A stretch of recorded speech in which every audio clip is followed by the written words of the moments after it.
Chapter 1101. Dark Mystical Beast, Hayla. Exodus Tales. Exodus Tales. Translated by Zephazid. Edited by Aelrianth. Holy cow, what is that? The black thing that dove to the ground from the sky, F***K me, is that a forbidden curse mage? Mo Fan yelled all of a sudden, staring at the blurred recording. The quality of the recording was very bad due to the interference of the spells. However, he could still see an enormous figure moving rapidly. It was shocking even though he had only seen the tip of the iceberg. It felt like the overwhelming energy was about to burst out from the screen. Look at that, holy shit, did you just see that? That thing just knocked Essendale flying more than a few kilometers away. Zhao Manyan smashed on the screen to pause the recording. The recording was a total mess. Mo Fan was unable to tell if the person was Essendale, but the monster that Zhao Manyan was referring to was terrifying, indeed. The people of the Holy Judgment Court were not involved in the fight. They simply surrounded the area. The enormous dark barrier encapsulating the area vaguely resembled the dark dueling ground set up through the dark contract. However, it was a lot scarier than the dark dueling ground where Mo Fan had fought the Dark Swordmaster. It seemed like Essendale was trapped within the magic barrier. The clip did not last for long, and Mo Fan and Zhao Manyan were not able to see the existence inside the magic barrier clearly. They only knew that the monster was responsible for tearing Essendale to pieces. Could it be the legendary Hayla? Zhao Manyan took a deep breath. He recalled someone telling him some rumors before, that anyone who saw Hayla's true appearance was doomed to be dragged into the kingdom of death. He immediately felt his skin crawling. Hayla, the creature that tore Essendale into pieces? Mo Fan asked. The god of death in Europe. It's like Yama, the king of hell, is for us. I remember hearing the old folks of our clan mentioning it before. It's a creature on par with the Sphinx, Zhao Manyan said. Sphinx? The one guarding the pyramids. Mo Fan remembered the name. Yeah, the Sphinx was once Egypt's national beast before it started guarding the Great Pyramid of Giza. It was the most symbolic creature of death. The ancient magic records also mention that the Sphinx was actually an ancient beast of the netherworld. Meanwhile, Hayla was the mystical beast that represented the realm of the dead in ancient Greece mythology. It was basically like Rama, the king of hell in China, but unlike the mythology in our country, the mystical beast of the realm of the dead is real. Zhao Manyan told him. Mo Fan was convinced when Zhao Manyan cited the records about the ancient civilizations. I bet Essendale would be proud to die at the claws of the mystical beast, Hayla. Zhao Manyan nodded and said, yeah, killed by one of the strongest creatures in the world.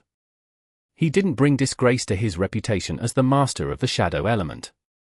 These countries with ancient civilization as each have their own mystical beasts, but doesn't China have a long history too?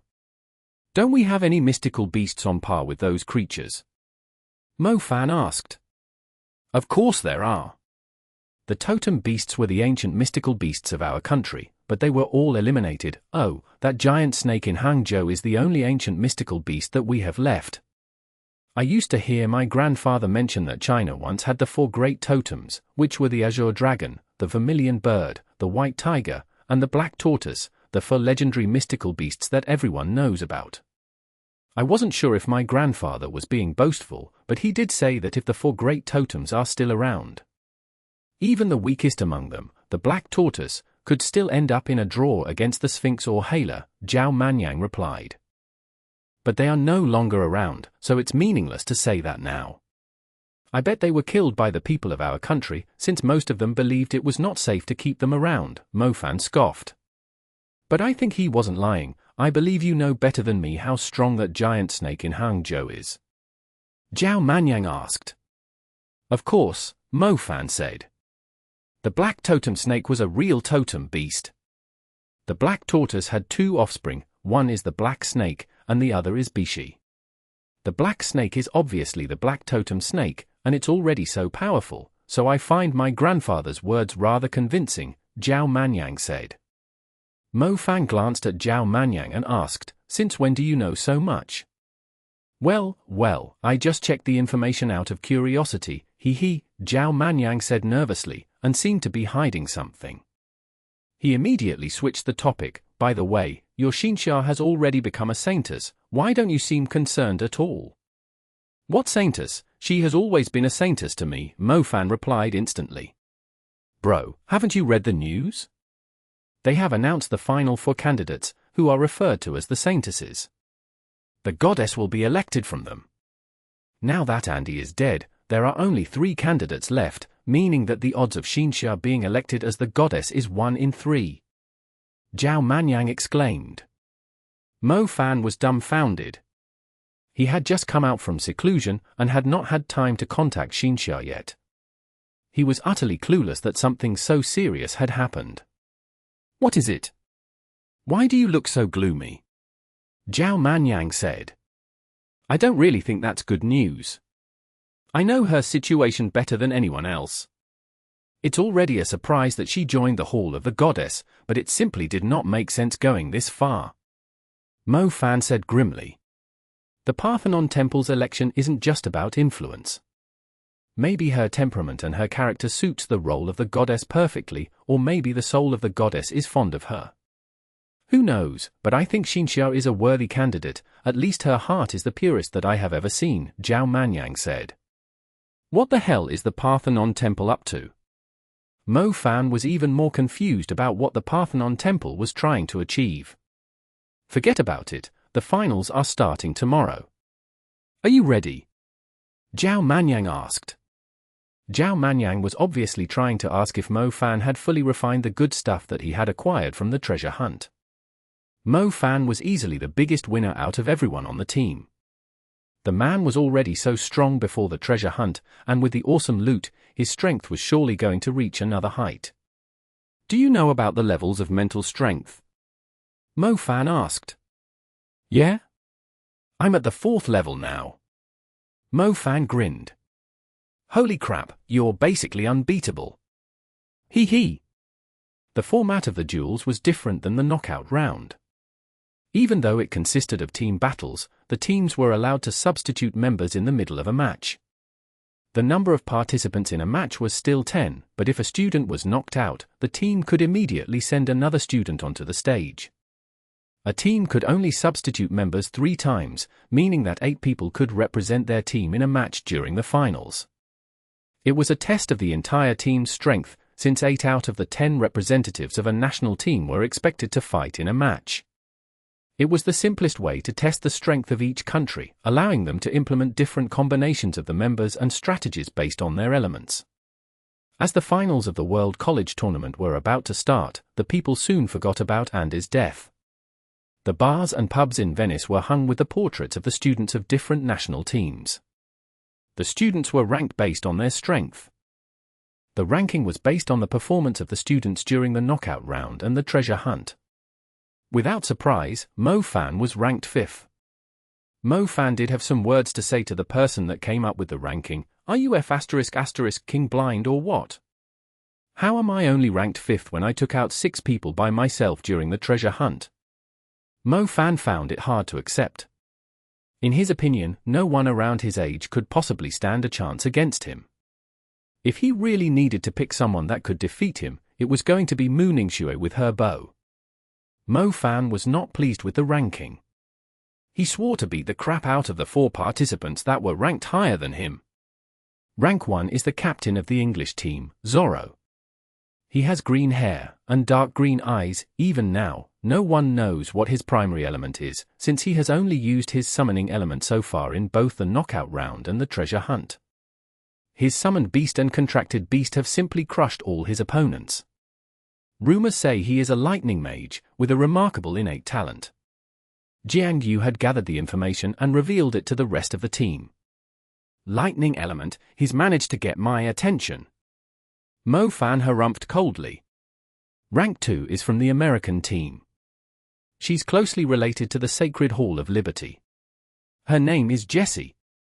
She's already a member of the Sacred Hall of Liberty even though she's still studying. She has taken down lots of wanted criminals. Her nickname is the Cold Face Magistrate. Her primary element is plant, secondary is curse, and tertiary is light. She's a control-type mage.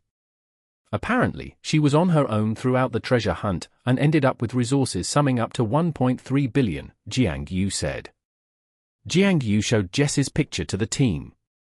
Zhao, Manyan and Mo Fan immediately whistled and exclaimed, "She's at least E. Oh mama, look at that picture, that's F*** King insane. She's like a character from an anime. This woman, I believe she's really impressive." Jiang Xiaoshu knocked on the heads of the perverts and purposely stuck her chest out. "Her boobs are clearly sagging, mine clearly look better. But she has E. Die. Enough, you guys." The third rank is Reed, from the German team. He's a destructive mage, with similar elements to Mo Fan. His primary element is fire, secondary is lightning, and tertiary is space. Rank 4 is known as the Iron Bucket Mage, Bilton of the American team. He is tall and huge. His primary element is earth, secondary is summoning, and third is light. He's a defensive type mage. He was surrounded by 5 members of the Swedish team in the knockout round, but they failed to penetrate his defense. He's the nightmare of a destructive mage. Chapter 1102. Just a rank higher. Exodus Tales. Exodus Tales. Translated by Zephazid. Edited by Aelrianth. Jiangtu was very thorough with his explanation, but Mo Fan simply lost interest in listening further. He only wanted to know about the participants that were said to be the strongest in the tournament. The finals were just around the corner. Mo Fan was brimming with confidence. Currently, only his shadow element was slightly weaker, but he had always regarded the shadow element as a supporting element. The 5th tier fleeing shadow with the effects of the Dark Noble Mantle granted Mo Fan outstanding mobility and evasive ability compared to the rest of the participants. If he had a chance to establish the NYX regime, the unpredictable shadow element would be quite deadly, too. The only pity was that Mo Fan had not learned the advanced spell of the summoning element yet. Mo Fan did not forget the ridiculousness when Jiangtu summoned the Tide of Beasts. With that, Mo Fan was confident that he could take on 10 participants at once. Early in the morning, the loud chime of an ancient bell rang, waking the people of the city on the Mediterranean Sea from their pleasant dreams. Following the chime, some Italian melodies were played. It felt like the air was fresher when listening to the symphonies. The opening ceremony of the finals was held. 8 teams with outstanding performances during the treasure hunt lined up in rows in the middle of the spectacular and spacious dueling ground of Venice. 8 colors representing 8 nations were surrounded by tens of thousands of people cheering for the participants. 8 teams, with close to 100 people. Even though the teams that were disqualified did have some outstanding talents, they were disqualified with the team too. Their reputation and influence in society in the future would be incomparable to the 100 people currently standing on the dueling ground. When it came to a mage strength, although there might be different situations, environments, and opponents that would decide the outcome of a battle, if 2 mags were of equal strength, it was the opportunity and glory that would set them apart. 4 matches were scheduled today. Basically, all 8 countries would take turns displaying their strength, and the result of the matches would decide the matches for tomorrow, and likewise, there would be 4 matches then, too. The teams would no longer be disqualified, but the result of the matches would decide who the champion would be. There will be 5 matches for each team.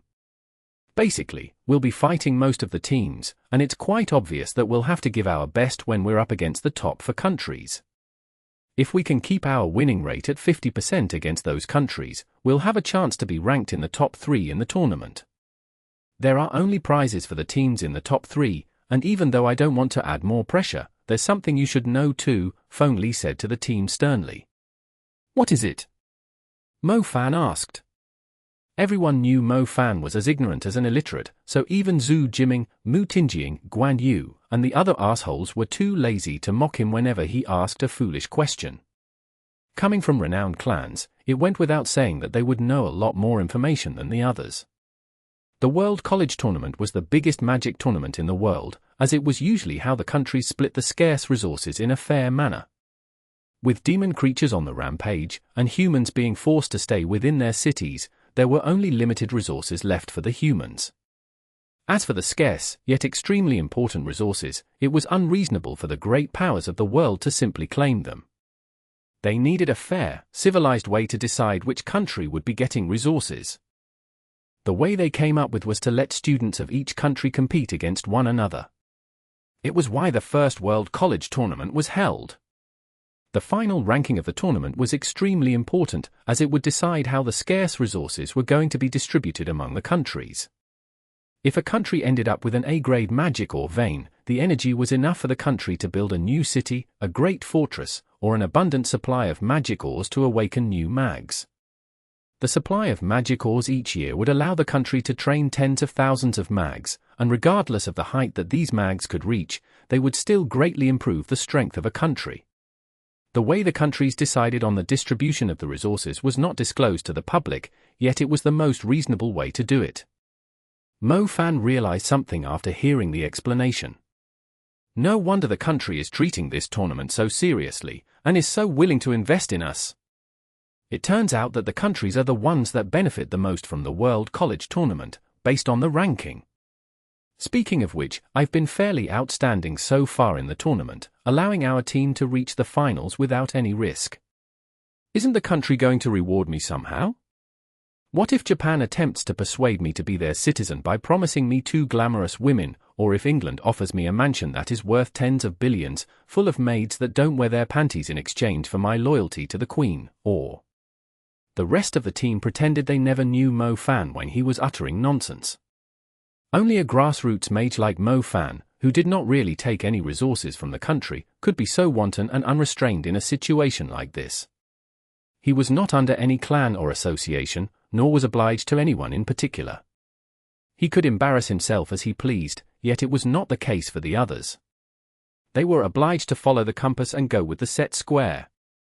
Each of their actions was being watched at all times, and if they were disrespectful and impolite toward their leaders, advisors, or the officials of the tournament, it would greatly influence the reputation of their renowned clans. It seems like you're a fan of beautiful women instead of money. Sure, tell me what kind of women, or which daughters of the renowned clans you're interested in. Many people are willing to give me face in China. At least I can guarantee you that they won't dare to kick you out if I ask them to accept you, a middle-aged man said in a gentle, yet earnest voice. Chairman! Chairman! Feng Li and Song He immediately went up to the man respectfully, without their usual stern attitude as the advisors of the team. Holy crap, one of the leaders of our country, Zhao Manyan exclaimed in his heart. He immediately lifted his chest, displaying the expected demeanor of a son of the wealthiest clan in the country. The others straightened up in a humble manner too, including Jiangtu, who withdrew his pride as a soldier and saluted the man. Xiao Zheng responded with a salute, too. It turned out that the chairman had come from a military background. However, when Mo Fan was observing the great boss of his country, he did not feel any difference between him and a house husband he might stumble into at a fresh market. Frankly speaking, compared to his father Mo Drusin, this man was only dressed in better clothes, with a slightly more dignified presence, but he could not really tell anything else. If the man was a leader of his country, it went without saying that he would be one of the strongest mags in his country, too, but Mo Fan was unable to sense any presence of magic from him. Were all the legendary experts supposed to look just like an ordinary person? How did the man manage to conceal his magic so thoroughly? Mo Fan, behave yourself in front of the chairman. You should think of the chance to serve your country as the utmost glory. After all, you're still a representative of the Chinese team. Feng Li scolded him.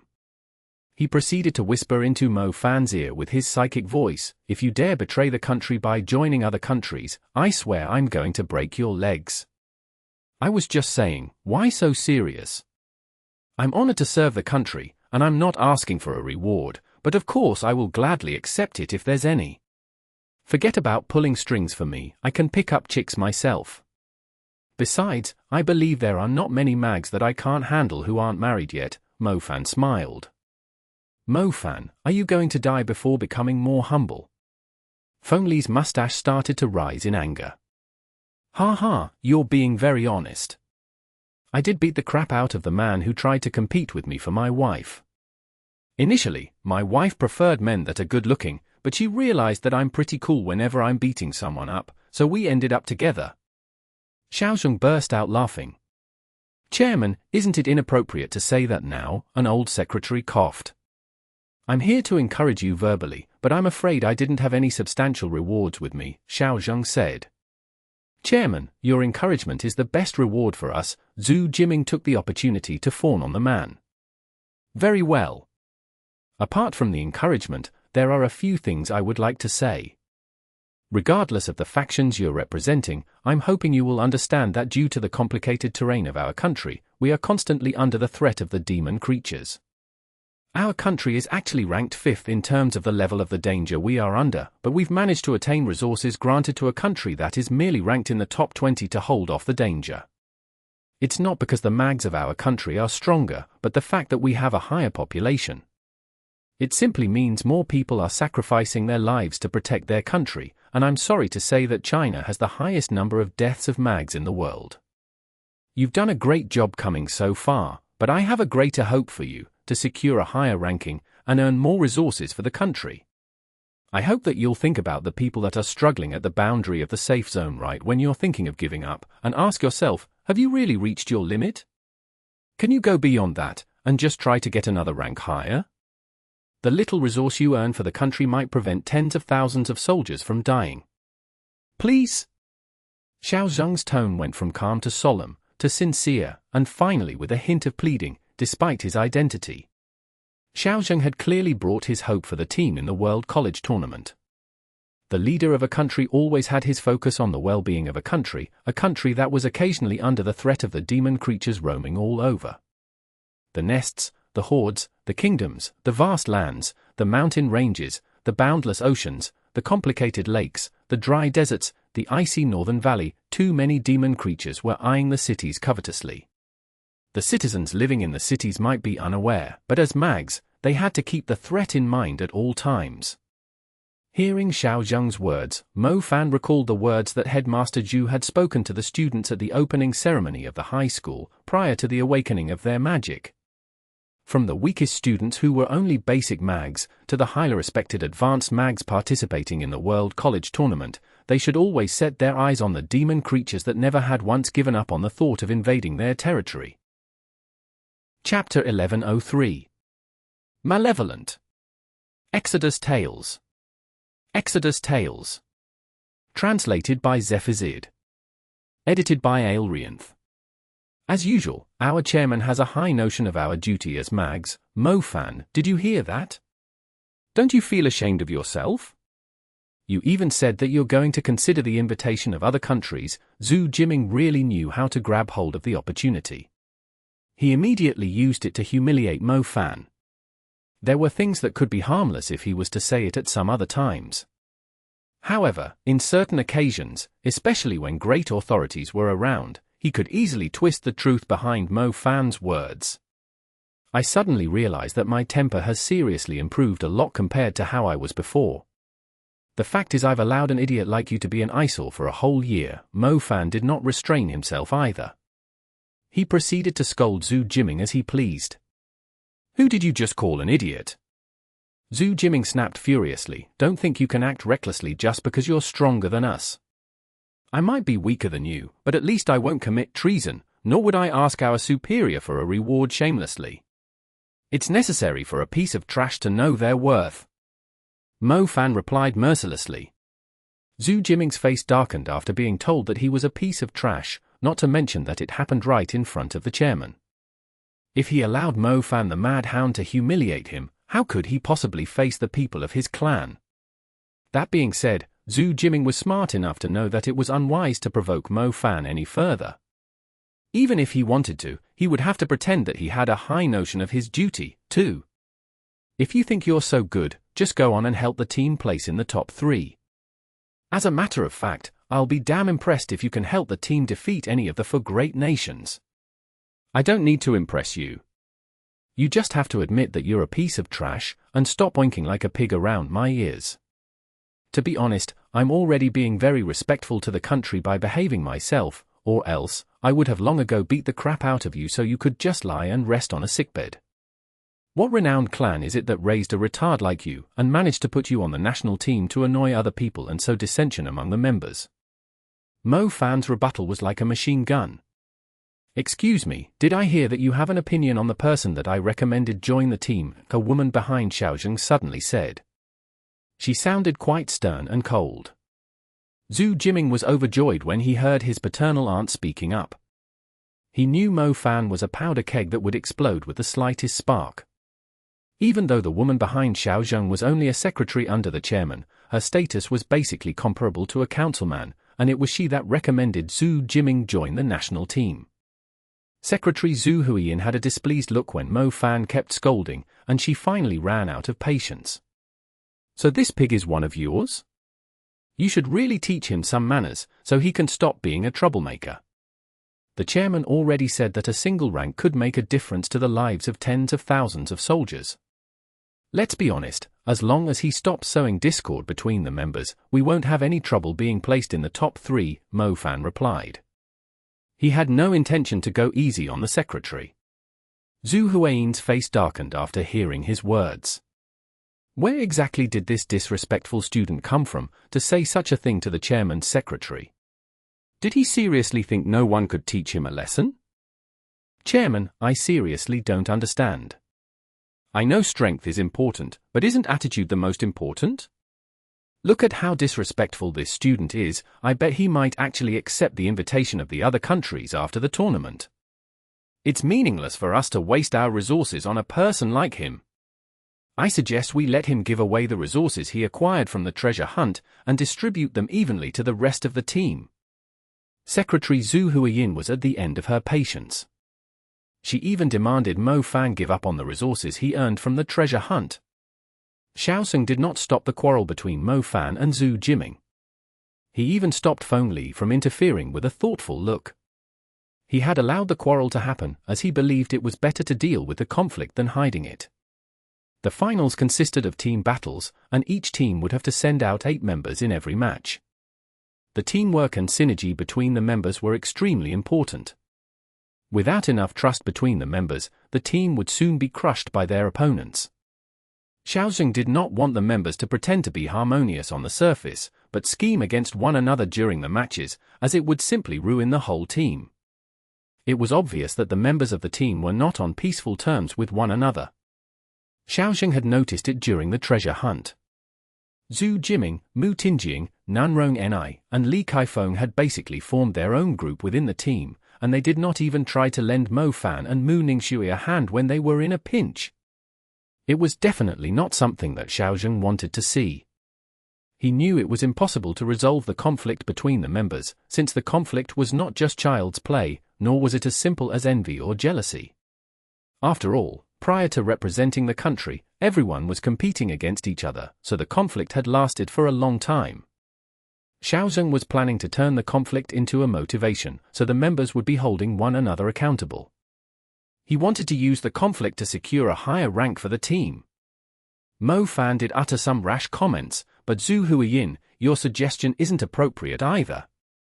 It was obvious that Xiaozheng had no intention to punish Mo Fan.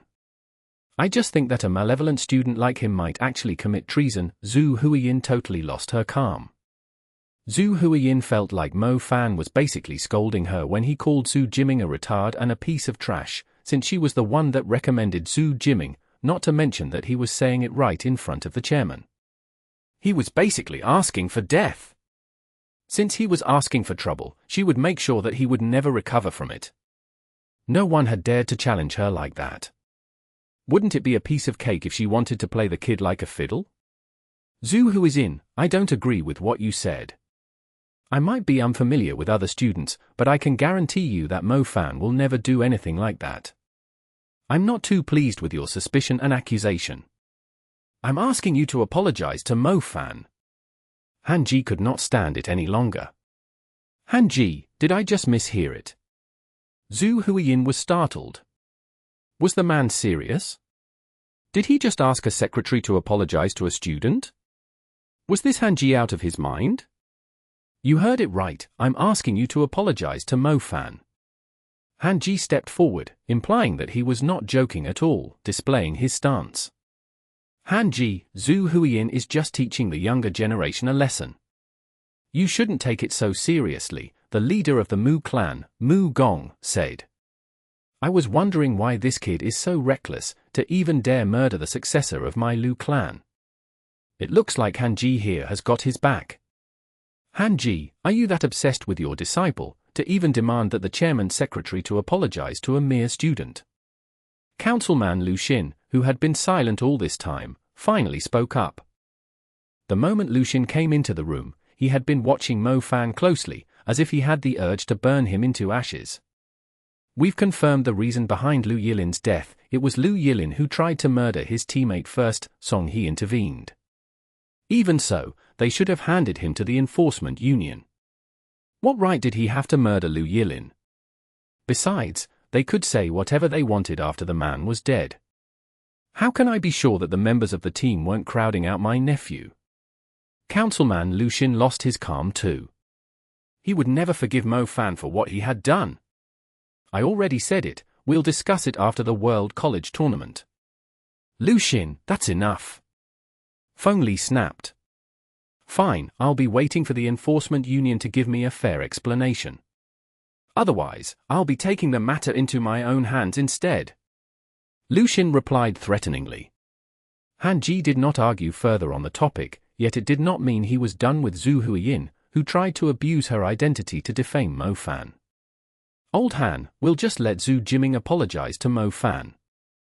Zhu Huiyin is just warning Mo Fan, she didn't really accuse Mo Fan of committing treason. Besides, Mo Fan was pretty harsh with his comments too, Pang Lai said. It was unreasonable to ask the chairman's secretary to apologize to a student. Han Ji was asking too much. Even if he was trying to protect Mo Fan, he had to know the limits, too. Zhu Jiming was dumbfounded. Since when did he need to apologize to Mo Fan? Was this Pang Lai out of his mind? Couldn't he tell who was in the wrong here? No way. They must hold someone responsible for the words they said.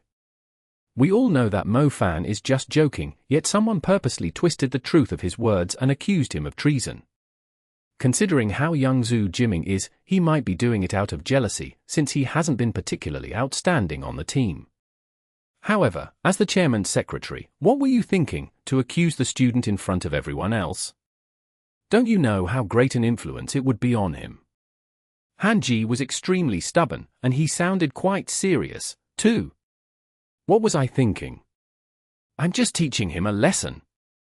You can easily tell a person's attitude from their behavior. At least I can tell that there's something wrong about him judging the way he acts. Besides, based on what he did to Lu Yilin, I can assure you that he is malevolent, and we can't place our trust in him. Zhu Huiyin said. Malevolent? Very well, you better remember what you said today. Han Ji burst out laughing. Did I say anything wrong? Zhu Huiyin retorted. The team will be taking part in the last match for the day. I am planning to reveal something to the public now that Mo Fan has made a name by himself. Zhu Huiyin, you have 3 matches left to decide if you are going to apologize to him. Once the team is up, you won't have any chance to take your words back, and it won't be as simple as a little apology. Take my words back? I, Zhu Huiyin, have never regretted what I said. It's normal for people to make a mistake and say the wrong things, but that has never happened in my case. Otherwise, how am I worthy to be the chairman's secretary? He is malevolent. Zhu Huiyin was far too stubborn to compromise. Zhu Huiyin had been trying to win the Lu clan over, and she had found herself the perfect opportunity today. It was obvious that the Lu clan had hated Mo Fan for a long time, so they would surely appreciate what she had done today. Most importantly, the kid was simply asking for it. Chapter 1104. Battle against a strong country. Exodus Tales. Exodus Tales. Translated by Zephazid. Edited by Aelrianth. By the way, Mu Ningxue hadn't recovered yet. Feng Li asked Song He. Song He shook his head and said, it seems like she's still too weak. I'm afraid she won't be able to take part in the match.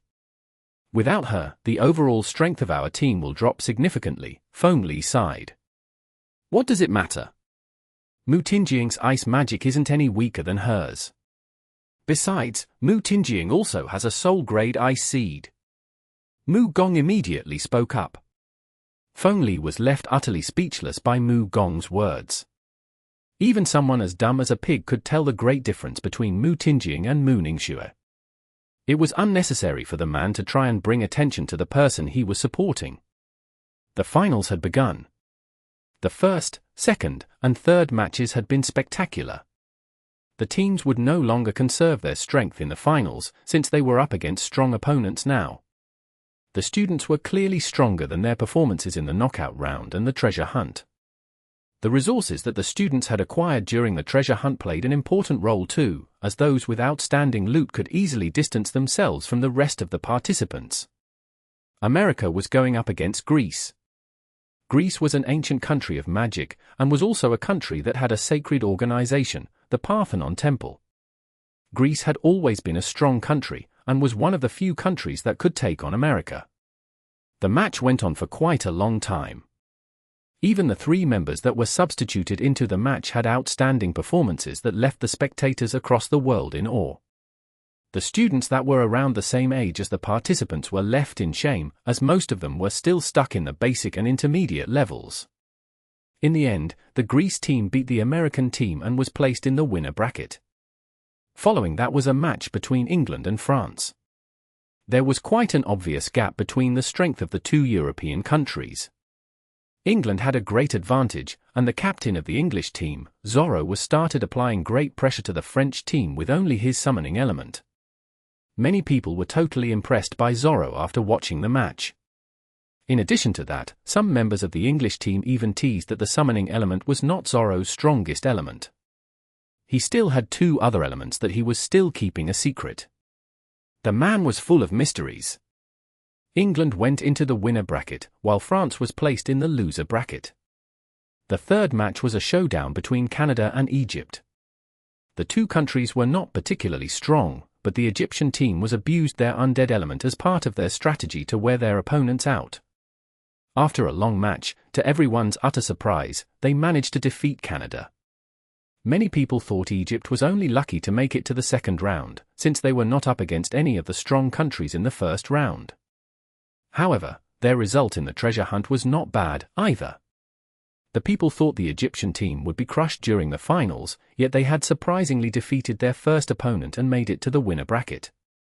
The people of Egypt felt like breaking out in tears. Meanwhile, the Canadian team seemed to have underestimated their opponent and the threat posed by Egypt's undead element.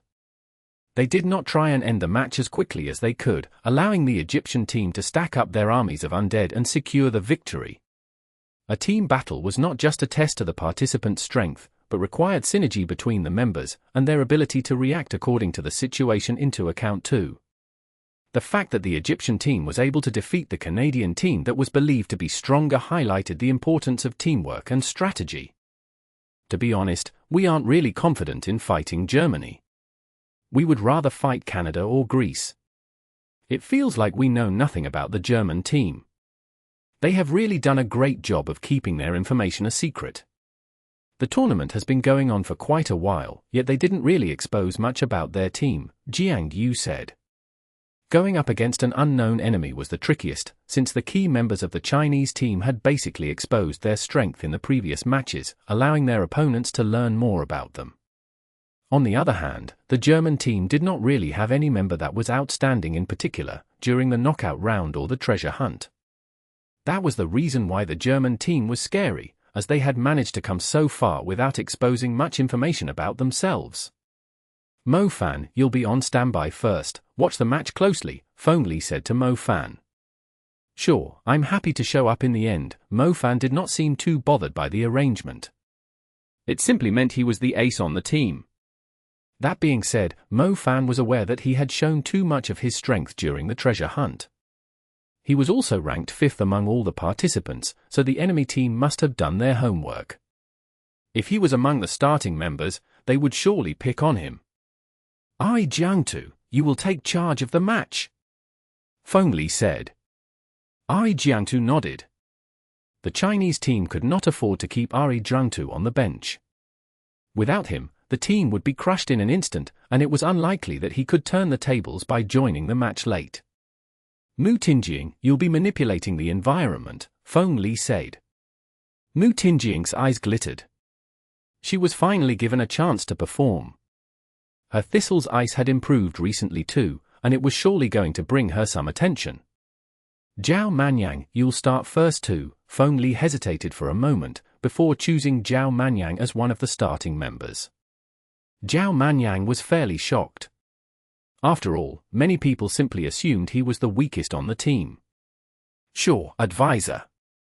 Zhao Manyan responded confidently.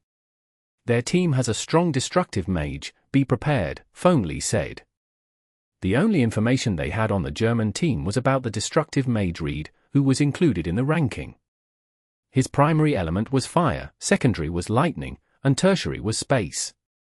All three elements had outstanding offensive ability, and each of his spells could easily bring destruction upon the place. The reason he was ranked in front of Mo Fan was because of his innate talent, which further strengthened his destructive spells. Jiangtu, you'll focus on protecting the team and harassing the enemy with your psychic element. Nunyu, you'll disrupt the enemy and help the team as an overseer. Someone quickly voiced their doubts as soon as the starting members were decided. Clearly, the formation was not really good at attacking. Both Zhao Manyan and Jiangtu were typical supportive and defensive mags. Zhao Manyan was good at elemental defense, while Jiangtu was good at spiritual defense. However, they were not particularly great at offense. Nunyu's sound element was good for attacking, but her secondary water element and her tertiary plant element were not really that useful in attacking. The only members with offensive elements were Jiangtu and Mu Tingying, yet the destructive lightning and fire elements were not really their strengths. We don't know much about the German team. It's better to focus on our defense at the start of the match, instead of falling into their trap. With a strong defense, they will have to expose more when trying to break through our defense. We'll then make adjustments accordingly, and the match will be easier for us. Feng Li defended his choices. Everyone agreed with the advisor. The Egyptian team had won against the Canadian team because they kept focusing on their defense and dragged the match out. The defense of their current formation was fairly outstanding. Even if the enemy had 3 destructive mags, they would still have a hard time breaking down their defense. Hanji, didn't you say you had something to announce to the people of the country? Panglai asked after recalling something. There's no rush for that. I'll announce it when Mo Fan is up, Hanji replied. It seems like you were invited as a special guest by the commentators for the match. Are you planning to say it then? Panglai asked. Yeah, it's something that the world should know about, but we just kept dragging it out until now. I still don't understand why you demanded that the chairman's secretary Zhu Huiyin apologize to Mo Fan, Panglai murmured. Hanji had only discussed the matter related to Mo Fan with Chairman Xiaozheng, and the chairman had agreed to make it public, too. Panglai and the others could not hear what they were discussing. You will understand soon enough. Zhu Huiyin has been crossing the line lately, abusing her influence to coax people to side with her. It's time to teach her a lesson, Hanji replied. Panglai was utterly confused. He said, I have no idea what lesson you have in mind, but I'm afraid some people have purposely spread Zhu Huiyin's comments on Mo Fan's attitude around. Mo Fan has been a hot topic among the people recently. Even though what he did during the treasure hunt isn't going against the rules, it's not really the right way either. Besides, with the Liu clan manipulating things behind the scenes, they will only twist the truth even further. They are only asking for trouble. Hanji said. The 5 members of the German team were in position. The person leading them was the destructive mage named Reed. His attire was rather strange. He was wearing a red bandana on his head, and an outfit with purple golden decorative designs and silver white squares. His outfit seemed to be hinting at what kind of a mage he was. Despite his bright outfit, he had a stiff expression, as if he had nothing left to live for as soon as he stepped onto the stage. So that's Reed, the 3rd-ranked student. I heard that many participants have failed to resist a single advanced spell from him. The spectators were already discussing things. I saw it clearly during the treasure hunt. It was a representative of the Japanese team named Akira Matsuki. This man defeated him with a single spell, shocking everyone back then. I saw it too. The scene switches to somewhere else right after that, but I will never forget it. I wonder how he did that. Speaking of which, it doesn't seem like the Chinese team has sent the Fan Shui bandit group in. Can the others really stand a chance against the German team? The students proceeded to take their positions. The two teams were totally unaware of their enemy's formation prior to the start of the match. Only the spectators knew who the participants were.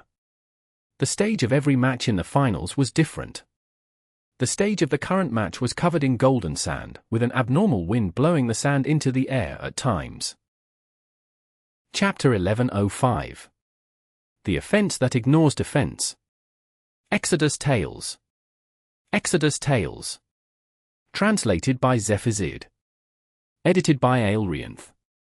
Hey Reed, it turns out that these Asians aren't treating us seriously, a woman with a few obvious moles on her face spoke up. The others knew what the woman was trying to say, since the formation of the Chinese team did not seem to be strong at first glance. Every country was expected to give their best during the finals. The Chinese team was said to be the dark horse this year, after it was able to make it to the finals, yet as a country that had failed to make it to the finals for so long, they seemed reluctant to give their best, and were not treating the match seriously. The German team was struggling to understand what the Chinese team was thinking. Did they seriously think they could handle the old, powerful nation that had rarely tasted defeat with these starting members? Don't they like to preserve their strength? Let's show them what we have and crush all 5 of their members before they can even send their substitutes in. That way, we'll be able to preserve our strength instead for the match tomorrow, an ice mage from Munich sniffed. Don't be careless, they might be probing us, snapped their captain Johnson, who had always been cautious. The two teams were around 150 meters apart. The whole stage had a diameter of around 300 meters. The stage was like a desert, with a dry, scorching heat, even though they were currently in Venice and surrounded by water. The stage felt quite real. The two teams were standing on 2 sand dunes that were not too steep. As the two teams started channeling their spells, the sand slowly drifted in the wind. On the side of the German team, the first spell that was cast was the Summit Wind. It swept fiercely, blowing the sand into the air. More sand was blown into the air and slowly formed sandy clouds above the German team. The sandy clouds seemed to be controlled by some mage, combining with the wind to form a strong layer of protection for the German team. They are pretty good at using the environment to their advantage. Behold, my sandcastle. Zhao Manyan was not to be outdone either. He stomped the ground and constructed a sturdy wall from the golden sand, which gradually took on the outline of a sandcastle. The 5 members of the Chinese team stood on the sandcastle. It was like a defensive fortress, any destructive spells targeting them would have to destroy the sandcastle first. Seal of the Earth. Zhao Manyan activated his magic ring, spreading the energy that was able to reinforce his earth spell. The seal imprinted on the sturdy sandcastle was able to boost its defense by another 20%. Your sandcastle is pretty ugly, Jiangtu said. I'm not AF** king builder, it's useful enough as long as it's sturdy. Don't worry about its appearance. Some body parts we men have are pretty ugly too, but are still useful. Zhao Manyan shot back.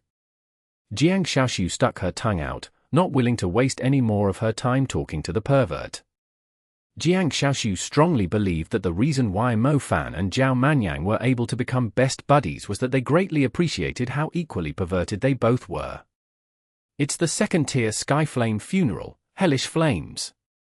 Nanyu said to the others, glancing into the sky. The first tier of the Skyflame funeral, Rain of Flames, was able to summon flames to pour down like a rain from the sky. The flames would promptly set the whole place on fire. However, the Skyflame funeral, Hellish Flames, was completely different. It only had a single meteorite, but as it came closer gradually, the people would realize how enormous the meteorite was. The meteorite would even produce ghastly screams, like devils from hell. Unlike the ordinary red flames, the meteorite of the Sky Flame Funeral, hellish flames, was dark green, and the flames engulfing the meteorite were dark green, too. With a huge explosion, the wind produced by the approaching meteorite blew the sand into the air, yet the sand was turned into nothing by the sinister green flames. Even the sturdy defense that Zhao Manyan had set up crumbled within an instant. The hellish flames spread wildly. Its force swept across half of the stage fiercely, the barrier surrounding the stage even trembled from the impact. The Chinese team was in complete disorder. The members were forced to scatter due to the powerful flames. No one had expected that the German team would attack with such a powerful fire spell without probing them first. The hellish flames finally calmed down after some time. Zhao Manyan's face was covered in sand, and his body already had a few burns. For F***'*'''''''''''''''''''''''''''''''' how did he break through my defense, just like that? Zhao Manyan cursed anxiously. Zhao Manyan had gone through lots of practice with Mo Fan, and even Mo Fan spells were unable to break through his defense so easily. How did the German do it? Can your defense be any more useless? Mu Tingying snapped furiously, her hair disheveled. Something doesn't feel right about the destructive mage. Zhao Manyan, you'll have to set up an extra layer of defense next time, Jiangtu said. That guy took Akira Matsuki out with a single spell. There must be more to his magic than meets the eye, if it can pierce our defense, Nanyu said. It's coming again. That guy is pretty quick at drawing a star constellation. The sinister, green flames appeared once again. It no longer came from the sky, but was lunging at them like a long and enormous fiery snake. There was only one fiery snake, but it was extremely huge, set aflame by the dark green flames, its mouth gaping wide. Its body was a few tens of meters long. There's no way you can break through my defense again. Water curtain. Zhao Manyan was agitated. A brilliant, clear star constellation appeared around him. Following the light of the star constellation, a huge curtain emerged from the ground. The crystalline blue curtain possessed overwhelming energy, serving as a line of defense for the team. Totem mark. Zhao Manyan went all out this time. He summoned the power inside the wooden clapper. The totem mark consisted of ancient words being drawn across the water curtain that Zhao Manyan had cast. A soul-grade water seed, and the 150% strengthening from the totem mark. I would like to see how you're going to break through my defense this time. Zhao Manyan was infuriated too. Normally, a destructive spell would struggle to break down a defensive spell of the same level. Zhao Manyan knew the opponent he was facing was a talented destructive mage in the tournament, yet he strongly believed he could make his opponent despair. The fiery, green snake collided with the water curtain.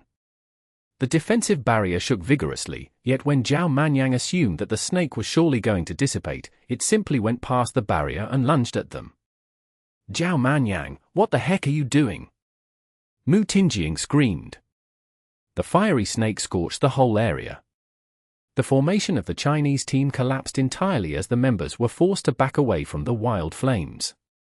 Zhao Manyan was dumbfounded too. He watched the enormous fiery snake destroying the sand dune in disbelief. Did it just pass through my spell, just like that? Zhao Manyan murmured. The water curtain was clearly still standing. How did the fiery snake even pass through it? It just did not make any sense. It seems like defensive spells are useless against his destructive spells, or perhaps his destructive spells are able to pass through elemental spells. It must have something to do with his innate talent.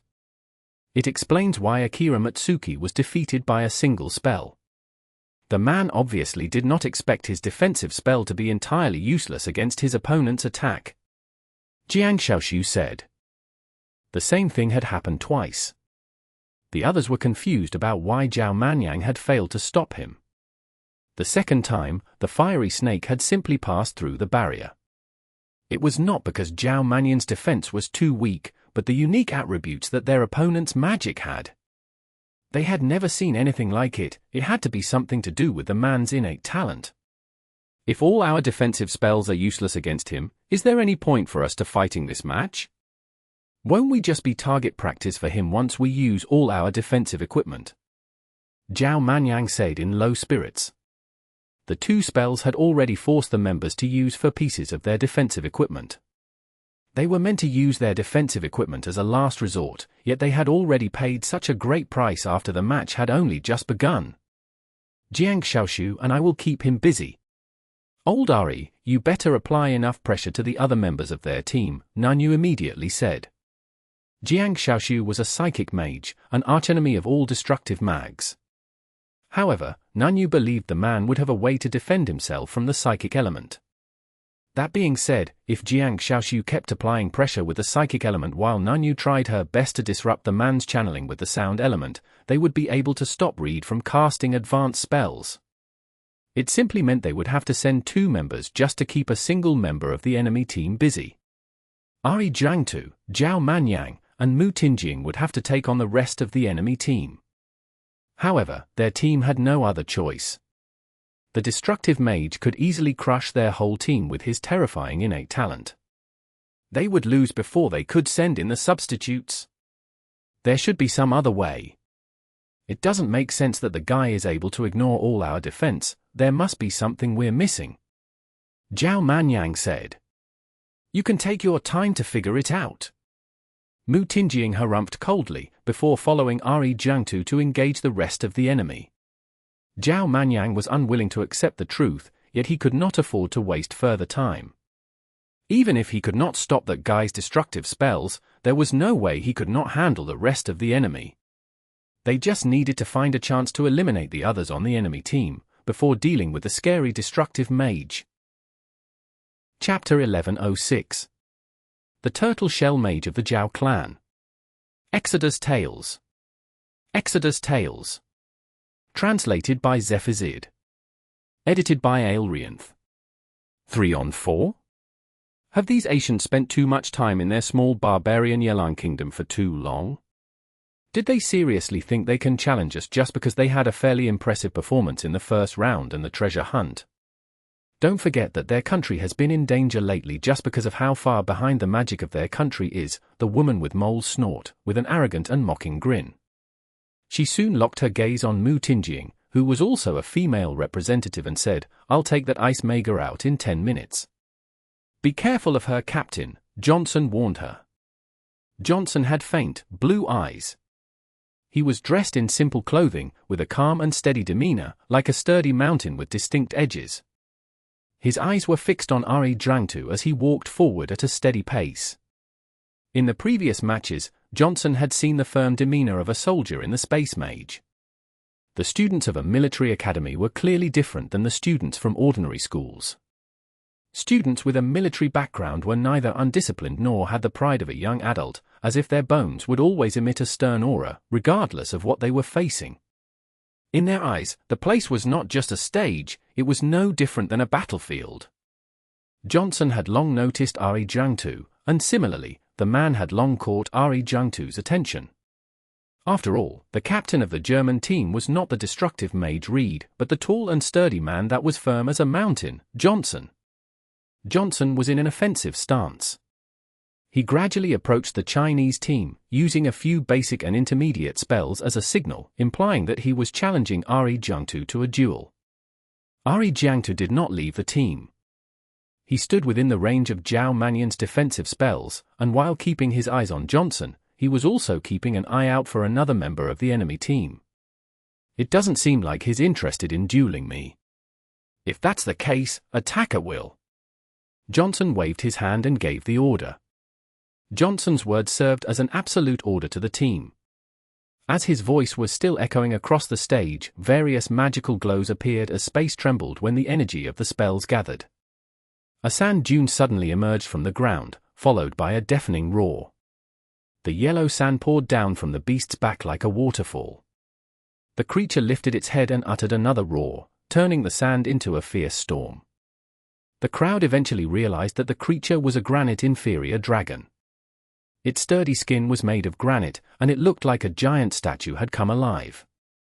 However, its limbs, head, and eyes had a ferocious look that indicated how dangerous the creature was. The Ice Mage from Munich had a cold grin. He slid along an ice chain and landed elegantly on the shoulder of the granite inferior dragon. The granite inferior dragon moved forward. It saw the craggy wall that Zhao Manyan had summoned, and rammed into it like a giant machine. Zhao Manyan's shield was immediately smashed to the ground. The granite inferior dragon roared at Zhao Manyan. Its dragon breath, with a strong petrifying power, swept forward rapidly. The dragon breath almost turned Zhao Manyan, Jiangtu, and Mu Tingying into statues. Zhao Manyan forcibly cast a water curtain to nullify the attack. He felt better after using the totem mark to lift the pressure. It's an inferior dragon, an earth-type creature. Luckily, the stage doesn't consist of mountains. Otherwise, the inferior dragon would pose a great threat to the team. An inferior dragon is stronger than a pseudo-dragon, since they actually possess the lineage of the dragon tribe. Their power is comparable to real dragons, too, a hunter among the spectators exclaimed. An adult inferior dragon is nearly as strong as a ruler-level creature. Some inferior dragons are ruler-level creatures too. Luckily, this inferior dragon hasn't matured yet. Otherwise, even with triple the numbers of the Chinese team, they wouldn't stand a chance subduing an inferior dragon, a senior hunter exclaimed. Many mags were seated beside the man. When it came to the mystical world of magic, most people needed an experienced senior to comment and explain what was happening, since many hunter masters had never seen an inferior dragon before. The inferior dragon was incredibly strong. Zhao Manyan was on edge due to the threat that the creature was posing at close distance. Most terrifyingly, the mage from Munich had ice as his primary element. His powerful ice magic was also spreading across the stage, competing with Mu Tingying's ice. Mu Tingying was busy fighting against the woman with moles when she realized her ice magic was being suppressed by someone else. She seemed fairly agitated as she scolded Zhao Manyan, "Are you seriously more useless than his beast?" Zhao Manyan was infuriated after hearing her words. He simply had the urge to slap the woman in the face.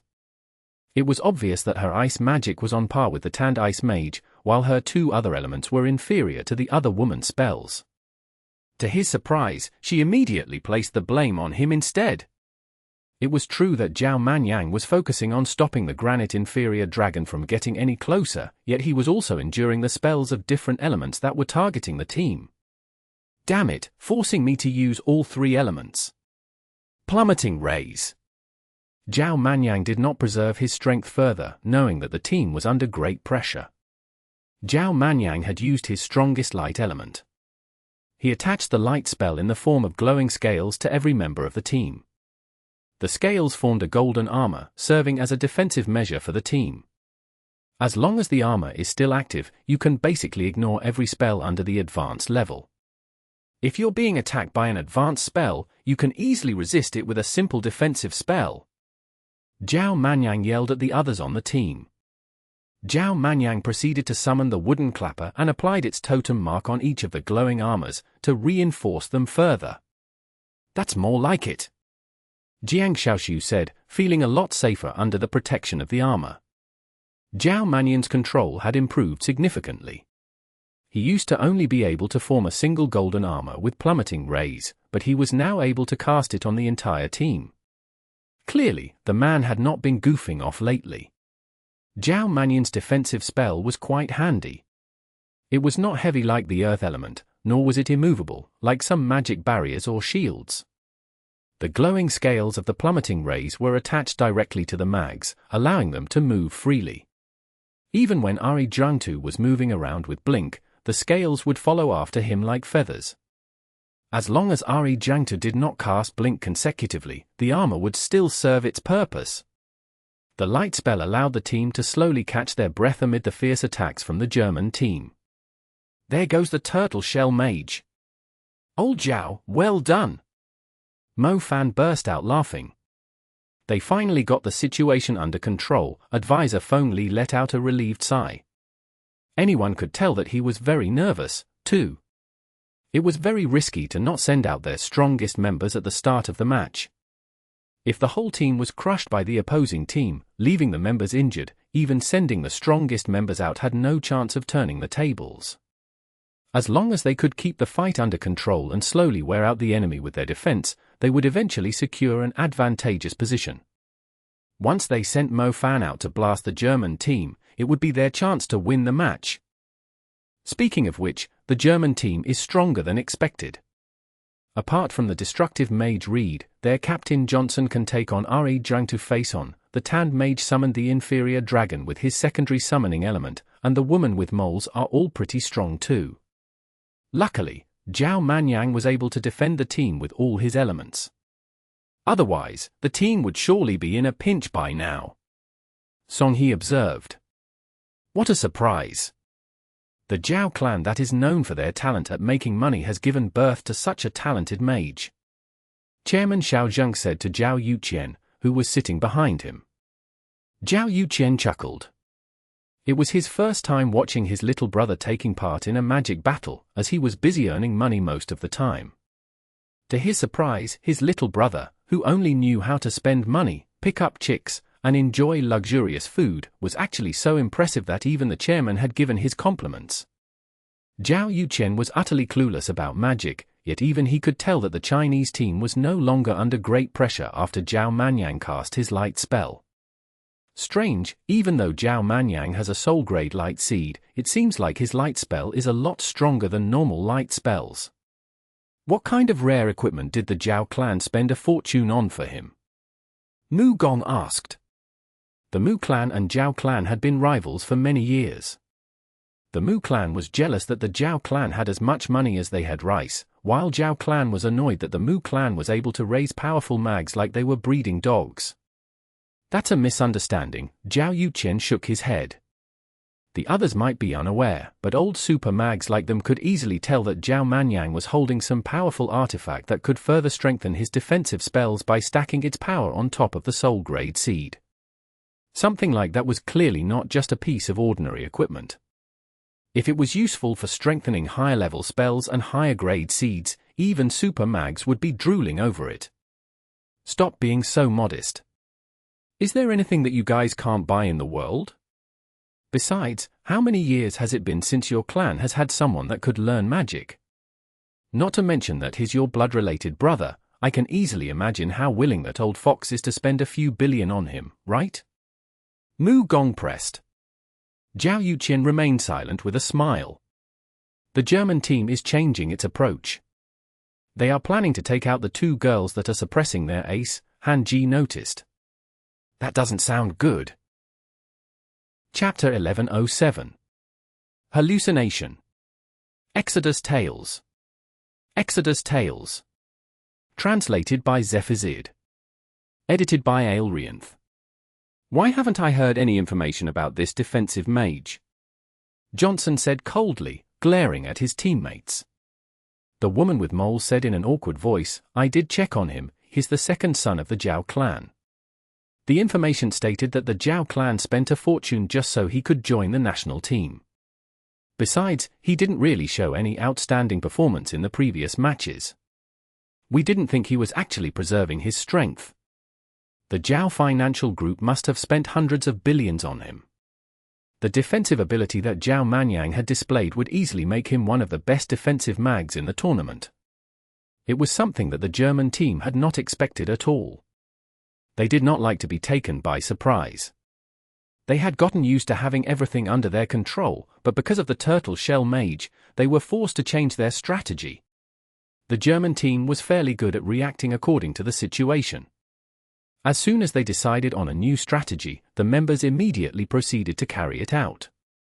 The strongest attacker on their team was being suppressed by a psychic Maga and a sound Maga. Since the enemy team was trying to drag the match out with their defense, the only choice the German team had was to let their destructive Mage Reed attack instead. You guys have seriously let me down, the four of you can't even take 3 people on, Reed mocked them. Defensive spells are meant to be stronger than offensive spells. Besides, what could we do when they are holed up like that? The woman with moles shot back, displeased. That just means your attacks aren't strong enough.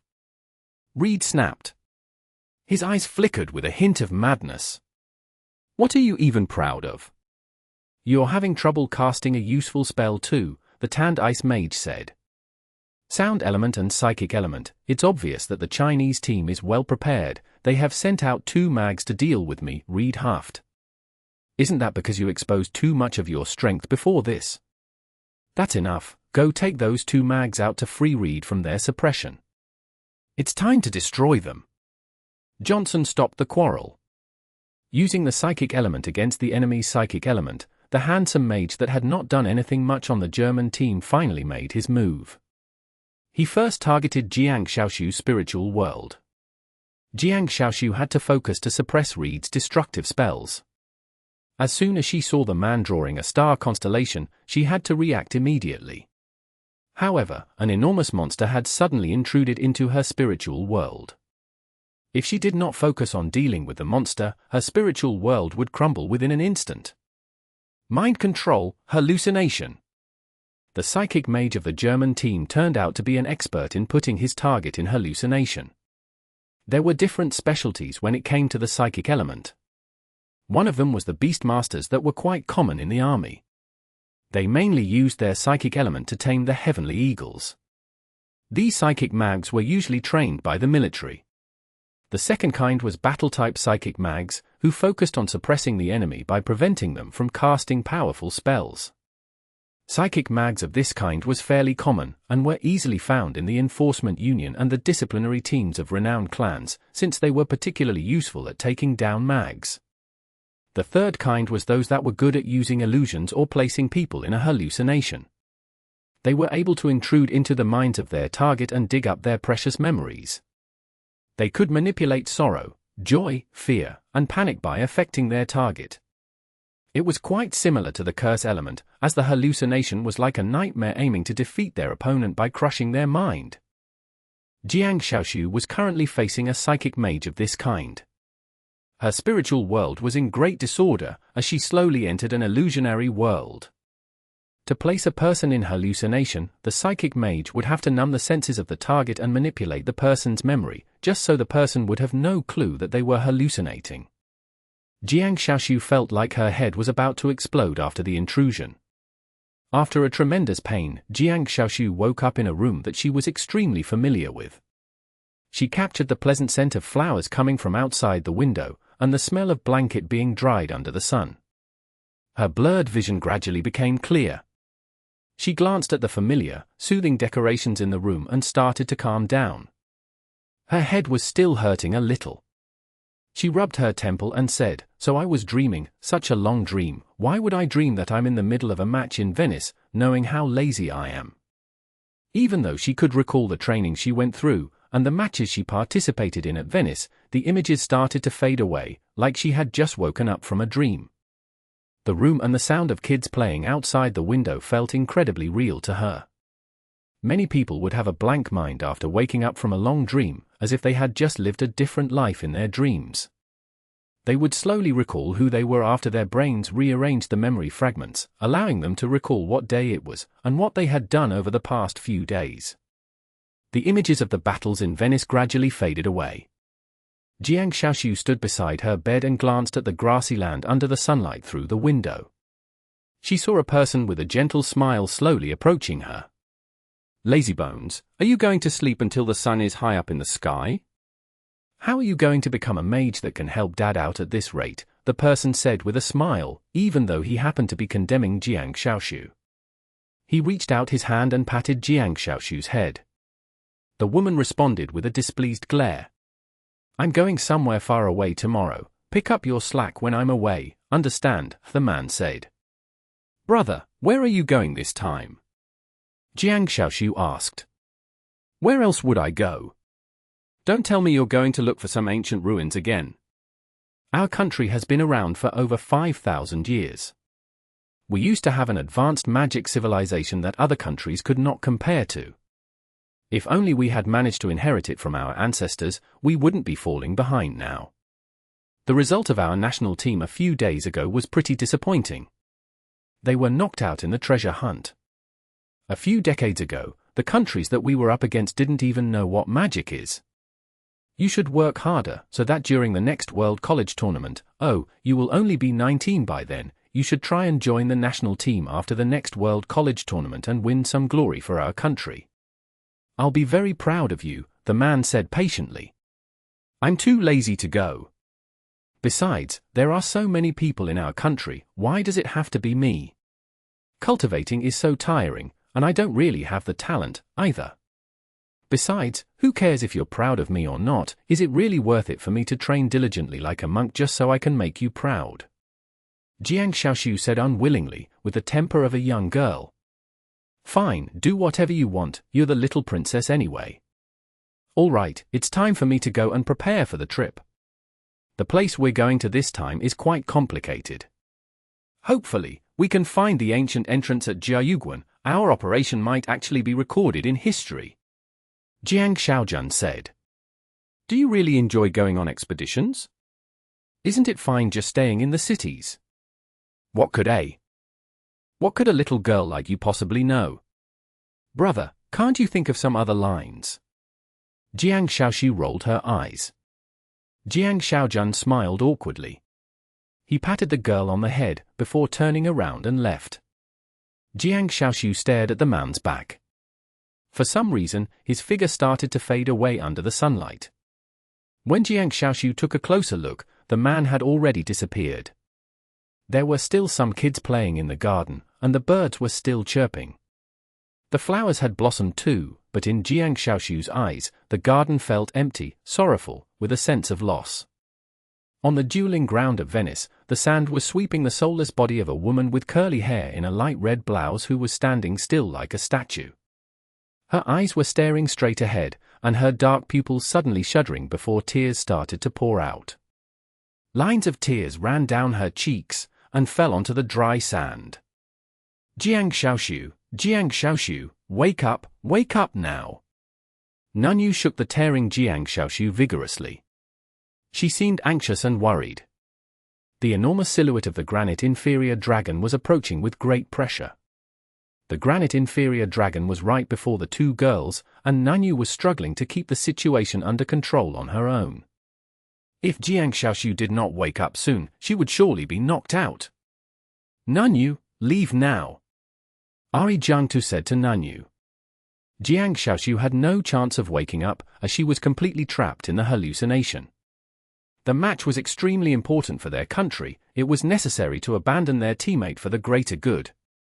They could only hope that their opponent would go easy on Jiangtu, and would not inflict serious damage on her. Nunyu did not want to leave her teammate behind, but as she recalled Chairman Xiao Zheng's words, she forced herself to turn around and flee. Now was not the time to be hesitant. She had no idea what Jiangtu was seeing, nor did she know why Jiangtu was bursting into tears. However, she believed the cunning psychic mage of the German team must have forced Jiangtu to face her greatest pain. Nunyu had never seen the optimistic and casual Jiangtu wear such a sorrowful expression. The granite inferior dragon stomped the ground and crushed the final line of defense that Nunyu had left for Jiangtu into pieces. The splinters of ice cut Jiangtu's face, yet she remained still in tears, as if she could not feel any pain. The granite inferior dragon reached out its hand and grabbed Jiangtu, lifting her slowly toward its head. The ice mage from Munich standing on the shoulder of the granite inferior dragon burst out laughing when he saw Jiangtu's expression. He yelled at his teammate, "Hey Parker, did you just show her a soap opera? Look at how much she was into it, ha ha ha." The psychic mage called Parker did not respond. The tanned mage laughed and focused his gaze on Jiangtu, who was being firmly held by the granite inferior dragon. Suddenly, he realized that the woman's eyes were not as hollow as he thought. To his surprise, the woman was actually glaring right at him with tearful eyes as soon as he uttered his comment. The tanned mage was startled. "Look out, she has woken up," the psychic mage Parker shouted. Chapter 1108. Controlling the Inferior Dragon. Exodus Tales. Exodus Tales. Translated by Zephazid. Edited by Aelrianth. Someone on the Chinese team is going to be disqualified first. Why do I feel like that woman is a burden to the Chinese team? As a psychic mage, she totally lost herself to the enemy's psychic mage without putting up a fight. I didn't have high hopes in her right from the start. A team psychic mage can easily decide the outcome of a match. The Chinese team might lose because of her. Luckily, the other girl was very decisive. If the two of them were knocked out, the Chinese team won't have a chance to turn the tables. The spectators shook their heads when they saw Jiangtu being grabbed by the granite inferior dragon like a little worm. That being said, the supporters on the side of Germany and Europe cheered loudly. In a match like this, taking out a member would secure a great advantage for their team, and it was likely to be the deciding factor in winning the match. On the side of the Chinese team, the advisors, students, and leaders all had grim faces. If Pharaoh was to say something, the team had collapsed a lot quicker than he thought. If the opposing team failed to find a breakthrough by targeting Jiangtu, their defensive formation could still hold on for more than 10 rounds. Congratulations, you are the first person to be knocked out from this match. You will cry again when the people of your country, your teammates, and your advisors are criticizing you for losing the match. Gorgeous, I'll send you out like a gentleman. The tanned mage was amused by Jiangtu's glare. His granite inferior dragon had already caught the woman. What difference would it make if the woman had woken up or not? Jiangtu's gaze sharpened. The tears had stopped pouring out from her eyes. Even though her face was still wet from her tears, and her vision was still blurred, she had a determined look in her eyes. You're the one that's going to be condemned and treated disdainfully. Jiangtu's cold gaze suddenly burned passionately as she stared right at the opponent in front of her. That's hilarious. You can't possibly be thinking of controlling my granite inferior dragon with your mental strength, the tanned mage snapped furiously. I won't need to control it, I just need to control you. The strong light emitted by Jiangtu's eyes sprang right at the tanned mage. The tanned mage was standing on the shoulder of the granite inferior dragon. He did not think that a woman who was like an arrow at the end of its flight would suddenly unleash such strong magic. In your dreams, the mage reacted fairly quickly, commanding the granite inferior dragon to tighten its grip. The grip of the granite inferior dragon was extremely strong. Jiangtu's bones started to crack as an overwhelming force was applied to her. However, the glow in Jiangtu's eyes showed no sign of weakening, as if she was unable to feel any pain. Crush her, the mage yelled at the top of his lungs as he was about to lose his mind to Jiangtu's magic. Jiangtu was unwilling to give up either, with a strong determination that she had never shown before. The assistant judges were ready to make their moves. Jiangtu was currently in great danger, as she did not have any protection. If the granite inferior dragon tightened its grip any further, it would crush every bone in Jiangtu's body. That girl, she's out of her mind. The two assistant judges could not wait any further. They had to intervene. Otherwise, the whole world would see a young, beautiful woman exploding, and blood splattering everywhere. The tanned mage had clearly given his summoned beast the order to kill the woman amid the great torture he was in. The assistant judges entered the stage. They would be able to save Jiangtu within a second, but it also meant that Jiangtu would be disqualified from the match. However, the tanned mage on the shoulder of the granite inferior dragon suddenly cried out in pain and fell to the shoulder feebly. The granite inferior dragon was trying to kill Jiangtu just a moment ago, but it suddenly loosened its grip in an instant. Jiangtu fell to the ground. The tears on her face were already dry from the blowing wind, but the determination in her eyes was scarily strong. Jiangtu did not panic at all, as if everything was completely under her control. She reached out her hand, pointing at the psychic mage, Parker. Take him out! Jiangtu uttered. The granite inferior dragon immediately turned around, unleashing all its power to attack Parker.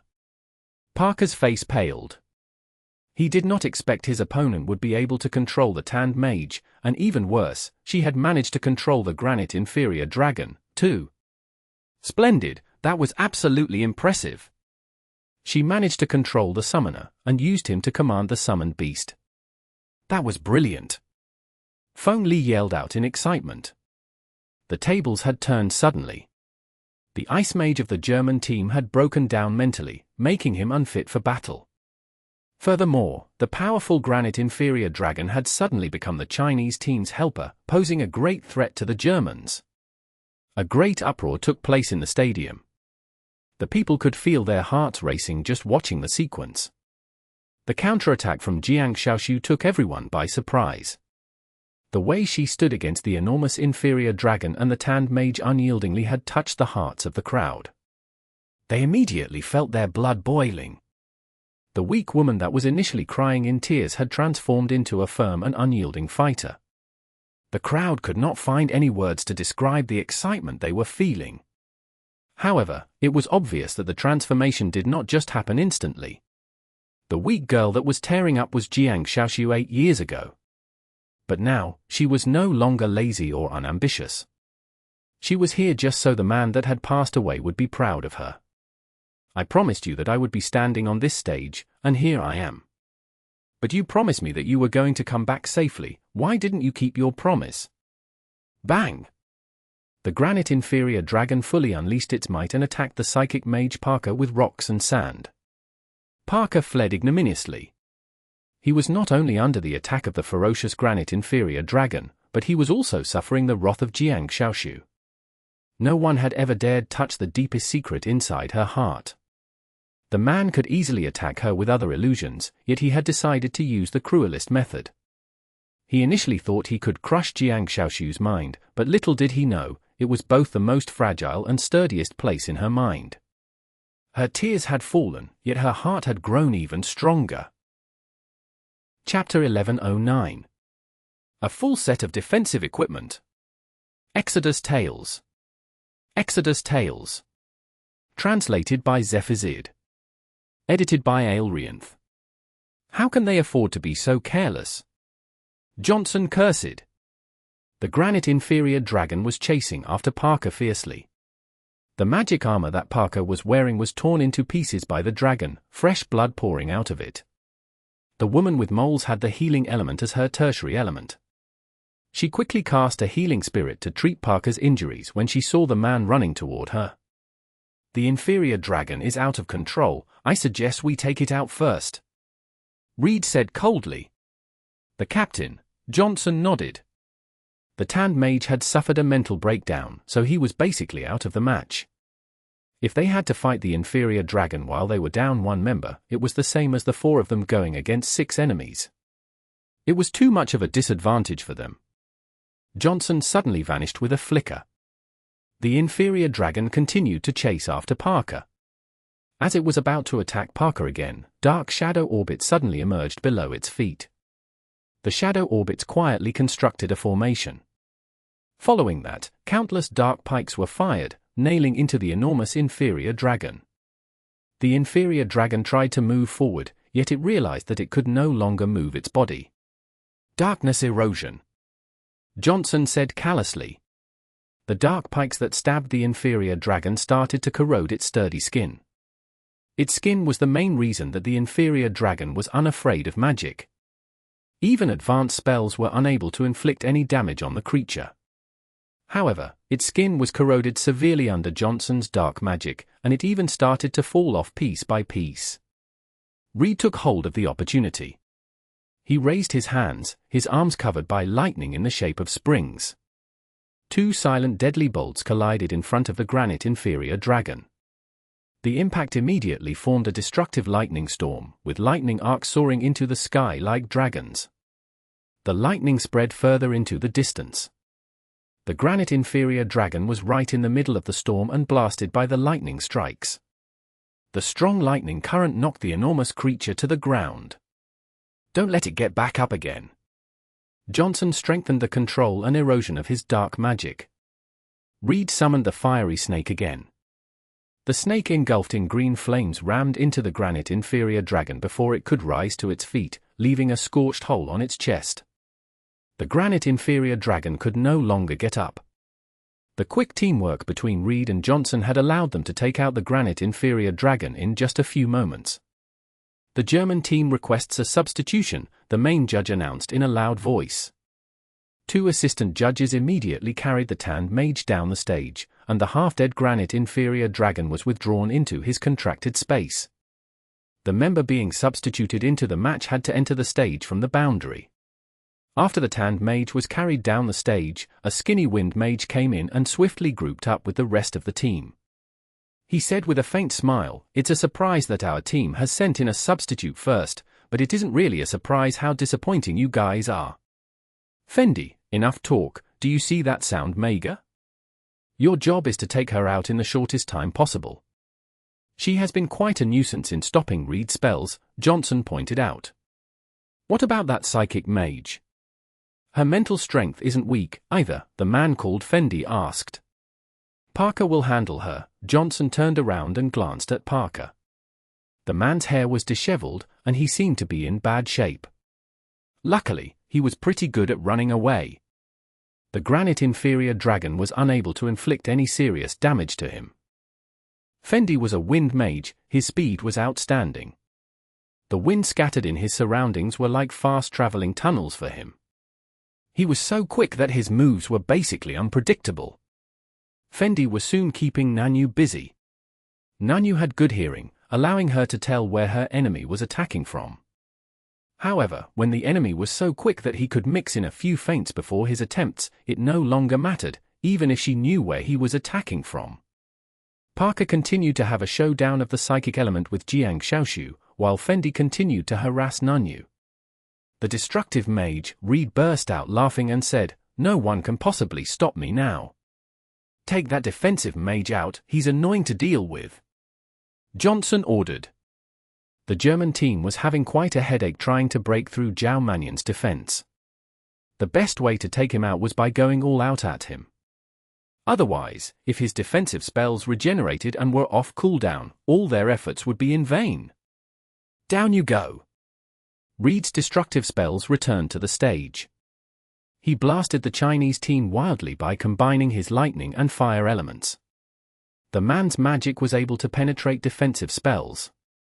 Zhao Manyan had no choice but to activate his defensive equipment.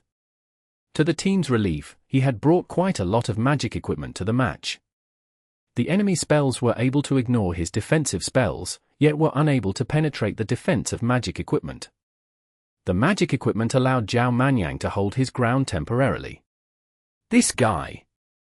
Reed was agitated when he saw Zhao Manyan keep pulling out magic equipment, as if the man had an endless supply of them. Reed almost forgot that Zhao Manyan was the son of the Zhao financial group. He might be lacking in other aspects, but when it came to magic equipment, it was quite obvious that the man had lots of high-quality magic equipment.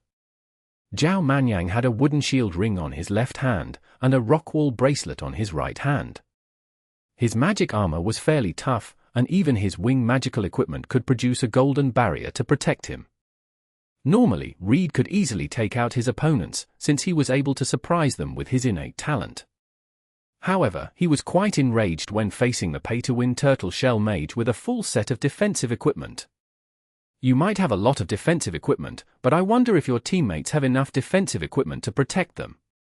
Reed was not stupid. He immediately directed his destructive spells at Nanyu instead. Zhao Manyan was the tank of the team. Having a high defense alone was not enough, since he had to take the bullets for his teammates, too. Zhao Manyan was long prepared for that. He immediately ran toward Nanyu when he saw Reed switching his target. "We might have trouble knocking you out, but do you seriously think we can't trap you in one place? Enjoy your stay here," a cold voice said. Zhao Manyan turned to his side. He did not see anyone nearby, but a huge curtain of darkness was looming over him. Chains of darkness landed on Zhao Manyan. Zhao Manyan tried to escape with Earth Wave, but the coverage of the NYX regime was a lot bigger than he thought. He was unable to outrun the darkness in time. Crap! Zhao Manyan had a bad feeling. As a defensive mage, his greatest weakness was being trapped in one place. Even if his defense was as sturdy as a turtle shell, he was completely useless if the enemy simply trapped him in the maze of the NYX regime. Chapter 11:10. I'll blast them to the ground. Exodus Tales. Exodus Tales. Translated by Zephazid. Edited by Aelrianth. Zhao Manyan was still in the maze of darkness. He finally broke free from the chains, yet he was struggling to find the way out. Not long after, the main judge announced in a loud voice, "The Chinese team requests a substitution." Zhao Manyan was trying his best to break free from the NYX regime. In the meantime, he was hoping that the person that was knocked out on their team was that little b*****ch Mu Tinjiang. However, the truth was not as ideal as he thought. It was Nanyu that failed to defend herself against Reed's destructive spells, which were able to ignore any defensive spells. The person that substituted for her was Jiangtu. Again, it was not what Zhao Manyan had expected. Shouldn't they send Mo Fan into the match by now, so the two destructive mags could have a showdown and see who was going to last until the end? What could Jiangtu possibly offer? Jiangtu immediately summoned his rock golem general when he entered the stage. To everyone's surprise, the rock golem general had evolved to the commander level, and its thick rocky skin had turned into a powerful shield. Although Reed's magic was able to ignore defensive spells, it was unable to penetrate someone's defense. His spells were only effective if his captain Johnson cast the same spell that had eroded the inferior dragon's armor. Zhao Manyan had always thought Jiangtu's heavy and clumsy rock golem was fairly useless. However, as the creature stood firmly in front of the team to endure the destructive spells for them, Zhao Manyan was quite impressed by it. "Look out, they're using the same approach again." Jiangtu knew Johnson was on the move when he sensed the presence of the shadow element surging around the rock golem general. Johnson's dark magic was fairly powerful. It was able to erode the sturdy skin of the inferior dragon. It was likely that the spell was the rock golem general's weakness, too. Too slow. Johnson grinned coldly, hurling several shadow pikes at the rock golem general from his mantle. The shadow pikes were unstoppable. As they landed on the rock golem general, its skin began to erode at a pace visible to the naked eyes. A silver rhomboid appeared above the rock golem general right after the shadow spikes. The strong gravitational force knocked the creature to the ground. The creature was already struggling to stand from the erosion, so it immediately slammed to the ground as the rhomboid came crashing down onto it. The silver flicker in Reed's eyes slowly disappeared. The giant rock creature had been quite a nuisance to deal with, but now, he would soon knock the members of the Chinese team out with his destructive spells one by one. Lightning flickered rapidly in the air, with deep groans of thunder above the clouds. It felt like they were going to explode at any second. The lightning strikes came down at the Chinese team. Each lightning strike had a hint of a sinister, green light, and whenever the lightning strikes easily passed through the defensive spells, the green luster would brighten up. "Night Rakshasa, take him out with a single blow," Jiangtu ordered. Jiangtu had endured the attack silently. As he was covered in wounds and bruises after being struck by the lightning, the Night Rakshasa that had been hiding in the dark made her move. Jiangtu knew that their first priority was to take out the destructive mage on the opposing team. He had allowed the man to attack his rock golem general just so he would lower his guard. The Night Rakshasa was a brilliant assassin. She was completely silent as she moved across the sand. She dashed forward within the brief darkness whenever a lightning flash took place. The agile cat demon turned into a dark slash and swept past the back of Reed's neck without a sign. Jiangtu was not trying to take Reed's life. The organizer had made it clear that if the participants were able to leave a little scratch on the opponent's vital parts, they would be disqualified from the match. As such, the Night Rakshasa only needed to leave a faint scratch on the back of Reed's neck to disqualify him. Reed was still immersed in the pleasure of his destructive spells. He was usually a man with no expression, but whenever he saw his enemy fleeing for their lives before him, he would burst out laughing like a maniac. He enjoyed watching the despair that his enemy showed whenever he attacked with his destructive spells. That distraction had prevented him from noticing the agile cat demon approaching him. Reed reacted fairly quickly. He yelled, "Telekinesis, scatter," when he noticed the ambusher was right behind him. The force of the telekinesis circled the man before shoving in all directions, trying to knock the Night Rakshasa away. The petite figure of the Night Rakshasa forced her way through the force like a needle and continued to approach Reed's weak spot. Reed panicked. He did not even have the time to summon his magic armor. He could only dodge instinctively. Earth Wave. Not far away, the German team's captain, Johnson, cast a spell. He controlled the sand below Reed's feet and forcibly dragged the man toward him. It was unlikely that Reed could dodge the Knight Rakshasa's attack on his own. However, with Johnson's help, Reed managed to dodge the deadly attack. The Knight Rakshasa's claws only left a deep cut half a meter long on Reed's back. Damn it, it was so close. Jiangtu was disappointed upon seeing the outcome. If the Knight Rakshasa had been able to take Reed out, their team would have a great chance at winning the match. However, Johnson, the captain of the opposing team, was a very sharp and experienced fighter. On top of that, the man's primary element was the shadow element, so it was very likely that he had noticed the Knight Rakshasa as she was making her move. Normally, people would simply mistake the slight presence of magic as part of the collision between spells, and simply ignore it. However, the German team's captain was extremely cautious, and he managed to save Reed in the nick of time. Don't underestimate these Chinese, do you understand? The German captain snapped coldly. If they took the match seriously, they would surely find openings to disqualify the members of the Chinese team, but the two teams were currently on an equal footing. It definitely did not look good for them. That son of a b*******, I won't forgive him, Reed said, clenching his teeth as he felt the burning pain on his back. The woman with moles quickly backed away from the fight with Mutinjiang to treat Reed's injury, since the man was the core of their team. Go and unleash your wrath, little beast, the woman with moles said in an alluring manner after treating the man's wound. Reed was truly infuriated. Now that two of his teammates were focusing on protecting him, he no longer needed to keep an eye on the detestable cat demon. The man vented his anger by casting a fire spell with a furious roar. The flames of the formidable Sky Flame funeral poured down from the sky. As the people lifted their gazes, they immediately saw a meteorite coming down at Venice, bearing a spectacular aura of death. The hellish flames had wide coverage and were entirely unstoppable. Almost half of the stage was set aflame. Jiangtu tried his best to rescue his teammates by casting Blink continuously. He first repositioned Jiang Shaoxu since he was right in the middle of the blast, before knocking Jiang Shaoxu further into the distance with his telekinesis. He then stood in front of Mutinjiang and used his will to form a wall to face the sinister, green flames directly. Unfortunately, even the defense set up with his will was still considered a defensive spell, meaning that the hellish flames were able to pass through it with ease. The flames knocked Jiangtu and Mutinjiang flying, the scorching heat striking them fiercely.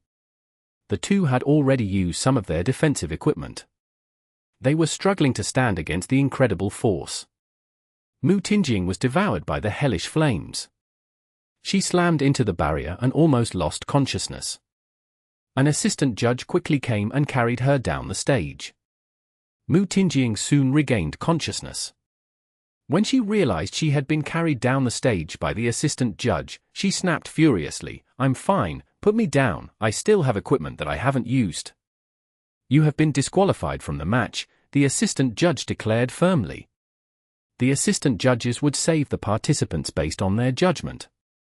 Even if they made the wrong call, the participant would still be disqualified from the match. Mutinjiang's situation was right on the edge, and in the eyes of the relatively young assistant judge, her life was already in danger, so he decided to intervene. As soon as he intervened, it did not matter if Mutinjiang was still fit for battle, she would still be disqualified. Mutinjiang's face darkened. She had the urge to tear the assistant judge into pieces. She had been disqualified before she could even use her trump card. The substitution member immediately replaced Mutinjiang as soon as she was carried down the stage. The member replacing Mutinjiang was Nanrong Ni. The team was being blasted mercilessly by the opposing destructive mage. Almost every member of the team was injured. At this rate, the remaining 4 members would soon be knocked out, so it was necessary to send Nanrong Ni in to heal them so they could recover their strength. Nanrong Ni's primary element was healing. Her healing magic was a lot stronger than the woman with moles on the German team. Not long after she entered the stage, she managed to heal Jiangtu's burns, Zhao Manyan's festered skin, Jiang Shaoxiu's broken bones, and Jiang Yu's electric shock, allowing them to recover most of their strength. It's useless to send a healer in now. Reed totally turned into a powder keg surrounded by lightning. Wherever he went, he would simply stir a great disaster with his elemental spells. Since Nanyu was disqualified, Reed had been completely unstoppable. The 5 members of the Chinese team were forced to use their defensive equipment. However, the defensive equipment could only be used once. Even Zhao Manyan, who was wearing a full set of defensive equipment, was about to run out of it soon. Seeing this, Feng Li frowned and glanced at Mo Fan, who was like a wild horse champing at the bit. The man said, "Prepare yourself, the others have forced the German team to show what they have, don't let us down." "Mo Fan, do your best!" Mu Nujiao called out with a smile from where she was sitting among the substitutes. "Just you watch, I'll blast them to the ground." Mo Fan had long waited for his turn. Chapter 11:11. Flanked by 4 people. Exodus Tales. Exodus Tales. Translated by Zephazid. Edited by Aelrianth. The battle gradually intensified. Not long after, both Jiang Shaoxiu and the psychic mage were worn out mentally, and were disqualified from the match. Jiang Shaoxiu's performance today was utterly shocking. If the granite inferior dragon was considered half a person in terms of strength, she had taken out the tanned mage, Parker the psychic mage, and the granite inferior dragon. She basically took out 2.5 people out on her own. Without Jiang Shaoxiu's contribution, it was unlikely that the match would have lasted until now. Seeing Jiang Shaoxiu leaving the stage feebly, Mo Fan immediately charged into the battlefield. The supporters of the Chinese team burst into an uproar at his appearance. They were well aware of how strong Mo Fan was, and he was currently ranked 5th among all the participants, even though the ranking did not necessarily reflect their true strength. "Intercept him," the German captain Johnson instantly ordered his teammates. The assistant judge would bring the participant that was knocked out down the stage, and there was an entrance at the corner of the stage. The substitute member was only allowed to enter the stage after receiving the signal from the assistant judge. Since the position of the teams would keep changing as the match went on, the entrance that Mo Fan was at was actually closer to the German team. To everyone's surprise, the German team suddenly withdrew from the fight against the Chinese team. The 4 of them were all heading toward the entrance where Mo Fan was. The 4 members of the German team were very aggressive, planning to disqualify Mo Fan by abusing the opportunity granted to them by the rules. F***K, no wonder they kept moving in that direction. Zhao Manyan yelled. "We have to back him up," Jiang Yu said. "He's too far away, and considering how split up we are, if we move too close, their destructive mage could easily attack us. If they are picking on our substitute, we'll pick on theirs instead," Jiangtu said. The distance was indeed too far, and by the time they reached the place, Mo Fan would be flanked. "He's right, Mo Fan should be able to hold on by himself, we need to hurry." The Chinese team reacted fairly quickly too. They immediately targeted the substitute of the German team. Fire, lightning, ice, demon tree hand. When Mo Fan was preparing to display his remarkable prowess in the match, saw the spells approaching him, his face immediately turned pale. F***K, this shit, do they seriously have to set me up when I just joined the match? Mo Fan knew the opponents he was facing were unlike the weak students he had fought against before. He immediately cast Time Stasis to slow down the magic spells targeting him and summoned the Dark Noble Mantle to make him invisible. Brilliant light! The captain of the German team was a smart man. He instinctively cast a light spell when he saw Mo Fan suddenly vanish into thin air. The light almost instantly revealed Mo Fan's silhouette. "He's there!" Johnson fired an arrow of brilliant light at Mo Fan to tag his faint silhouette, allowing his teammates to see where Mo Fan was too. "Well done, Captain, leave him to me." Reed immediately locked his destructive spells on Mo Fan. A lightning arc immediately swept past and struck Mo Fan fiercely. Following it, a demon torture appeared and grabbed Mo Fan's faint silhouette. The scorching flames of the ground break erupted right under Mo Fan's feet. The advisors could not help but wear anxious looks when they saw the different lights from the spells that were targeting Mo Fan. They were hoping that Mo Fan could apply great pressure to the German team, so the Chinese team could secure an advantageous position, but they did not expect the German team to blast Mo Fan with all they had as soon as he joined the match. The other members of the German team were not as much of a threat to Mo Fan, but the damage of Reed's magic was comparable to his own. It was fairly difficult for anyone to resist Reed's attacks alone. Are his teammates seriously not going to save him? Don't tell me the strongest member of the Chinese team, Mo Fan, is going to be knocked out in an instant. Jiangtu and the others weren't smart with their decision. Mo Fan's strength greatly surpasses the substitute of the German team. They are more than willing to trade their substitute with Mo Fan, who's 5th on the ranking. Indeed, but there's nothing they could do, either. The German team has been planning for it all along. Meanwhile, Jiangtu and his teammates easily knocked out the substitute from the German team, yet none of them seemed to be happy about it. How's Mo Fan doing? Jiangtu blurted out. Not sure, it's an entire mess there. A normal person would be crippled by now. A huge puff of smoke rose into the air. The spell slowly dissipated after a while. Johnson stared closely at the brilliant light that he had used to tag Mo Fan previously. The tagging of the brilliant light had quite a long duration. If the tag disappeared before it reached its limit, it simply meant the target had been eliminated. But even so, Johnson did not seem relieved. He was a shadow mage too, so something did not feel right about the target that he tagged. Brilliant light, disperse! Johnson cast a spell to drive the dust and the smoke away. He glanced around and immediately noticed a human figure standing close to the barrier. Even though it was still within the coverage of the spells they had cast, the spells did not really inflict serious damage on him.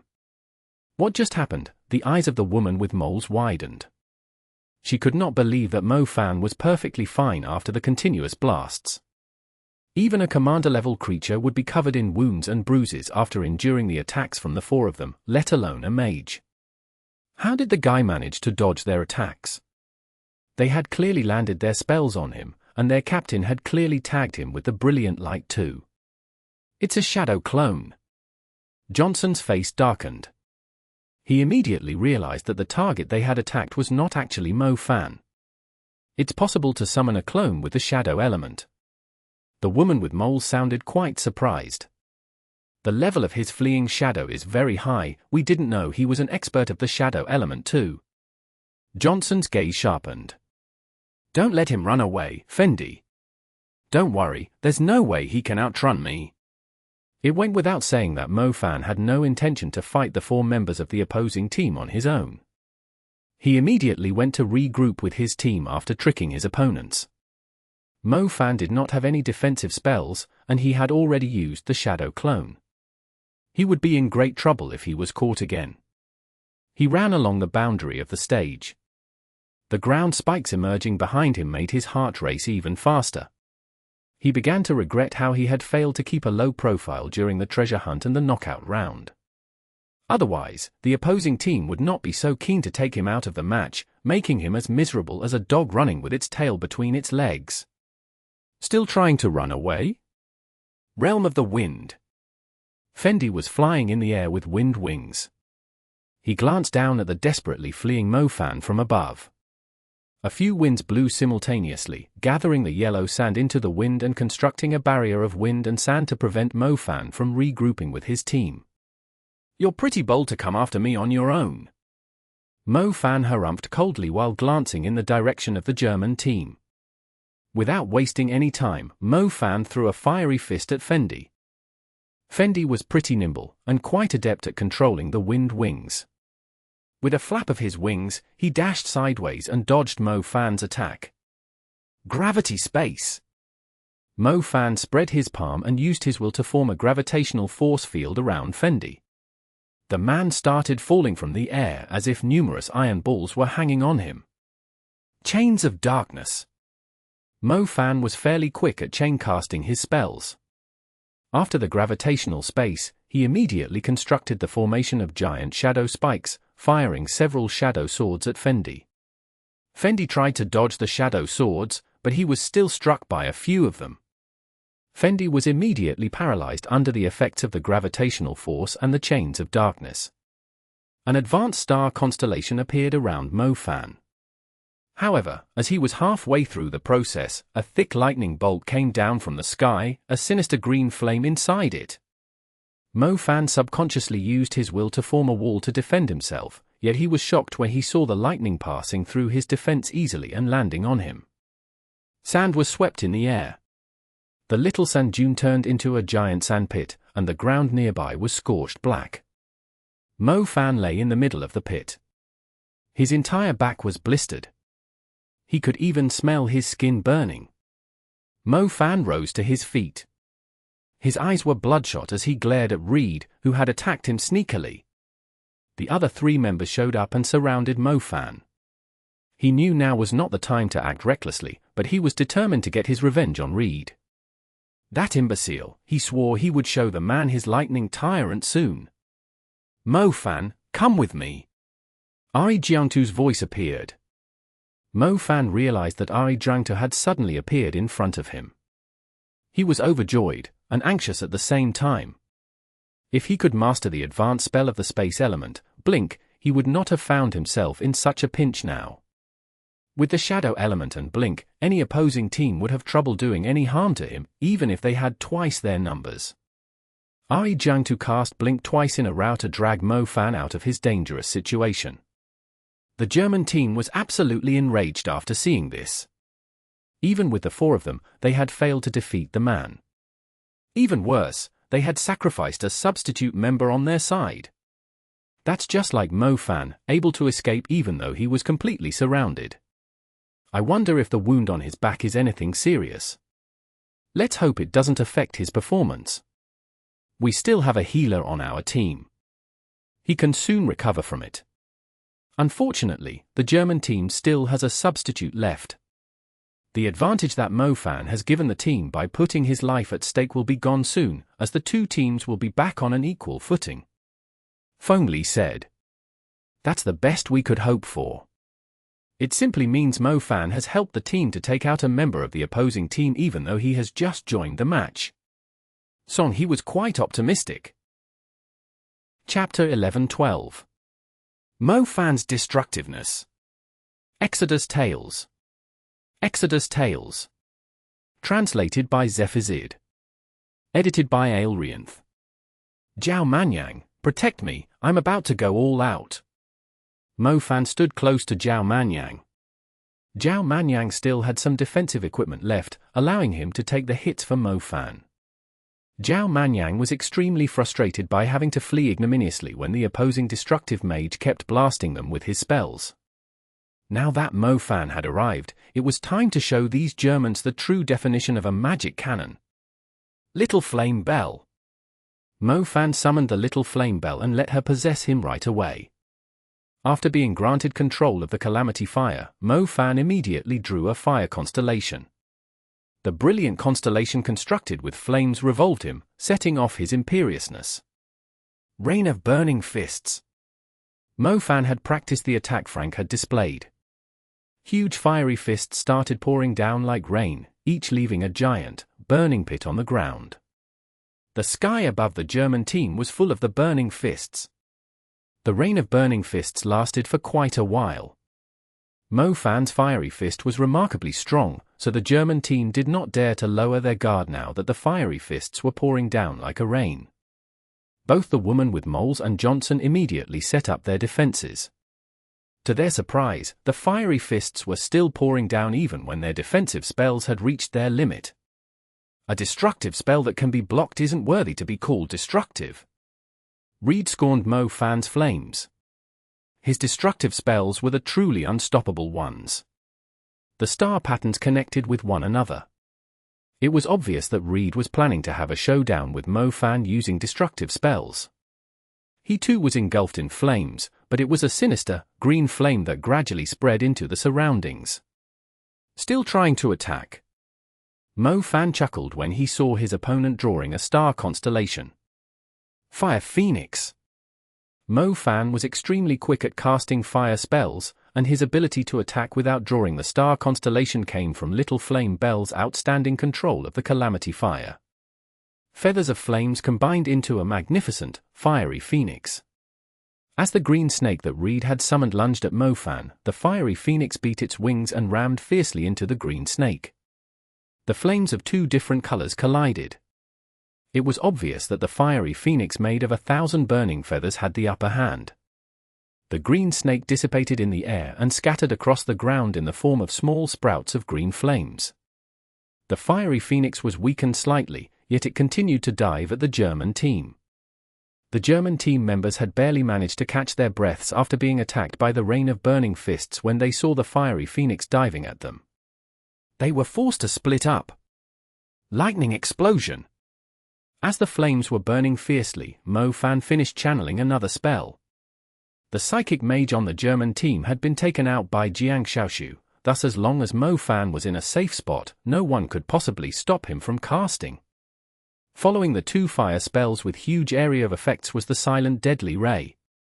The lightning arcs and the deadly rays from the explosion forced the members of the German team to scatter. Their formation completely crumbled. Mo Fan was casting spells with the Lightning Tyrant. Even without the Lightning Tyrant domain, his lightning spells were incredibly powerful due to the amplifying effect of the Lightning Tyrant. Even though some members of the German team managed to set up their defenses, the strong penetrating ability of the deadly rays still managed to inflict damage on them. Damn it! Reed was a destructive mage. His defense was not particularly outstanding. Since the opponent had secured the advantage by attacking first, Reed did not have a chance to channel his advanced spells. The morale of the German team dropped rapidly after the members endured 3 fairly powerful spells in a row. Reed was finally able to channel his spell under their Captain Johnson's protection. Lightning Battle Axe. Reed's eye sharpened as he stared into the sky and swung his arm down. A battle axe made of lightning suddenly descended from the clear sky and landed right on Jiangtu, who failed to dodge the attack in time. Jiangtu had set up a defensive spell, but the sinister, green glow of the lightning battle axe allowed the attack to simply pass through his defense and land on him. The thin shield equipment had no chance of resisting the overwhelming power of the lightning battle axe. Jiangtu was knocked to the sand and was soon covered in blood. Luckily, the Knight Rakshasa appeared in the nick of time and dragged Jiangtu away from the lightning arcs produced by the lightning battle axe. Otherwise, he would have been disqualified right away. Nunrong Ni immediately cast the Aquarius star sign to treat Jiangtu's injuries. Unfortunately, he would need some time to recover from such a serious blow. The team could only escort him to the back. However, Jiangtu's condition was not a huge problem for the team, since his greatest trump card was the Knight Rakshasa.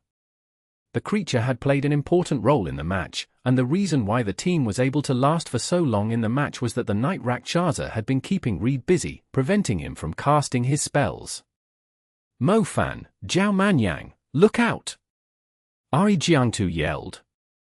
Zhao Manyan raised his head and saw a lightning battle axe right above him. I don't think my defensive equipment can take it, Zhao Manyan said in a panic. Mo Fan had a stern face. He quickly gathered his will and shoved Zhao Manyan away from him. Holy crap, are you crazy?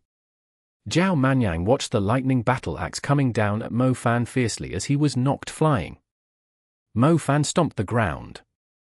Dark lightning arcs began to surround him in a circle, as a formidable presence of lightning burst out of Mo Fan and swept across the stage.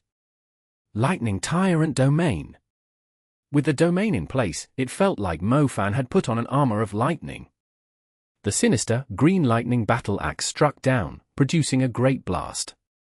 It looked like the lightning was about to completely disintegrate him. The 2 assistant judges were stunned. They did not think the student would endure the lightning battle axe with his body. Even if a lightning mage had a certain resistance toward lightning, it was nowhere enough to guarantee that he could survive the hit. Rivers into the sea. Mo Fan stood firmly and faced the battle axe. Lightning strikes kept descending, yet they seemed to be absorbed by Mo Fan, as the lightning armor on him grew even brighter. The Lightning Tyrant domain was able to raise the lightning resistance and ability to absorb lightning of a mage, and in addition to that, Mo Fan's demon flesh could easily endure the damage of an advanced lightning spell. Therefore, Mo Fan's lightning resistance was absolutely insane with the two factors combined. Mo Fan rapidly absorbed the energy of the lightning battle axe. Meanwhile, the lightning magic in the surrounding area was gathering around him. The clouds in the sky rumbled as more lightning accumulated in them. Feeling that the energy of the lightning battle axe was not enough to satisfy his needs, Mo Fan further cast a lightning strike with Qianjun on himself. The lightning did not cause any harm to Mo Fan, but the energy stored up by his lightning armor was building rapidly. I'll show you the true definition of a destructive spell. Mo Fan raised his head. The whole stage was trembling due to the energy he had gathered. Even the spectators were having difficulty breathing from the enormous pressure. Sky Lightning Claw. Mo Fan clenched his hands into claws and swung them to both sides. The lightning burst out of his armor. The lightning claws extended more than 100 meters, tearing at the members of the German team fiercely. The damage of Sky Lightning Claws was already higher than an advanced lightning spell, not to mention that Mo Fan had also absorbed the energy of the lightning battle axe and the lightning tyrant. The Sky Lightning Claws were actually twice as strong as they usually were. The destructive lightning claws raised the sand dunes to the ground. The whole place trembled from the overwhelming electric current. Reed, the woman with moles, and Fendi were at the spot where the Sky Lightning Claws were the strongest. The lightning arcs whipped them fiercely and left shocking wounds on them, showing no mercy. The woman with moles had been in the match for quite a long time. She had used up all her defensive equipment. She initially thought she could defend herself with her spells, yet the Sky Lightning Claws treated her defensive magic like mere air. The lightning claws tossed her into the air, and the lightning arcs whipped her continuously. The assistant judge immediately went onto the stage upon seeing this. The terrifying Sky Lightning Claws even left a few scratches on the assistant judge's body, but the man managed to save the woman with moles in the end. The German team lost another member. Their team only had 4 members left. The person with the worst luck was the student that had just joined the match. He was basically a defensive mage, yet he totally stood no chance against Mo Fan's violent lightning. He was injured even though he had just entered the stage. Similarly, Reed and Fendi were suffering from serious injuries, too. They had barely survived the lightning attack with the help of their magic armor. Do you think that was the end of it? Mo Fan wore a cruel grin and uttered, "Tyrant call." The Sky Lightning Claws had just dissipated, but the yellow lightning of the lightning tyrant scars was triggered. Each lightning arc of the Sky Lightning Claw would leave a yellow lightning tyrant scar on its target, and as long as the number of lightning tyrant scars reached 2, Mo Fan was able to trigger the tyrant call. Mo Fan had left at least 10 lightning tyrant scars on both Fendi and Reed. When the tyrant call was triggered, a thick, lightning bolt tore through the sky and descended rapidly. The sequence of attacks ended with a deafening blast. The people immediately saw an enormous pit with a diameter of over 10 meters on the ground, and both Fendi and Reed were lying in the pit with their magic armor shattered into pieces. The crowd's ears were still buzzing from the lightning. Everyone was staring at the enormous pit in disbelief. Such power! Mo Fan was able to ignore his opponent's defense, too, even though he did not have the innate talent of the German team's destructive mage. This was Mo Fan's destructive power. Chapter 11-13. The Scariest Man on the German Team. Exodus Tales. Exodus Tales. Translated by Zephazid. Edited by Aelrianth. Strong, so strong. The crowd was left in awe. The Sky Lightning Claws and the Tyrant Call had devastated the stage. The German team that seemed to have the upper hand not long ago had totally lost their domineering aura after enduring the destructive spells. They were all in bad shape, and their magic armor was destroyed, too. Mo Fan's spells not only penetrated his target's defenses, but the number of targets his spells could attack at once was shocking, too. The woman with moles was knocked out, Reed and Fendi were both injured, and it took them quite some time to barely rise to their feet. It seems like the Chinese team has the better destructive mage. The German team was almost wiped out by his continuous attacks. A weaker team would have been done for by the chain attacks of his lightning spells. Yeah, their defense is completely useless against his lightning spells. He basically disqualified a member, left one member in slight injuries, and two in serious injuries. I wonder who the idiot that ranked him 5th among the participants is. Reed has been in the match for quite some time, yet he didn't really do much. Meanwhile, the Chinese mage with double innate elements has been completely unstoppable once he joined the match. The stadium immediately burst into an uproar. Mo Fan's destructive sky lightning claws had completely shocked the world. It was fairly easy for them to tell who was stronger. Even though Reed's innate talent was fairly unique, if his spells were unable to pass through the enemy's defenses, the power of his magic was clearly incomparable to Mo Fan, whether it was based on the damage of the soul grade seeds, the power of the spells, or their control over the lightning element. When Reed attacked Mo Fan with lightning, the man simply endured it with his body. Meanwhile, Mo Fan's sky lightning claws almost took out the entire German team. Well done! Advisor Feng Li yelled out excitedly. The middle-aged man who usually had a stern face was currently feeling an adrenaline rush. The performance of his students was better than he had expected, especially Zhao Manyan's outstanding defense and Jiang Shaoxu's sudden eruption, both helping the team to overcome the most difficult time. When Mo Fan finally joined the match, he immediately dealt a serious blow to the opposing team. Mo Fan did not let them down. The German team was on the verge of losing the match after Mo Fan attacked with his sky lightning claws. It made their hearts pound heavily. Flying Creek Snow Wolf, Little Flame Bell, take them out. Mo Fan always went all out in a battle. He was not satisfied with knocking his opponents to the ground. He insisted on stomping on his enemy until they were no longer able to rise to their feet. The two powerful summoned beasts charged forward. The Flying Creek Snow Wolf had his eyes on the substitute of the German team for a fairly simple reason: the student was an ice mage. If the student had done his homework, he would have learned that the Flying Creek Snow Wolf was a lot stronger when there was ice around him. The Flying Creek Snow Wolf's true strength easily surpassed the granite inferior dragons. He was as strong as an average commander-level creature, so it was much better if the student refrained from using his ice magic.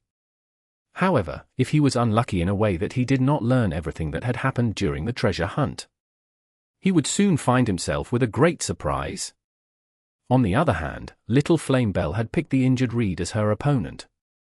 She kept spitting out calamity fire, and inextinguishable flames soon surrounded the area. Reed was completely enraged. He had already been crushed by his opponent in the showdown between the two destructive mags, and now he was being humiliated by a little creature. Little Flame Bell was incredibly strong. The contracted beast was able to hold her ground even though she was going against a mage with two soul-grade seeds like Reed. Captain Johnson of the German team had a dark expression.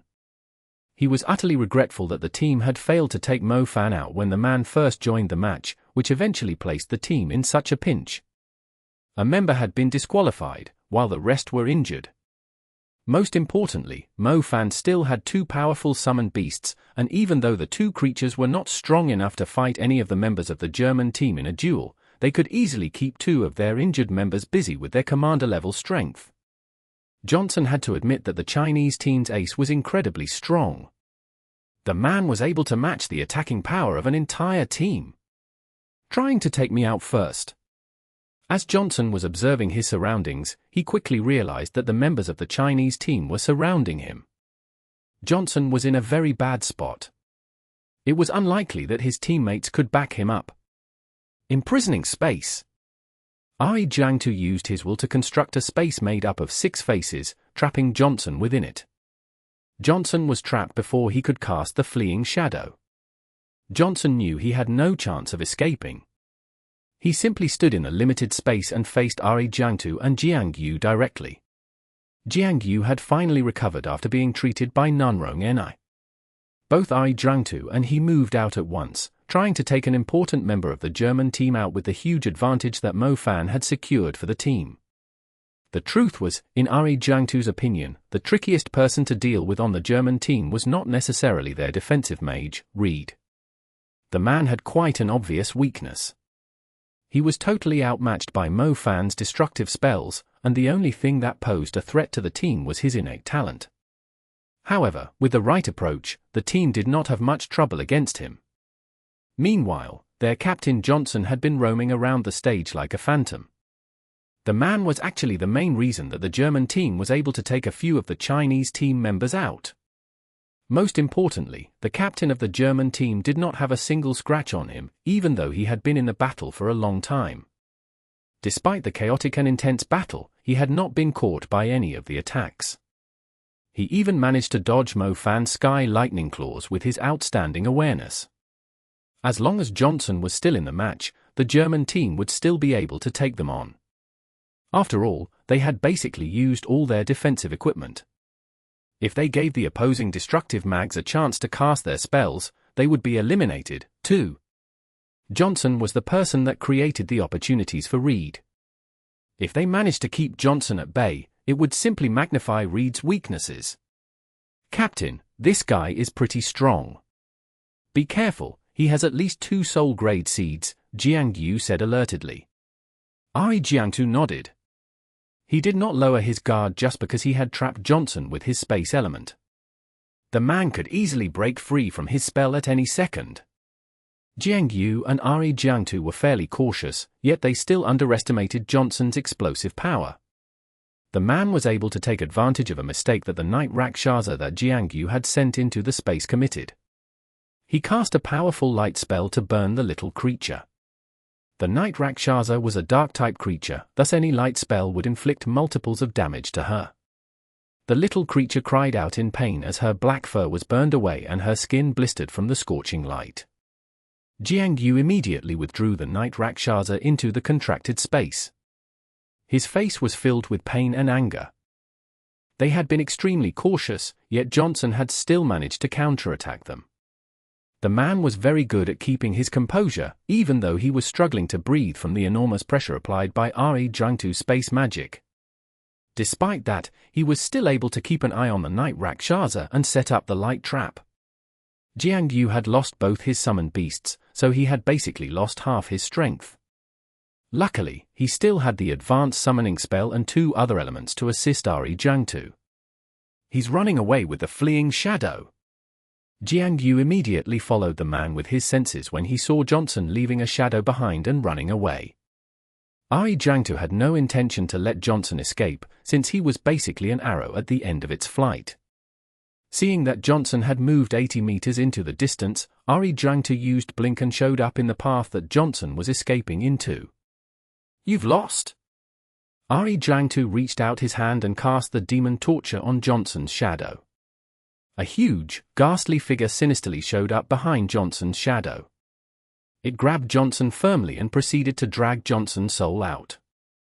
During the tournament, if a participant's soul was drawn out by the Demon Torture, even without inflicting any damage on the participant's soul, the person would be disqualified from the match. After all, the Demon Torture of the Curse element was too dangerous, as it could inflict incurable damage on the target's soul. The 2 assistant judges quickly entered the stage upon seeing this. However, Johnson's shadow suddenly turned into a puff of black smoke and vanished into thin air. The 2 assistant judges that were planning to bring Johnson down the stage stood in their spot with blank faces for quite some time. Jiangtu immediately had a bad feeling upon seeing this. He quickly turned around and saw a strange shadow showing up behind Jiangtu. The silhouette of a human figure gradually became clear. Johnson was holding a dagger in his hand. He placed it softly on Jiangtu's neck and left a little cut on it. The cut only damaged Jiangtu's skin, it did not really hurt Jiangtu, yet he was already drenched in cold sweat. He turned around in disbelief and saw Johnson's expressionless face right in front of him. "You two, bring him down." Johnson did not do anything excessive. His body soon turned into a black shadow and swiftly disappeared, but his voice was still echoing nearby amid the sand that was blown into the air. The 2 assistant judges that had made a mistake reacted quickly. They came up to Jiangtu and brought him out of the stage. The outcome had taken everyone by surprise, including the 2 assistant judges. They initially went into the stage to take Johnson away, yet not only did Johnson trick Jiangtu and the assistant judges, he was able to take Jiangtu out after he was left behind. Johnson's achievement immediately stirred a great uproar among the supporters of the German team. As expected of the captain, he was a lot more reliable than Reed, whom they initially had high hopes in because of the rumors. It was obvious that Johnson was the strongest member of the German team. Chapter 11-14. The Unyielding Spirit of Men. Exodus Tales. Exodus Tales. Translated by Zephazid. Edited by Aelrianth. Johnson was extremely quick under the effects of the fleeing shadow. After taking out Jiangtu, he immediately headed toward Reed. Jiangtu had just used Blink, so the spell was still on cooldown for a short time. When he discovered that Johnson had left the area, he immediately had a bad feeling apart. Blaming himself for being too careless, he had allowed his opponent to knock Jiangtu out. As Jiangtu thought, Johnson was not trying to run away. He quickly showed up in front of Little Flame Bell. He did not attack Little Flame Bell, but quickly cast the NYX regime. A great darkness soon loomed over the place, consuming it. Little Flame Bell tried to stop the darkness from spreading further with her flames, but she was soon hit by a few shadow spikes that took her by surprise. The shadow spikes sealed off Little Flame Bell's movement and magic, preventing her from casting a single spell. Johnson was incredibly smart, and each of his actions reflected the goal he had in mind. He had shown up just to seal off Little Flame Bell's attacks. If Reed was attacked Little Flame Bell now, the creature would surely suffer serious injuries. However, that was not what Johnson had in mind. He was well aware that taking out Mo Fan's contracted beast was not enough to turn the tables. The only chance for the German team to win the match was Reed. The Chinese team no longer had any defensive equipment. If he gave Reed a chance to cast the hellish flames, it would surely give their team the comeback they were looking for. As such, Johnson did not bother wasting his time on Little Flame Bell. His only goal was to stop her from interrupting Reed's channeling. The NYX regime was to ensure that the little creature was unable to find where Reed was in the pitch-black darkness. "Reed, it's all you now." Johnson glanced at Reed and said in a serious voice, "Leave it to me." Reed clenched his teeth, turning the humiliation he had felt into raging flames. The sinister, green flame engulfed Reed. His formidable aura combined with the dark magic, making him look even more terrifying. The green flame that was like a little firefly in the darkness burned fiercer. Soon, a shocking meteorite appeared in the sky. The meteorite looked extremely tiny at the start, but as the flames engulfing it spread further away while the meteorite gradually approached the ground. The people immediately realized how enormous the meteorite was.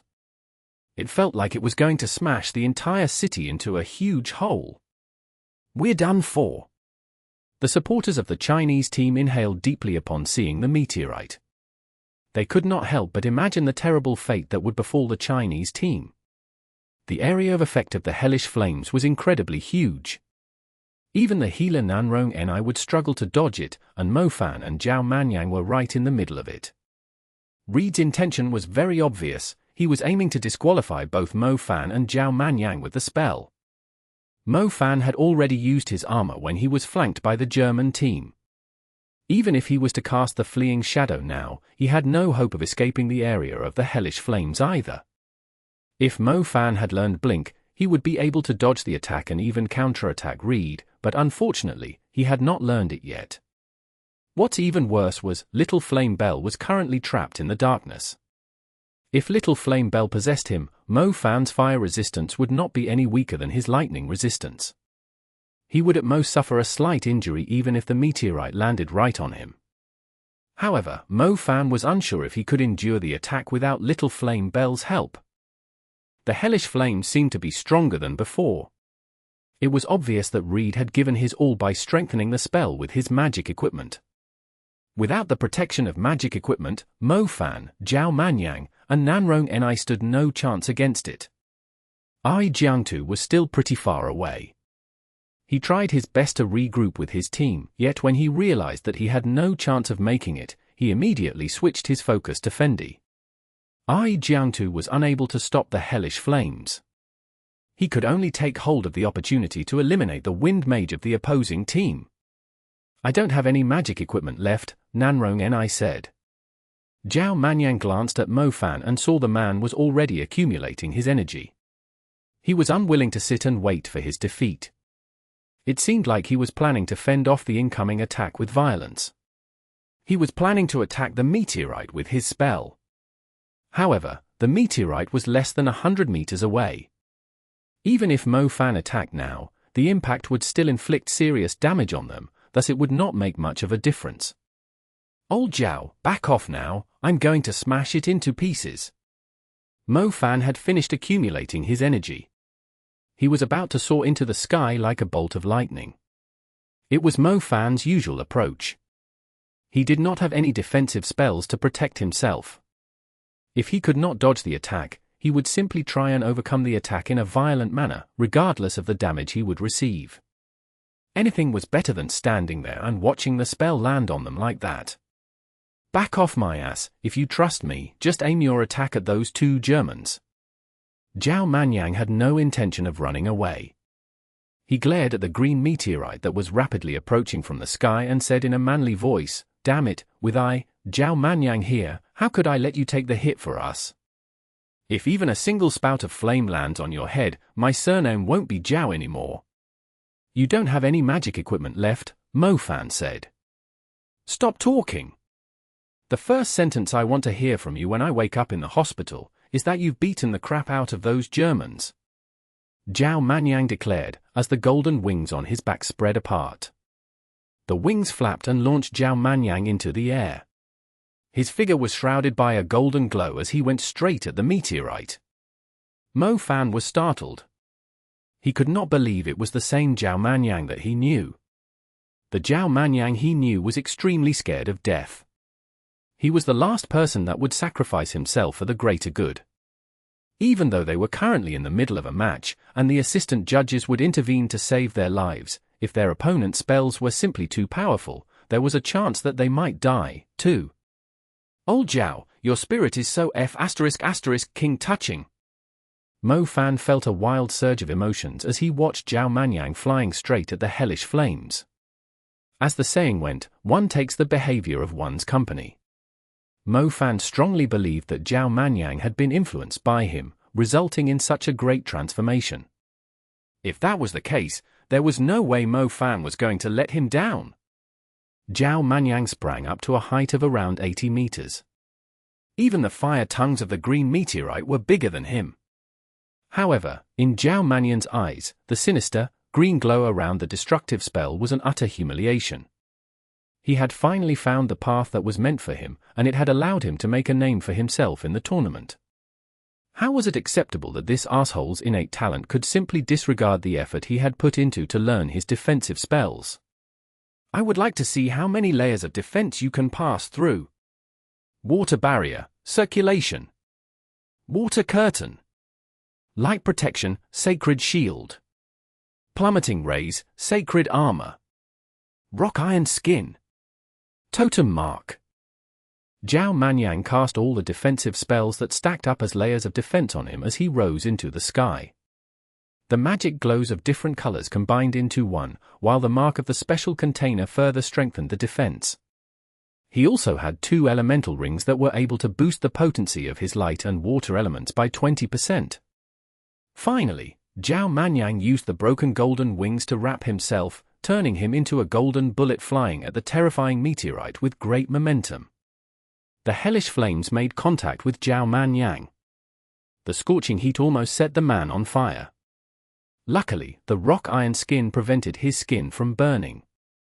Zhao Manyan was even closer to the meteorite.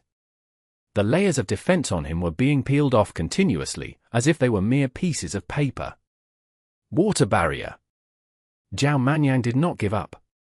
He continued to cast defensive spells on himself. However, despite the layers of defensive spells he had, regardless if they were a basic, intermediate, or advanced spell, the green flames easily passed through them and gradually approached his flesh. Zhao Manyan clenched his teeth. He did not back away, but rammed right into the meteorite. The courage and boldness he displayed left the crowd in awe. You have a very impressive brother, Zhao Yuqian, but why do I feel like you weren't very proud of him, judging from how you always speak of him? To be honest, I'm quite surprised myself, Zhao Yuqian replied.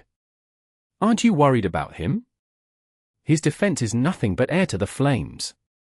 How can I not be worried? Panglai, who had been rather silent throughout the match, suddenly spoke. His eyes flickered with excitement, as if he had learned the secret of the sinister, green glow shrouding the incoming spell. He pointed at the hellish flames that were clearly fainter and said, that guy's innate talent doesn't really ignore the defense. Each of the defensive spells is actually weakening it. The others immediately took a closer look and discovered that not only was the aura of the meteorite falling, it was actually shrinking by a lot, too. It was actually weakening as it passed through each layer of Zhao Manyan's defense. The meteorite finally exploded around 50 meters above the ground. The flames spread in the air like brilliant fireworks.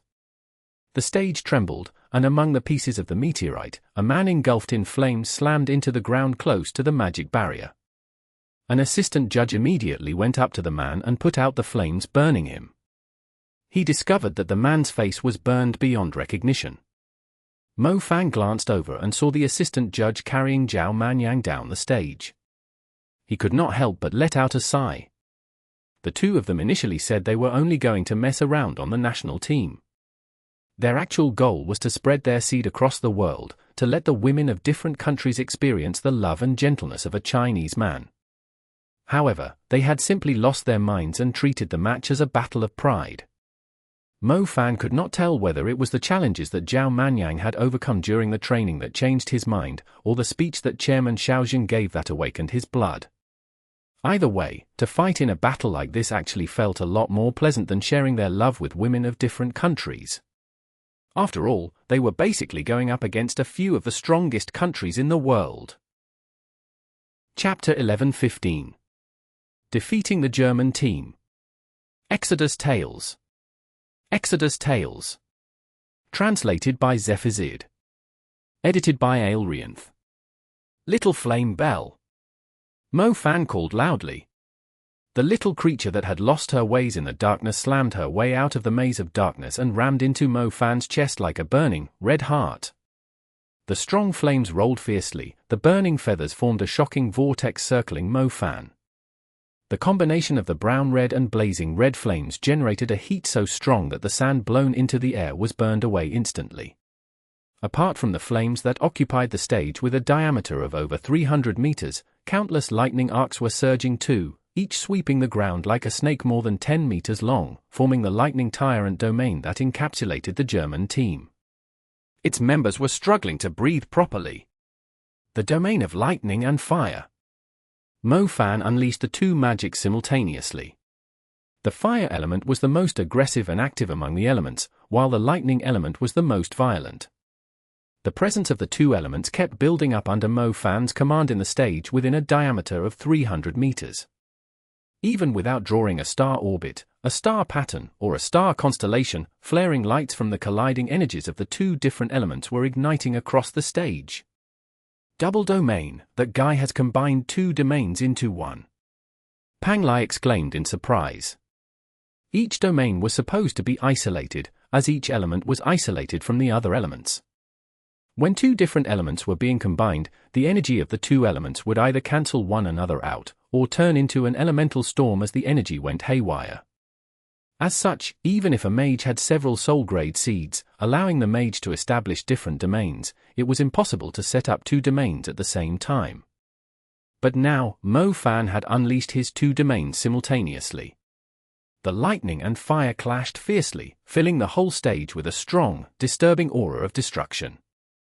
The fire domain doesn't belong to Mo Fan, but the fire spirit. Mo Fan is controlling the lightning domain while the flame bell controls the fire domain.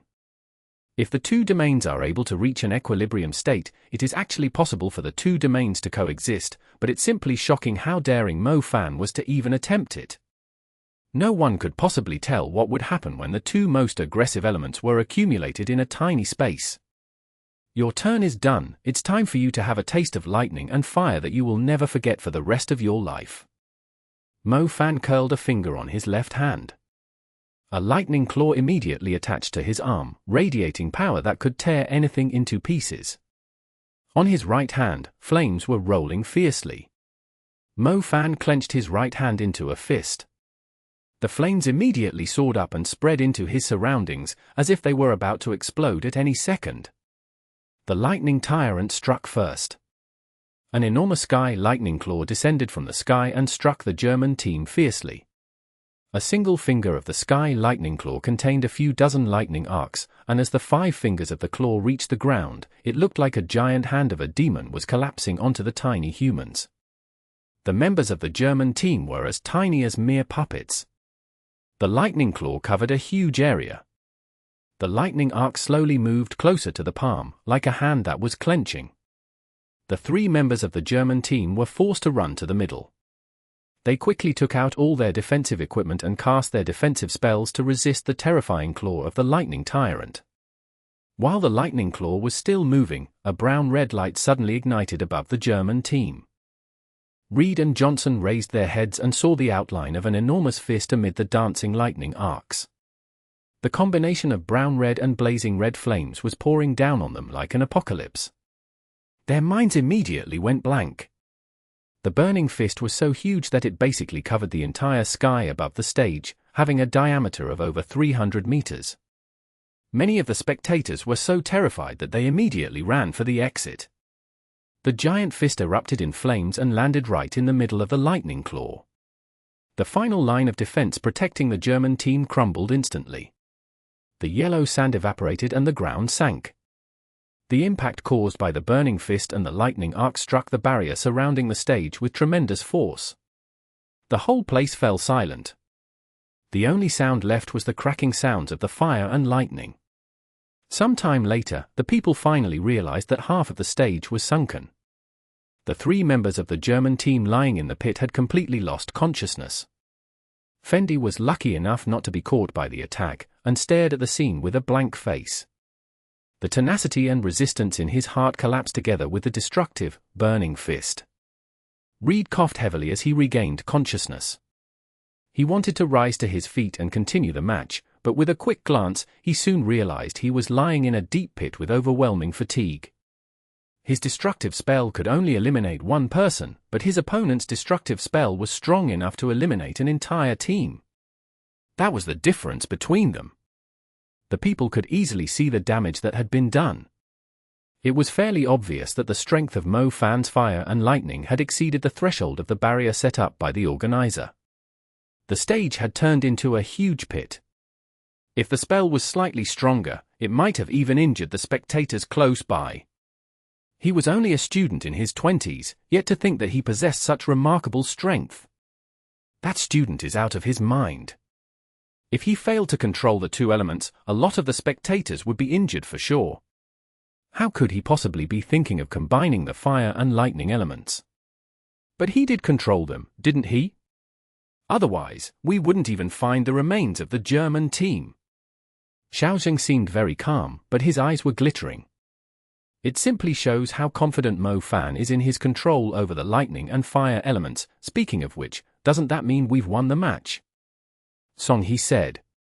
The people were so immersed in the great shock of witnessing Mo Fan's outstanding magic that they did not even realize Mo Fan's daring thought of combining lightning and fire had allowed the team to defeat the strong German team and placed them in the winner's bracket. Xiaojing smiled. The rest of the councilmen smiled, too. The victory of the match felt much better than winning a political contest. Strength. It reflected the strength of their country, nothing else. The whole stadium burst into an uproar after a brief silence. The crowd cheered and screamed at the top of their lungs as the outcome of the match was broadcast to the rest of the world. Humans had always been weak compared to demon creatures.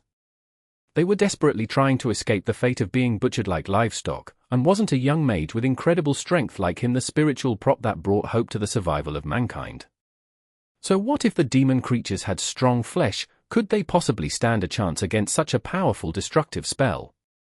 The cheerful cries of the crowd were all directed at the lightning and fire mage standing on the stage. His imperious demeanor and outstanding control of his magic had won the respect and admiration of many mags.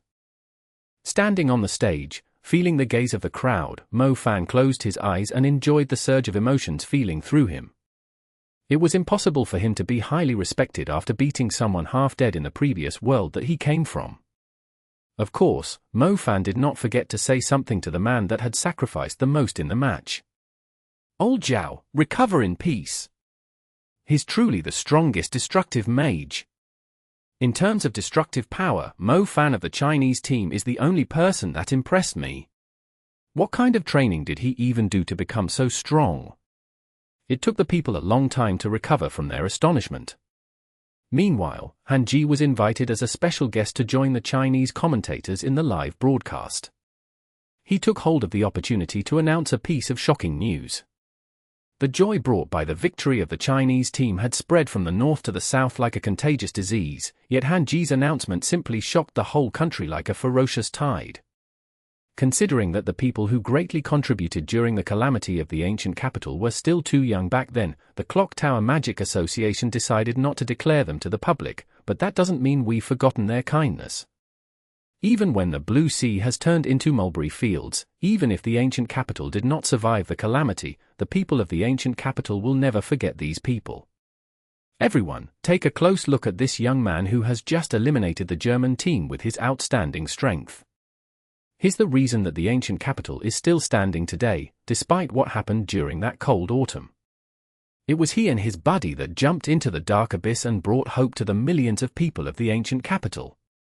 Han Ji had never been as uplifting and excited as he was today. Many people, including Pang Lai, were clueless as to why Han Ji cared so much about Mo Fan. He had gone as far as rebuking Zhu Huiyin, the chairman's secretary, for Mo Fan's sake. The reason behind it was the fact that the whole ancient capital owed the young man a great debt that they could never repay. The unyielding spirit that Mo Fan showed even when he was surrounded by an ocean of undead in the space of death had greatly touched the hearts of the ancient capital's people, even as their city was on the verge of falling into ruins. If the news about the victory of the Chinese team was stirring the hearts of the people like a strong tide, the reveal of Mo Fan's identity as the savior of the ancient capital was on the scale of a tsunami. The saviors of the ancient capital were not some forbidden mags, but a student and a young soldier, high school students who had survived the calamity of Bo City. One must admit that Han Ji had chosen the perfect time to make the announcement. Even those that were doubtful of Mo Fan's character were utterly convinced. Meanwhile, Mo Fan was still indulging in his victory, totally unaware that Han Ji had revealed his heroic achievement to the public. Mo Fan went down the stage and greeted his teammates with a great smile. He even gave Mu Nujiao a charming grin, yet he soon realized everyone was staring at him with blank faces. "Say, Zhao, we've been housemates for many years, there's no need for you to be smitten with me like the others," Mo Fan teased. "Did you actually go to the ancient capital after leaving the match during the preliminaries?" Mu Nujiao asked him. Chapter 11:16. The Apology from the Chairman's Secretary. Exodus Tales. Exodus Tales. Translated by Zephizid. Edited by Aelrianth. When Mu Nujiao asked the question, Dong Fang Lai, who was also involved in the match during the preliminaries, immediately recalled how Mo Fan had suddenly disappeared after crushing him with a single punch. He was missing for quite some time after that, and it turned out that he had gone to the ancient capital. "I think so. What's wrong with everyone? Isn't it obvious that I'm going to win the match?" Mo Fan glanced around him and saw everyone was staring at him in a strange way. He was having difficulty describing the strange feeling. If he was to describe it in a bad-sounding way, it felt like they were staring at someone with a mental disorder. If he was to describe in a better-sounding way, it seemed like they were struggling to believe something, yet he could see a hint of admiration in their eyes, too. Mo Fan did not overthink it. He proceeded to the healing wards to check on Zhao Manyan. Zhao Manyan was the main reason the team was able to secure the victory. Mo Fan had to find out if he was alive or dead. If Zhao Manyan was dead, he would burn paper offerings and let the deceased man know that he had blasted the German team to the ground. Mo Fan soon found Zhao Manyan, who was still lying unconscious on a sickbed. Zhao Manyan was in pretty bad shape. It would take him some time to recover from his injuries. Mo Fan was about to leave when he saw an aged woman walking his way, her face all contorted. In addition to her, Feng Li, his teammates who could still walk, a few councilmen, Pang Lai, Chairman Xiao Zheng, and Han Ji, who was done with the interview, came into the ward. "So you guys have come to pay Zhao Manyan a visit, too? He has the life of a turtle, he won't die so easily," Mo Fan burst out laughing. He initially thought he could amuse the people with his little joke, and they would proceed to send Zhao Manyan their regards, but the annoying old woman Zhu Huiyin came up to him with Zhu Jiming, who looked like he had just eaten a pile of dung. Both of them bowed to Mo Fan. Mo Fan was startled. He glanced at Han Ji, who was grinning like a cunning fox. Mo Fan immediately realized something had happened. "I'm so sorry, my nephew has been harsh with his words, and I have failed to teach him the proper manners. I have misjudged you and even uttered some absurd comments on your character. I have neglected the obligations as the chairman's secretary, so I've come with my nephew to apologize to you. I hope you will forgive the two of us," Zhu Huiyin said in a soft voice. She was like a completely different person, losing her previous arrogant demeanor. The chairman's secretary was an authority figure with a higher position than Han Ji, the president of the Clock Tower Magic Association, but she was currently apologizing to a young man in front of the reporters and the other councilmen. If they did not know Mo Fan was the savior of the ancient capital, they would never have believed it. "I am actually a malevolent person, a nasty human being you can say. I'm expected to take troubles to heart, so I can assure you that I will definitely remember what you did." Mo Fan was far from the forgiving kind. Besides, Mo Fan had wanted to get revenge on Zhu Jiming a long time ago. Zhu Huiyin's face fell as dark as charcoal after hearing Mo Fan's words. The man was a real villain. He was actually gloating over their situation.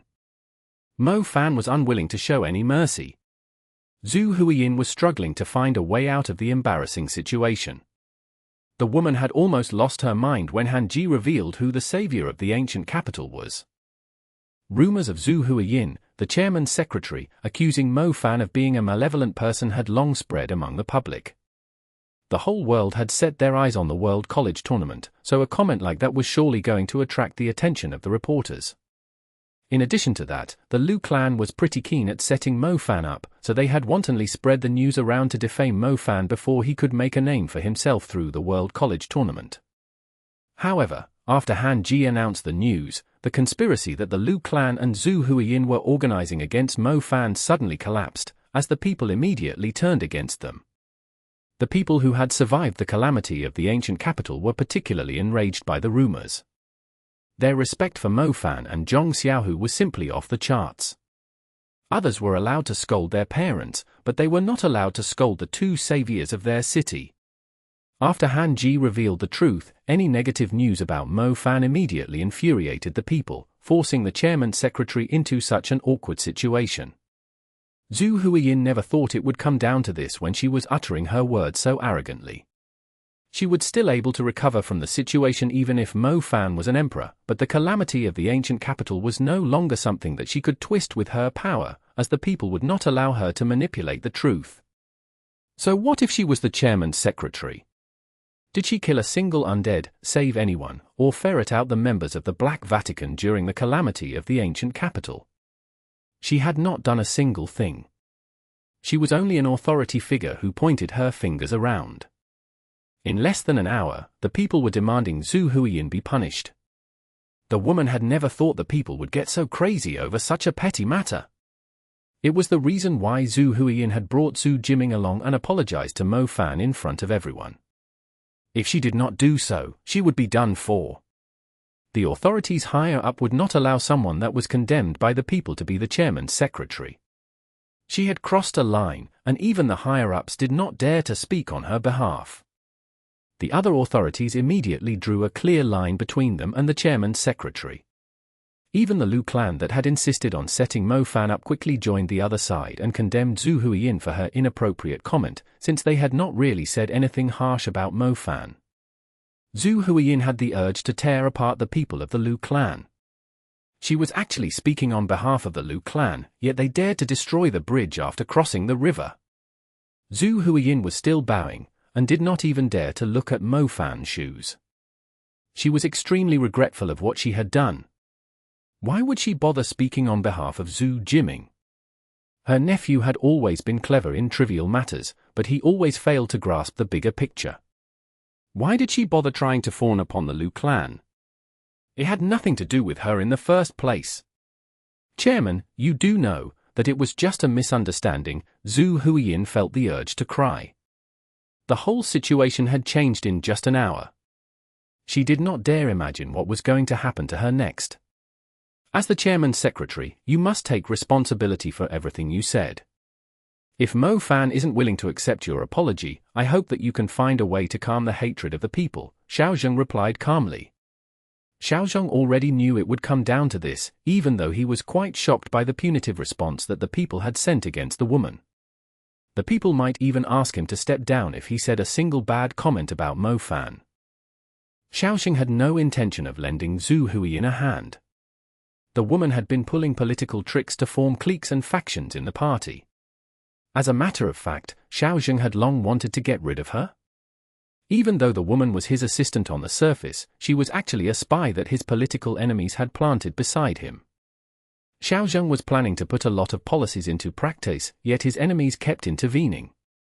Xiaozheng believed he had always fulfilled his obligations with a clear conscience. As such, for the sake of the bigger picture, and the people, this Zhu Huiyin must step down from her role. As the people were leaving, Feng Li suddenly turned to Mu Nujiao and said, Mu Nujiao, contact your family, tell them that you will be replacing Zhu Jiming in the upcoming matches. Zhu Jiming was walking out of the ward, and staggered with wide eyes when he heard the words. Advisor, Zhu Jiming tried to speak. That's enough. I'm well aware of the conflict between you two, but our country's ranking is currently at stake. I don't want any conflicts between the members of the team to become a factor that might lose us a match, and it's unnecessary to say that it's unfair or anything. If you were the one that won us the match, I wouldn't hesitate to expel Mo Fan from the team either. Feng Li was incredibly stubborn whenever he had made up his mind. Zhu Jiming felt like he was going to fall apart. He had failed utterly, even before he could face Mo Fan directly. Zhu Jiming never thought he would be kicked from the team like this. He was hoping that he could redeem himself with an outstanding performance in the upcoming matches, just so his aunt, Zhu Huiyin, would not be so angry at him, since he was still fairly useful to her. However, he was nothing but a pile of dung if he was no longer a member of the national team. His situation was worse than all the nightmares he had imagined. The thin curtains were swaying slightly. In a ward close to the stadium, Mu Ningxue, with her head leaning against the headboard, was struggling to describe the complicated feeling in her heart. As she expected, someone came into the room, and it was none other than the hero that the whole country was cheering for. Mu Ningxue looked at the man, at the indifferent, yet somewhat perverted grin on his face. Xue, I've come to see you, how are you feeling? Mo Fan came forward.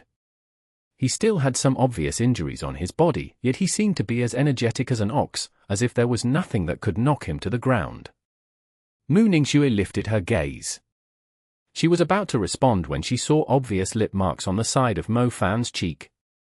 It was pink, and from the look of it, the lip's owner was surely an attractive woman. Mu Ningxue tried her best to ignore it, but Mo Fan quickly stuck his face close to her. Mu Ningxue, who had initially decided to be nicer to Mo Fan, was immediately filled with anger and disgust. Have you looked at yourself in the mirror? Mu Ningxue's voice lacked liveliness. Not yet, Mo Fan said. Mo Fan was utterly confused. He went into the restroom to take a look at the mirror, and was surprised to see clear lipstick marks on his face. Mo Fan instantly felt like he had been struck by lightning. He quickly rubbed his face. Goddamn, those were Mu Nujiao's lips. Mu Nujiao finally had a chance to vent out all the pressure she had been feeling. She was so excited that she kissed Mo Fan on the face when the unconscious Zhao Manyan was the only person in the ward. It did not mean anything much, it was obviously just her way of sharing her joy. since she had put in a lot of hard work for the chance to join the national team. The woman who had been promoted to an official member of the national team subconsciously gave Mo Fan a kiss in response to her overwhelming joy surging up. However, when Mu Nujiao realized she had definitely crossed the line, she immediately fled like a panicked doe. Mo Fan could not even take advantage of her. He simply forgot about the kiss and came to pay Mu Ningxue a visit, just so he could tell her how impressive he was in the match, yet reality had always been cruel to him. Shue, hee, I've rubbed them off. What was I going to say? Look at you, why are your hands so cold again? Let me warm them up for you, Mo Fan began. Chapter 11-17. The Egyptian team won again.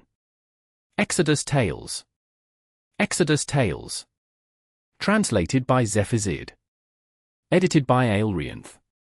4 countries were placed in the winner bracket: Greece, England, China, and Egypt. The losers bracket consisted of the USA, Canada, Germany, and France. The first round ended with the match between China and Germany. It was very likely that a lot of new names were going to show up on the ranking after the intense matches in the first round. Meanwhile, Mo Fan finally made it to the 3rd rank after the defeat of the German team, taking Reed's spot. Reed's weaknesses had been exposed by the match. The other countries would not struggle as much against Reed's innate talent once they prepared more defensive equipment for the match. As for Mo Fan's destructive power, it did not really matter how much defensive equipment or how many spells they had, they were still going to be knocked to the ground. It was rare for students to duel one another outside of a tournament, thus it was fairly difficult to tell who was stronger on a team without going through the match against the German team. The schedule of the matches for the winner bracket was yet to be decided. It would only be revealed during the day of the matches.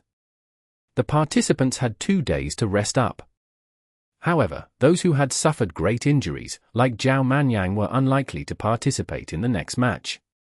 Judging from his outstanding performance in the first match, the team would have a better chance at winning if he was able to take part in the second match too, since the synergy between him and Mo Fan was flawless. One had perfect defense, while the other had perfect offense. When they were both on the stage, the opposing team would have to put in a strenuous effort just to deal with them. Mo Fan's energy was recovering at a slow pace. He had expended too much energy from his fire, lightning, and summoning elements.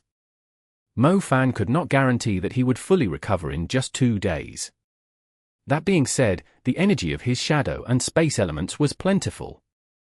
Similarly, Jiangtu was overwhelmed by fatigue, too. He had stayed in the match for the longest on their team, since he was in it right from the very start. He was the mainstay of the team. Without him, the team would have collapsed early on. Jiangtu's condition was worse than Mo Fan's. There was no way he would be taking part in the next match. The good news was that Mu Ningxue had recovered from her injuries. She also used the chance to digest the resources she had acquired from the treasure hunt. She needed ice fundamental crystals. The money she got from selling her share of the loot in the treasure hunt was enough for her to buy fundamental crystals to fill up another piece of the ice crystal bow. As a result, her cultivation had improved, too. She would have to bear a heavy responsibility for the upcoming matches. On the 3rd day, the second round of the finals finally began. The 4 teams in the winner bracket would be competing against one another, followed by the 4 teams in the loser bracket. The outcome of the matches would further decide the groupings of the teams. The people had high hopes in the Chinese team after their outstanding performance in the first match. However, the Chinese team was not in luck in the second round, as they were drawn to face the English team that was most likely going to be the champion of the tournament. The English team was crazy strong, especially Zorro, who was ranked first among the participants. Many people shared the same comment about him: his strength was unfathomable. Even Elaine, who was fairly close to Mo Fan and Mu Ningxue, mentioned that the man was incomprehensible, as if he came from outer space. Even as his teammate, Elaine the Great Duchess had never seen Zorro use all his strength. Everyone was well aware of how strong the English team was. Apart from the first-ranked Zorro, the other members had occupied 2 other spots on the ranking. The participant ranked 7th, and some other ranks were also members of the English team. The Chinese team found itself in quite an awkward situation. After the intense match against the German team, their captain, Jiangtu, was unable to fight the next match. Mo Fan's lightning and fire elements had not fully recovered yet, and both Zhao Manyan and Jiangtu were still recovering from serious injuries. Forfeit the match. Feng Li, did I hear it right? Are we seriously going to forfeit the match? Feng Li nodded. He had made the decision as soon as the team was drawn against the English team. Among the countries in the winners' bracket, both Greece and England were super powerhouses. The Chinese team basically had no chance of winning against either of them. As such, Feng Li did not hesitate to forfeit the match. However, if they had gone up against the Egyptian team, they would have gone all out instead. Clearly, luck would not always be in their favor. They had a 1 in 3 chance to be up against Egypt, and 2 in 3 to be drawn against a team they would surely lose to. Won't the people find it hard to accept that we've given up on the match without trying? Han Ji asked directly. If we still give it all even though we know we're going to lose, and eventually cost ourselves the rest of the matches for the tournament, that's called being stupid. It'll be even harder for the people to accept it. We didn't give up on the finals, nor did we give up on securing a higher rank in the tournament. We have only decided to preserve our strength after analyzing the situation, just so we can win the third match. Feng Li said firmly. Old Feng, I always thought you were an inflexible man. I agree that we have no chance of winning the match. Instead of losing the match after giving our best, we should just preserve our strength for the next match instead, Mo Fan agreed with a grin. Feng Li had made up his mind. Even though the advisors did not think it was appropriate to purposely forfeit the match, there was no dissent with his decision. In the second round, the first match was between China and England. Feng Li sent out Guan Yu and Li Kaifeng, the 2 agile mags, to probe the English team's strength.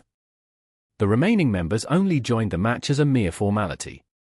Those that were fit for battle stayed for a while longer, while the others withdrew from the match as early as possible. The match was incredibly boring to watch, but the people knew that the match between the Chinese team and the German team was too intense. The Chinese team was up against a powerhouse before their members could even recover. It would be stupid if they decided to force themselves to fight the match. The Chinese team ended up preserving their strength by losing the match. They were placed in the group with 1 win. The English team won again, and was placed in the group with 2 wins. The match between Greece and Egypt turned out to be the highlight of the winner bracket.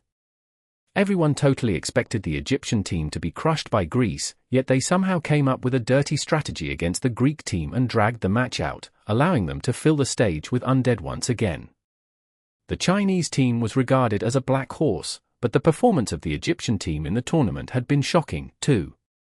Their perfect teamwork and undead strategy had forced the powerhouse that was Greece into a pinch. The whole world was amazed by the rise of the Egyptian team. Undead strategy. Egypt's national team perfectly utilized the strength of their country to defeat the mags that practiced other elements. 70% of the team consisted of mags with the undead element. People initially thought the Egyptian team was only lucky with their strategy, as Canada was not supposed to lose to Egypt. To their surprise, even Greece failed miserably in the second round. The final outcome was absolutely shocking. The Egyptian team secured the victory with their undead strategy, defeating Greece, which was thought to be unbeatable. Both Egypt and England had gotten 2 wins so far. They would be facing one another, and the winning team would have 3 wins in total. That team would immediately skip the 4th round, and find the other team in the final round that would decide who the champion of the tournament was. Is Egypt really that strong? I can't believe it, Mo Fan said to Mu Ningxue. Mo Fan and Mu Ningxue had fought the Egyptian team when they were still at the training hall. Among its members, Sate, Shreve, and Mios were not particularly outstanding. If they had to evaluate the Egyptian team's strength, they would easily place them among the 16 countries that had been disqualified from the tournament. But now, not only had they made it to the finals, and were lucky enough to win the first match, they unbelievably won the second match too. If they ended up beating the English team too, they would surely be ranked 1st or 2nd in the tournament. Everyone was struggling to accept the truth. I believe they weren't planning to have outstanding students right from the start. It's obvious that their undead strategy has been aiming for the team battles, especially the finals, since 8 members of the team are going to be participating in a match, meaning that they could arrange 8 undead mags to take part in a match if they want, Mu Ningxue said. The members of the Egyptian team were pretty average when it came to duels, but when the members came together, they were the most annoying team to fight against. It did not matter how difficult it was for the people to accept the outcome, Egypt had indeed made it to their current position. People no longer thought they were being lucky with their wins. The rest of the countries had started putting more effort into learning their undead strategy, just so they would not be taken by surprise if they ended up facing them. After all, even a strong team like Greece had lost to them, even though Greece's overall strength was not any weaker than England's. Greece had even won against the other powerhouse of the tournament, America. The sacred mountain of the Parthenon temple had a few cliffs, and one of them faced the rising sun in the east. On the cliff facing the hall of the goddess, strong winds were blowing into a cave, swinging a little hut hanging in the air inside it. The swinging hut had the blue sky with a slight curve as its background. The face of the cliff was around 20 meters away. Below it was a 70 meters long path, covered in verdant and thick grass. A woman with bare feet and a slender figure was spotted in the slightly swaying hut. Her curvy body leaned against the soft couch as she was dressed in a cozy, yet noble white dress. The glamorous woman sat comfortably in the swinging hut, humming a pleasant melody. On her left was a bottle of carbonated drink, and on her right was her phone. Her disheveled, tawny hair was occasionally lifted up whenever a wind blew. Asha'ruiya enjoyed spending her time here in the afternoon. The phone began to vibrate. Asha'ruiya glanced at it indifferently. News of insignificant matters rarely reached her phone. It must be something very important if it was disturbing her peaceful afternoon. The team lost? Asha'ruiya was quite surprised. Those idiots, did they seriously lose to Egypt after beating America? There goes my break, I thought I could relax for a few days since Andy is dead. It's me, Asha'ruiya, prepare my plane for tonight, I'm flying to Venice. First, I'm a member of the team, even though I didn't take part in the training. Second, as a public figure, isn't it my responsibility to represent Greece and win some glory back? Third, the final election is taking place soon, and if a candidate is particularly outstanding during the World College Tournament that the whole world is watching, wouldn't I win over more supporters too? After hanging up the phone, Asha'ruiya smiled with great anticipation. Chapter 11:18. A Mixed Battle. Exodus Tales. Exodus Tales. Translated by Zephazid. Edited by Aelrianth. 2 days later, the third round of the finals took place. The most anticipated matches were between the teams that had 1 win so far. In the second round, the USA managed to win the match in the loser bracket without any surprise, and joined the group with 1 win. The German team that was still in bad shape ended up losing to France in the losers bracket, allowing France to join the group with 1 win too. As a result, there were 4 teams in the group with 1 win. Greece and China won their first match but lost their second, and America and France that won in the loser bracket. Funny thing was, the USA ended up going against Greece once again in the third round. The match took place in the morning, and once again, America lost to Greece. The American team had already lost to Greece in the first round, but this time, they were struggling even more, as a strong space mage had joined the team out of nowhere. Mo Fan knew her. It was the mad woman, Asha'ruiya. Mo Fan had been staring at Asha'ruiya's ass for the entire game and happened to realize how strong the woman was. Because of her, it was even more unlikely for the American team to beat Greece. They lost again without any surprise. The Chinese team was pretty lucky to face France in the third round. France was actually quite strong, too. The Chinese team was expected to pay some price in order to secure the win, but the members of the French team had been severely injured in the match against Germany. The French team quickly collapsed in the match against the well-rested Chinese team. The French team did try to put up a fight, but Mu Ningxue had finally shown up in the finals, and did not really give the opposing team any chance with her dominating ice domain. The team was pretty happy with the win. They did not expend too much energy in the match against France, meaning they could give their all in the next match. If they were able to win the next match, it meant they would be ranked in the top 3.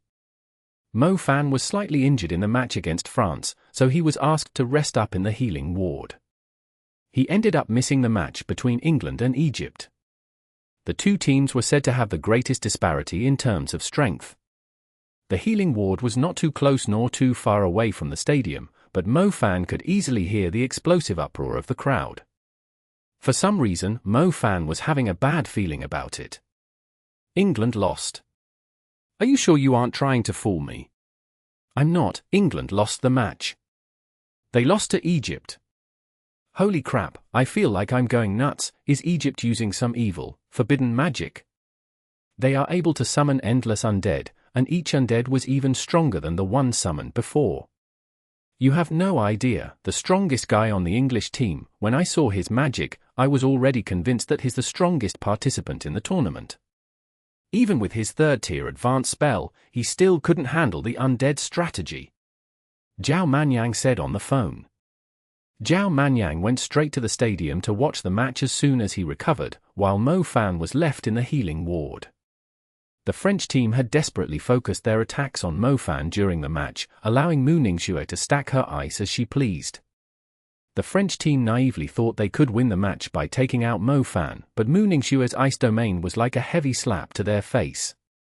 It sounds like the Egyptian team is unstoppable. Are they seriously going to win the tournament with their undead strategy? Mo Fan was utterly shocked by the result. Mo Fan had fought against the Egyptian team at the training hall. He even scolded the crap out of them, but to his surprise, the Egyptian team had made such a great comeback in the tournament by defeating two powerhouses, Greece and England. Everyone could easily tell that Egypt was simply abusing their dirty strategy to win the matches, yet the teams were struggling to find a way to overcome it. The Egyptian team was unbeatable, as even the elites of the English team had lost too. If the Chinese team was considered a black horse, the Egyptian team would be a black dragon. They had taken all the attention of the people that were watching the World College Tournament. The Egyptian team won 3 matches in a row with their undead strategy, placing them at the top of the bracket, guaranteeing itself a spot in the top 3. USA had lost miserably in this tournament. It no longer had a chance to be placed in the top 3. From this point on, it was up to England, China, and Greece to see who was going to take on the Egypt team in the final showdown. In the past, there were a few surprising teams that had ended up winning the tournament, but the people across the world were having a hard time believing that Egypt had managed to come so far. Perhaps even the people in Egypt were having a hard time believing it. After the first 3 rounds, USA, Germany, France, and Canada no longer had a chance of being placed in the top 3. The people were not really interested in the teams ranked in the bottom 4 either. Their eyes were on the teams that were competing for the top 4 places. Egypt had become the final boss, the only team with 3 wins so far. It had already claimed a spot in the final match. The members of the Egyptian team were obviously going to watch China, England, and Greece fighting over the last chance with grins on their faces. The rules had changed in the 4th round. Since China, England, and Greece had the same number of wins, the 4th round was no longer a battle between 2 teams, but a mixed battle between 3 teams. The mixed battle suddenly became the highlight of the tournament. The teams were planning to win the final ticket to the last match, or to secure a spot in the top 3, so they were surely going to give their best. It was going to become the most spectacular match in the tournament. However, many people were quite speechless, since among all the possibilities they had considered, they never thought Egypt would be the one waiting at the top of the bracket, while England, Greece, and China were fighting for the chance in a mixed battle. Everyone thought England or Greece would secure a spot in the final match first, and the other would have to take part in the mixed battle. That being said, the team would still win in the end, meaning that Greece and England were meant to face one another in the final match. How wrong they were! It went without saying that they were bet set up to guess who was going to end up in the final match. The funny thing was, almost no one had bet on the possibility of the current situation. Those who took part in the bets had lost, yet they did not lose much, either. The organizer had limited the highest odds to a ratio of 1 to 1,000. Some people were actually bored enough to bet on the possibility, but the total money that was bet on it was only a few 100,000. Even with the highest odds, the payout would only be a few $100 million at most. It was basically nothing compared to the billions in the pool. Once the few $100 million was taken from the pool, and the money was distributed back to the people, how much money would each person lose in the end? Meanwhile, those that placed the bet just for fun did not bet a lot of money, either. Even with the highest odds, they would not receive a lot of money. In the end, the whole world had guessed it wrong, as no one had expected the tournament to end up like this. Holy crap, England and Greece, what the heck are we supposed to do? We should have fought the England team with all we had instead. Look where we are now, a mixed battle with two powerhouses. I can't even imagine what's going to happen when the day comes. Zhao Manyan cursed energetically. He had fully recovered from his injuries. He simply had an urge to cry. Trying to win in a mixed battle against the two powerhouses was even more difficult than ascending to heaven. It isn't as bad as we thought, since England and Greece are on an equal footing. It goes without saying that they will both try to secure the chance of advancing to the final round. They will be holding each other down, so that might be our chance instead, Nanyu said. Anything could happen in a mixed battle between three teams, especially when two powerhouses were involved. I'm only worried that those two countries will think of us as a nuisance, so they're going to take us out first before deciding the outcome between them. That's bad news for us. Mofan, aren't you close with that Elaine? Why don't you talk with Elaine and tell them we'll work with them to take Greece out first, and we'll decide who the winner is between ourselves. I believe the English team will be willing to accept the deal. They would rather fight us than the Greek team. Jiangtu said to Mofan. I bet Elaine is more than willing to work together with us, but I doubt the English team is willing to do that, Mofan said. By the way, didn't the candidate from Greece greet you at the stadium? Does she know you because she's close to Xinsha? Why don't you talk with her?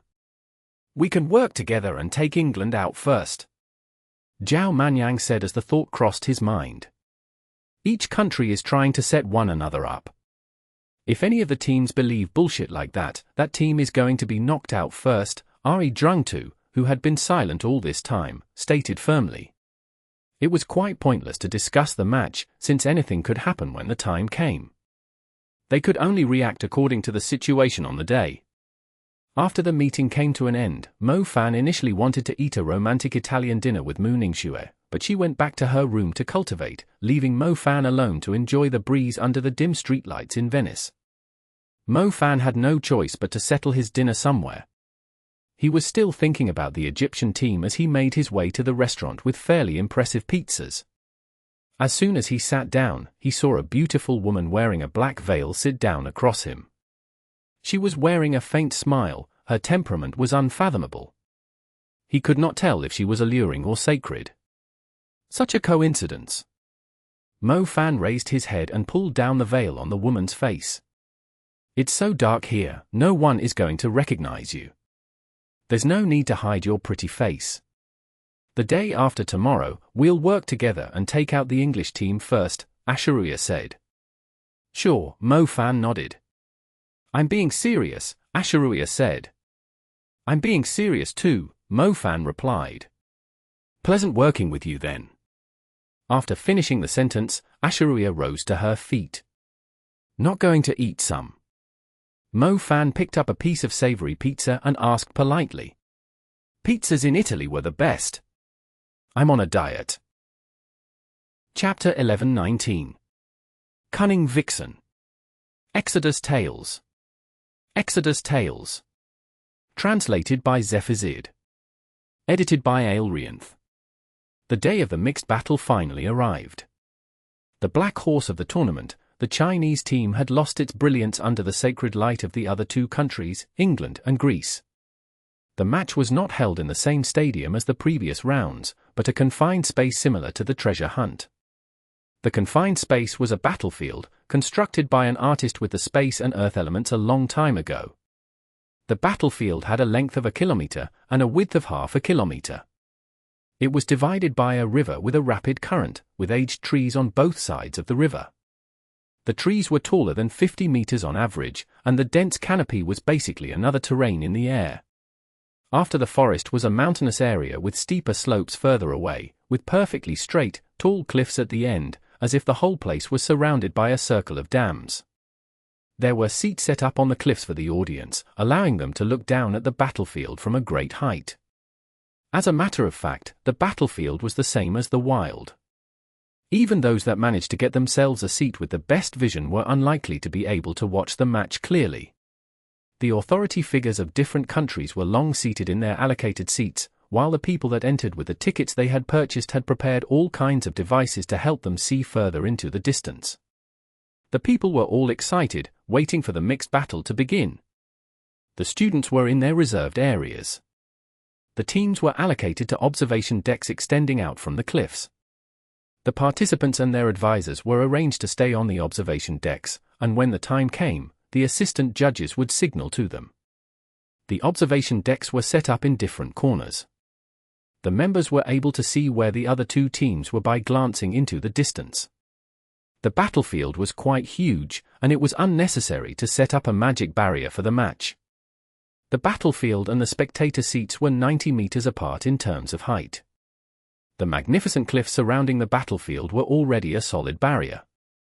The organizer had allocated the spectators reasonably. If a burst of energy was heading in their way, the people appointed by the organizers would intervene and protect them. On the other hand, due to the size of the battlefield, the assistant judges would have trouble intervening in time. The assistant judges might not even know where the students were. There were 12 assistant judges in the mixed battle. They would be moving around on the battlefield without intervening with the fights. They would be watching the fights, and if they believed a student was in life-threatening danger, they would lend a hand immediately. Apart from the 12 assistant judges were assigned to protect the students, each participant was given a Ring of Venice, too. The Ring of Venice was a masterpiece that every Forge Master of Venice was proud of. These rings were outstanding because they would activate automatically. The rings were able to analyze the danger its bearer was in. If the person wearing the ring was not protected and the damage of the spells targeting the person was too high, the ring would assume the bearer was in danger and unleash a water barrier to protect the bearer. However, if the Ring of Venice was activated, the participant wearing it would be disqualified from the match. The Ring of Venice was a great invention. The country had wanted to promote it for a long time, but because the materials needed to forge the Ring of Venice were incredibly rare, it was impossible to mass-produce the magic ring. Otherwise, hunters who spent most of their time in the wilderness would be willing to spend a fortune on a Ring of Venice. Have you heard? Even if we lose the match, we're allowed to keep these rings as a prize. They aren't going to take them back. Zhao Manyan played with the ring excitedly. That's a nice consolation prize. It's very handy for protecting our lives, Jiangtu remarked. Can the two of you have some more confidence?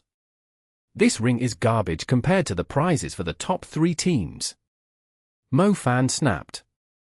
The Ring of Venice was indeed valuable, but whenever Mo Fan thought about the blessing of the God Seal, or the full set of magic equipment that could grant them an extra spell, the Ring of Venice was just too ordinary in comparison.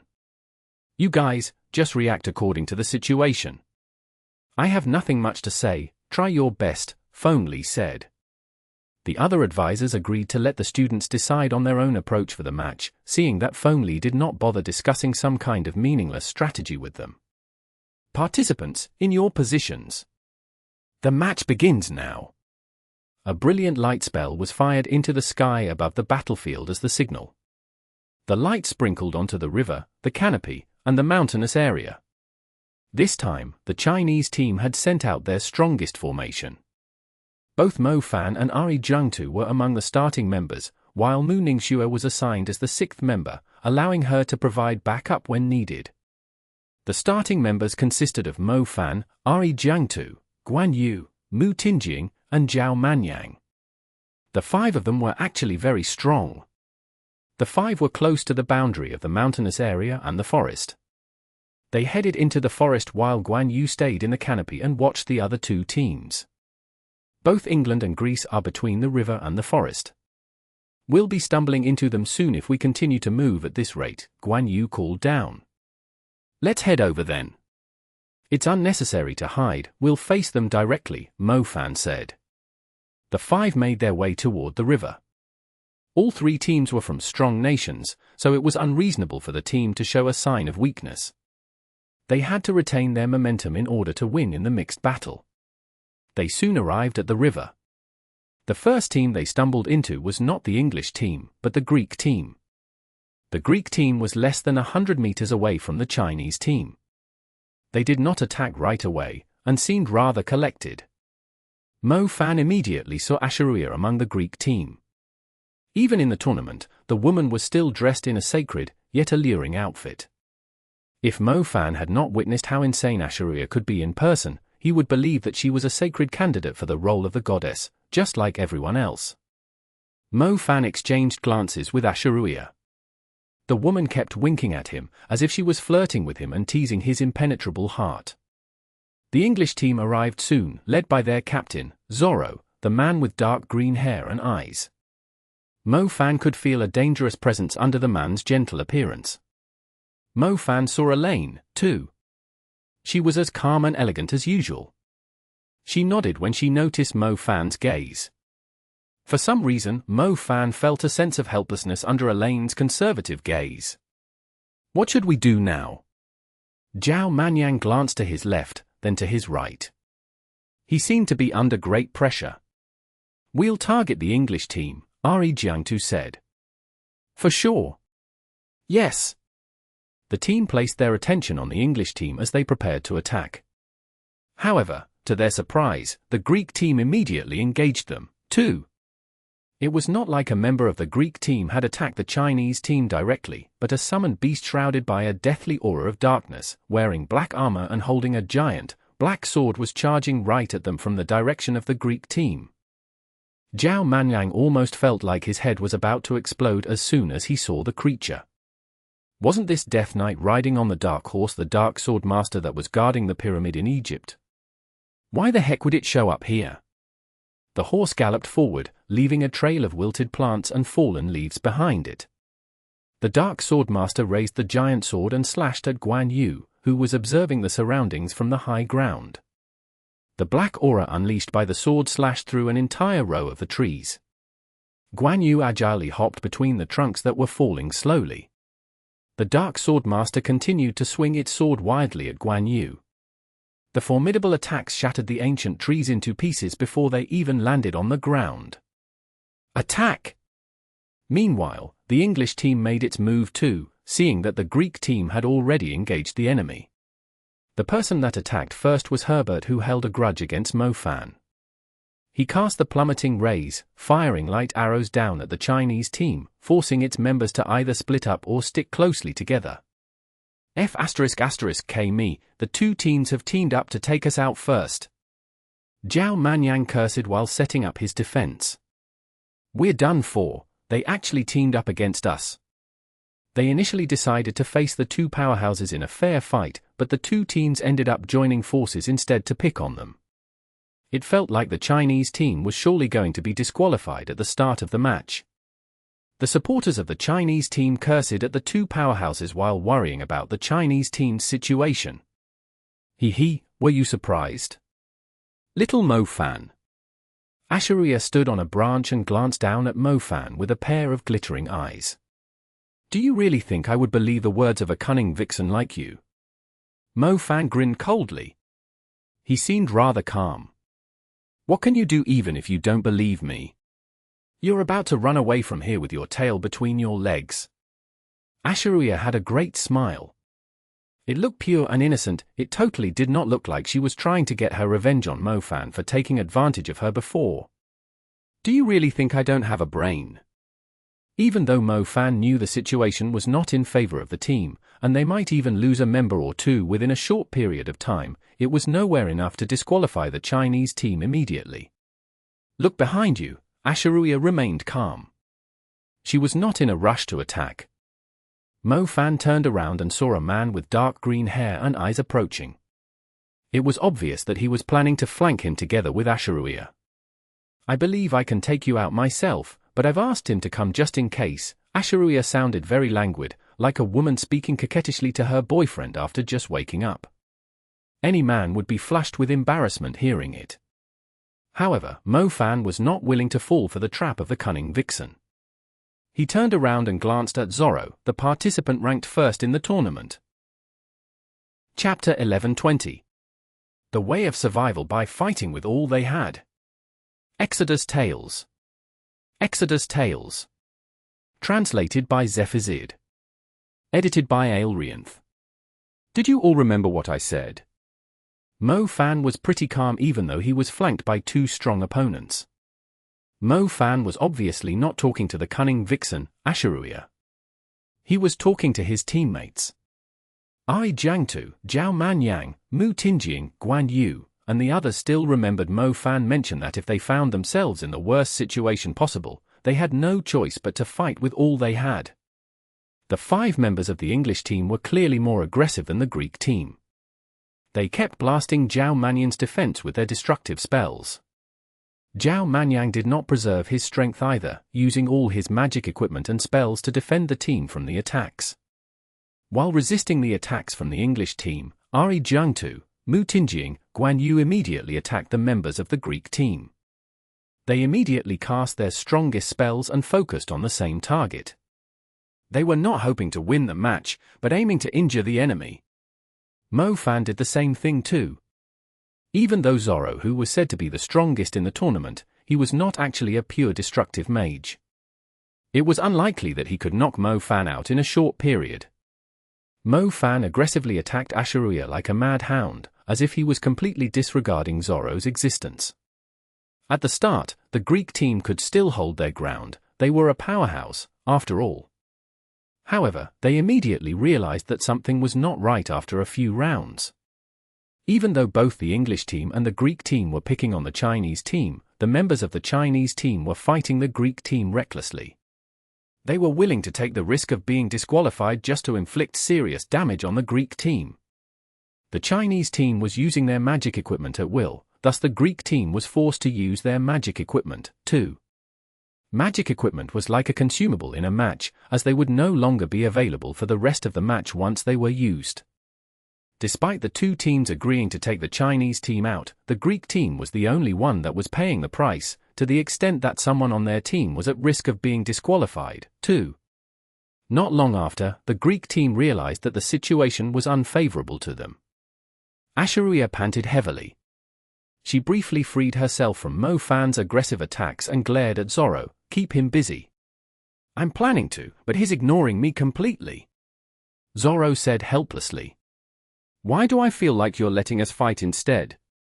Asha'ruiya could easily tell that Zorro was obviously not giving his best. Mo Fan was only targeting Asha'ruiya, thus Zorro was more than willing to be a bystander. If Asha'ruiya ended up being injured or using a piece of important magic equipment, it would be easier for Zorro to fight her later. Zorro had also discovered that Mo Fan was not the only one that was targeting the Greek team. All the other members of the Chinese team were going all out at the Greek team too. When the assassin mage of the Chinese team was disqualified, he even managed to leave the healer of the Greek team with serious injuries. The healer of the Greek team was still in the match, yet it would clearly take him some time to fully recover from his injuries. It would significantly weaken his performance. Mo Fan, are you out of your mind? What good will it bring to you? Asha'ruiya protested anxiously. Enough talk. Eat this, you cunning, little foxy. Mo Fan was not in the mood to talk to Asha'ruiya at all. He would not have been so aggressive if Asha'ruiya had not tried to set him up. If Asha'ruiya wanted to pick on the Chinese team first, he would make her team pay a great price too. Mo Fan had 6 elements in total. As he went all out, even Asha'ruiya was struggling to take him on despite her outstanding strength. The destructive spells just kept coming. Asha'ruiya had already used 2 of her defensive items. Even though Zorro had been quiet throughout the fight, Asha'ruiya knew the man was gloating over it secretly. A cry of agony came from the woods not far away. Asha'ruiya created some distance between him and glanced into the direction of the cry. She grinned when she saw the defensive mage of the Chinese team being eliminated. However, her grin froze when she saw one of her teammates being knocked out by Jiangtu, too. Their plan to disqualify the Chinese team first was working like a charm, since they had managed to disqualify 2 members of the Chinese team when the match had only just begun. However, the Greek team had also lost a member, and their healer was seriously injured. On the other hand, the English team was perfectly fine. They did not seem like they had gone through any battle at all. Asha'ruiya did not think the Chinese team would react like this. She glared at Mo Fan, who was pursuing her relentlessly. "Everyone, fall back immediately, and stop attacking the Chinese team." Asha'ruiya finally ran out of patience. She quickly gave the command to the members of the Greek team. The members of the Greek team were not idiots. At this rate, both their team and the Chinese team were like 2 shepherds in a quarrel, while the English team was obviously the wolf running a winning game. "Asha'ruiya, stop running. Come play another 300 rounds with your daddy." Mo Fan yelled when he saw Asha'ruiya fleeing into the distance. There was no way Asha'ruiya would continue fighting the maniac. If she did, their team was surely going to lose the match. Asha'ruiya quickly regrouped with her team and started evaluating their condition. Their substitutes would soon enter the battlefield. They had to ensure that their new substitute was not ambushed by the enemy. The teams in the mixed battle could only substitute members during certain time frames that occurred every 15 minutes. A new member could only enter the match during that time, and regardless of how many members of a team had been knocked out, the teams were not allowed to send their members in outside of the time given, even if they still had chances to do so left. In addition to it, if a whole team was knocked out before they could substitute new members in, the team would be disqualified from the match. As such, the teams had to be extremely careful to not get knocked out by the enemy before new members were substituted in. The substitute members of a team would be teleported to a certain spot on the battlefield. Therefore, the teams had to prepare themselves to receive the substitute members. Otherwise, the opposing teams could easily take their teammate out when they were still alone, meaning that their teammate would have been disqualified for nothing. Since the Greek team had lost one of its members, a substitute member would soon enter the battlefield. If the English team ended up taking out their substitute after they were teleported onto the battlefield, the Greek team would be in great trouble, since the scales were slowly leaning toward the English. The Greek team was unwilling to find themselves in such a pinch. The truth was, if they continued to work with the English team for 15 minutes, they were most likely going to disqualify the Chinese team. Their substitutes had no chance of turning the tables again. However, were they still willing to work with the English team? Quite obviously not.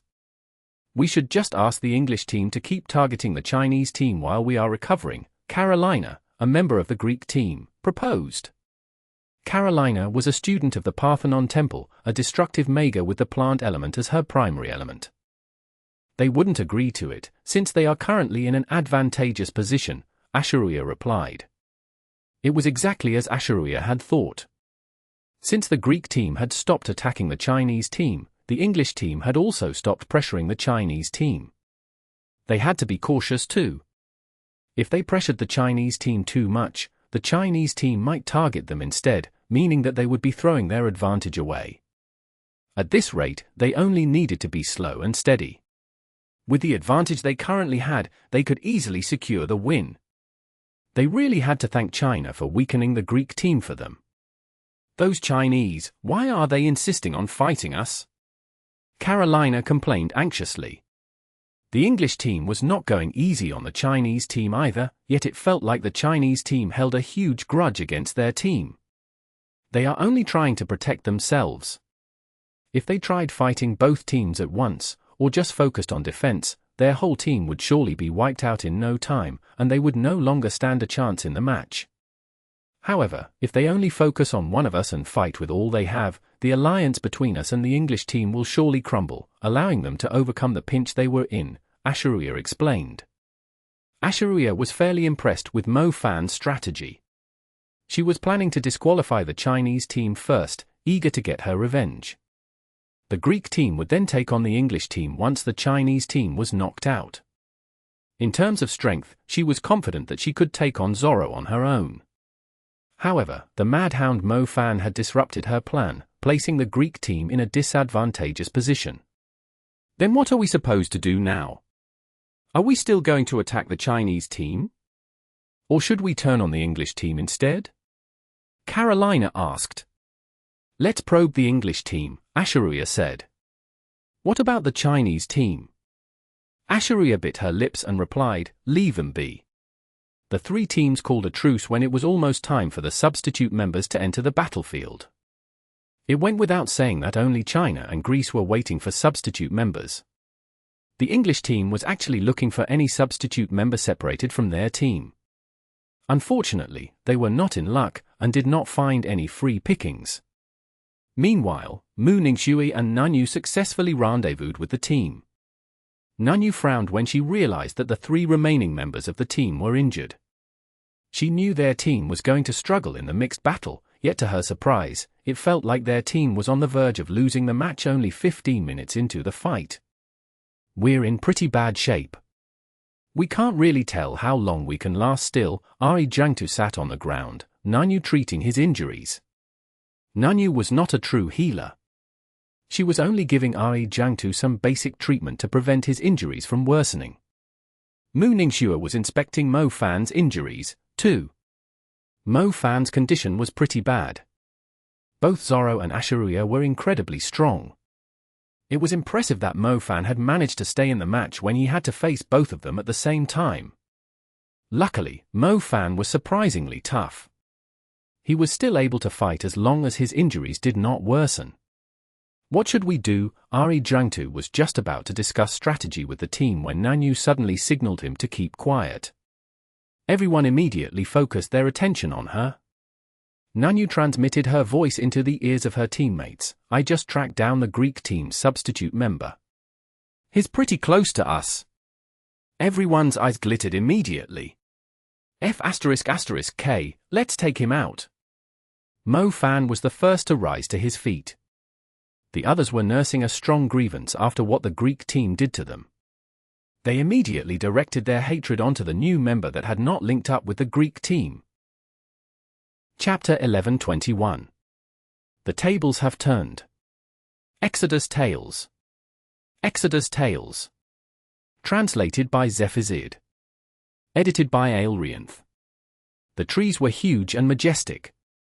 It was very likely that they were the seeds of some plant-type demon creatures. These plants usually grew a lot faster than normal plants by taking in more nutrients from the ground. Surrounded by the thick woods, the new member of the Greek team seemed to have lost his way.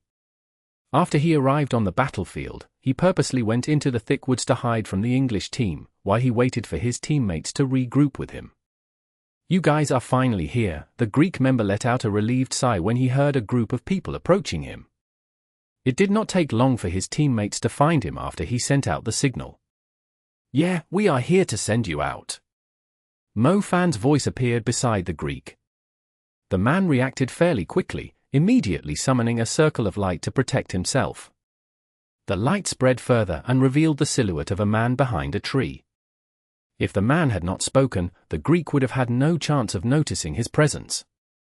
Chinese, the Greek member frowned. The expression on his face stiffened. It was worse than stumbling into the English team. The question was, how did these Chinamen know where he was? Do you really think you can take me out? I am your nanny. Mo Fan knew the Greek member was only trying to buy himself more time. He summoned the flame sword in his hand and slashed at the defensive light shrouding the man. The burning sword slashed the defensive light in half.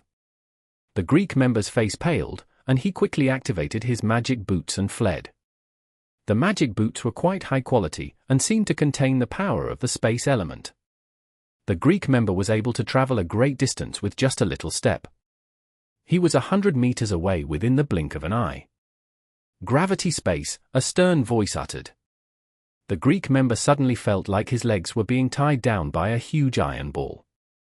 His steps slowed down rapidly, and it felt like the ground was cracking with every step he took. Go on, keep running. Mo Fan caught up with the Greek member. He vented his anger by beating the crap out of the Greek member with both his fire and lightning element. The Greek member was still able to hold his ground, since he was an elite member of the team too. However, when Mu Ningxue and Nanyu showed up, the Greek member could only despair. He was covered in wounds and bruises, yet the Chinese purposely avoided inflicting too much damage on him, so the Ring of Venice would not be activated. The Greek member felt like crying. These Chinese were venting all the frustration they had accumulated from the past 15 minutes on him. That was unfair. He wasn't the one that came up with the plan, he wasn't even in the match. "Carolina, save me," the Greek member yelled desperately when he saw his teammates arriving. Carolina, Asha'ruiya, and the rest of the team finally arrived, yet their faces contorted when they saw their substitute member being badly beaten by the Chinese team. Buzz? Mo Fan landed one more lightning spell on the Greek, and it finally activated the Ring of Venice to protect him. The water barrier flickered. The assistant judge nearby, who was getting impatient after waiting for so long, immediately showed up and carried the pitiful participant away. As a matter of fact, even the assistant judge was feeling sorry for the Greek. How unlucky was the man to find himself not far away from the Chinese team after he had just been teleported onto the battlefield. The Chinese team took their sweet time beating him up, just to get their revenge. "Avenge me!" The Greek substitute was covered in wounds and bruises, but still gasped that out to his teammates with his final breath. The Greek team was enraged, yet they did not attack the Chinese team. Both sides had suffered significant damage from the previous battle. If they were to fight any further, the English team would surely win the match. Second, they only had 4 members, while the Chinese team had 5. It was very unwise to fight the Chinese team when they were at a disadvantage in terms of numbers. The rules of the mixed battle are very interesting, don't you think? The tables have turned. Mo Fan walked up to the Greek team, all smiles, and gave Asha'ruiya a provoking look. Asha'ruiya was so furious that her bust was heaving from her heavy breathing. She never thought the luck of their substitute would be so bad that he would appear so close to the Chinese team. If the Chinese had wanted to kill him, he would have died many times over. "Mo Fan, if we keep strangling one another, neither of us will benefit from it." Asha'ruiya tried her best to stay calm and pretended that she had not seen what just happened. "It's fine as long as I'm happy with it," Mo Fan smiled back. "So you're telling me that you're not thinking of winning the match?" Asha'ruiya retorted. "What's the point of talking to them? Let's just knock them out first." Carolina was on the verge of making a move. The teammate that was disqualified just then was her boyfriend. How could she not be furious when she saw how the Chinese team was wailing on him? "Keep your calm." Asha'ruiya glared at her. Mo Fan rolled his sleeves up and said indifferently, "Don't hold back, let's fight." Carolina and the other 2 members were enraged after being provoked by Mo Fan continuously. They were a powerhouse in the tournament, and they had even crushed the American team twice in a row, yet they were forced to swallow their anger against the Chinese team. "You know I have no interest in doing things that won't benefit me. Why don't we discuss how we're going to deal with the English team, instead of wasting our time here?" Asha'ruiya was pretty quick at adjusting herself. She regained her calm smoothly. "Asha'ruiya, not everyone is a cunning fox like you. It was you that stepped on our tail first, it was you that placed our team in a disadvantageous position. We've lost 2 members, and the others are injured too. We no longer have any hope of winning the match. We're ready to take you down with us. Besides, we're pretty close to Elaine, so she might even treat us to a great meal after they've won. The English team might even offer a few English beauties as appetizers." Mo Fan vented the frustration he had accumulated in his heart. "We'll take the lead if we team up," Asha'ruiya offered. "You don't quite understand me. The Chinese have always been clear with the kindness and resentment they receive, but even a gentleman has the urge to get revenge." "We'll fight anyone that wants to take us down," Mo Fan replied. "We'll heal your members, so you can recover your strength. The Chinese people have their integrity and principles. I will help you recover your energy, at least 30% of it." Asha'ruiya bit her lips softly and offered in the end. "Deal." Mo Fan pleasantly accepted the offer. ****hole. Asha'ruiya cursed Mo Fan silently. After coming to an agreement, the Chinese team and the Greek team teamed up as they were meant to, even though it did take them quite some hardships. Mo Fan was rather speechless. Why would Asha'ruiya even bother? She should have teamed up with them just like what she said at the pizza shop, yet she had to stir up so much trouble, making both sides unhappy. Are you insane? Aren't you worried that they are going to set us up again after we team up? Mu Tingying yelled in disagreement. People always say that busty women have no brains, but even a flat chest like you doesn't have one either. I really don't know what to say, Mo Fan replied scathingly. Don't worry, they won't set us up again, unless that Asha'ruiya is a spy from the English team. It's obvious that she has no intention to lose the match, since she's a candidate for the role of the goddess, Nanyu said confidently. The so-called alliance would easily collapse for the sake of greater benefits for their side, and their so-called enemy would suddenly become their ally in order to take down a stronger foe. The Greek team was well aware of the situation they were in once they calmed down. The two teams had no choice but to team up. If they insisted on fight on their own, both teams would surely face elimination. Greece was always under the sacred light of the Parthenon temple, and the standard of their mags had always been impressive. Their healing magic in particular was shocking. Jiangtu, Mu Tingying, and Mo Fan were all injured. Even if Nunrong Ni was with them, she would have had trouble healing their injuries in a short period, but the woman called Carolina was able to treat all their injuries swiftly with some healing spells. Their minor injuries had completely vanished, while the rest of the injuries were healing rapidly. They would no longer affect the Chinese team's performance. The three members of the Chinese team were basically at their peak again. With Nanyu and Mu Ningxue joining the team now, they were finally able to fight once again. After dealing with the injuries, Asha'ruiya took out a necklace as she promised. It emitted a dark blue light that shrouded the members on both teams. Those that had expended their energy were recovering rapidly. Mo Fan had used all 5 of his elements. When he saw the energy of his elements filling up, he immediately stared at Asha'ruiya's chest with glittering eyes. The power of the hourglass-shaped necklace was shocking. It was able to recover the energy of a whole team in a short time. It was clearly a superb magic tool for a match like this. The psychic, healing, and blessing elements had no spells that could recover the energy of a mage. Most magic tools and equipment were only able to calm the mind of a mage so they could recover their energy quicker, but none of them could recover 30% of the energy of a mage like Asha'ruiya's necklace. What other treasures do you have still? Mo Fan moved closer and observed Asha'ruiya's accessories. Asha'ruiya must have used some kind of space element equipment to escape from the dragon that they had encountered. It was reasonable that the noblewoman would have lots of precious magic tools. Even Zhao Manyan was no match for her. Chapter 11:22. Raising the sword and slashing the enemy. Exodus Tales. Exodus Tales. Translated by Zephazid.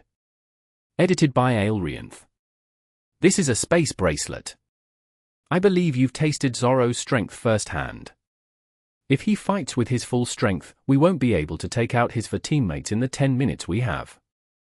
Therefore, I'll use the space bracelet to transfer Zorro far away from where we're fighting. It can only be used twice to send the man away, but I believe it's enough for us to take out the rest of his team. Asha'ruiya put the former hatred between the two teams behind and explained to Mo Fan in detail.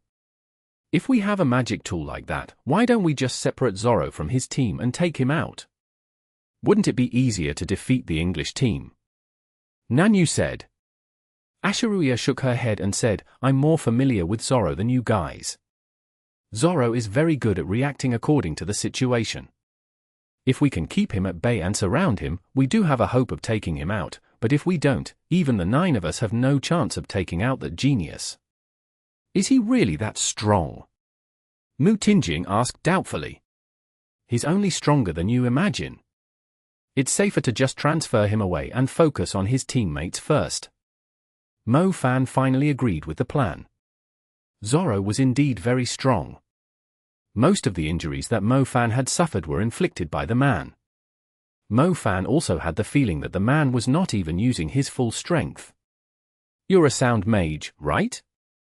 After we transfer Zorro away, you will have to take out the Great Duchess, Elaine. We can't allow her to drag on the battle. Asha'ruiya drew a tiny stick figure on the ground with a branch and said to Nanyu. Nanyu looked at Asha'ruiya in astonishment. Wasn't this woman supposed to put all her attention on the election for the goddess? Why does it seem like she's extremely familiar with every participant in the tournament? Meanwhile, Mo Fan recalled that Asha'ruiya was an information vendor. There was almost nothing that she did not know. She could easily collect the information on their team, too. The Great Duchess has a piece of powerful magic equipment that can summon an illusion of a Shark Emperor. As long as it is still active, none of our destructive spells are going to touch even a single strand of their hair. In addition to it, Elaine is also a psychic mage, so our only chance at stopping her from using that magic equipment is your sound element, Asha'ruiya informed them. The illusion of a Shark Emperor. Nanyu did hear rumors about it, but she never thought England would be willing to give a piece of incredible defensive equipment that even super mags would drool over to Elaine. England had seriously invested a fortune in her. Mo Fan, I'll cast blessing spells on you. Your job is to take this guy out. He's a destructive mage, and he has 2 pieces of defensive equipment. You seriously know a lot of details. Can you tell me what color panties Elaine is wearing today? Mo Fan mused aloud. Asha'ruiya glared at the pervert. The 2 teams did not take long to prepare themselves.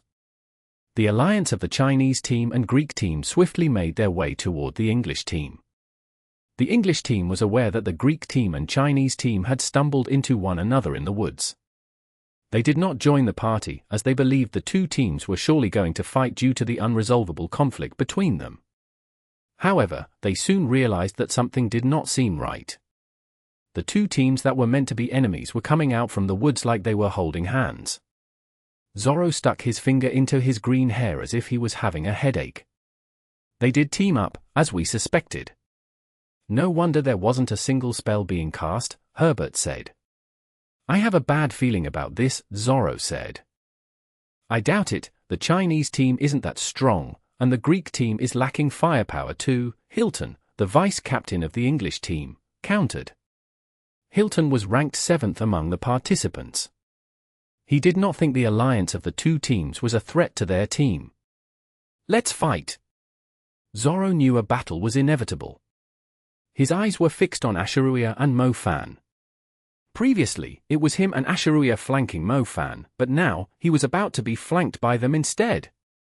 Brother Mo Fan, don't you think this woman here is playing us like a fiddle? Why don't we team up and disqualify the Greek team first? There's no need for us men to be treated like fools by this cunning woman, Zorro suggested with a gentle smile. Your suggestion is convincing, but Asha'ruiya has promised me some wild fun tonight. It's quite obvious that you can't offer that to me, so I'm surely going to pay back the favor of leaving me with so many injuries just now. Mo Fan replied. Zorro's smile widened upon hearing this. He said indifferently, I see, that does sound like something that Asha'ruiya would do, but brother, if you don't mind, I'm more than happy to spend the night with you too, ha ha ha. Mo Fan almost fell to the ground while he was charging forward fiercely. They always said that England had a lot of gays, and Mo Fan was starting to believe it now. That being said, it was fairly obvious that Zorro was just teasing him. Mo Fan did not believe he was actually a homosexual. Mo Fan exchanged glances with Asha'ruiya. The woman glided through the air and approached Zorro directly. The Greek team had promised to take the lead in the battle, so the other 3 members proceeded to face their targets after Asha'ruiya made the first move. The members of the Greek team were able to strengthen themselves with the blessing element. Despite their disadvantage in numbers, their strength was still rather impressive. Asha'ruiya, did you really promise to spend the night with him? I'm very sad about that. I'm the biggest supporter of your angelic face, and your alluring body, Zorro added. Yeah, we even discussed what positions we are going to use, little genius, time to say goodbye. Asha'ruiya did not seem bothered by the topic. She went even further with the joke. Zorro initially had an indifferent grin on his face. However, his expression stiffened immediately when he saw the silver glow from Asha'ruiya's wrist. That's dirty. Zorro cursed. Zorro reacted quickly. He moved through the air with wind tracks to rapidly shift his position, leaving an unpredictable afterimage behind. Zorro turned around and fled into the distance. However, the silver light emitted by Asha'ruiya's bracelet was even quicker. It caught up to Zorro and constructed a tiny magic formation around the man. The magic formation had clear edges and vortex drawn with silver lines. A complete star constellation was drawn up. Zorro produced a huge tornado around him, trying to resist the space magic with the strong wind. However, the space magic was not an offensive spell, so it was useless setting up a defense against it. On the other hand, it was unlikely that he could outrun the magic either. "You're going to pay for that!" Zorro snapped furiously. His voice lingered in the air as he was transferred somewhere else. The teleportation did not just send Zorro to a corner of the battlefield. It would also restrict Zorro's movement, preventing him from making it back for a short period. The Alliance only had limited time after Zorro was sent away by Asha'ruiya. The Chinese team and the Greek team immediately attacked the remaining members of the English team fiercely. "Tone, kill!" Nanyu murmured, as the silhouette of a zither drawn with magic light appeared in front of her. Its murderous tones rapidly approached the Great Duchess Elaine. Elaine was startled.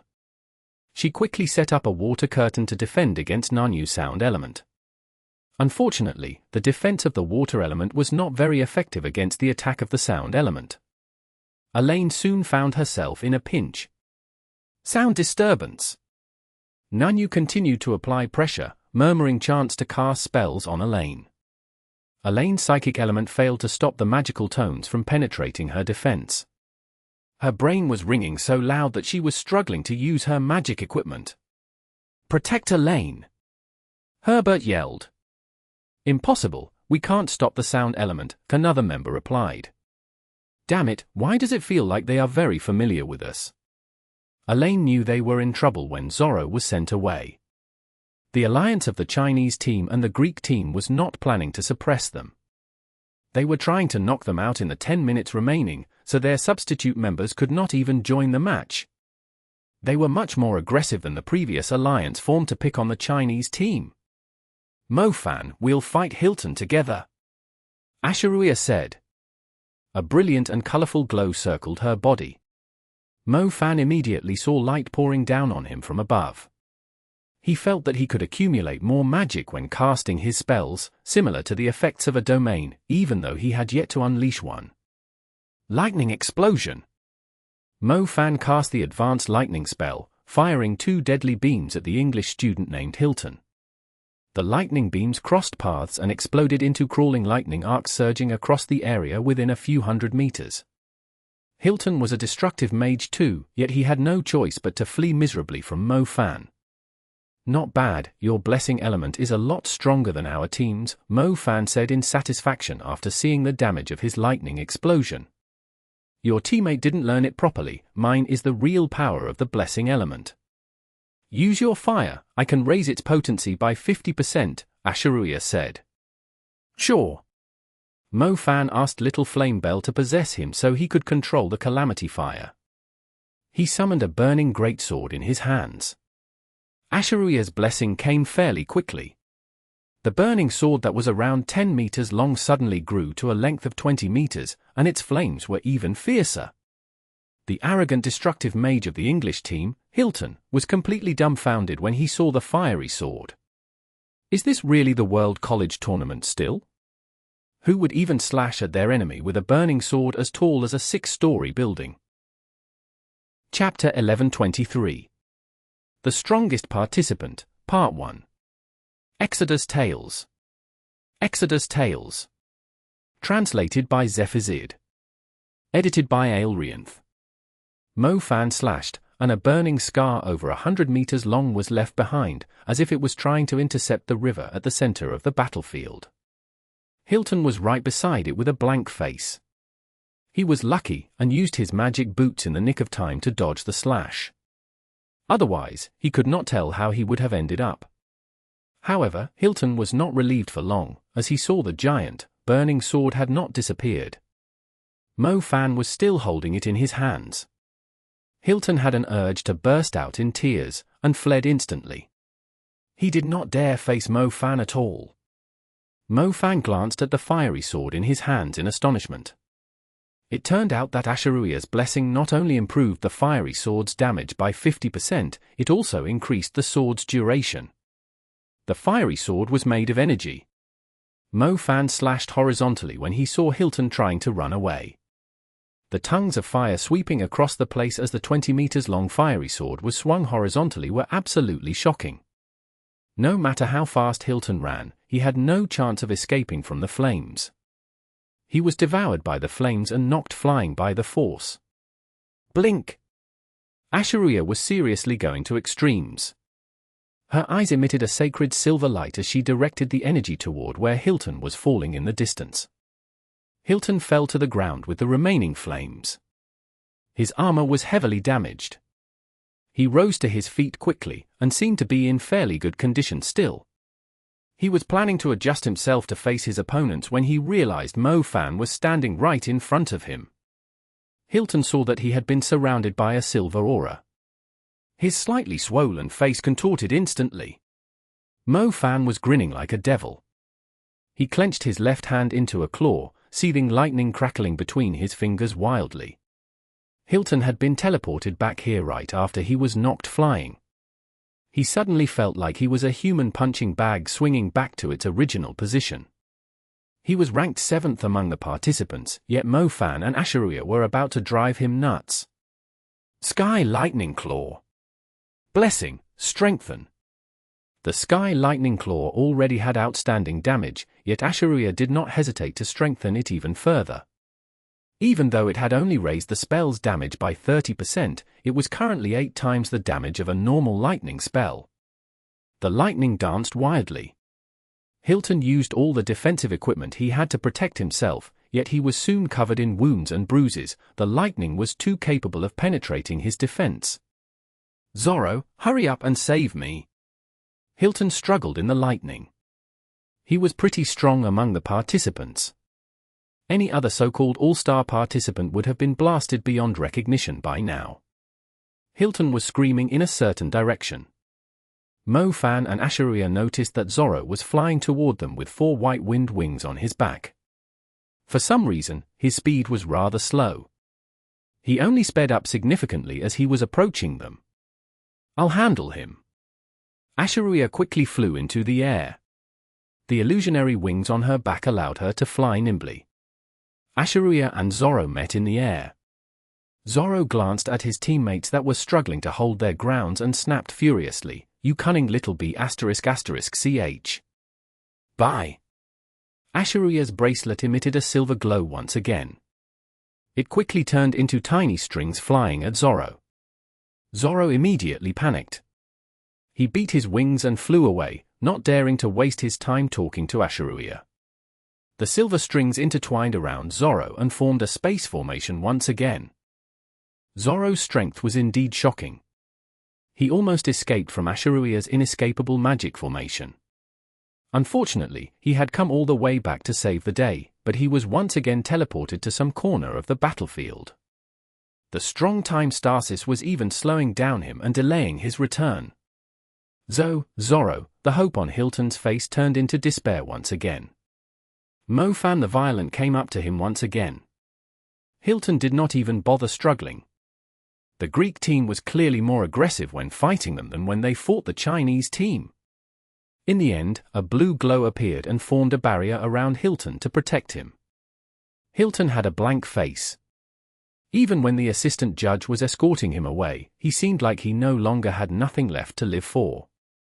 The man that was ranked 7th in the tournament was aiming to conquer the world handsomely, but ended up being knocked out in such a miserable manner. Hilton could only place his hopes on his teammates, hoping that they could overcome the difficult situation. I initially thought we could take him out right away, but we ended up wasting so much time on him. Mo Fan glanced into the distance and saw Zorro frantically making his way back again. Their second attempt was not as effective as the first. Zorro was able to return much more quickly. So far, Mo Fan and Asha'ruiya had worked together to eliminate Hilton. However, the rest of their teams were using all they had to eliminate the members of the English team too, so they would not be able to recover from the damage they had suffered. Jiangtu and Carolina took out Herbert. Muning Xue and Nanyu continued to pressure a lane, and were about to take her out, too. Mutijing and the other 2 members of the Greek team successfully eliminated a member of the English team as well. There was not much time, yet the Greek team and the Chinese team had given their best, none of them willing to let England win.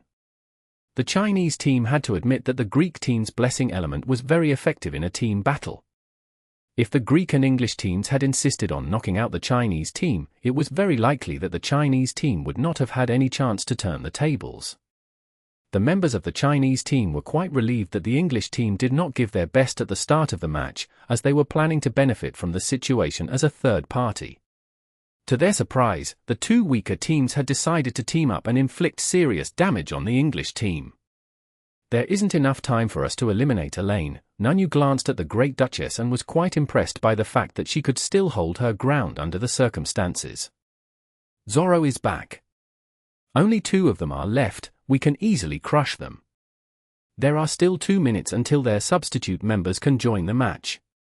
Let's eliminate them now. Mutijing exclaimed excitedly. 3 members of the English team had been knocked out. It was actually quite a surprise to them.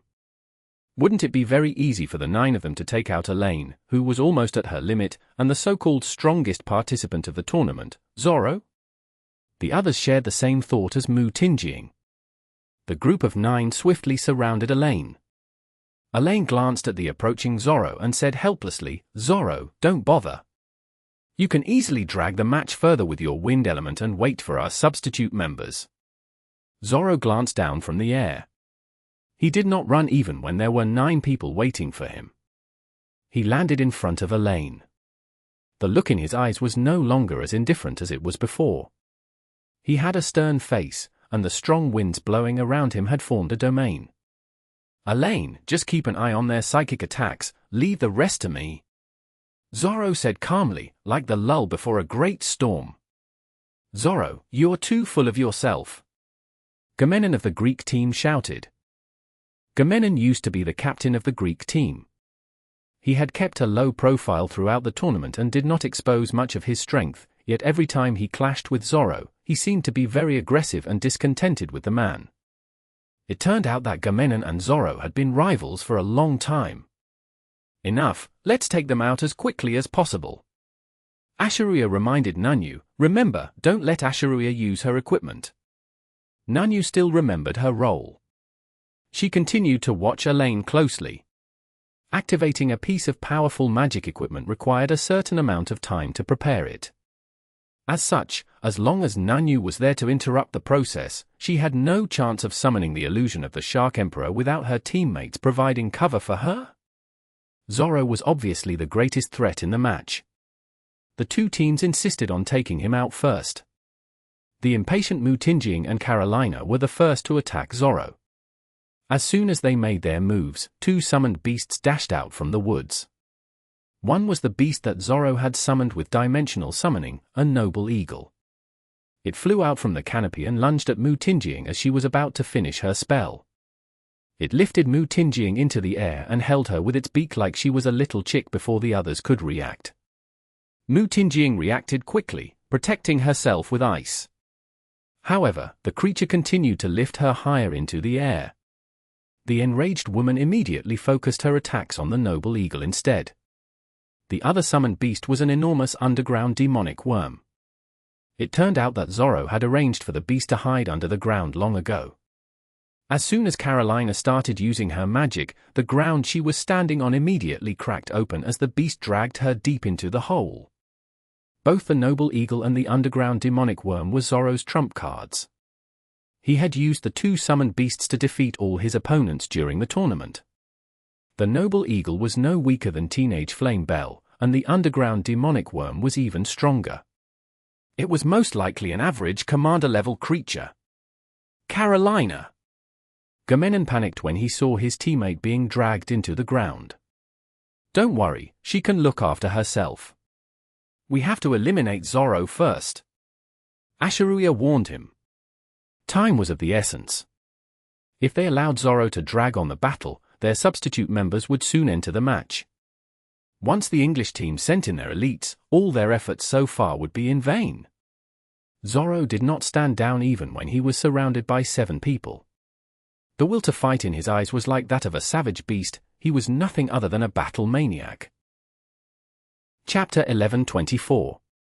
The Strongest Participant, Part 2. Exodus Tales. Exodus Tales. Translated by Zephazid. Edited by Aelrianth. Windthrall Domain. Zorro's domain rapidly enveloped the area. White winds continued to circle him fiercely. As the domain was established, apart from some obvious changes to the man's aura, the members of the Alliance did not feel any extraordinary pressure. Manyan was incredibly annoyed by Zorro's superior demeanor. He channeled his magic and cast a poison spell. As soon as the channeling started, a strong gust of wind appeared under Manyan's feet. Just as Manyan finished channeling the spell, the gust spiraled and turned into a powerful tornado. Manyan reacted fairly quickly, and immediately dodged aside when he noticed the tornado, yet he lost the chance to complete his spell. On the other hand, Jiangtu and Mummies were also channeling their spells, and similar fierce gusts erupted below their feet and turned into tornadoes, each over 3 meters wide and 20 meters tall. They were as strong as an advanced wind spell. Fan was utterly confused. His right hand was already engulfed in flames, but as soon as he was about to throw the meteorite fist forward, he immediately felt a strong wind rising under his feet, trying to shred him to pieces. Fan's eyes glittered, and he used his will to shatter the tornado rising around him. Fan quickly attacked with his meteorite fist as soon as the wind dissipated. To Fan's surprise, the same tornado appeared once again, quicker than Fan could cast his spell. Fan had no choice but to cancel his channeling. The others were having the same trouble as Fan. Whenever someone was casting a spell, even if it was only a weak basic spell, a tornado would rise as soon as the star orbits were being drawn. In addition to that, the stronger the spells they were casting, the stronger the tornadoes that appeared to interrupt them. When Manyan tried to attack with an advanced spell, he ended up summoning a strong tornado more than 8 meters wide, tossing him into the air. It must be the power of his domain. Asha'ruiya exclaimed. A tornado would erupt whenever there was some presence of magic. The 7 of them could not land a single attack on Zorro successfully. Zorro was looking incredibly smug. He took the initiative to attack while none of his enemies could cast. His eyes emitted a white glow, they looked empty, yet cloudy like a storm. Zorro's legs left the ground, hovering above it. The 7 members of the Alliance each stood in a different spot, but 7 enormous tornadoes appeared suddenly, each with a diameter of 10 meters and a height of over 100 meters, as if they were connected to the clouds. The power of the 7 tornadoes of such scale was immeasurable.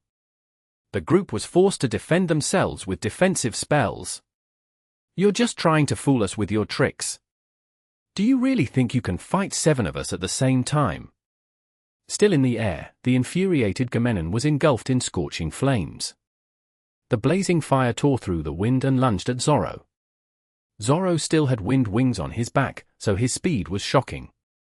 Fan and Asha'ruiya were planning to restrain his movement with the space element, but they realized that their casting speed was too slow compared to his speed. The man had already moved by the time the rhomboids appeared. Zorro dodged Manyan's flames, looking down at the people encapsulated by the tornadoes. He quickly dodged sideways, evading an icebound coffin falling from the sky. Mummies had cast the icebound coffin. As she murmured softly, more icebound coffins began to fall from the sky. Zorro dodged the spells continuously. He seemed to be panicking a little, most likely because he did not expect Mummies was able to summon so many icebound coffins at once. Let's pin him down, Asha'ruiya said to Fan and Jiangtu. All 3 of them were space mags. They first applied a layer of defense to themselves, preventing the tornadoes from interrupting their channeling. The rhomboid swiftly took shape and crashed onto Zorro as his movement was limited by Mummies' icebound coffins. Zorro immediately felt a ton heavier when the rhomboid struck him. He fell straight to the ground. Zorro was struggling to move after landing on the ground. After all, the space magic of Fan, Jiangtu, and Asha'ruiya was pretty strong, especially when they were focusing it on a single person. They had basically sealed off his ability to move. "Attack!" someone in the group yelled. Everyone set up their defenses to prevent the strange tornadoes from interrupting their channeling. The tornadoes appeared, but the group was not too bothered by them. The colorful glow of the destructive spells flew at Zorro, who could not even budge. The color of Zorro's pupils changed once again. This time, his eyes completely turned empty, like the pitch-black darkness of space without a single star nearby. "Chaos Gate!" Zorro uttered coldly. For twisting gaps appeared around him, absorbing the lightning, fire, light arrows, and fierce tide that were targeting him. The destructive spells vanished into thin air after making contact with the twisting gaps, as if they were transferred to a different world. Not a sign of the destructive spells was left. Zorro was perfectly unharmed, even the grass where he was standing on did not receive the slightest damage. "Back to you!" Zorro's eyes glittered. The twisted Chaos Gate started spinning around Zorro, as several spells surged out, including a skyflame funeral that shrouded the sky, a lightning claw tearing at Mofan, and a giant light arrow firing at Asha'ruiya. The 7 of them paled. The destructive spells they had just cast had been reflected back at them. Most terrifyingly, it seemed like the spells were even stronger than before. The group of 7 was blasted by the spells. Some were forced to use their defensive equipment instead. The destructive spells that came late were targeting them now, while Zorro was still perfectly unharmed standing in the middle. The strong wind of the explosions blew the dust into the air. Zorro broke free from the gravitational space that the 3 space mags had applied on him and rose back into the air. His wind wings were beating softly. Zorro constructed a white star constellation as the group was recovering from the attacks they had received. Someone tried to interrupt the channeling with the psychic element, but it failed as Elaine was protecting Zorro now.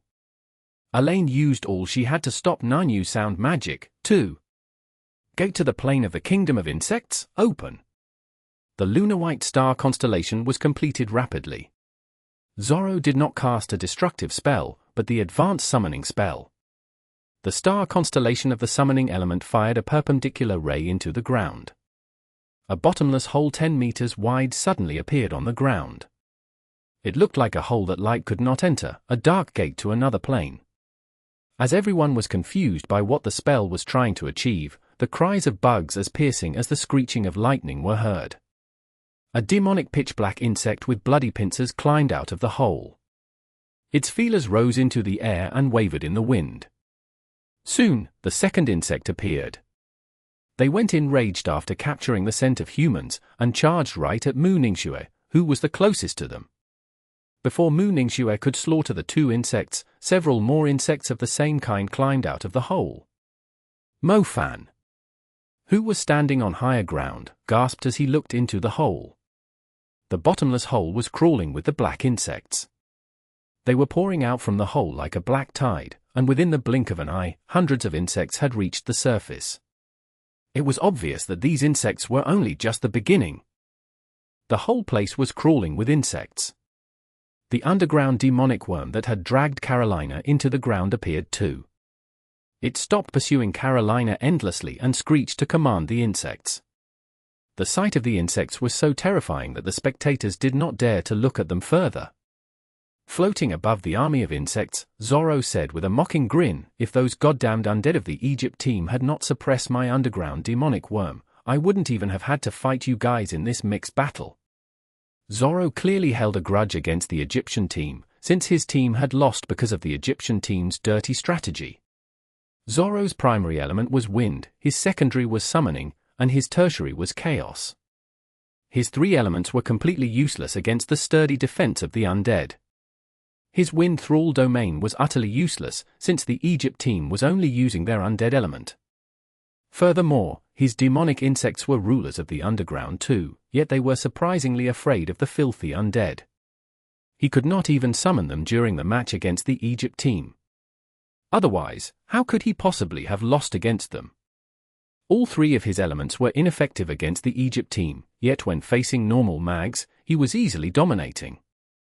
As long as a lane was there to protect him from the enemy's psychic spells, Zorro did not care how many opponents he was fighting at the same time. You did the right thing sending him away just then. Mo Fan had a helpless look as he watched the insects crawling over the area. The Chaos Element. This Zorro turned out to be a Chaos Mage. Even if the Chaos Element was not Zorro's primary element, it still gave Mo Fan quite a headache. Mo Fan was a destructive mage, while the Chaos Element was known for its ability to absorb other people's spells and reflect them back at their enemy. Mo Fan believed that it was better for him to do nothing facing a mage with the Chaos Element, since he would only endanger himself and his teammates. Mo Fan's destructive spells were quite terrifying, yet the Chaos Gate was able to strengthen attacking spells as they were being reflected. His Sky Lightning Claw that had been reflected had almost injured Nanyu just now. The number of insects was too overwhelming. Mo Fan had no intention of wasting his energy on them. The advanced summoning spell was able to summon lots of creatures to fight for the summoner. The spell was ridiculously powerful, but it had a time constraint too. The insects might be annoying, but they could not pose any threat to Mo Fan, the man with 6 elements. That being said, the others were clearly going to struggle against the insects.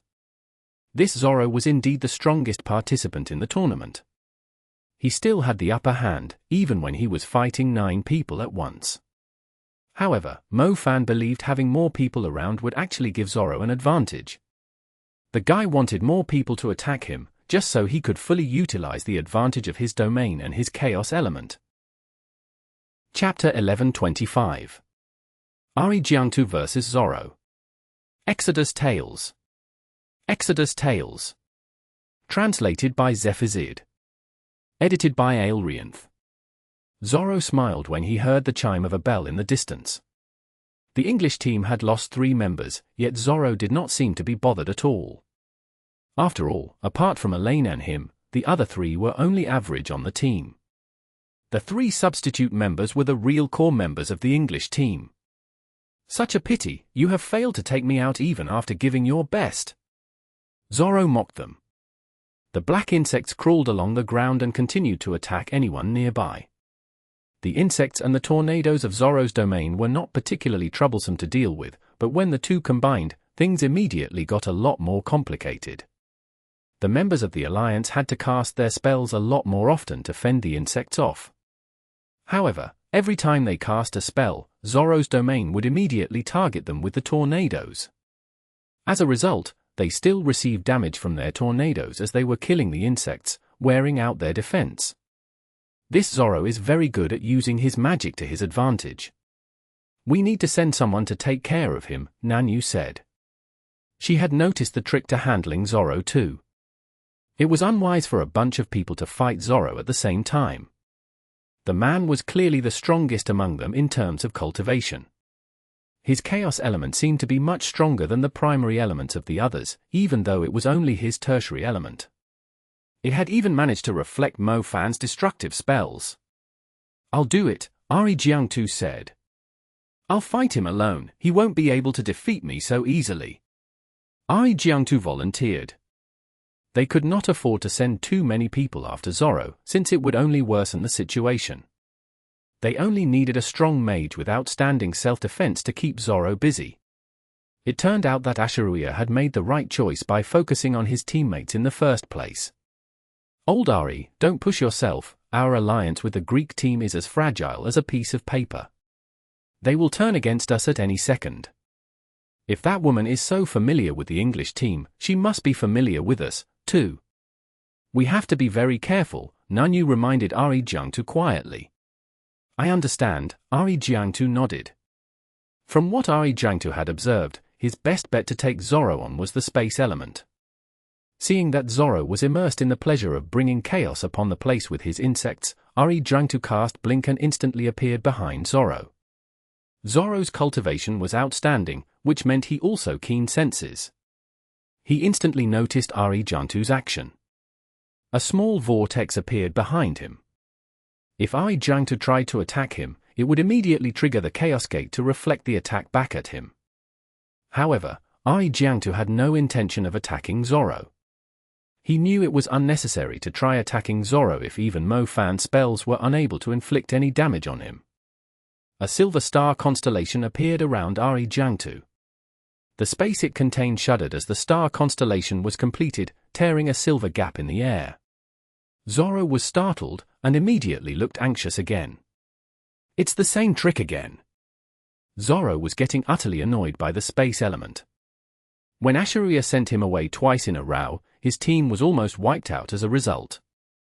If he was unable to help his team, he was as good as a disqualified member. Space trembled. Zorro was not able to leave the area in time, and was dragged right into the turbulent flow of space forcibly. Blink! Jiangtu teleported both himself and Zorro away. He even expended a significant amount of energy just to bring Zorro further away. They disappeared from the area within the blink of an eye. The others had no clue where they had gone. Unfortunately, the 3 substitute members of the English team had arrived. After the battles the members of the Alliance had gone through, it would be quite difficult for them to eliminate the elites of the English team. Is there any meaning to this? Sacrificing yourself just to buy time for the others? Zorro said arrogantly as he was being transferred to another place on the battlefield. Sacrifice myself? You're thinking too highly of yourself, Jiangtu replied. Why, do you think you stand a chance against me? If I'm serious about taking you out, you won't even last more than 10 rounds, Zorro said. Zorro did not want to waste his time with Jiangtu. It was tricky taking out a space mage, since the man could easily blink away if he realized that he was about to lose. Buzz? Their surroundings continued to shift rapidly. Jiangtu did not talk any further, using his will to construct a battleground. Silver rays extended rapidly into the distance before falling perpendicularly to the ground. 3 other lines extended in the air and formed a silver cube to encapsulate Jiangtu and Zorro within it. Zorro was even angrier upon seeing this. These people just kept finding ways to mess with him. If it weren't for their dirty tricks, he could easily dominate the battlefield. I guess I'll have to take you out first. Zorro yelled. He summoned a strong wind to target Jiangtu. Bring it on! Jiangtu stood inside his domain fearlessly. Zorro had his wind thrall domain, but Jiangtu also had his space domain. As long as he was inside the cube, it would significantly raise the power of his space element. Wind cones appeared in all directions. These enormous white cones of wind had a terrifying penetrative ability. The cone spun at shocking speed and could easily penetrate many defensive spells. Jiangtu's movement suddenly became unpredictable. He blinked to a corner in the silver cube, dodging the wind cones flying at him from different directions. However, Zorro had the higher cultivation and could predict where Jiangtu was going to show up. He dashed forward and waved his hands to summon 2 intertwining, chaotic marks like 2 black axes tearing the space apart. They did not produce any sound, but it felt like everything in their paths would disappear into nothing. Back off! Jiangtu sharpened his gaze as a silver light burst out of his body.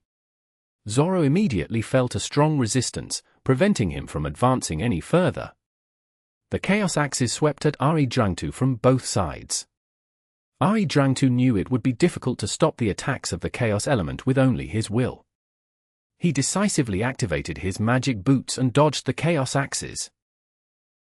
Chapter 1126. Fan vs Asha'ruiya. Exodus Tales. Exodus Tales. Translated by Zephazid. Edited by Aelrianth. Damn it, I'm supposed to take that guy on. What do you think you're doing? Gamenon of the Greek team yelled, and hurried over to the area where Jiangtu was. Gamenon was an absolute madman. He totally disregarded the pact between the 2 allied teams. He broke into Jiangtu's space and knocked him flying, just so he could take on Zorro on himself. Jiangtu was infuriated. The man was obviously stirring up trouble with him. He activated the trap of the cursed evil spider to affect both Zorro and Gamenon. Since the Greek team had broken the pact first, there was no need for Jiangtu to keep calm. The crimson-red silk of the evil spider densely scattered across the place when the curse was triggered, covering an area of 200 meters. When the silk touched the trees not far away, the trees wilted away rapidly. The curse was just as effective against Zorro and Gamenon. The two did not dare stay in the area any longer. They quickly fled in two different directions. Zorro was slightly quicker because of his wind element. As soon as he left the spider silk, Gamenon quickly chased after him like a mad hound. He cast a light spell and fired a bunch of light arrows at Zorro. These light arrows were very good at tracing their targets down. While Zorro was nimbly dodging the arrows, he realized that he had been tagged by a seal on his back that allowed the light arrows to pursue him relentlessly. "You too, I guess I've been going too easy on you." Zorro was extremely annoyed. After getting rid of the light arrows, he started spinning in place. The white wind spun at an incredible pace and turned into long whips, lashing at Jiangtu and Gamenon. The wind whips struck the ground and the trees, leaving scars across the place. "Since you're so eager to show off your strength, I'll let you handle the winds instead." Gamenon glanced at Jiangtu and suddenly unleashed the restraining power of the shadow element. Gamenon swiftly left the area being lashed by the winds, but restricted Jiangtu's movement to prevent him from leaving the area. "You won't be going anywhere either." Jiangtu was clearly not going to fall for it. His eyes glittered as he used his will to drag Gamenon out of the shadow, and applied the gravitational space to Gamenon. The smug man immediately noticed that he was struggling to move his feet. The alliance between the Chinese team and the Greek team was not firm to begin with. After Gamenon took the initiative to break the pact, the battle between the three teams was suddenly a lot messier. Seeing the situation was getting out of control, Mo Fan immediately backed away to preserve his strength and energy. Mo Fan had expended too much of his energy when the Chinese team was picked on by the two teams. Knowing that he only had half of his energy left, he was unwilling to go all out before he could assert control over the situation. That idiot, why couldn't he wait until we eliminated the English team? Asha'ruiya was displeased when she saw Gamenon breaking the truce between the two teams. She seriously did not understand why the Greek team chose such a brainless man to be their captain. It explained why they had lost to the cunning Egyptians. "Mo Fan, we'll pretend to be fighting one another close to a member of the English team, and find a chance to take him out." Asha'ruiya knew that the three teams were soon going to end up fighting one another. Everyone had been waiting to vent their frustrations, no one would care if they were still one another's ally. "Good idea." Mo Fan agreed with Asha'ruiya's suggestion. "Let's take that guy with fair skin out. He has been staring at me for a long time.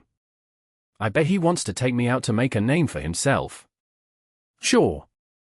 Mo Fan teamed up with Asha'ruiya again to set up the man who had just entered the match.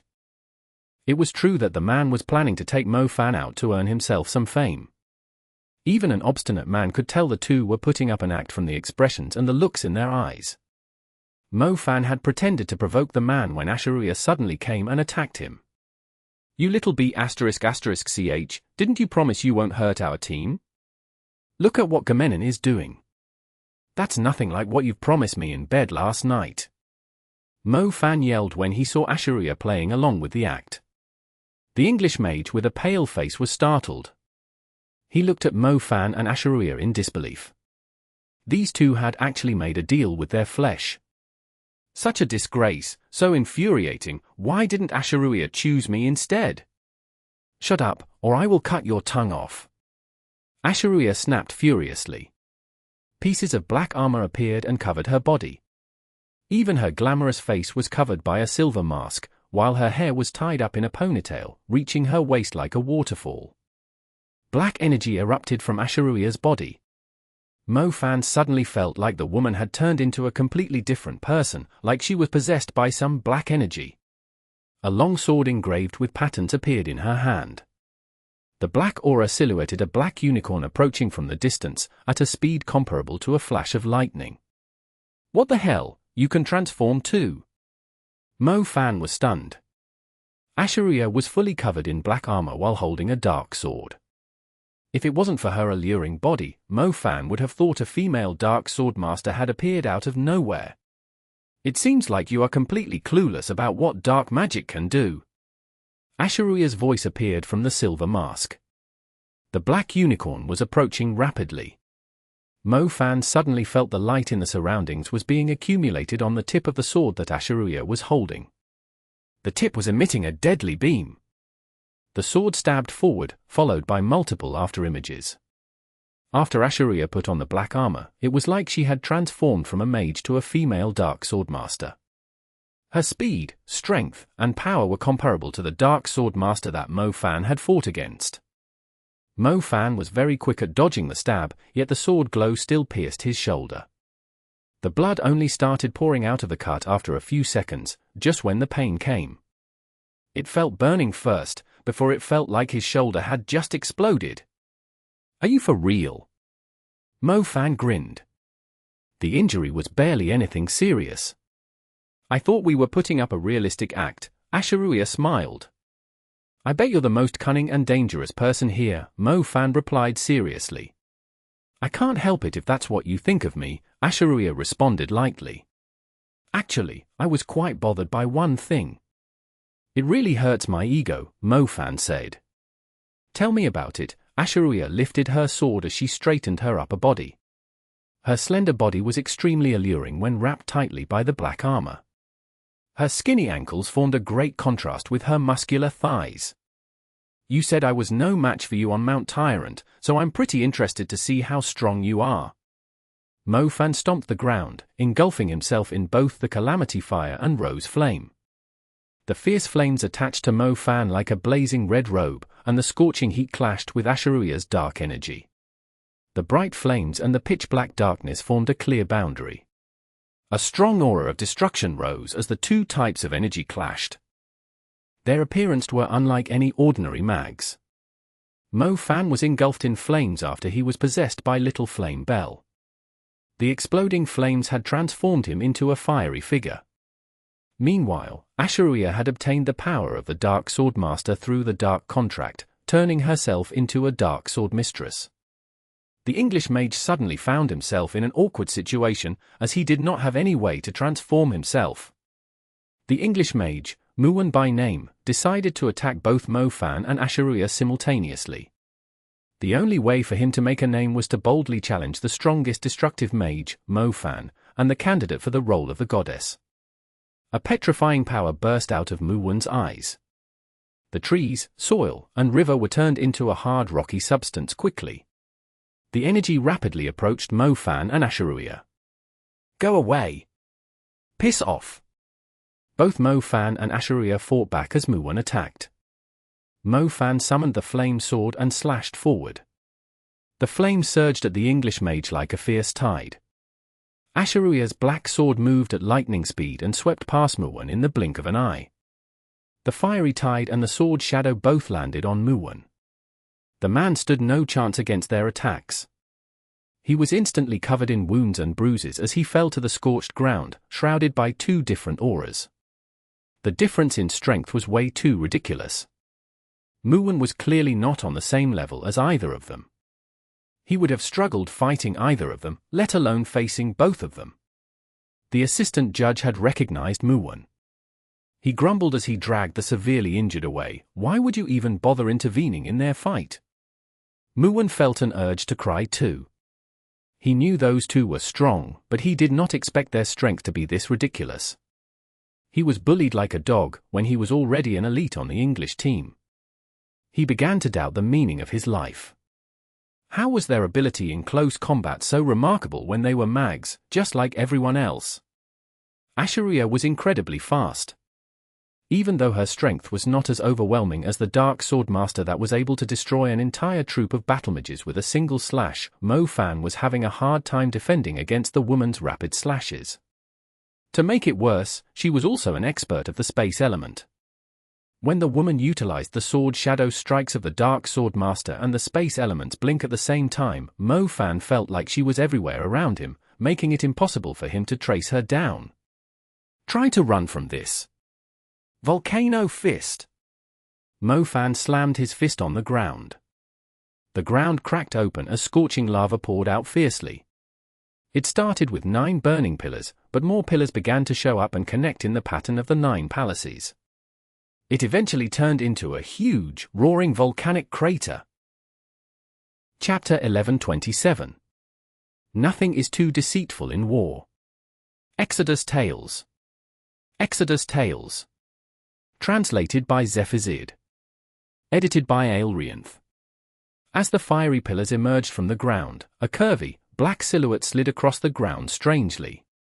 The pillars of lava were always slightly slower, and would only devour the afterimages left behind by her. When the entire volcanic crater appeared, Asha'ruiya was already 100 meters away. She tipped the foot before her up slightly, raising the sword in front of her. The sword was almost invisibly thin, splitting her perfect body in half. The black sword reflected both sides of her silver mask. It was impossible to tell what expression she was wearing, but her demeanor was imposing, with the icy aura of a soldier that was ready to face death. One word slash. TL note. It literally implies the slash is like the Chinese character, which means one. She remained still as a statue, but as she uttered the words, a dark aura rapidly contracted toward Asha'ruiya's foot like a ring. More rings of dark auras contracted rapidly and accumulated at her foot. Suddenly, the dark glow erupted under Asha'ruiya's foot in the shape of a deathly lotus. Her sword swept forward like a black raven gliding along the ground. The icy afterimage pierced through everything, including Mofan's wildly erupting volcanic crater. Whoosh! The sound it produced was incredibly short, yet shocking. The volcanic crater was slashed in half. The woman was so quick that it felt like she had blinked to the other side of the volcanic crater as soon as the lotus blossomed. The dark lotus slowly dissipated, but the woman was still lifting her sword in front of her, as if she had never moved it. Blood sprayed across the place like a mist. Mofan had a red wound on his chest. The cut was very thin, but blood kept jetting out from it. Protected by the scorching flames, Mofan only felt a sudden chill from his chest, and a shadow flickering past him. Luckily, he was able to react instinctively. Otherwise, the slash might actually have sliced his chest in half. How was it? I said that you are no match for me, the woman under the silver mask giggled. It's just a tiny cut with some blood, it's nothing serious. Mofan glanced at the cut. It was not anything serious. A spurt of flame swept over Mofan's chest. In order to stop the bleeding, Mofan decisively seared the cut just to seal it off. It was pretty cool to mend his wound like that, but the pain was shocking. Mofan tried his best to pretend that he was at ease, but his forehead was already covered in cold sweat. Asha'ruiya saw the little twitch on his face. Asha'ruiya giggled even more when she saw Mofan forcing himself. Her hips were shaking from her laughter. Her alluring temperament stood out more than the dark energy shrouding her. Hearing the woman's giggles, Mofan had the urge to tie the cunning Vixen up and whip her 100 times. With just 5 minutes, he could guarantee that she would not be laughing anymore, and would struggle to get out of bed too. Do you want me to take a look at your injuries? Asha'ruiya asked. But your milk is poisonous. Mofan did not forget to trash talk even when he was in pain. TL note. Healing magic is described as feeding milk as a modern saying, maybe because both are giving vitality to someone? A healer is also called a nanny, and is very common in video games. Looking for a nanny for Party Quest? Little Mofan, it seems like you desperately need some instruction. I guess I'll just beat you up, heal you, beat you up, heal you, and repeat the same things for 100 times.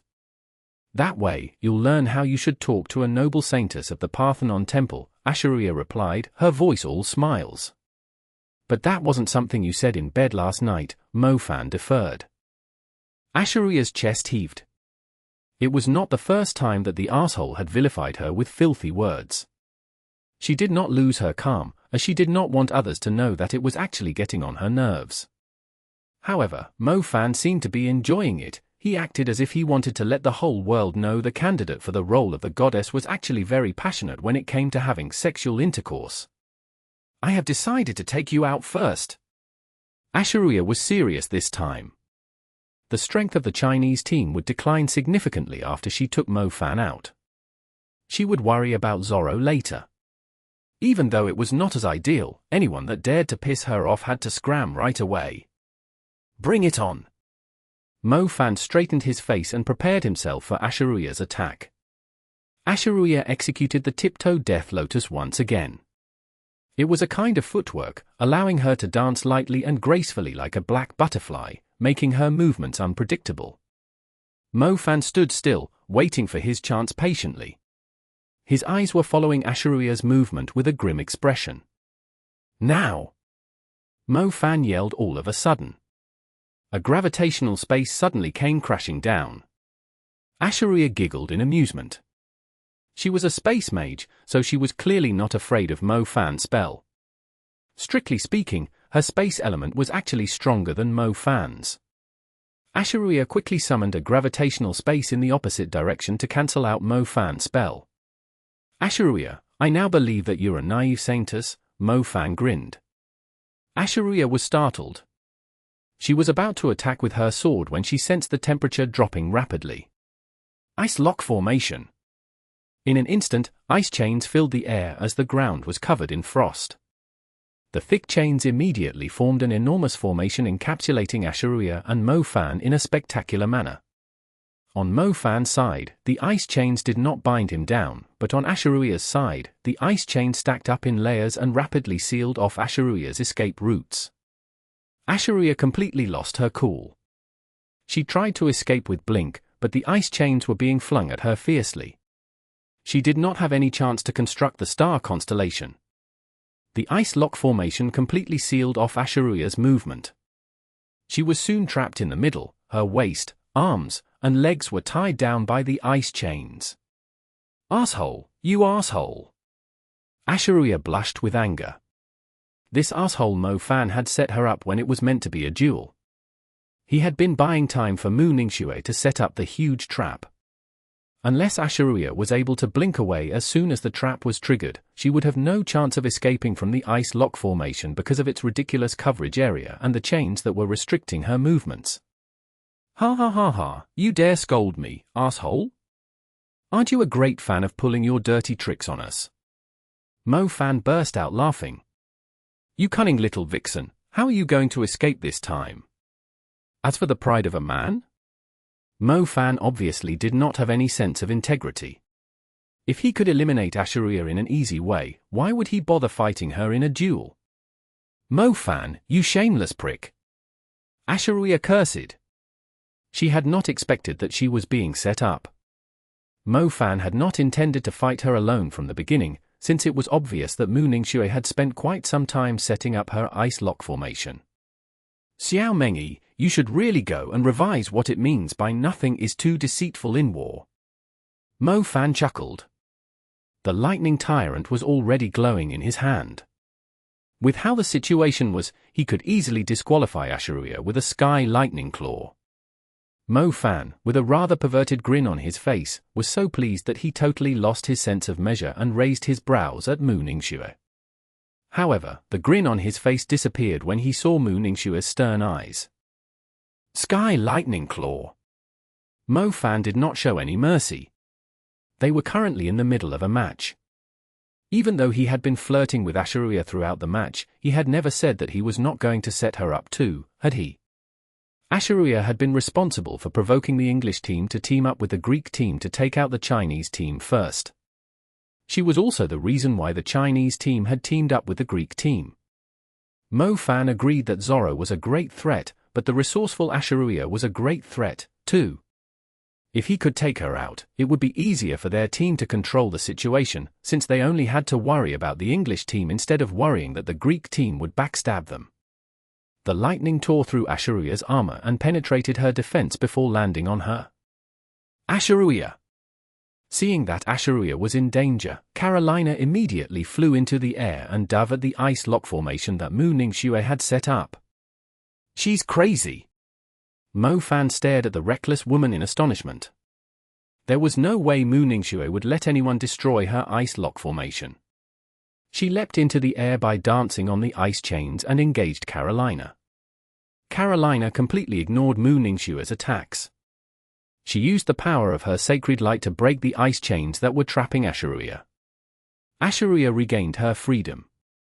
She grabbed Carolina and prepared to blink away, worried that Mu Ningxue would entrap her again with the ice lock formation, but Mu Ningxue's ice chains had wrapped around Carolina, dragging her out of Asha'ruiya's spell. "Don't mind me, our team can't lose here," Carolina said firmly. Asha'ruiya did not push her luck further. She finished the spell and escaped from the huge ice lock formation. Meanwhile, Carolina clearly had no chance of escaping. As the Sky Lightning Claw continued to land on her, the protective light of the Ring of Venice soon surrounded her. Mo Fan stopped attacking when the light appeared, allowing the assistant judge to carry Carolina away. Not far away, Asha'ruiya stared at Mo Fan and Mu Ningxue coldly. She had indeed been too careless. She did not think Mo Fan and Mu Ningxue had such great synergy. It turned out that Mo Fan was not the only threat on the Chinese team. Mu Ningxue's ice magic was terrifying too. She was almost trapped inside the ice lock formation. If it wasn't for Carolina's sacrifice, she would have been knocked out by now. Asha'ruiya was still feeling some lingering fear. "It looks like we've completely fallen out with the Greek team," Mu Ningxue said. "It was going to happen eventually. Too bad that we didn't manage to eliminate that Foxy," Mo Fan replied regretfully. It went without saying that Asha'ruiya would still have lots of tricks up her sleeves. Mo Fan's greatest worry was not Zorro, the man with outstanding strength, but the possibility that once they used everything to eliminate Zorro, Asha'ruiya would overwhelm them with her trump card. Chapter 1128. A Deadly Trap. Exodus Tales. Exodus Tales. Translated by Zephazid. Edited by Aelrianth. Mo Fan thought Asha'ruiya would use everything she had to get her revenge since he had set her up. To his surprise, the woman actually controlled her anger and focused on the remaining members of the English team instead. It was very easy for people to be disqualified in a mixed battle, since they might be at a disadvantage in terms of numbers, or a little mistake might provoke members of the other two teams to flank them. More people were being disqualified from the match. Nanyu was disqualified, and not long after, Jiangtu was taken out by Gamenon and Zorro. The arrogant Gamenon was in pretty bad shape, too. He was severely injured by Zorro, and on his way back to the team to be treated by the healer. However, Gamenon stumbled into Mu Tingying as he was flying toward his teammates. Mu Tingying managed to trigger his Ring of Venice, meaning that Gamenon was disqualified from the match too. Mu Tingying was the representative of the Mu clan. Her strength was not outstanding in particular, but the resourceful Mu clan had managed to get her a set of ice magic equipment. Her boots, armor, weapon, shield, and wings were all made of a special kind of ice. The different pieces of magic equipment were engraved with magic formations with the ability to summon thistles and thorns of ice around Mu Tingying. She suddenly looked like a thorny empress, the damage of the thorns outstanding. Mu Tingying had done a great job conserving her strength. She had been holding onto the set of equipment until now, just so she could make a name for herself in the tournament. She did eliminate Gamenon, a key member of the Greek team, so the Ice Thorns and Thistles magic equipment set was worth it. The Chinese team only had a single substitute member left. Currently, Mo Fan, Mu Ningxue, and Mu Tingying were the only members of the Chinese team left in the match. As for the Greek team, they also had only 3 members left, but they no longer had any substitute members. Gamenon's being knocked out of the match served as a great blow to their team. The English team was not looking good either. Zorro had played an important role in disqualifying Jiangtu and Gamenon, but his teammates were no longer fit for battle. They basically had no chance of winning without a healer. Asha'ruiya was pretty cruel, too. Zorro had taken out Gamenon, but in return, Asha'ruiya had been picking on several members of the English team, putting the English team in their current state. The unbeatable Zorro was the only person left. It's almost time for substitution. Nanrong Ni is our last member, we can recover some of our strength, Mo Fan said to Mu Ningxue. Feng Li had purposely arranged their healer Nanrong Ni as the last member, hoping to give the team a final chance to secure the victory of the match. Mu Ningxue nodded. She did not say anything else, since she had completely fallen out with the healer. If we can protect Nanrong Ni, we are going to win the match. Mu Tinjing seemed quite excited. The match had been chaotic so far, but somehow the Greek team and English team had suffered greater losses. The three of them only had to wait for Nanrong Ni, and they could basically eliminate the remaining members of the other two teams. Despite the conflict between them, they had agreed to work together for now, since they were representing their country. Nanrong Ni was sent onto the battlefield when it was time. Nanrong Ni's ability to defend herself was pretty weak. Her primary element was healing, her secondary was plant, and her tertiary was blessing. She would not last for long if the members of the other two teams found her first. The three Chinese immediately searched for Nanrong Ni. Meanwhile, the English team and the Greek team were aware that the match was slowly leaning toward the Chinese team. They decisively called a truce and proceeded to search for the last participant that had just entered the match. The other two countries no longer had any substitute members left. If the Chinese team had one more member, it would result in a huge disadvantage to them. If only Nanyu was here, she could immediately tell where Nanrong Ni is. Mo Fan sighed. The sound element was incredibly useful for pinpointing a person's location. It was very effective at helping the team find their substitute members, since the battlefield was quite spacious. It was rather tricky to find a person when they were concealing their presence. It was necessary for the substitutes to hide as soon as they entered the battlefield. There were three teams in the mixed battle. Since the location of the substitute members was randomized, it was very likely that the person would show up somewhere close to their opponents. As such, it only made sense for the incoming subs to conceal their presence while observing the surroundings to slowly regroup with the team. The trio failed to find any trace of their member after some time. However, when they went to the other side of the woods, Mo Fan noticed that some of the roots were tangled. She has the plant element, right? Mo Fan asked. Mu Ningxue nodded. It must be here, let's head over now. The victory is ours once she heals us. Mu Tinjing said.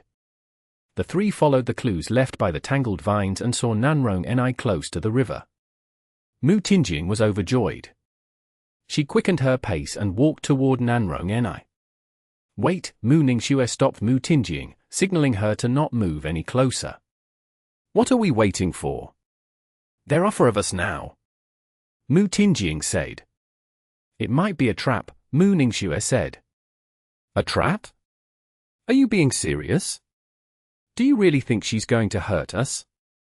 Mu Ningxue, you think of yourself too highly. There's no way Nanrong Ni will think that taking you out is more important than winning the match. Mu Tinjing was amused. I just feel that something doesn't seem right, Mu Ningxue said. I bet you're worried that I'm going to take all the attention away once I recover from my injuries, Mu Tinjing said. Her ability to summon ice thistles to cover the area within 50 meters was indeed powerful. Not only did she eliminate Gamenon, she also took out a member of the English team too. In terms of contribution, her performance was the best so far. However, in Mo Fan's eyes, Mu Tinjing was just lucky to stumble into a few people that were already at their limit. We'll settle any dispute we have after the match. Mu Tinjing, you better listen to Mu Ningxue's warning. What if it's actually a trap? K me, how stupid could she be? Why would she just go up like that? Mo Fan was trying to advise the woman calmly, yet she completely ignored Mu Ningxue's warning. Perhaps I'm just being too worried. Should we go too? Mu Ningxue asked Mo Fan. Mo Fan shook his head. If it was not a trap, Mu Tinjing could meet up with Nanrong Ni and bring the woman here by herself. The two waited among the woods. Mu Tinjing was seriously lacking a functioning brain. She simply walked up to Nanrong Ni without any caution. She soon brought Nanrong Ni back. She was wearing a mocking grin when she entered the woods. See, nothing even happened, and you said that it was a trap. Mu Tinjing said before turning to Nanrong Ni, quick, heal me, the English team and Greek team are at their limits. They can no longer treat their injuries. Nanrong Ni nodded. She looked rather dull. She started drawing star patterns and combining them into a star constellation. You are using the wrong element, it should be the healing element, not the plant element. Mu Tingying grumbled. Mo Fan and Mu Ningxue exchanged glances with one another and immediately came to a realization. Run, it's a trap! Mo Fan yelled. Mo Fan grabbed Mu Ningxue and flung his dark noble mantle. Both Mu Ningxue and he disappeared into the shadow and fled from Nanrong Ni. Nanrong Ni's face was blank, but her plant magic had already covered the area. Vines burst out of the ground and coiled around them, building a huge cage to trap Mo Fan, Mu Ningxue, and Mu Tingying. The plant magic emphasized a lot on preparation. The mage had to insert the magic into the ground to spread the magic seeds. The plants would then sprout up and attack after receiving the command. Once done, the plant element's damage would usually surpass the damage of other elements. It was quite obvious that Nanrong Ni had been preparing the trap for a long time. Even before the three had yet to regroup with her, they were already deep within the trap. Mo Fan had reacted fairly quickly. He started running as soon as he grabbed Mu Ningxue.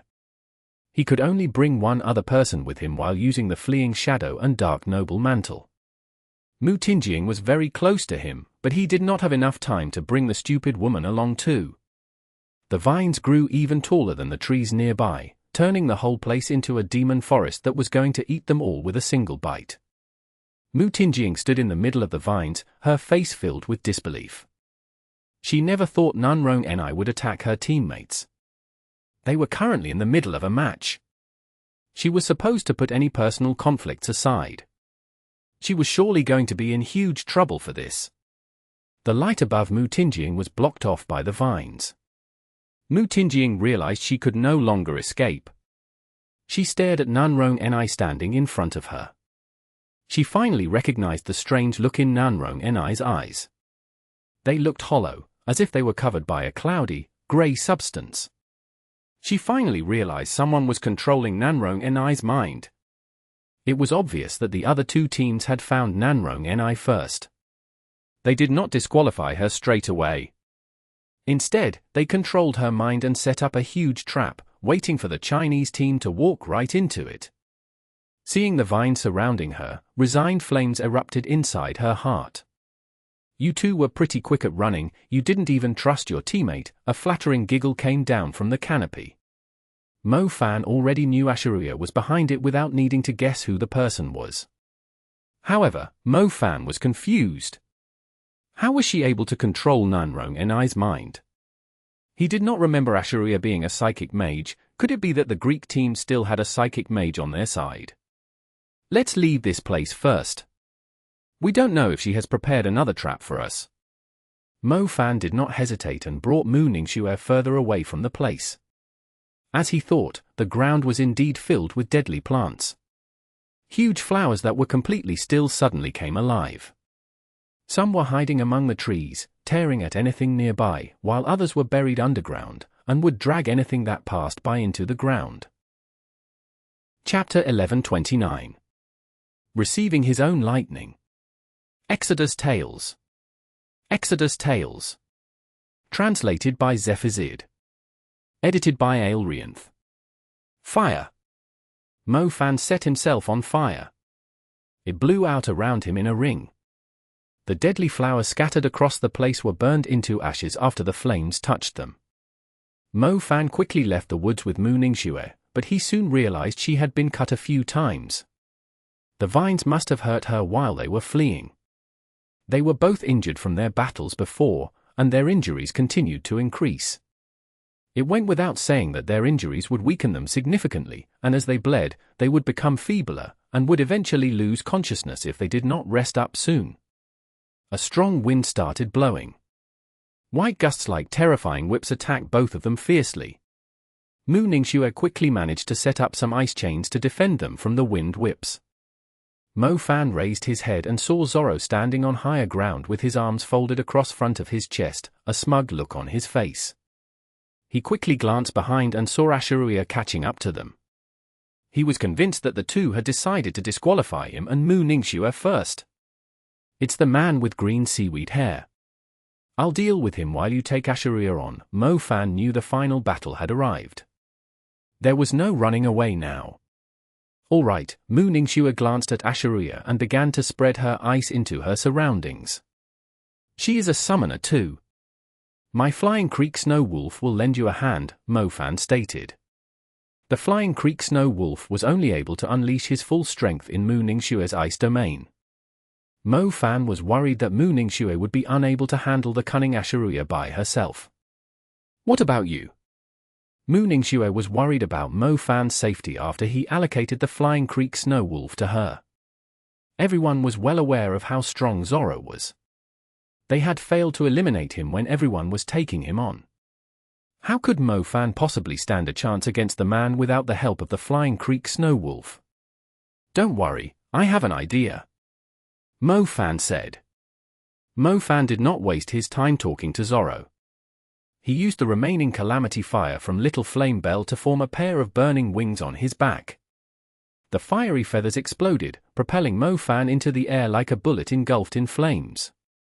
He threw a punch where Zorro was standing. Scorching lava erupted with flames surging across the place. The whole area began to tremble. Every person that has dueled me has faced humiliation in the end. I thought you were too smart to do something so dumb, since you have made yourself a name so far in the tournament. It's really unnecessary to ruin it now. Zorro nimbly moved away from where the lava was erupting. Mo Fan was unable to fly. He soon landed on the ground, but he was promptly propelled back into the air by an explosion, springing at Zorro like a fiery dragon. Zorro was unable to dodge the attack this time. He frowned and covered himself with the 4 white wind wings on his back, shielding him from the attack. The fiery dragon that Mo Fan had transformed into rammed into Zorro's defense. Even though the calamity fire failed to touch Zorro's body, the impact knocked him higher in the air. Zorro's balance faltered. His body kept spinning until he reached the highest point. He finally extended his wings to regain control of himself. A man with pure brute strength. Zorro suddenly realized that he had lost 2 of his wind wings. Zorro had 4 wings in total, and the single punch had destroyed 2 of them. The man was not resigned to the outcome, but his chaos element was unable to nullify physical damage inflicted on him. Mo Fan had somehow deduced the weakness of his chaos element. It was also why Mo Fan was using a different approach when attacking him. Mo Fan landed on the ground and raised his head to look at Zorro. He grinned wildly and said, "I like dueling people too. The only difference is, you are deemed to be stronger when you are up against more people because of your abilities, which means that you're going to be weaker when going against fewer people. As for me, my strength stays the same. If the opponent is weak, I can crush them with a single punch, but if the opponent is strong, I just need to throw a few more punches. A destructive mage like you has too many weaknesses. The psychic element can easily turn you into a useless man, and a defensive mage could also nullify your attacks. As for my chaos element, it's the same as carrying a stone and stubbing your own foot. Meanwhile, my spells have high damage just like yours, and I can reflect your spells after strengthening them, too. Other people might have a chance against me, but that doesn't apply to you. You can't do anything to me, but I can wear you out with my wind and my insects." Zorro slowly descended to the ground and faced Mo Fan. "Greenhead, your ability to bluff people is actually a lot stronger than your strength. You almost convinced me there." Mo Fan started drawing star patterns as he spoke. Zorro was also adept enough at casting his spells that he could draw the star patterns while talking. However, his channeling speed was slightly slower this time. Mo Fan was the first to summon some black lightning to strike Zorro fiercely. Zorro grinned when he sensed the lightning aiming at him. Chaos Vortex. A twisted surface appeared above Zorro. The wild energy of the lightning strike vanished as if it had been transferred to another plane. "Back at you!" Zorro rotated the curved surface to reflect the spell like a mirror. The lightning that vanished came out of the twisted surface, but it was now aiming at Mo Fan instead. Bang! The lightning shattered the ground into pieces as it landed directly on Mo Fan. His hair was standing on its end, while his skin was slightly scorched too. Sky Lightning Claw. This time, Mo Fan used his strongest lightning attack, as if he was unwilling to give up. The lightning tyrant domain descended upon the place, lightning arcs gathered toward Mo Fan, before lunging at Zorro like the soldiers under the command of a tyrant. The lightning took the shape of claws, tearing at the cloudy wind circling the man. The rapid, black lightning with a strong, deathly aura was attacking Zorro wildly. "Are you stupid? I told you, it's useless against me," Zorro yelled. The chaos vortex appeared close to Zorro once again. This time, it completely surrounded Zorro, since the lightning arcs were lunging at him from all directions. However, the energy of the lightning was still absorbed by the chaos spell. "Have a taste of your own Sky Lightning Claw." Zorro spun the twisted surface, aiming it back at Mo Fan. The terrifying lightning claw tore at Mo Fan fiercely. Any destructive spell that was reflected by Zorro's chaos element would be slightly stronger than usual. The enhanced Sky Lightning Claw was absolutely terrifying. The giant rocks nearby had all turned into dust. Mo Fan was so tiny compared to the lightning that it felt like he was going to be torn into pieces in any second. The assistant judge nearby had the urge to intervene after seeing how strong the attack was. After all, the Ring of Venice could not necessarily nullify any spell. It was difficult to tell if the protection of the Ring of Venice was enough to shield against a strong spell like the Sky Lightning Claw. Mo Fan held his ground amid the surging lightning. He clenched his teeth and endured the attack with his flesh. Under the effects of the lightning tyrant domain, Mo Fan's lightning resistance, and his ability to absorb lightning, had increased significantly. On top of that, his body was also strengthened by the demon element. He managed to clench his teeth and endure the damage of the enhanced Sky Lightning Claw. His clothes were shredded, revealing his scorched skin and muscles. Standing on trashed and shattered rocky ground, Mo Fan was already on the verge of collapsing, yet his eyes were still glittering. "Sky Lightning Claw," Mo Fan uttered coldly, and unleashed the destructive spell once again. The wild lightning and gathered from all directions like dragons. The lightning dragons then combined into a powerful lightning claw targeting Zorro. "Did you fry your brain with your own lightning? You're asking for it," Zorro yelled at him. The twisted surface appeared again. Zorro was very adept at casting the advanced spell of the chaos element. He managed to hold his ground when he was blasted by 7 people at once, let alone a single Mo Fan. Is this Mo Fan so naive that he thinks he can overcome my chaos element by attacking continuously? The energy of the Sky Lightning Claw was absorbed by the chaos vortex, before it was once again reflected back at Mo Fan again. The crowd fell silent watching Mo Fan enduring the lightning strikes. It looked like the man was about to be crushed into pieces in any second. They heard the piercing screech of the lightning, and Mo Fan's painful cry as he endured the pain. Is that guy made of steel? He's still standing after being hit by his own lightning spells twice. The question is, isn't his approach somewhat stupid? Surely he knows his destructive spells are useless against Zorro. Zorro is just too strong. He should be banned from the tournament, since he could easily topple the balance between the teams. It's basically like an adult fighting against a 3-year-old. My God, this Mo Fan is crazy, he's doing it again, he's going to kill himself. The people were incredibly shocked by Mo Fan's actions. To their surprise, Mo Fan continued to cast the Sky Lightning Claw for the 3rd time stubbornly. Zorro was infuriated when he saw the Sky Lightning Claw landing on him once again.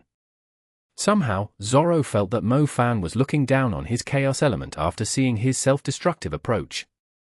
"You will never overcome my chaos element, even if you expend all your energy," Zorro cried furiously. He repeated the same spell and reflected the Sky Lightning Claw back at Mo Fan. Mo Fan raised his head and watched the enormous lightning claw coming down at him. However, there was no sign of fear on his face, but an ambitious, wild grin. For some reason, it did not seem like Mo Fan was enduring the lightning strike, but was receiving it. He was receiving his own lightning. Chapter 1130. Defeating Zorro. Exodus Tales. Exodus Tales. Translated by Zephazid. Edited by Aelrianth. Mo Fan. Is that guy really out of his mind? Countless eyes watched the sky lightning claw descended rapidly and land on him, his torso already stripped clean. Mo Fan's unyielding spirit was impressive indeed, since everyone knew that being struck by lightning was like having their bones being broken. The man was a serious masochist the way he kept casting the lightning spells, just to be reflected right back at him continuously. As the sky lightning claw kept landing on Mo Fan, his body had now absorbed a huge amount of electric current. It had formed a lightning cage around him. Even though I have no idea how you are still standing after taking so many hits, I believe it's time to end this battle. I was actually looking forward to dueling you, yet your idiotic approach has been very disappointing. Zorro glanced at Mo Fan coldly. Mo Fan had not fallen, but it was no different than him falling to the ground. His organs were almost blasted into pieces after being struck by the enhanced sky lightning claws a few times in a row. It was unlikely that he could still fight with such serious injuries. Only a few participants were left in the match. Once he took out Mo Fan and disqualified Xue and Asha'ruiya, who were going to be at their limit after dueling one another, the English team would still advance to the grand final, allowing them to take back their glory from the Egyptian team. The English team would claim first place in the World College Tournament, winning the utmost glory for their country, and earning the most valuable resources, too. It's very impressive that you were able to bring the Chinese team so far. You should be satisfied. Zorro waved his hands, preparing a deadly tornado. He had no intention of playing the boring game with Mo Fan any further. He could easily knock the man out, since he was already at his limit, with a wind spell. You're pretty impressive too, to be able to force me into this situation. Mo Fan raised his head. Black smoke was coming out of his mouth as he spoke. Who do you think you are? Zorro was infuriated. He had never seen such an ignorant man. If Mo Fan admitted his defeat, Zorro would still show respect for him. However, the man had to annoy him even after the outcome had been decided. I will become the disgraceful shame in your heart that you can never get rid of. Mo Fan promised, his eyes glittering. Another explosion of lightning erupted. However, Mo Fan did not cast a sky lightning claw this time. He had unleashed all the lightning that his body had absorbed instead. The dense lightning arcs formed an enormous electric field, filling up Mo Fan's domain. The lightning tyrant domain already had arcs of lightning surging through it, but now their number had multiplied tenfold. The lightning magic in the area was at least 10 times stronger, too. Zorro initially planned to finish Mo Fan off with a wind spell, until he realized that there was no other magic here apart from the lightning magic. He was unable to use his wind element. The whole battlefield was shaking. Even the spectators in the distance could sense a strong energy rising. Let's see if your chaos element can endure this. Sky Lightning Giant Claw. The energy reached its limit, and countless dark dragons appeared in the sky. Their long and enormous bodies were rolling in the stormy clouds above Zorro. Zorro raised his head and beheld an utterly terrifying scene. He could not imagine that Mo Fan was responsible for the formidable energy that had gathered above him. Zorro was struggling to use his magic under the incredible pressure. The lightning was many times stronger than the sky lightning claws previously. Chaos Vortex. Zorro managed to cast the chaos spell in the nick of time, using the twisted surface to protect himself. Normally, Zorro would have a confident look whenever the chaos vortex was around, anticipating the pleasure of reflecting spells back at his enemies. However, watching the dark lightning dragons dancing in the sky, Zorro could not feel the slightest sense of security. The sky lightning giant claw finally came down. The thick pillar of lightning had split into several lightning bolts, like the giant claw of a heavenly beast aiming to raise the whole battlefield to the ground. Zorro's chaos vortex immediately absorbed the energy of the sky lightning giant claw, but anyone that was familiar with the chaos element knew that the chaos vortex was not a bottomless hole. It also had a limit, but it was impossible for mags of the same level to reach the limit, since the limit would increase together with the Mage cultivation. Zorro's cultivation was outstanding.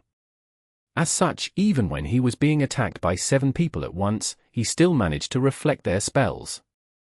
However, Mo Fan's Sky Lightning Giant Claw was not just the same spell with double the strength. Its power had surpassed that of a 3rd-tier advanced spell, and was incredibly close to the power of a super spell. It had clearly surpassed the upper limit of Zorro's Chaos element.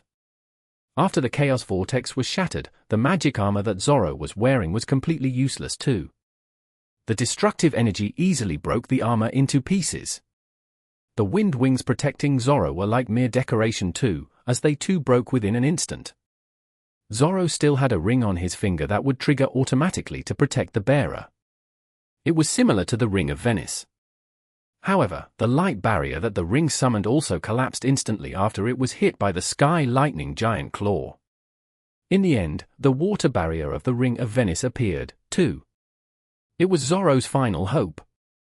He believed that the victory would still be his once he overcame the situation. However, the defense of the Ring of Venice crumbled very easily too. He even felt that the Sky Lightning Giant Claw was not weakened by the layers of defense he had at all. His mind went blank at the strong premonition of death. He could not figure out what he had done wrong. Bang! Zorro fell from the sky and slammed heavily into the ground. He disregarded the pain from his back, staring at the Sky Lightning Giant Claw that could take his life at any second. After falling to the ground, Zorro finally realized how enormous and terrifying the Sky Lightning Giant Claw was. It felt like the whole sky was covered by it. He could not believe that a student the same age as him was the one responsible for it. Lying in the deep pit, it took Zorro a while to collect his thoughts. He rose to his feet. The fall did not inflict much damage on him. As a matter of fact, he did not suffer any serious injuries, as the Sky Lightning Giant Claw had been withdrawn after it broke through the barrier of the Ring of Venice. Zorro glanced at the man covered in wounds and bruises not far away, before looking at his clean, unstained shirt. He could not find any word to describe the bitterness in his heart. He lost. He actually lost. He was undefeated against 9 people, yet he had lost when facing a single opponent. He did not lose because of his cultivation, but he had lost to the other man's courage. A moment passed before Zorro asked, "Does that mean you would have lost if I didn't reflect the lightning back at you?" There aren't many KFSs in this world. Mo Fan's face was covered in filth, yet he was still wearing a grin. Zorro was startled. Before he could say anything else, the assistant judge flew over and brought Zorro, who was still thinking deeply, away from the battlefield. Mo Fan was right. There weren't many KFSs in a battle. If he was not in a tournament, if the man did not go easy on him, the person that came to bring him away would not be the assistant judge, but the Grim Reaper holding a long scythe. An assistant judge brought Zorro away, but another one paused beside Mo Fan. It was quite obvious that Mo Fan was already at his limit. He did win the duel, yet could he even stay in the match? He was struck by his own lightning so many times. The assistant judge could not intervene in the match, but he could not help but say, "You're very bold." Mo Fan lifted his gaze. He happened to hear the cheering of the crowd seated on the walls. It went without saying that they were totally impressed by his spectacular Sky Lightning Giant Claw. The truth was, even Mo Fan was shocked by it.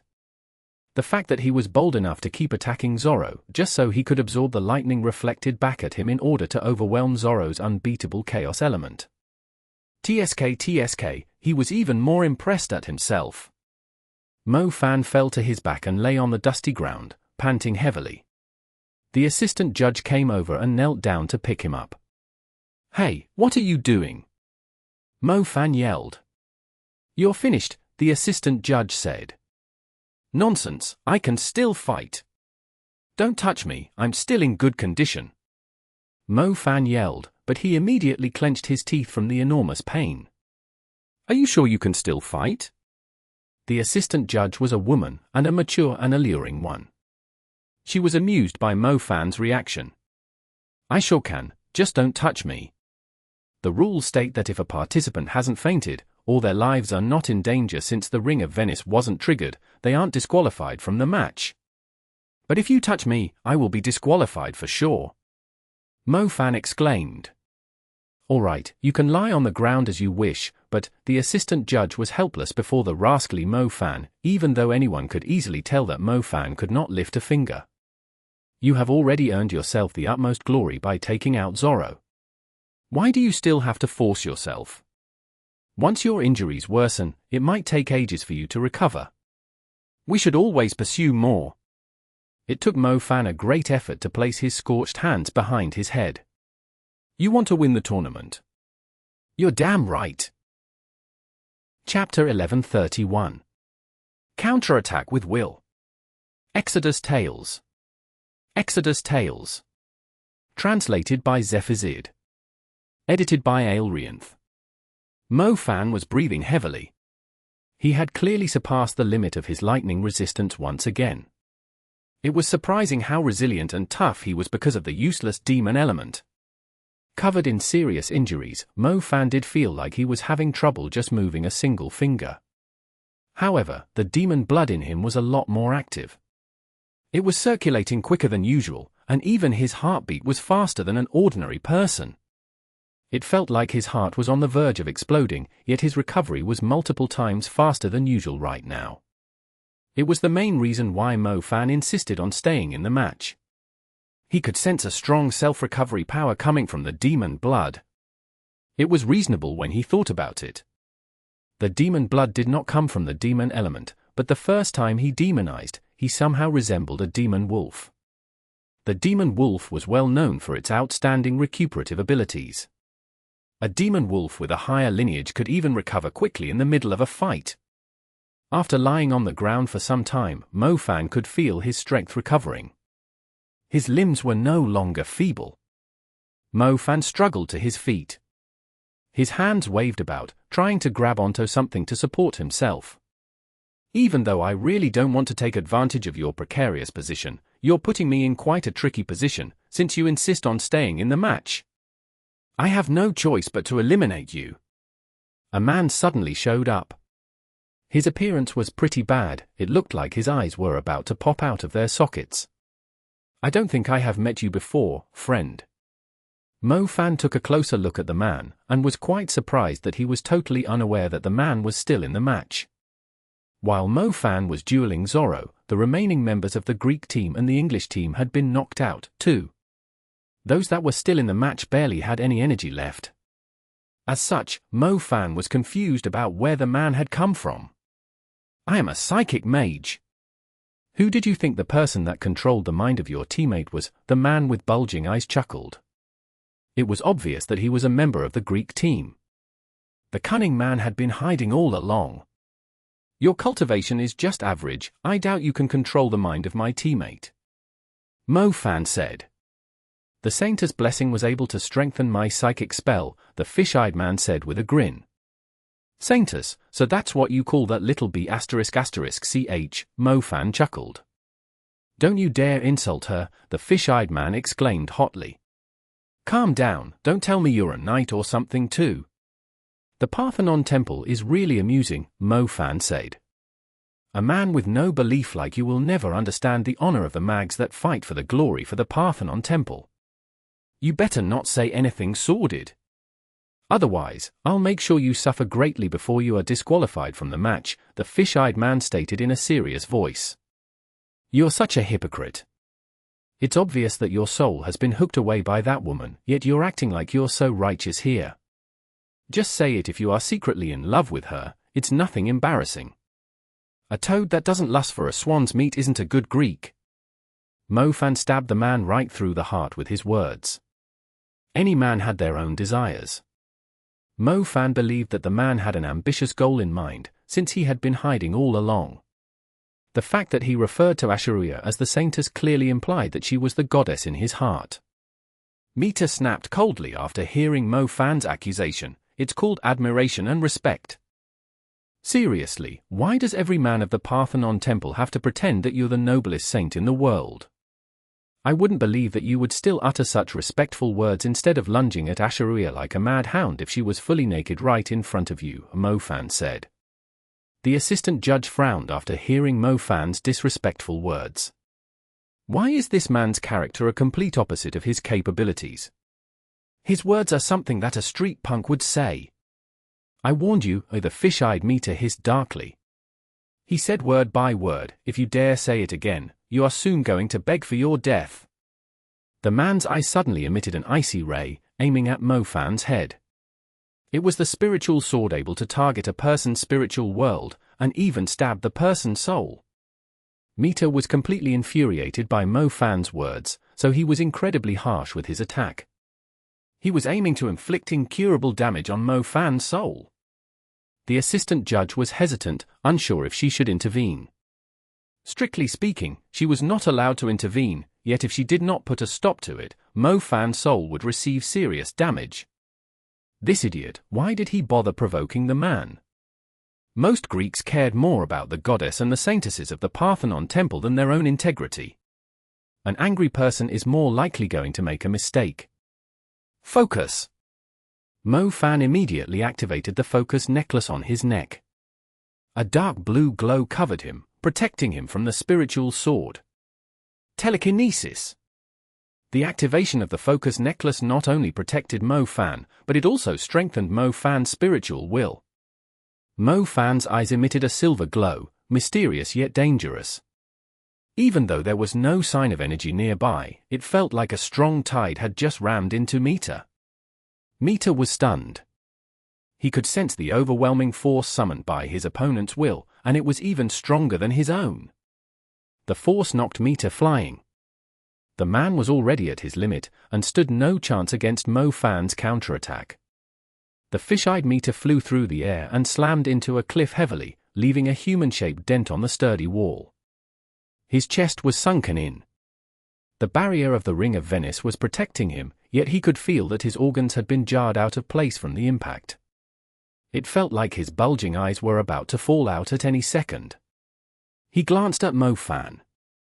The man looked as if even the slightest breeze could topple him. Mita could not believe that Mo Fan still had a trick like that up in his sleeves, despite his injuries. To his total disbelief, the destructive mage had such powerful mental strength too. The peak of the 4th level, the assistant judge's jaw dropped. Which element was supposed to be this guy's primary element?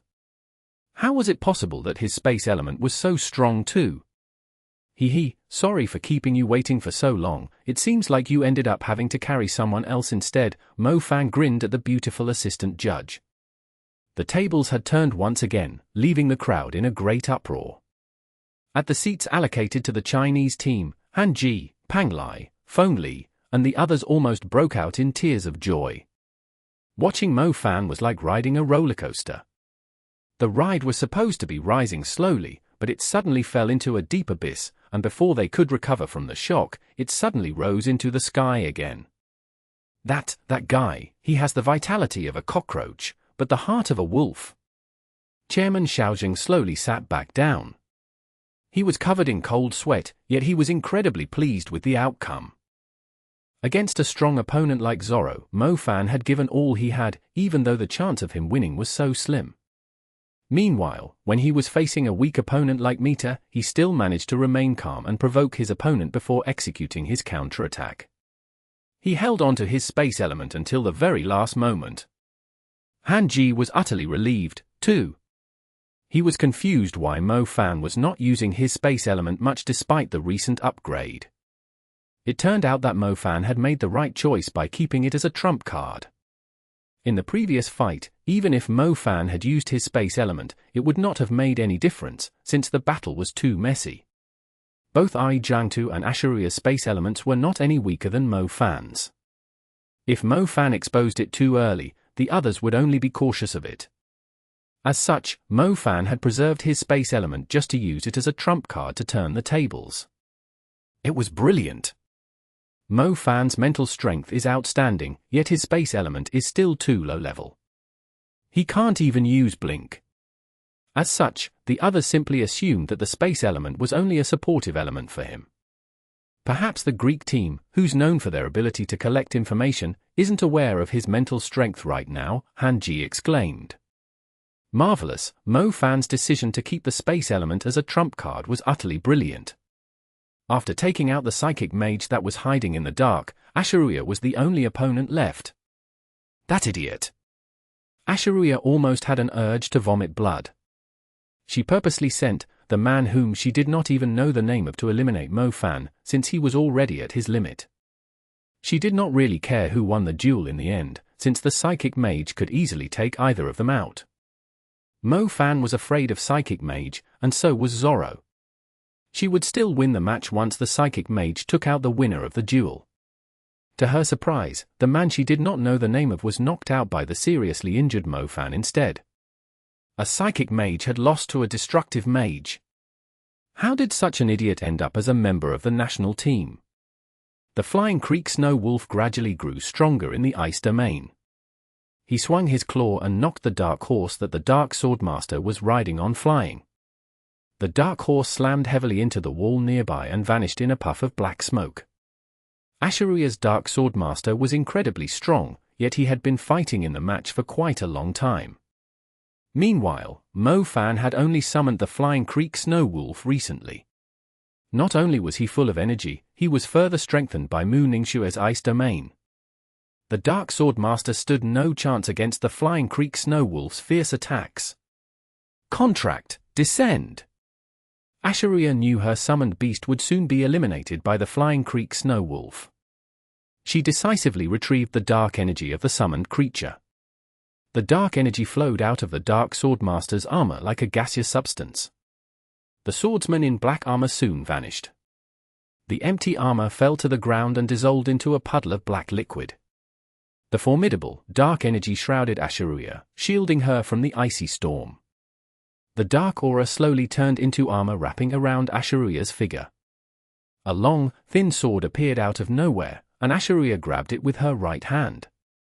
A silver mask covered her glamorous face. She soon bore the icy aura of a soldier ready to face death. Chapter 1132. Level Exceeding Power. Exodus Tales. Exodus Tales. Translated by Zephizid. Edited by Aelrianth. One word / The lotus of death blossomed silently under the woman's foot. Asha'ruiya shuddered before a sword glow sprang forward along the ground, aiming for Mu Ningxue's weak point. It was as quick as lightning and difficult to defend against. A cut as thin as a string surfaced on Mu Ningxue's body. The strange thing was, there was no blood jetting out from the cut. It had sliced her body in half instead. With a closer look, one would realize that it was not Mu Ningxue, but an image on a mirror of ice. The slash had sliced the ice in half, and Mu Ningxue was standing on the other side. Mu Ningxue wanted to trick Asha'ruiya so she could activate the ice chain she had buried under the ground to trap her opponent. Unfortunately, Asha'ruiya was just too quick. When the ice chain sprang up from the ground, Asha'ruiya was already on the other end. The ice chains did not even touch the corner of her clothes. A woo! The Flying Creek Snow Wolf no longer had an opponent. He charged at Asha'ruiya and waved his claws fiercely, summoning ice spikes to emerge from the ground. Even though he did not land his attack on her, the ice spikes continued to emerge across an area of 200 meters. Asha'ruiya had no choice but to use Blink to dodge the ice spikes. Dark Moon Slash. Asha'ruiya stood in the distance like a black statue. As dark energy was accumulated, she flung the sword forward, firing several shadowy slashes off. The shadowy crescents were sharp and icy as they approached the Flying Creek Snow Wolf and Mu Ningxue rapidly.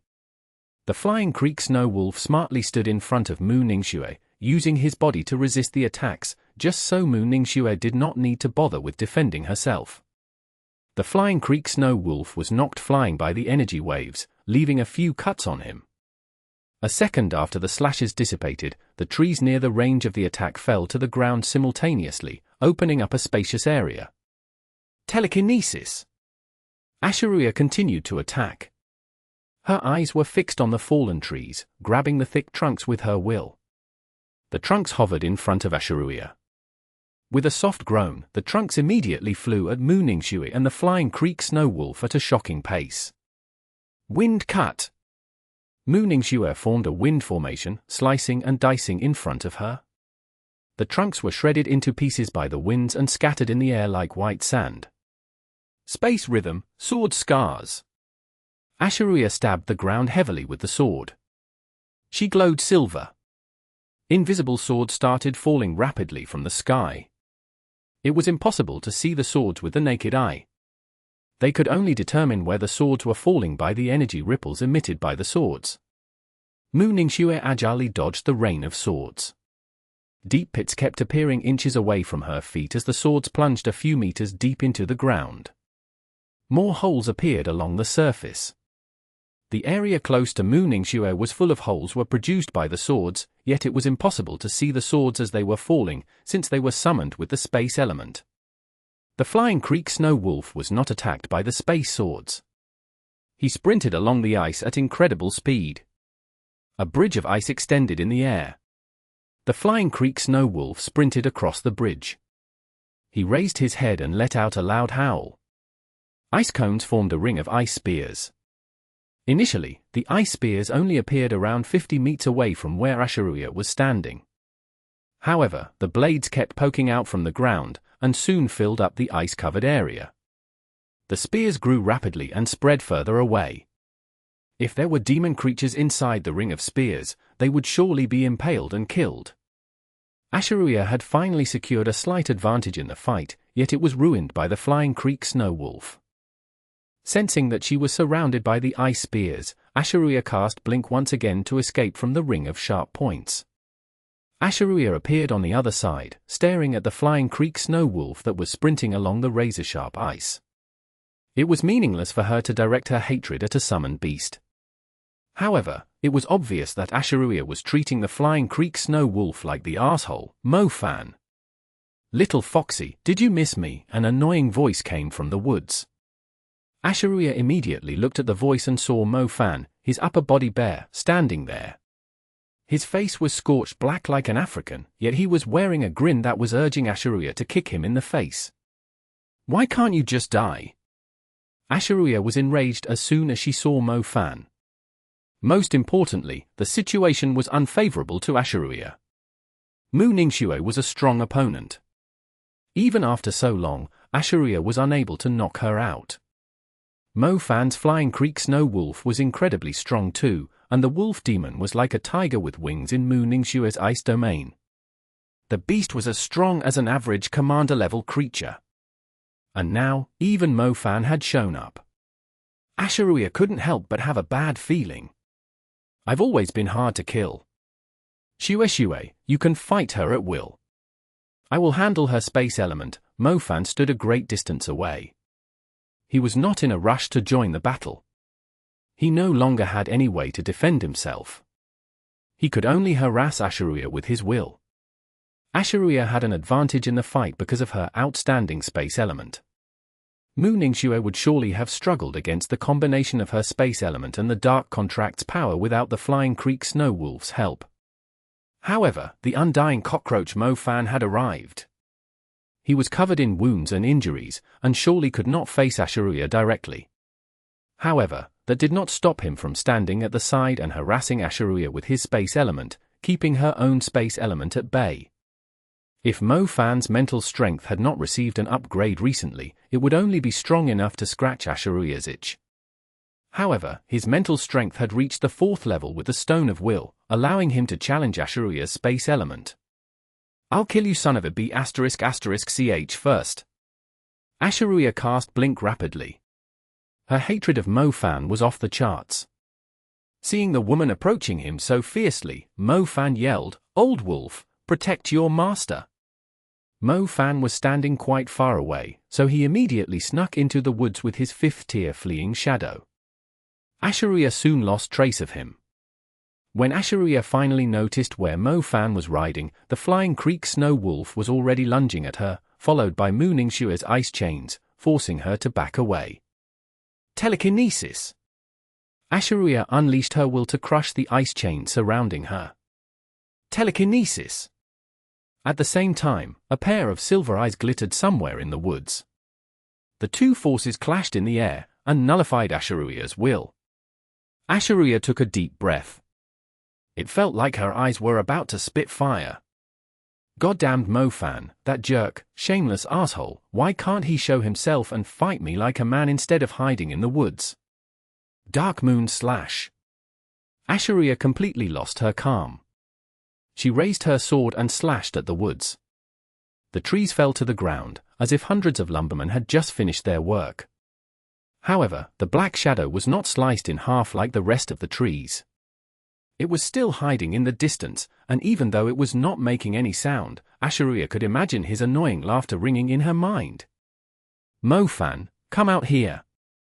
I will concede if I land my slash on you once. Asha'ruiya desperately wanted to vent her anger. If your words are trustworthy, all men in this world are trustworthy too. Mo-Fan's voice echoed from the woods. I didn't want to use this power in the tournament, but you've left me with no choice. Asha'ruiya's voice gradually turned cold. Asha'ruiya swung her sword rapidly, forming a layer of defense around herself. She took the black necklace from around her neck and held it tightly in her hand. A black light descended from the clouds and landed right on her. A dark aura was emerging, in the form of some black gaseous substance rising from the ground. The dark energy rapidly filled up the space around Asha'ruiya and turned into an enormous black tornado, driving the ice magic away. The advisors among the spectators frowned upon seeing the strong aura of dark energy. They could feel a dangerous sensation lingering in the air. Even though the energy seemed fairly calm on the surface, it was extremely dangerous. Isn't this breaking the rules? The governor of Venice had a stern look. Hayla, the hall master of the Hall of Knights representing Greece, fell silent for a moment when he noticed everyone looking at him. Before he spoke, she's just using the power of her magic equipment. How is that against the rules? The power that Asha'ruiya is using is clearly breaking the rules of the tournament. How about Egypt? Shouldn't their magic be forbidden, too? If you aren't going to punish Egypt, you shouldn't complain about us either. Hayla immediately justified Asha'ruiya's actions. Since it's a tournament, there are surely loopholes that we might miss out on. I'm just hoping that every country will compete fairly in the tournament. We can't really judge Egyptian team, and we won't be able to judge Asha'ruiya either, but will it really impress the world? As a saintess, is it really worth it for Asha'ruiya to damage her reputation? The dark energy had clearly exceeded the level of the tournament. Any super mage watching the tournament could easily tell it. The main judge immediately gave the order to the assistant judges to set up a barrier. Otherwise, the dark energy would easily injure the spectators. Chapter 1133. Darkness against Ice. Exodus Tales. Exodus Tales. Translated by Zephazid. Edited by Aelrianth.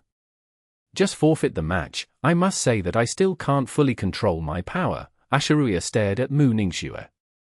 She was talking to Mu Ningxue and Mo-Fan at the same time. Despite her grudge against Mo-Fan, they were still in the middle of a tournament. She did not want to inflict incurable damage on her opponents, since the shadow element was not any gentler than the curse element. Mo-Fan came out from his shadow. He was astounded by the dark energy circling Asha'ruiya. As he thought, the woman had such an extraordinary background, and surely had some sort of terrifying trump card. If the dark energy poured into her, it would make her as strong as the Dark Swordmaster. Her strength would be almost comparable to a ruler-level creature. Even if it could only last for a minute, it was enough to eliminate them. Shue, forget it. Mo-Fan glanced at Mu Ningxue and let out a sigh. If the organizer allowed the participants to use such power, the ranking of the tournament would be utterly meaningless. Mo-Fan had already tried his best. He could not use his trump card just because Asha'ruiya was using a piece of outstanding magic equipment to accumulate the dark energy. The demon element was not meant to be used in a tournament, it was meant to be used against the Black Vatican. Mo-Fan was very clear on that. As for the ranking, the Chinese team should come second or third in the tournament still. It was a lot better than their expectation. Asha'ruiya's aura weakened slightly. She could tell that Mo-Fan had decided to give up. It was meaningless to provoke them any further. She glanced at Mu Ningxue. Somehow, she felt that Mu Ningxue was reluctant to give up still. Mu Ningxue desperately needed the tournament to prove herself, to scrub away the burden that she was forced to carry. Mo-fan, you should leave first. Mu Ningxue did not listen to Mo-fan's suggestion. She sounded firm and determined. Don't do it, it's meaningless, Mo-fan advised against it. But this is very important to me. Mu Ningxue had no intention of forfeiting the match. If Asha'ruiya was allowed to accumulate the dark energy that was clearly beyond the level of the tournament with her magic equipment, why couldn't she be allowed to use her ice crystal bow? The ice magic in the area had been depleted, as darkness had completely dominated it. However, as Mu Ningxue raised her hand and summoned the ice crystal bow deep inside her soul, the depleted ice magic suddenly returned and reclaimed its territory. The Nirvana ice domain appeared once again, and was even stronger than before. The ice crystals were like dust particles, gathering on Mu Ningxue's palm, and gradually took the shape of an icy, crystalline bow. The bow summoned strong winds that turned into a great storm surging across the spacious battlefield. The howls of the icy wind sent chills down the spines of the spectators who were not mags. It was like a great storm formed by nature was within inches of them. The snowy white storm and Asha'ruiya's dark tornado claimed their respective territories, like two armies facing one another. The rest of the elements could no longer find any space in the area. Descend! Asha'ruiya was granted the power of darkness. Pieces of armor covered in a dark light and emitting an evil aura attached to her body. She had claimed the imposing aura of the Dark Swordmaster. She waved the sword in her hand slightly, the sword intent spreading in all directions like thousands of flying moths. It was utterly spectacular and dangerous. On the other hand, Mu Ningxue's crystal arrow slowly took shape, held firmly between her index and middle fingers. White frost was dancing widely around her. Her glamorous face displayed an unyielding determination. Mo-fan had a strong urge to stop the fight. Mu Ningxue had already used the ice crystal bow during the treasure hunt. It was quite obvious that the attack was executed at an excessive cost to her stamina and energy. In other words, she was trading her life for the chance to use the ice crystal bow. Mu Ningxue was using the power that she could not control once again. Even though it would not endanger her life, she would still be tortured by the frost every night for a long time. It was really not worth it. However, it was Mu Ningxue's choice, unless Mo-fan crept up on her and knocked her out before the attack overdrew the energy of the body. If he did that, Mu Ningxue would surely hate him for the rest of her life. The darkness and the frost continued to grow stronger. Mu Ningxue was aiming the arrow right at Asha'ruiya. The fierce storm was only just the beginning. The real power that could freeze anything to death was contained inside the arrow. Asha'ruiya was surprised by the power that was on an equal footing as hers. She looked extremely serious now. If it had come down to this, it was necessary for the darkness and frost to decide who the winner was. Asha'ruiya raised the sword, emitting an icy, deathly glow. She stored the dark energy inside the sword and fixed her eyes on Mu Ningxue. The Dawnbreaker of Darkness. As the sword slashed forward, the sky turned dark instantly, yet it felt like a glimpse of daybreak was tearing through it. It was long, sharp, and fast, and the light was icy cold. It did not bring hope like daybreak would, but the despair and hopelessness of an era of darkness. It was impossible to dodge the attack. The slash did not have a trail, nor was it coming from a certain angle or direction. It would strike the target it was locking onto. Even the super mags gasped after realizing how powerful the slash was. Arrow of Silence. With a soft thrum, the crystalline arrow was fired, followed by a great storm that shook the sky and the ground as it surged forward. It felt like the confined space would collapse at any second. The storm was powerful and huge, yet completely silent. Everything was turned into ice as the arrow flew past. Even the dark energy had frozen and was drifting in the air like a mist. The Arrow of Silence and the Sword Glow of Dawnbreak were incredibly fast. They swept past half the battlefield in the blink of an eye, but neither made a single noise. It was so quiet, as if everything was dead and still. The arrow was shattered in the light produced by the sword. The light of the sword was also dissipated by the power of the arrow. The darkness looming over the battlefield immediately cleared up, while the ice covering the place melted instantly as if it was never there. When the crowd thought the two powerful attacks had nullified one another, a white light flickered in the center of the battlefield. A terrifying explosion took place, and strong winds blasted in all directions. It was impossible to tell where the energy had come from. It was more like black winds and black icy blades, shredding the trees into pieces. Not even the stumps were left. The river at the center turned into pitch-black ice and went still. The rocks and mountains were chewed up beyond recognition, and the cliffs surrounding the battlefield were left with scratches and marks all over them. Luckily, the overwhelming energy did not rise any further. Otherwise, the people watching the match on the cliffs might be in danger. The battlefield was the size of a district in a town.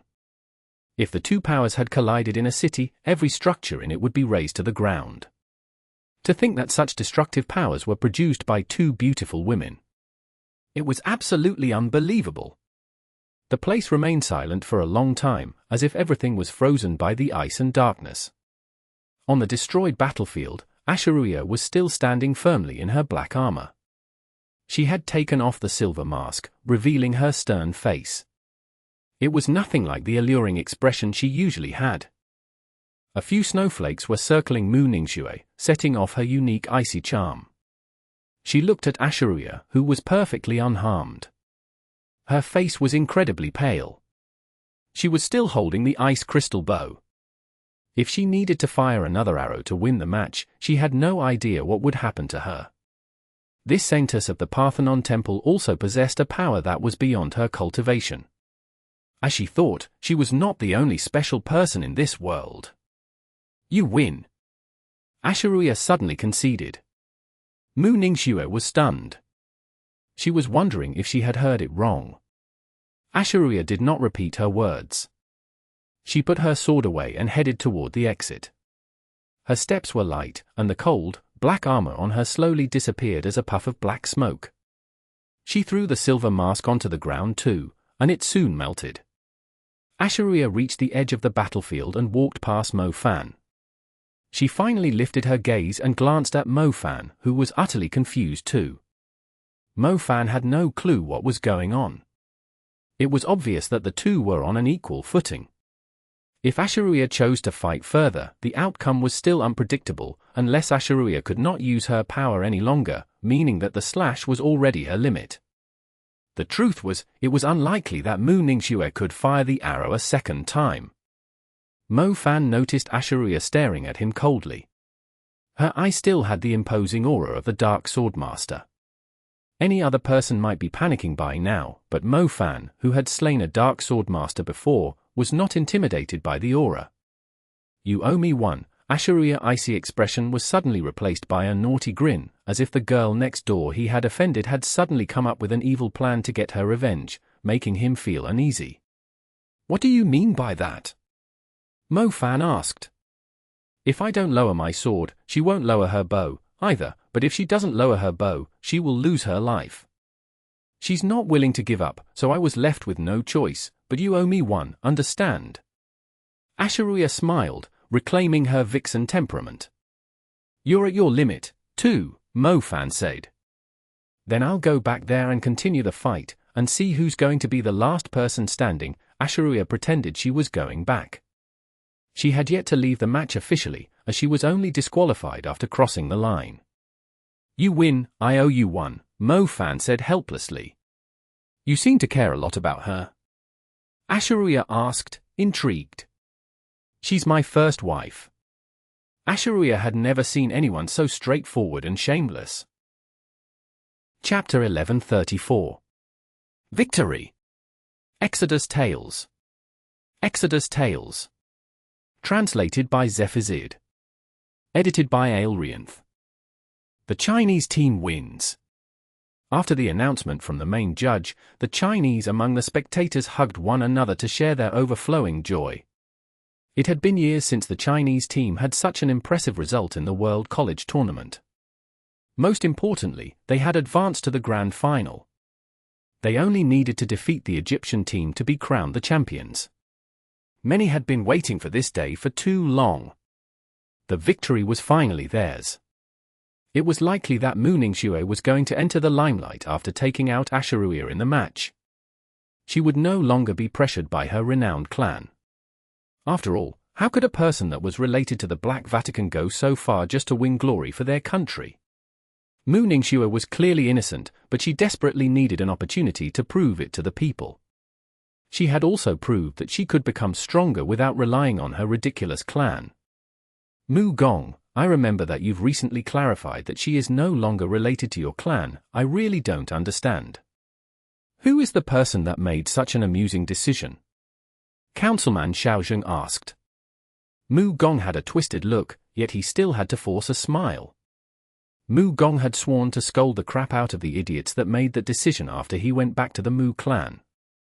The incident of the Black Vatican had quieted down a lot, yet the people insisted on picking on Mu Ningxue and expelling her from the clan. She was brilliant, she had won an important match for the country, and she would be receiving all the glory. The Mu clan had nothing to do with it at all. Every faction was willing to invest lots of resources in their representatives just to spread their name on an international stage.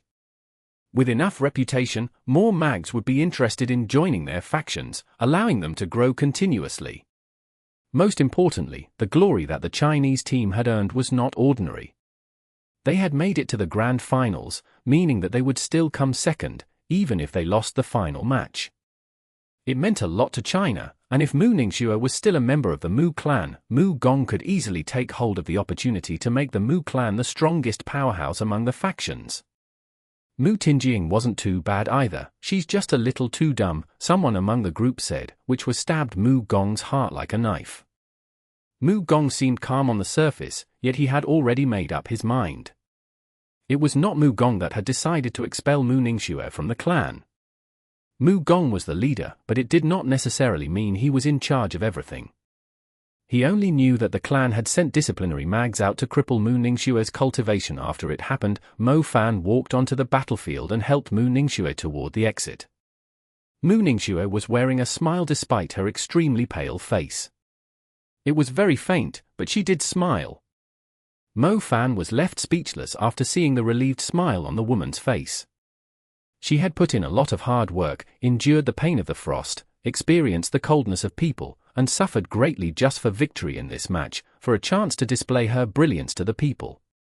Mo Fan did not stop the intense battle between Mu Ningxue and Asha'ruiya, because he understood Mu Ningxue's feelings.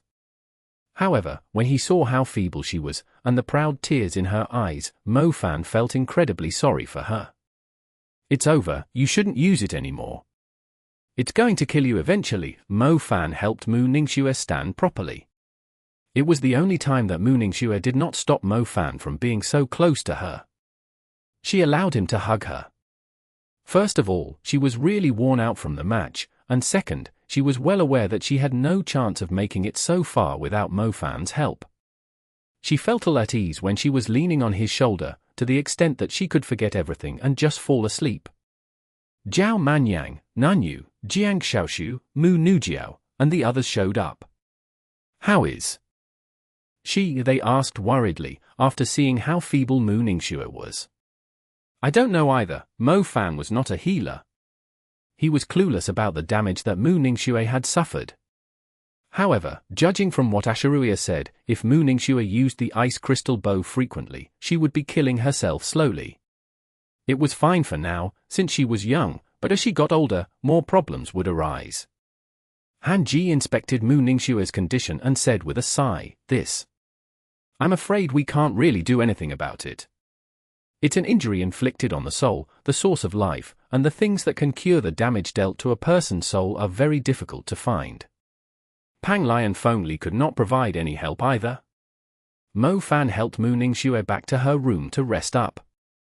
If there was no cure, it was important to let her get some rest.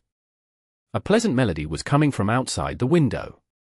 The melody, stacked up with the fireworks of celebration further away, had woken Mu Ningxue from her deep slumber.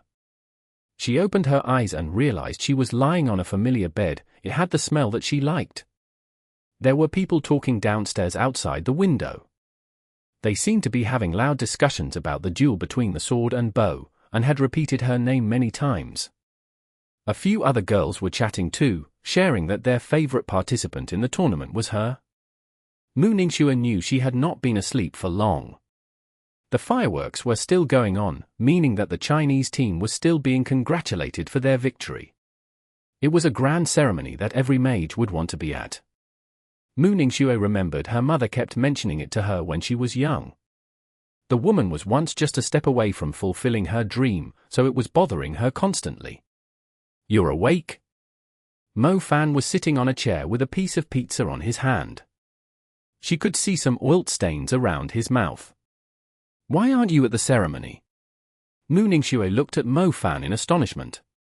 How could he miss out on it? It was a once-in-a-lifetime opportunity. "It's just a ceremony, it doesn't really matter to me.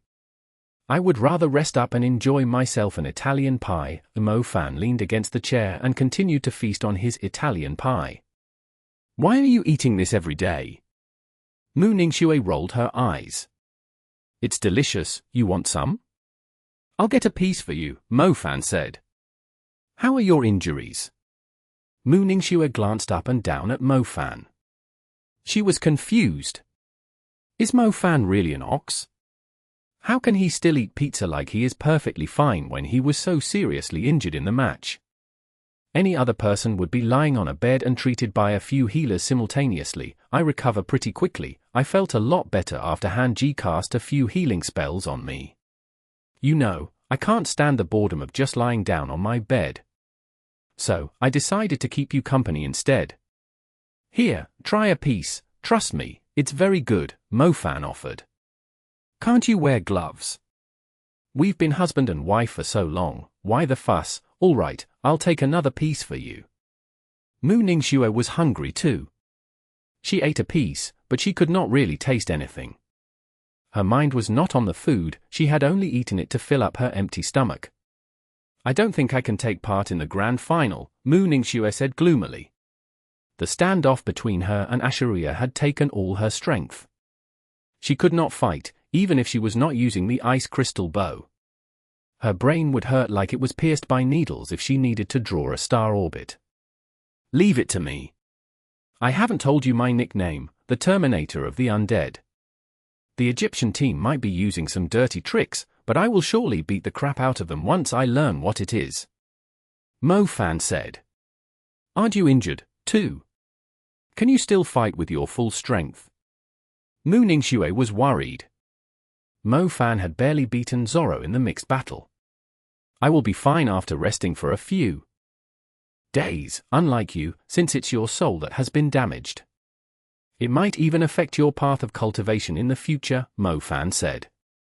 "I didn't want to lose." Sure, just leave the rest to me. We've already come so far, I won't forgive myself if I didn't come first in the tournament," Mo Fan said. It went without saying that Mu Ningxue was hoping that the team would win the tournament. The difference between the first and second places was actually quite huge. She believed her family would no longer have to suffer because of Mu's ties with the Black Vatican if their team won in the grand final. Her father Mu Zhuyan and the rest of her family had been struggling a lot for the past 2 years. Their lives were worse than ordinary people. "What are your plans after this?" Mo Fan suddenly asked. "After this?" Mu Ningxue was startled. Yeah, she had been placing all her attention on the World College tournament. Now that the tournament was about to come to an end, she suddenly felt lost. She had sworn to fall out with the Mu clan on the bridge in Venice on that particular day, but where should she start from? The enormous Mu clan was not something that she could topple so easily. I want to establish my own clan," Mu Ningxue replied after some hesitation. She had been thinking about that for quite some time. She had been in a clan for so long, so it would be difficult for her to start all over again, yet she was reluctant to let a clan be in charge of her life. As such, it was better if she established her own clan instead. "That's not a bad idea, you have my support," Mo Fan nodded. Mo Fan enjoyed his free and unconstrained life, but Mu Ningxue had come from a renowned clan with lots of ties. Mo Fan always believed she would pick that path, and there was nothing wrong about it. Even a kind person would often be taken advantage of by the people around them. Without a certain background, Even the people close to a person would be dragged into the mess, especially when there were countless lowly people like Mu Tingjing and Nunrong Ni around. Besides, Mu Ningxue was going against the entire Mu clan. It would be tough for her to fight alone. Mo Fan had to settle the dispute between him and the Lu clan, too. Mo Fan did not like the concept of renowned families, but by helping Mu Ningxue, he would be helping himself to get rid of these annoying problems too. I'll introduce my little maid to you after we go back to Shanghai. She has a bunch of rich merchants under her lead. You might find them useful, Mo Fan told her. Your maid. Mu Ningxue looked at Mo Fan in confusion. Chapter 1135. The Strength of the Parthenon Temple. Exodus Tales. Exodus Tales. Translated by Zephazid. Edited by Aelrianth. She's from the Blood Tribe. The tribe has a certain influence in the grey areas. These merchants are legal and reliable.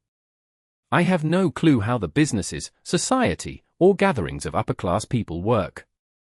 Liu Yu told me many times that I might find these people useful, but I'm too lazy to manage them, Mo Fan informed her. Liu Yu was currently an elder of the Blood Tribe. The Enforcement Union was hoping that Old Bao could keep an eye on the grey market in the Magic City. The grey market mainly consisted of eccentric people, the Blood Tribe, and some secret organizations. The Blood Tribe was mainly in charge of it, and ruled certain districts of the city by running businesses that would occasionally skirt the legal lines that the Enforcement Union had established. Old Bao's approach was very simple. He had trained Liu Yu to control the grey market by manipulating the leaders of the factions involved, stopping them from undertaking any evil deeds while guaranteeing their safety so they could survive in the city. The Enforcement Union and the government was pleased to see that the grey market was under control. Even the Holy Judgment Court would struggle to manage an existence like the Blood Tribe, which was neither demon nor human. It was inappropriate to treat them all as bad guys, too. After all, there were lots of people that had suffered the same fate as Liu Yu. Liu Yu currently maintained the balance of two great districts in the Magic City. She had a strong influence over the people involved in the grey market. These people would play a key role in establishing a new faction or clan. Mo Fan did not think they would be any use to him, but now that he thought about it, he might be able to do Mu Ningxue a favor instead. Considering how aggressive he usually was, it was only a matter of time before he stepped on the tail of a powerful faction. As such, without a certain background, he was doomed to live a tough life. Mu Ningxue went back to sleep. It did not make sense for Mo Fan to stay in the room any longer. Mo Fan was only discussing the future with Mu Ningxue, hoping that he could get closer to her. He definitely had lots of chances to scheme against her, let it be a lonely night, or a drunk weekend, tsk, the little rabbit could no longer escape from him. Mo Fan thought about the Egyptian team as he was walking down the streets. It was not pure luck that the Egyptian team had defeated both the Greek team and the English team. Their undead element was incredibly powerful, allowing them to keep summoning undead to fight for them. Mo Fan was slightly confused. How did the Egyptian team become so strong all of a sudden?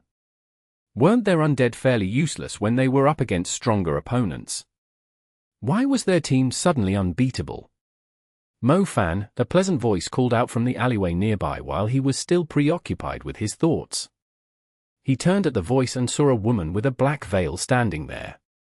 The shadows were hiding her alluring physique. Most people would only see a blurred figure in the alleyway, and not be able to tell it was a woman.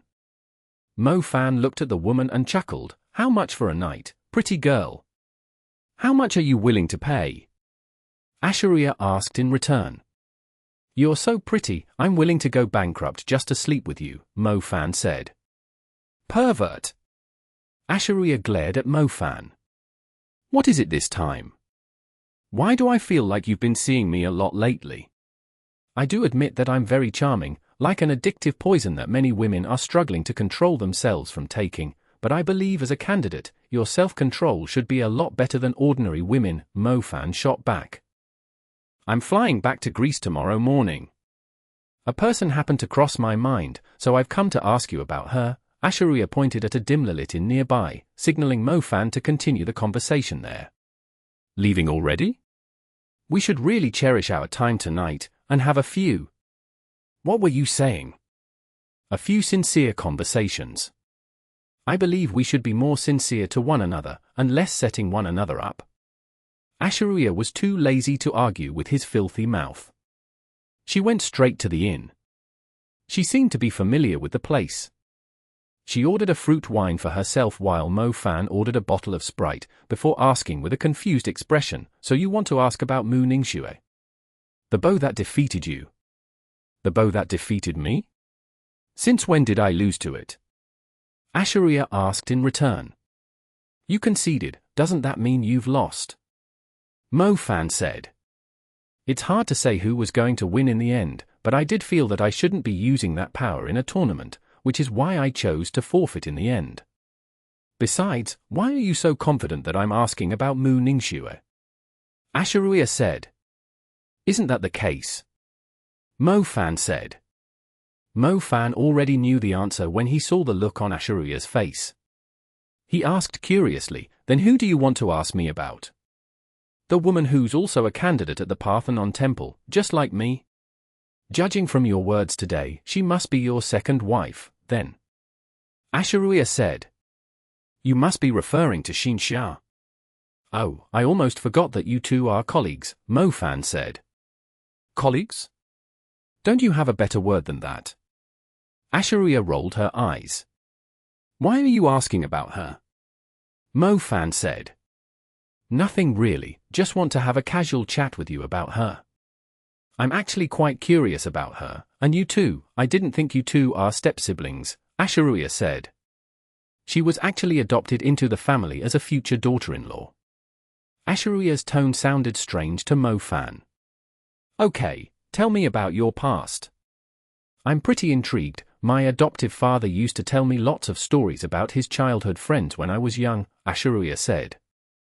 Mo Fan was even more confused, but he did not mind telling Asha'ruiya since she was so interested in it, and it was not like it was anything confidential. Besides, Asha'ruiya could easily investigate their background if she wanted. Mo Fan simply thought of it as a casual chat, so he started telling Asha'ruiya about Bo City. Asha'ruiya listened as Mo Fan talked. She seemed quite serious. It did not take long until Asha'ruiya suddenly interrupted, "You weren't living together." "We barely live together. Both my father and I are men, so it's inconvenient for us to take care of her. She was studying at a girls' junior high school, close to my aunt's place, so she was living at my aunt's house instead. As for senior high school, I was staying at the dorm so I could learn magic better. I think we met once every week. We usually stayed in contact by phone. I didn't think you were a self-made genius.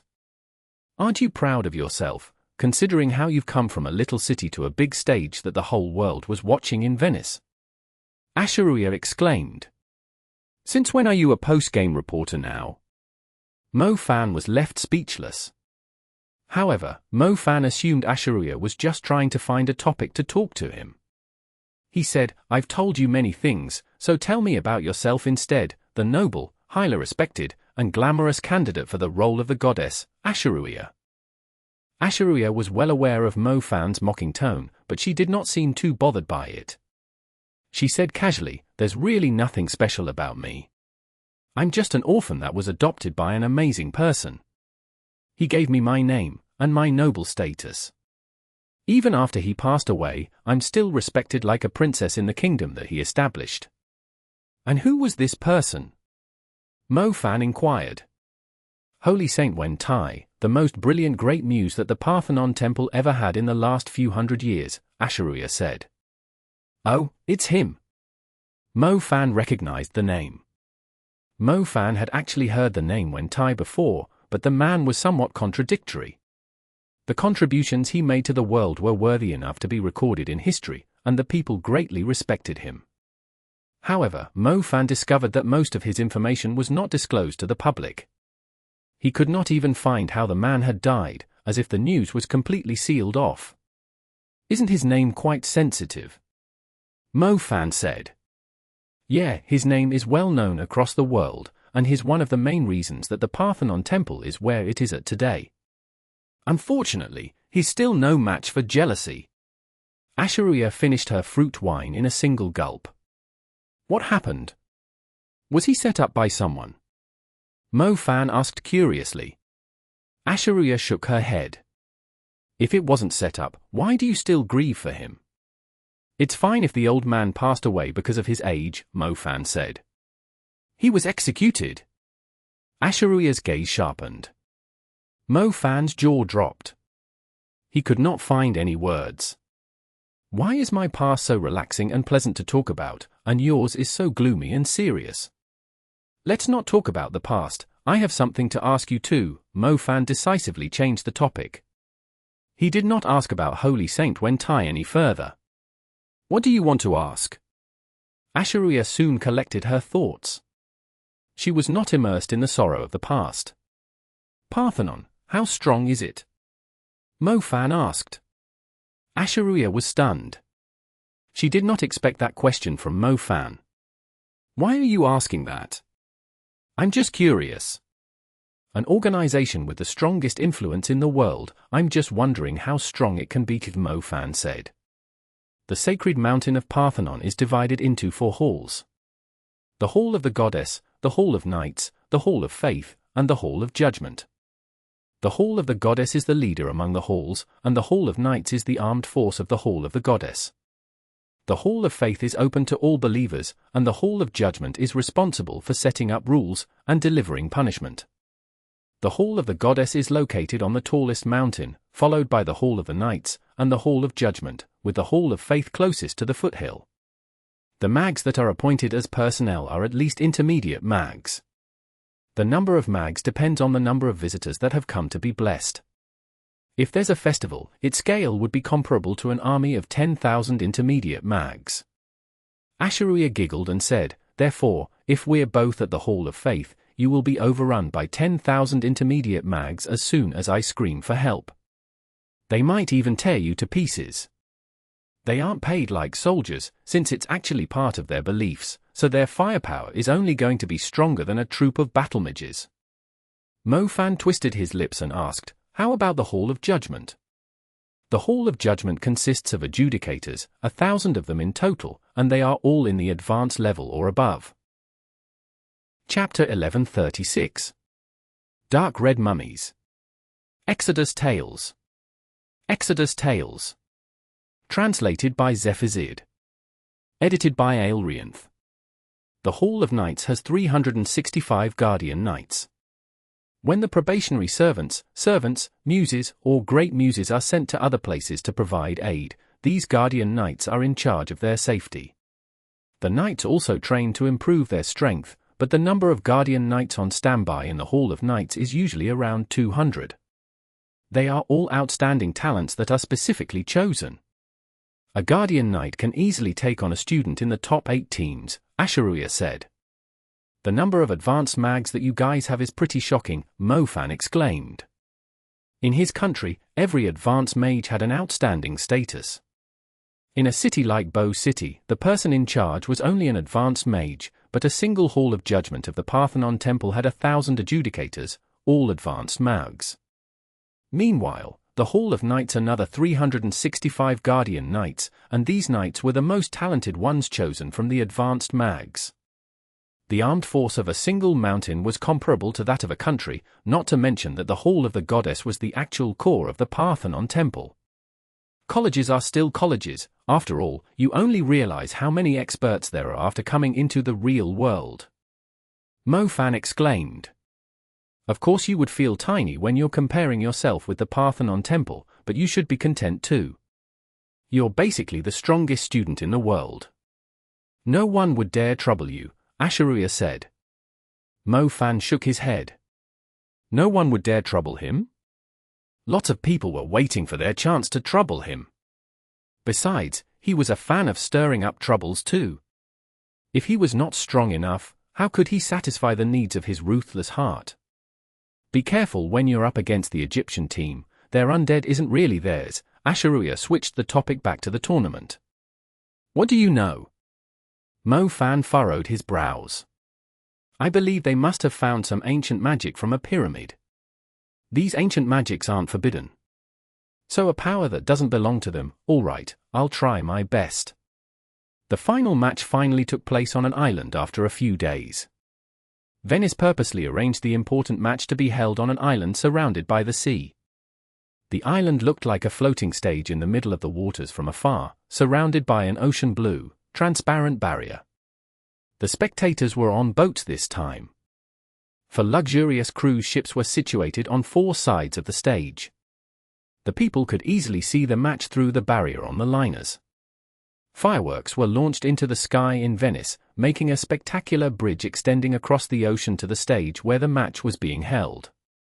The Egyptian team was already standing on the stage. As the team that had entered the limelight out of nowhere, they had stirred a great discussion about the undead element among the crowd. The undead element was a very rare element, granting mags the ability to control undead and refine dead beings. The undead element had been controversial since its invention, and was actually forbidden by the Holy Judgment Court for a long time in history. Currently, the undead element had grabbed everyone's attention in the World College Tournament. It might even turn the undead element into a new trend. The funny thing is, both China and Egypt are where the 2 undead kingdoms are located. Millions of undead attacked the ancient capital during the calamity. It almost wiped out a city that existed for a long time. Meanwhile, the pyramids in Egypt aren't the friendliest places, either. They are like volcanoes that could erupt at any second, bringing unimaginable disaster to the cities nearby. You are damn right about that. The ancient capital has been troubled by the undead for thousands of years, while Egypt was once ruled by the pharaohs. Even though the Chinese aren't really keen on learning the undead element, I believe Egypt is planning to develop the undead element and promote it to the world. Both Egypt and China had the biggest undead kingdoms in the world. No one expected the 2 countries would be facing one another in the grand finals of the World College Tournament. So no one managed to find out how the Egyptians are able to summon their undead endlessly. Jiangtu asked. Let's just beat the crap out of them. A bunch of trashy undead, their dirty tricks aren't going to work against us. Guan Yu did not think highly of the Egyptian team. The starting members in the match against Egypt were Mo Fan, Jiangtu, Mu Nujiao, Guan Yu, and Zhao Manyan. The Chinese team had fought the mixed battle not long ago. Most of their members were seriously injured in it. Nunyu, Re Jiangtu, Mu Ningxue, Mu Tinjing, and the others had not fully recovered yet, and were most likely not going to participate in the match. Meanwhile, the Egyptian team was fully rested up. Jiao, is your third element ice? Mo Fan asked. Yeah, Mu Nujiao nodded. Mu Nujiao's elements were similar to Mu Ningxue's. Her primary element was plant, secondary was wind, and tertiary was ice. In terms of strength, Mu Nujiao was on par with Zhu Jiming, and her elements were very effective against undead. If only Mu Ningxue was here, the undead are very weak against ice, Jiangtu said. That's true, if she was here, the weaker undead would basically be useless against her ice domain. The team had fought against the undead in Egypt during the Mirage of the Pyramid. Back then, Mu Ningxue had frozen the army of undead with her ice domain, relieving the friendlies of a great amount of pressure. My ice element isn't as strong as Mu Ningxue's, but I won't have trouble freezing little undead. It's very effective if I use my plant element too, Mu Nujiao said. I'm counting on you. Mo Fan said. The ice element was the most effective against undead, followed by the plant element. Mu Nujiao's primary element was plant, and tertiary was ice, yet her secondary wind element also worked well together with the ice element. She was obviously going to play an important role in the fight against undead. The Mu clan was one of the top for renowned clans in China. After learning that Mu Nujiao had successfully advanced to the grand final, the clan invested a fortune in her, hoping that she could earn some reputation for the Mu clan in the match. Mu Nujiao was greatly motivated, too. The advisors were placing their hopes on her because the team was up against the Egyptian team and they're undead. Remember to destroy the undead crystals to finish them off. The crystals will be located at different places for different undead, so don't lower your guard, Mo Fan reminded them. Mo Fan had killed lots of undead before. His success against undead was remarkable. He believed the two powerhouses had lost against the Egyptian team because they were not familiar with the undead. The team nodded and followed Mo Fan's instructions. "Participants, in your positions." The main judge gave the instruction. Every participant began to feel nervous as the countdown started. "The match begins now," the main judge declared. The 5 members of the Egyptian team started channeling their spells when the main judge's voice was still echoing in the air. Grey star orbits circled them and swiftly combined into grey patterns with a hint of redness on the ground. The patterns were different from star patterns. They were emitting an evil, dangerous glow. "Rise, my soldiers!" Mios bit her finger and sprinkled the blood onto the soil. A single drop of blood immediately dyed the area within a few hundred meters red, as if the area had been placed under a curse. The trees, flowers, and grass wilted, like their lives had been drained away. The ground started to loosen up gradually, and began to vibrate like boiling water. Ghastly cries were heard coming from below the soil, as undead wrapped in black shrouds stained with blood crawled out from the ground. They were emitting a murderous aura, while their eyes, glowing with a green light, were stared at every living creature on the stage viciously. Around 30 undead covered in red shrouds had appeared. The Egyptian team had 5 members, and when the whole team was summoning undead, they could easily summon up to 100 undead. A strong aura of death immediately surged across the island that initially had a delightful atmosphere. "It's the dark red mummies!" Mo Fan exclaimed.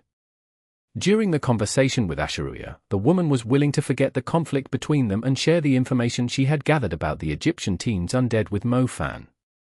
The dark red mummies were the most plentiful undead that the Egyptian team could summon, and they were also the trickiest undead to deal with. These undead would just keep coming, as a single drop of blood falling onto the ground was enough to summon around 30 of them. The dark red mummies were the essence of the Egyptian team's strategy, and if they could not find a way to overcome it, they would eventually be worn out by the undead, just like the English team and the Greek team. The undead crystals of the dark red mummies are located at the back of their heads. "Guan Yu, you just need to aim for their weak point," Mo Fan said. "I'll try." Guan Yu moved rapidly and appeared behind a dark red mummy in the blink of an eye. The mummy had a fairly slow reaction speed. By the time it turned around, Guan Yu's claw gauntlet had already stabbed into the back of its head. No blood or brains were jetting out from the cut. The dark red mummy slowly fell to the ground and melted, leaving nothing behind. It really is at the back of their heads, around 10 centimeters down from the top, but their skulls are pretty hard. "I wouldn't be able to hit it if it wasn't for my claw gauntlet." Guan Yu immediately regrouped with the team after eliminating a mummy. He was acting very cautiously. "They are coming!" Mu Nujiao shouted. "Stand in your positions, don't let them split us up. They will have to cross some mountains first." Zhao Manyan slammed his hands onto the ground. A few folds started rising rapidly, forming some broken terrain. It would take the brainless undead some time to make their way through it. Chapter 1137. Specter Priest. Exodus Tales. Exodus Tales. Translated by Zephizid. Edited by Aelrianth. Growth of all things. Mu Nujiao flung her sleeves, scattering countless green seeds across the broken ground that Zhao Manyang had produced. Demon trees with sharp blades emerged rapidly from the ground. It only took them a few seconds to grow from a sprout to a 6-meter-tall tree. Dancing leaves. The tree swayed under Mu Nujiao's control. The blade-like leaves immediately danced wildly in the fierce wind that she had summoned. The leaves were incredibly sharp, shredding the cloth wrapping the dark red mummies with ease and further penetrating their sturdy skin. The dark red mummies leading the charge were shredded in an instant. The leaves were dyed red after killing a score of the dark red mummies leading the charge. "I'll trap them all, Mo Fan, just take them all out," Zhao Manyang said. "Got it." Zhao Manyang squinted. He slammed his hands on the ground when he saw the rest of the dark red mummies were still trying to get over the hills. A powerful earthwave surged toward the hills. For huge walls rose into the sky and rose around the dark red mummies like a sturdy cage. The dark red mummies reached out with their claws, trying to climb up the walls. However, they had only climbed a few meters up when a meteorite fist came down from above and smashed several dark red mummies into pieces. More burning fists were thrown into the cage, cleaning up the undead trapped inside Zhao Manyan's cage. The dark red mummies were soon crushed and burned to pieces. The undead were still able to move when their bones were broken, but their heads, arms, lower limbs, and bodies were being burned by the strong flames. The impact of the raining fists was deadly enough, but they still had to endure the flames. Not a single dark red mummy managed to survive. The squad was completely wiped out. "I should be the one counting on you instead." Mu smiled. Mo Fan's destructive spells were absolutely insane.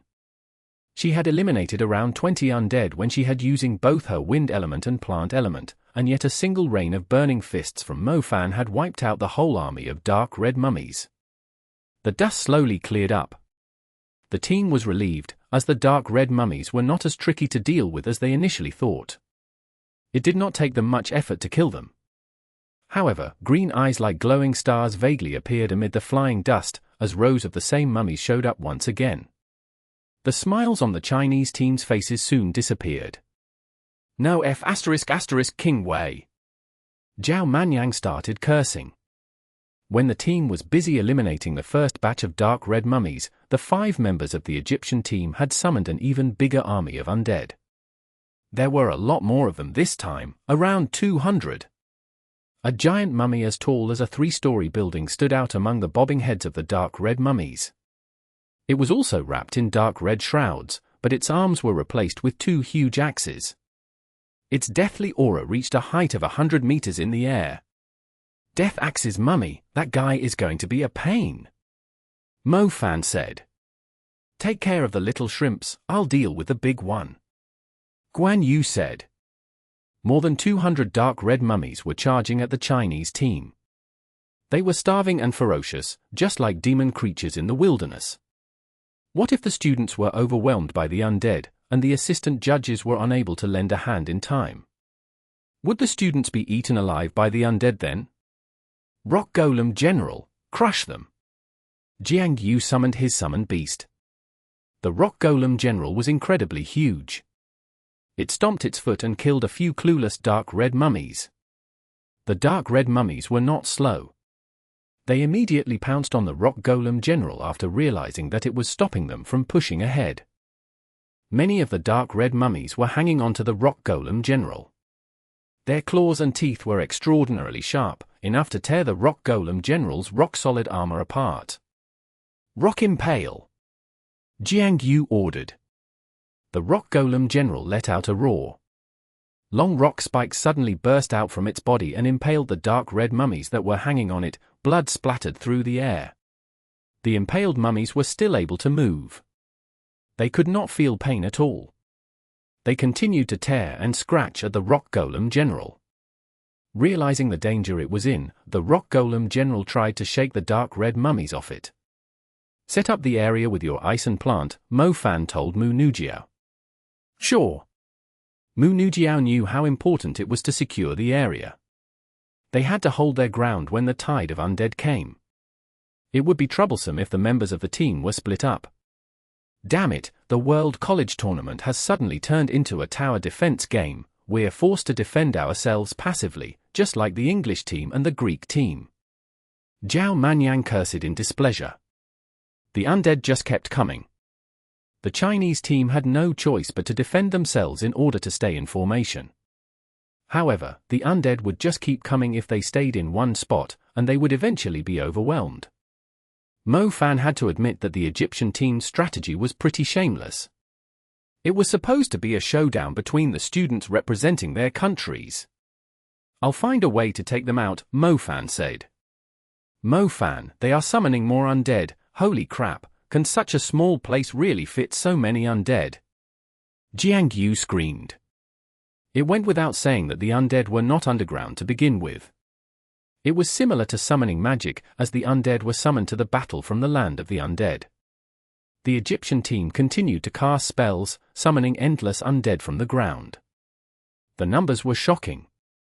They had yet to eliminate the dark red mummies surrounding them when they saw a new tide of dark red mummies charging at them. It was simply disgusting. Jiangtu, summon your beasts, we have to take this batch out first, Fan said. Sure. Jiangtu started drawing the star constellation of the summoning element. He opened a gap to the summoned beast plane, and summoned a herd of iron hoof beasts. The iron hoof beasts were a lot stronger than the dark red mummies. They trampled the dark red mummies into mincemeat. Unfortunately, the advanced spell of the summoning element did not last very long. The iron hoof beast soon disappeared back through the gap and returned to the summoned beast plane. Jiangtu would have to cast another advanced spell to summon them again. Jiangtu did not have an endless supply of energy, but the undead of the Egyptian team were actually endless. The old batch of undead had just died when a new tide of undead showed up. It even had 2 Death Axis mummies, along with the dark red mummies. What the F***K, 2 of them. Guan Yu had just taken out the one before when he saw 2 of the same giant mummies approaching the team. Even he could not help but curse. Cover me, I'll see if I can clear a path. Fan said to the others. Allow me to blind them first. Zhao Manyan said. Zhao Manyan suddenly saw Fan looking back at him as if he was a retard. The man initially had no idea what he said wrong. It only took him a while to realize it, as he said with an awkward face, I forgot that my light would expose you when you're using the shadow element. I'm off. Fan put on the dark noble mantle and vanished into thin air. One had to look closely to barely see a faint shadow weaving through the undead like the shadow of a sparrow. It was silent and untraceable. A new batch of the dark red mummies was already within 100 meters of the Chinese team. Jiangtu's rock golem general was no longer able to hold the mummies off. The dark red mummies moved past it like 2 strong currents. Mu Nujiao had no choice but to activate her plant spell to trap the dark red mummies. Fan wove through the chaotic battlefield and slowly approached the 5 members of the Egyptian team standing close together. If the Egyptian team was careless, Fan could easily get himself an ace with a single sky lightning claw, but Fan did not believe it would be that easy. TL note. Ace equals a League of Legends reference. The announcer will say ace when an entire team is wiped out. Fan did not dare move any closer. He observed the magic that his opponents were using, and realized that they were indeed casting undead spells. They did not break any rule, and were not using any forbidden magic, either.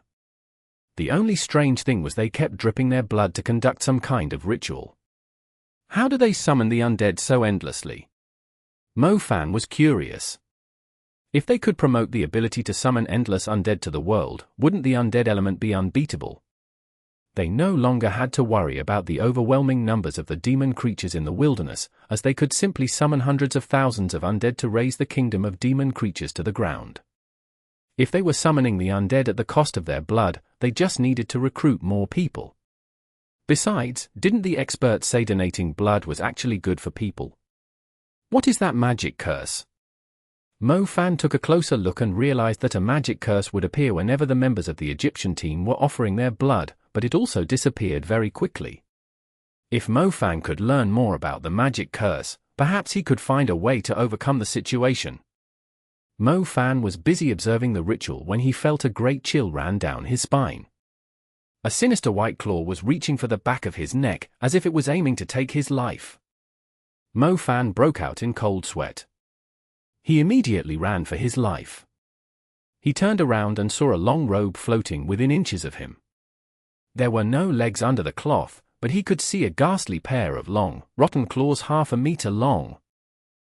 Fan, I knew you were going to show up eventually, so I specifically brought the Specter priest to play with you. Aren't your destructive spells impressive? Go ahead and see if you can kill the Specter priest. Mios called out in a mocking tone. Specter. Even with Fan's outstanding mental strength, he did not sense the danger coming from behind him. On top of it, the creature did not seem to have a body. Only an empty, long robe was hovering in front of him. It was quite obvious that it was the Spectre Mios was referring to. They were different kinds of undead. Mummies and zombies were the most common ones, followed by skeletons, and then the phantoms. Spectres were the least common. The phantoms were placed between the mummies and the spectres. They had flesh, but it was disposable. Their spirits were their true form. Meanwhile, spectres did not have bodies. They were the trickiest creature to deal with in the world, as they were immune to every element apart from the light element. Since the creature did not have a body, none of his destructive spells were going to work against it. It was obvious that Mios had specifically summoned the Spectre to deal with him. "Everyone seems to enjoy picking on me," Mo Fan put on an indifferent grin. "Your magic is so powerful. If we don't pick on you, how are we supposed to win the match?" Mios replied. Chapter 1138. The rate of summoning is slower than killing. The rate of summoning is slower than killing. Exodus Tales. Exodus Tales. Translated by Zephazid. Edited by Aelrianth. Mo Fan was not in a rush to attack the members of the Egyptian team. The Spectre Priest was keeping a close eye on him. It would surely attack his weak points if he tried to cast an advanced spell. Mios said in a mocking voice once again, "Magic is all finding the right elements to engender and subdue other elements. You're so stubborn that you've only awakened elements with high attack. Therefore, it's very easy to target your weaknesses." Mios was not impressed by Mo Fan's destructive spells. "Do you seriously think every Tom, Dick, and Harry can take me on so easily? Are you that naive to think that a spectre of this level is enough to take me out?" Mo Fan chuckled. "Stop running then." Mios assumed Mo Fan was only pretending to be tough. All magic save the light element was ineffective against a spectre. It was a gift that the Egyptian team had specifically prepared for Mo Fan. Mo Fan went into the woods. The trees were extremely tall. A person could easily vanish without a trace by hiding among them. Mo Fan's eyes glittered after he went into the woods, firing more than 10 giant shadow spikes at the Spectre Priest. The giant shadow spikes sealed off the Spectre Priest's movement, but Mios did not seem to care. So what if Mo Fan managed to immobilize the Spectre temporarily? His magic would never be able to kill it. Telekinesis. Mo Fan's eyes suddenly turned silver. The overwhelming force struck the Spectre Priest like a fierce tide. Even though the Spectre Priest did not have a body, a force with enough strength could still shatter it. Mo Fan's mental strength had reached the intermediate stage. The force of his will was not any weaker than an advanced spell. The Spectre Priest did not stand a chance against it, and its spirit immediately scattered after it was struck by the force of Mo Fan's will. Mios's face darkened when she saw Mo Fan able to take out her Spectre so easily. "Mios, is this really the plan you prepared to deal with Mo Fan?" Sate could not help but ask. "Shut up. His space element is pretty strong too. We have to be more careful." Mios was unwilling to accept the outcome. She murmured some strange chants and summoned a few more Spectre Priests. "Mios, stop it, you are only wasting our Pharaoh spring. A Spectre Priest is equal to over 200 dark red mummies. I don't care, I must kill this asshole right now." Mios' hatred for Mo Fan was off the charts. The man had even made her pants slip down during the treasure hunt. She would never forget the humiliation. Mios had summoned 3 Spectre Priests this time. A chilly wind started blowing, followed by the ghastly cries of the spectres. Mo Fan withdrew into the woods again, taking his time to eliminate the spectres. "Such useless undead, I will eliminate as many as you summon," Mo Fan taunted her, trying to enrage Mios even further. Focusing, Mo Fan saw the Spectre Priests lunging at him. He raised his hand and stopped the spectres in their tracks. Stasis command was only available to space mags whose mental strength had reached the intermediate stage. Jiangtu had used the same move to stop the spells fired at him. He simply stood in front of the team fearlessly and defended them. Now that Mo Fan had obtained the same ability, it did not matter how quick these Spectre Priests were. Mo Fan just had to reach his hand out and unleash a stasis command, and the specters could only struggle to break free. The specter priests hissed like snakes, trying to escape from Mo Fan's control. Mo Fan's eyes glittered, using his will as swords to stab the specter priests. Do you think that my shadow element doesn't have any attacking moves? Giant shadow spikes formation. Mo Fan unleashed the NYX regime to strengthen the giant shadow spikes. Several shadow needles and swords stabbed the two specter priests repeatedly, the dark energy penetrating their spirits and eventually destroying them as they rotted away. Mo Fan dusted off his hands. It did not take him long to take out the specter priests. He glanced at Mios with a grin. "You won't be smiling soon," Mio said coldly. "I told you, stop sending out these weaklings, they are nowhere enough to take me out," Mo Fan said. "Death Saber mummies, come out." Mios dripped a few drops of blood onto the ground. A few dark red curse patterns formed under her feet, opening up slowly, like an entrance to the netherworld. 3 Death Saber mummies rose slowly from the ground. They were incredibly huge. It felt like the small island was unable to resist their steps. The death sabers they were holding were absolutely terrifying too, as if there was nothing that the sabers could not slash in half. These death saber mummies were slow at moving, but the damage of their sabers was shocking. They raised their sabers simultaneously under Mio's command and slashed ferociously in Mo Fan's direction. The black shockwaves were surprisingly wide, able to easily raise all the buildings on a street to the ground. A bunch of scrubs. Mo Fan was utterly fearless, and his eyes glittered. An invisible aura burst out of his body. The deadly slashes could not move any further. "Kill him!" Mio snapped furiously. The death saber mummies gathered all their strength and slashed forward again, but the outcome was still the same. The sabers, and the black wind blades they produced, halted in their tracks just as they almost reached Mo Fan, and were unable to move even an inch further. "Death saber mummies, they are just meat lumps to me now." The flames engulfing Mo Fan grew stronger. He did not seem to be drawing any star pattern, yet his fist suddenly burst into flames as he punched. His fist slammed heavily onto the ground. Scorching lava immediately erupted across the area as a spectacular, fiery dragon rose and blasted a death saber mummy into the air. An extremely thick lightning bolt came down from the sky, disintegrating the death saber mummy in midair, their blood pouring down like a rain. Mo Fan had no trouble taking out the death saber mummies when he was still at the training hall. Now that his strength had improved significantly, it was even easier for him to do so. The 3 death saber mummies did not have many chances to attack. One was blasted into pieces by lightning, one was compressed into a meat pie with the space element, and one was obliterated after being struck by Mo Fan's lightning explosion. "I don't believe that you can kill them all." Mio screamed, and summoned more undead.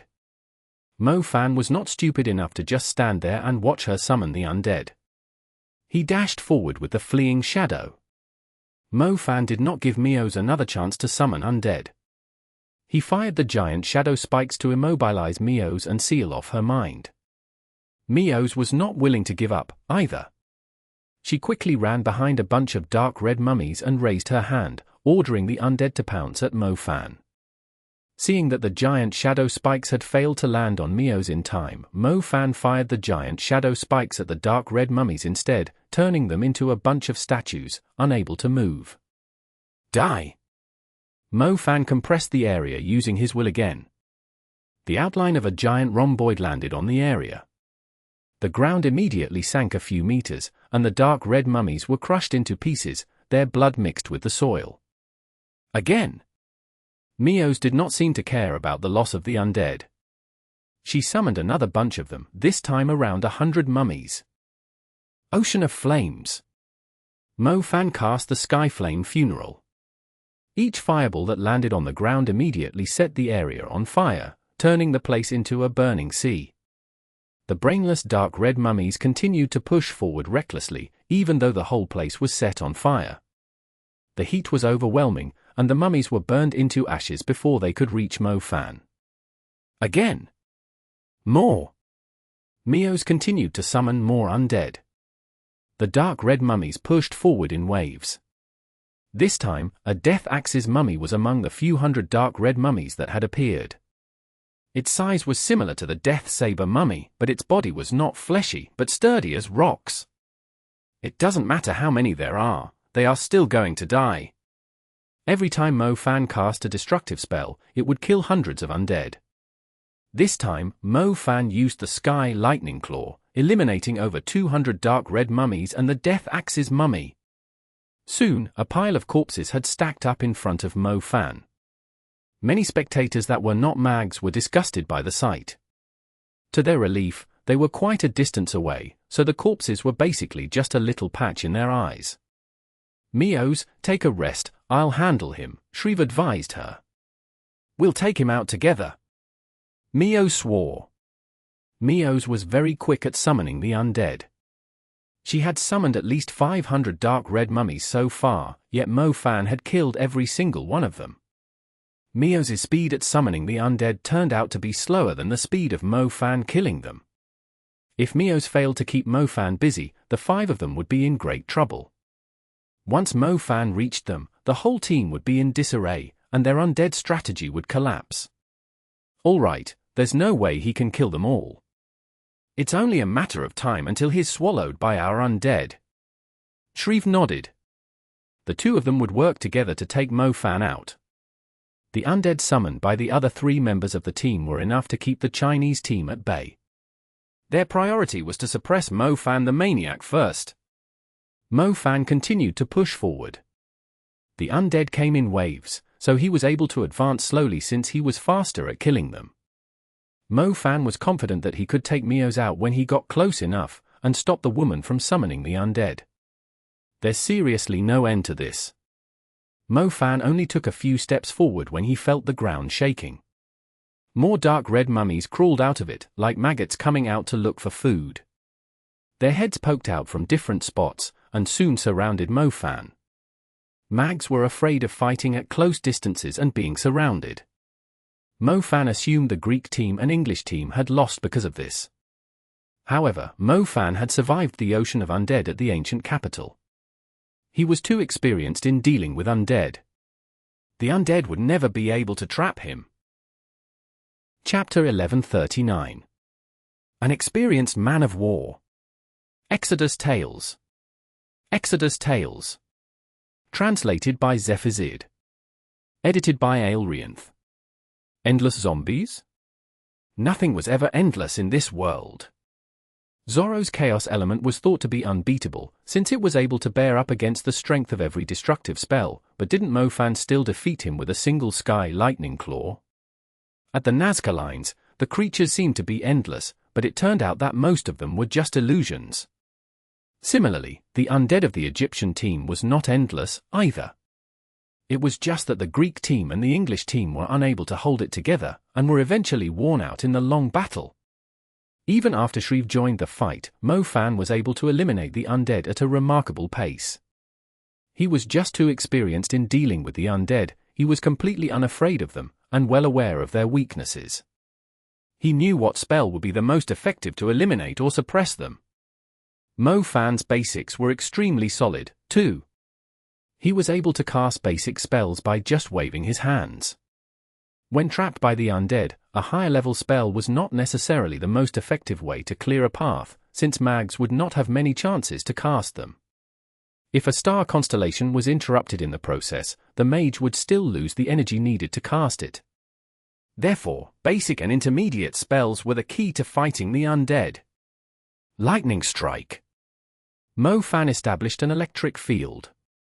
The lightning arcs with paralyzing effect surged widely between the dark red mummies and immobilized them. After acquiring the Lightning Tyrant, Mo Fan's basic lightning spells were almost as strong as an ordinary mage's intermediate spell. He could deftly cast lightning strikes as he wished at a negligible cost of energy. Even though a lightning strike was not strong enough to kill a dark red mummy, it could still hold them off effectively.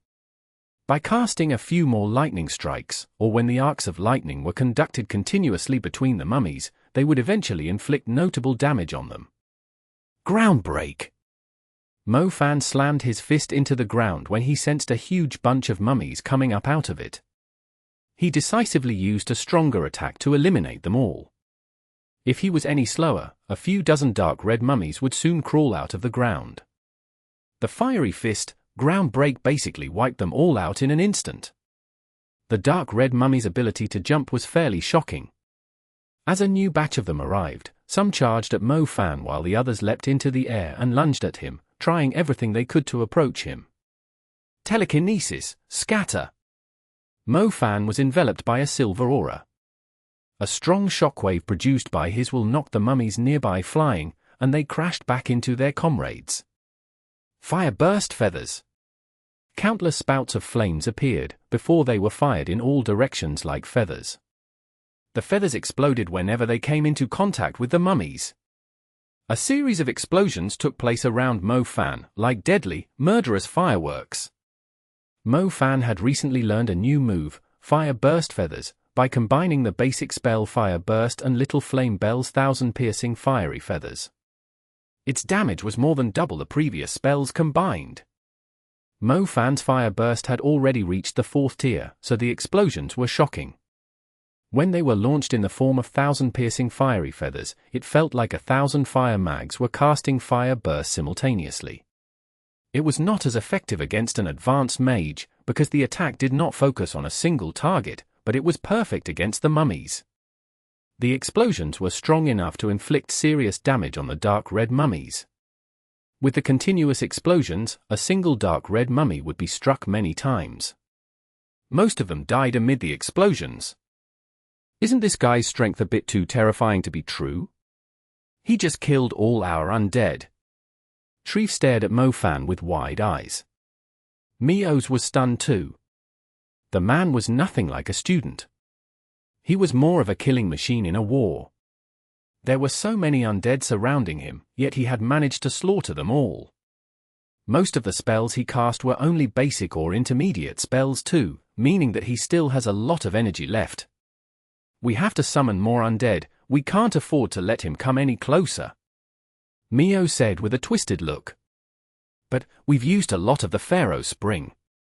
Don't summon the dark red mummies, they are just too weak for him. He must have fought in a large battle before. He knows how to preserve his energy, unlike the English team and the Greek team that kept relying on their advanced spells to destroy everything, Neferu of the Egyptian team noticed. It looks like we'll have to summon even stronger undead instead. Shreve, try keeping him busy for now, Mio's nodded. Mio's needed more time to summon stronger undead, so she wanted Shreve to stop Mo Fan from coming any closer on his own. Me? I won't be able to do it, that guy is killing my undead like he's cutting weeds with a sickle. How did we end up facing such a troublesome man? The English team and the Greek team were so easy to handle. I didn't expect him to give us so much pressure. On the other hand, Mu Nujiao, Zhao Manyan, Jiangtu, and Guan Yu continued to hold their ground. They had finally cleared a path through the army of undead, allowing them to see if the Egyptian team was sending more undead at them. However, when they looked further into the distance, they were shocked to see a huge pile of corpses stacked up. It was almost a hill. It's Mo Fan. Jiangtu was astounded. Was Mo Fan for real? He had killed more undead than the 4 of them, and was not under any kind of protection, yet he was perfectly unharmed despite being surrounded by the undead. Is he forcing himself? Guan Yu was struggling to accept the truth. How was it possible for Mo Fan to have such extraordinary strength? No wonder it feels like the pressure has slowly decreased. As expected of the man that saved the ancient capital. I almost forgot, Mo Fan went through the calamity of the ancient capital, one of the cruelest battles against the undead in history. No wonder he's so experienced at killing them. With Mo Fan on the team, the other members were very much at ease. Both the Greek team and the English team were completely worn out when facing the Egyptian team. They could not even cast a single basic spell in the end. Compared to them, the Chinese team did not lose much of their energy. Mo Fan had purposely told them to refrain from using advanced spells. If a basic spell was enough to finish off an undead, don't use an intermediate spell. The students had not fought in any wars before. Even when they were training, they did not find themselves in a precarious situation where losing the battle would cost them their lives. On the other hand, Mo Fan had avoided death quite a few times. He had been surrounded by demon creatures many times. Perhaps even Jiangtu and his military background was not as experienced as Mo Fan. The experience of trying to survive amid the despair of being surrounded by demon creatures was definitely not something students could learn from mere training. The undead strategy of the Egyptian team might be useful against most participants, but it was nowhere near as effective against Mo Fan, who had survived an ocean of undead before. Still trying to summon more. Mo Fan had an intimidating grin as he stared at Shreve. Shreve was utterly terrified.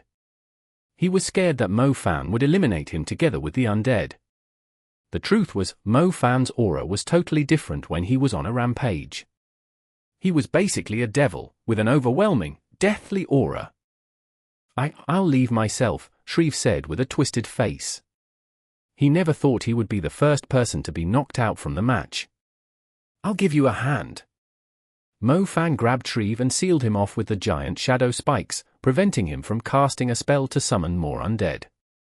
He lifted the short man and tossed him toward the edge of the island.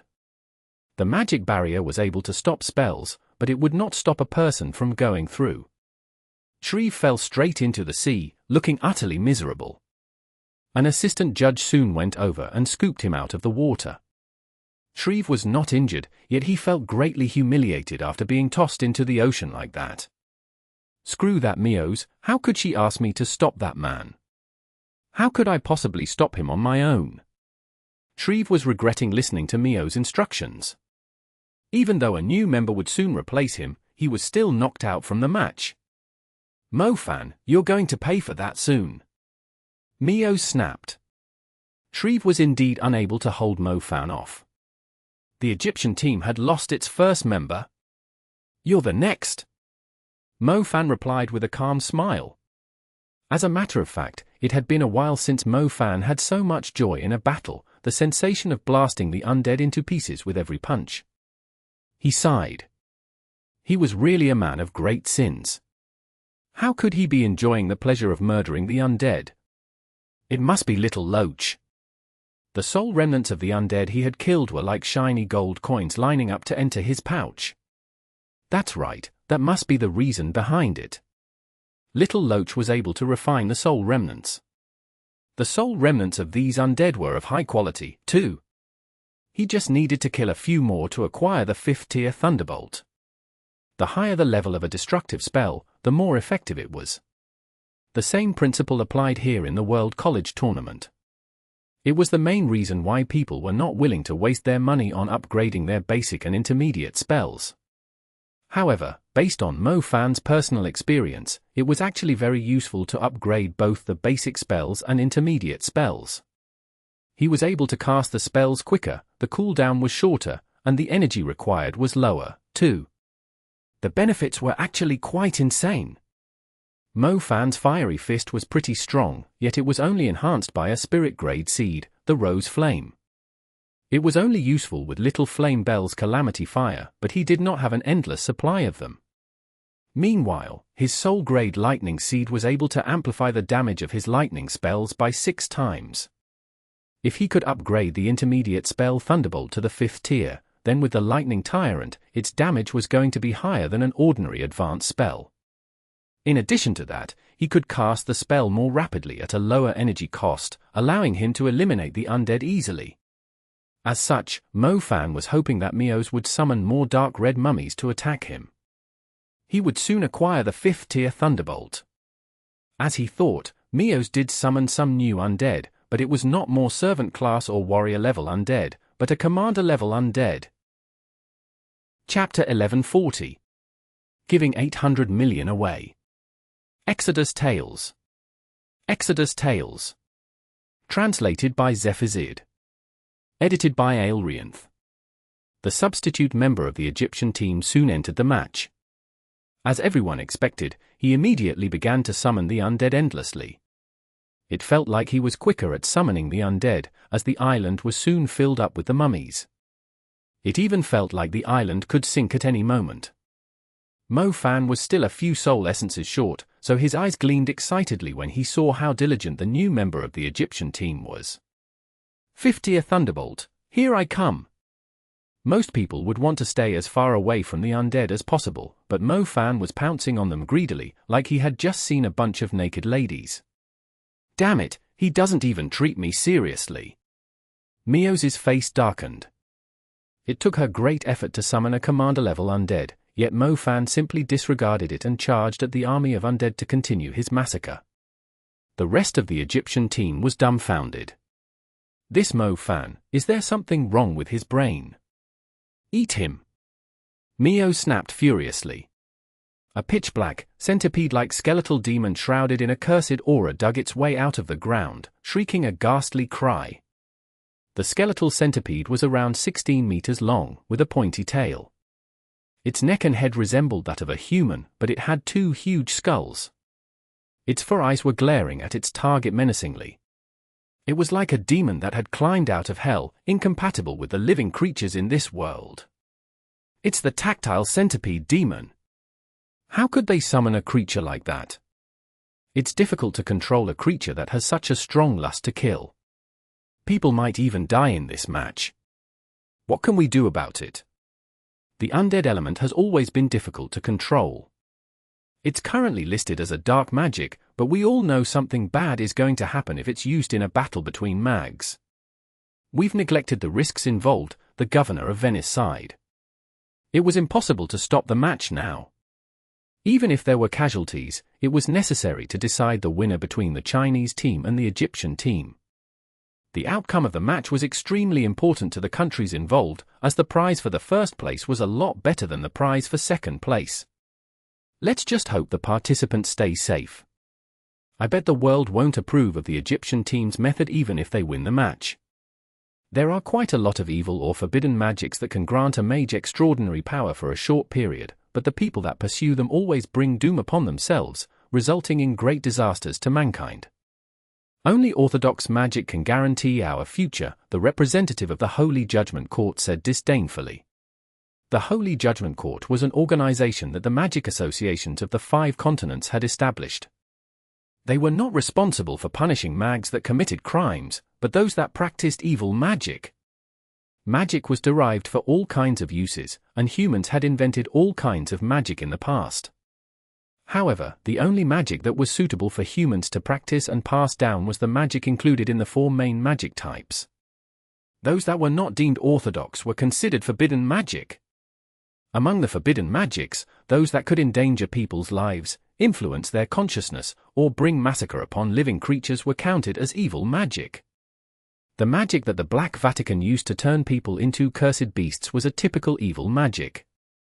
Turning living people into dark beast monsters and cursed beasts, giving normal people the power to summon undead or use the undead element, anyone that practiced these evil arts was a target of the Holy Judgment Court. Unfortunately, the Black Vatican had infiltrated society, making it extremely difficult to identify them. It had grown into a powerful organization, so governments, associations, renowned clans, alliances, and militaries had to work together against it. The magic that the Egyptian team used was still under the undead element, so the Holy Judgment Court did not have a valid reason to forbid it. As a result, the organizer had no reason to forbid its usage in the tournament. However, even though the Egyptian team did not break the rules, the people could still tell if they were crossing the line. Their actions were the same as athletes consuming a kind of drug to boost their performance, and because the drug was newly invented, it was not yet listed among the forbidden drugs. The Tactile Centipede demon summoned a cursed wind that looked like a puff of black smoke. It was going after Mo Fan. It raised its spear-like legs and lunged at Mo Fan. Mo Fan harumphed coldly when he noticed the creature. The creature might look intimidating, but it did not necessarily mean the creature was strong. It wanted to scare him with its horrible appearance, yet it had forgotten to ask his demon blood for approval. Be gone! Mo Fan kicked the shoulder of a Death Axe's mummy and launched himself at the heads of the Tactile Centipede demon. Gathering his will in the form of a fist, Mo Fan threw a punch at the left head of the Tactile Centipede demon. There was a powerful impact. The Tactile Centipede demon rocked backward after receiving the hit. A huge part of its skull broke into pieces. The tactile centipede demon skidded a few dozen meters back. When it finally recovered from the strong hit, its eyes emitted a terrifying, bloody glow. The tactile centipede demon opened its mouth. Surprisingly, the tactile centipede demon's throat was not located in its two heads, but between its two brains. Its two brains were hanging out the nasty opening. It looked incredibly strange and hideous. Trying to spit something out. Mo Fan chuckled coldly. He raised his hands as he was wrapped by a mysterious silver light. The star orbits of the space element vanished seconds after they were drawn, granting Mo Fan the power to control everything. Have a taste of rotten flesh. Mo Fan unleashed his will and directed it at the dark red mummies below him. The dark red mummies were lifted into the air like little chicks, before they were unceremoniously shoved right into the open mouth of the tactile centipede demon. The tactile centipede demon was about to spit out a cursed wind, yet its mouth was stuffed full of dark red mummies. The cursed wind was stuck in its throat, leaving the creature in terrible pain. Have some more. The giant centipede I saw at Dongting Lake was a lot healthier than you. Look how skinny you are. The people might think that Egypt is suffering from famine, since they can't even feed you well. Mo Fan calmly grabbed another bunch of dark red mummies. These little undead had no chance of escaping Mo Fan's control. They were lifted into the air and were shoved into the tactile centipede demon's mouth like rice. What are you doing, just stuffing them in your mouth? Swallow them. Mo Fan was utterly impatient. He threw another punch and knocked the cluster of dark red mummies deeper into the tactile centipede demon's throat. A part of the tactile centipede demon's body swelled up when the dark red mummies were forcibly knocked down its throat into its body. They had most likely reached its stomach. Explode! Mo Fan clenched his fist, detonating the dark red mummies inside the tactile centipede demon's stomach. The flames surged wildly in the creature's stomach, further expanding it.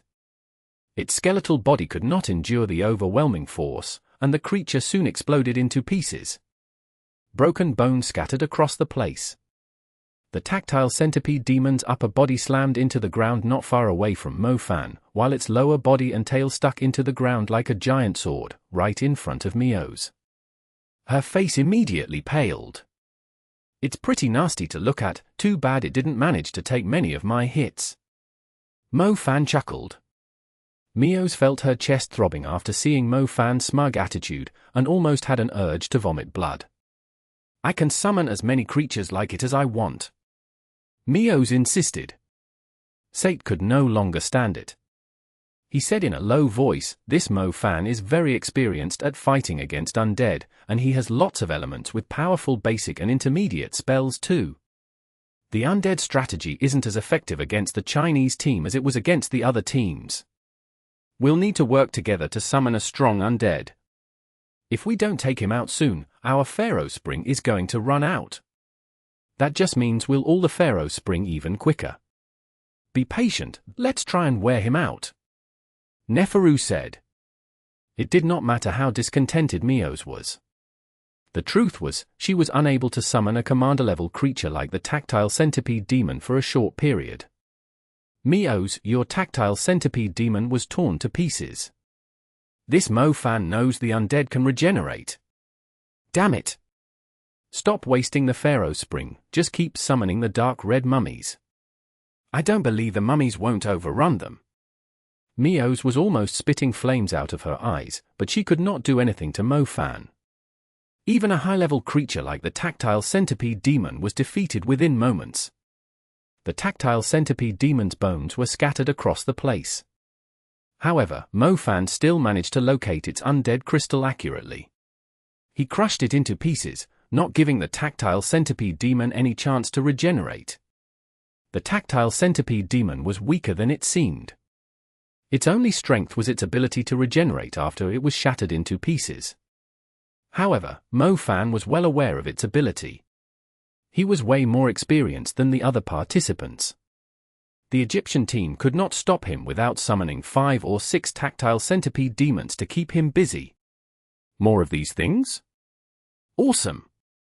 Mo Fan seemed annoyed when he saw the undead charging at him, but he was actually overjoyed inside.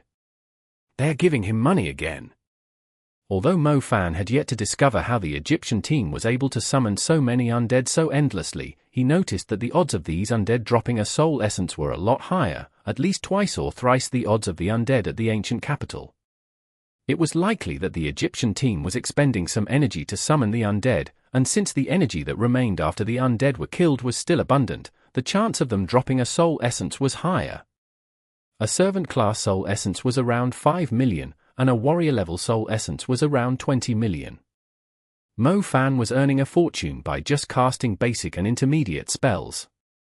He was hoping that the match would drag on longer so he could strengthen all then basic, intermediate, and advanced spells of his 5 elements. He would then be unbeatable. To prevent the Egyptian team from noticing that he was actually earning a fortune from their undead, Mo Fan had to pretend that he was struggling a little too, just so the Egyptian team would assume that they might be able to take him out by summoning more undead. 49 warrior-level soul essences, that's the 5th tier Thunderbolt. Mo Fan mumbled with a cunning grin.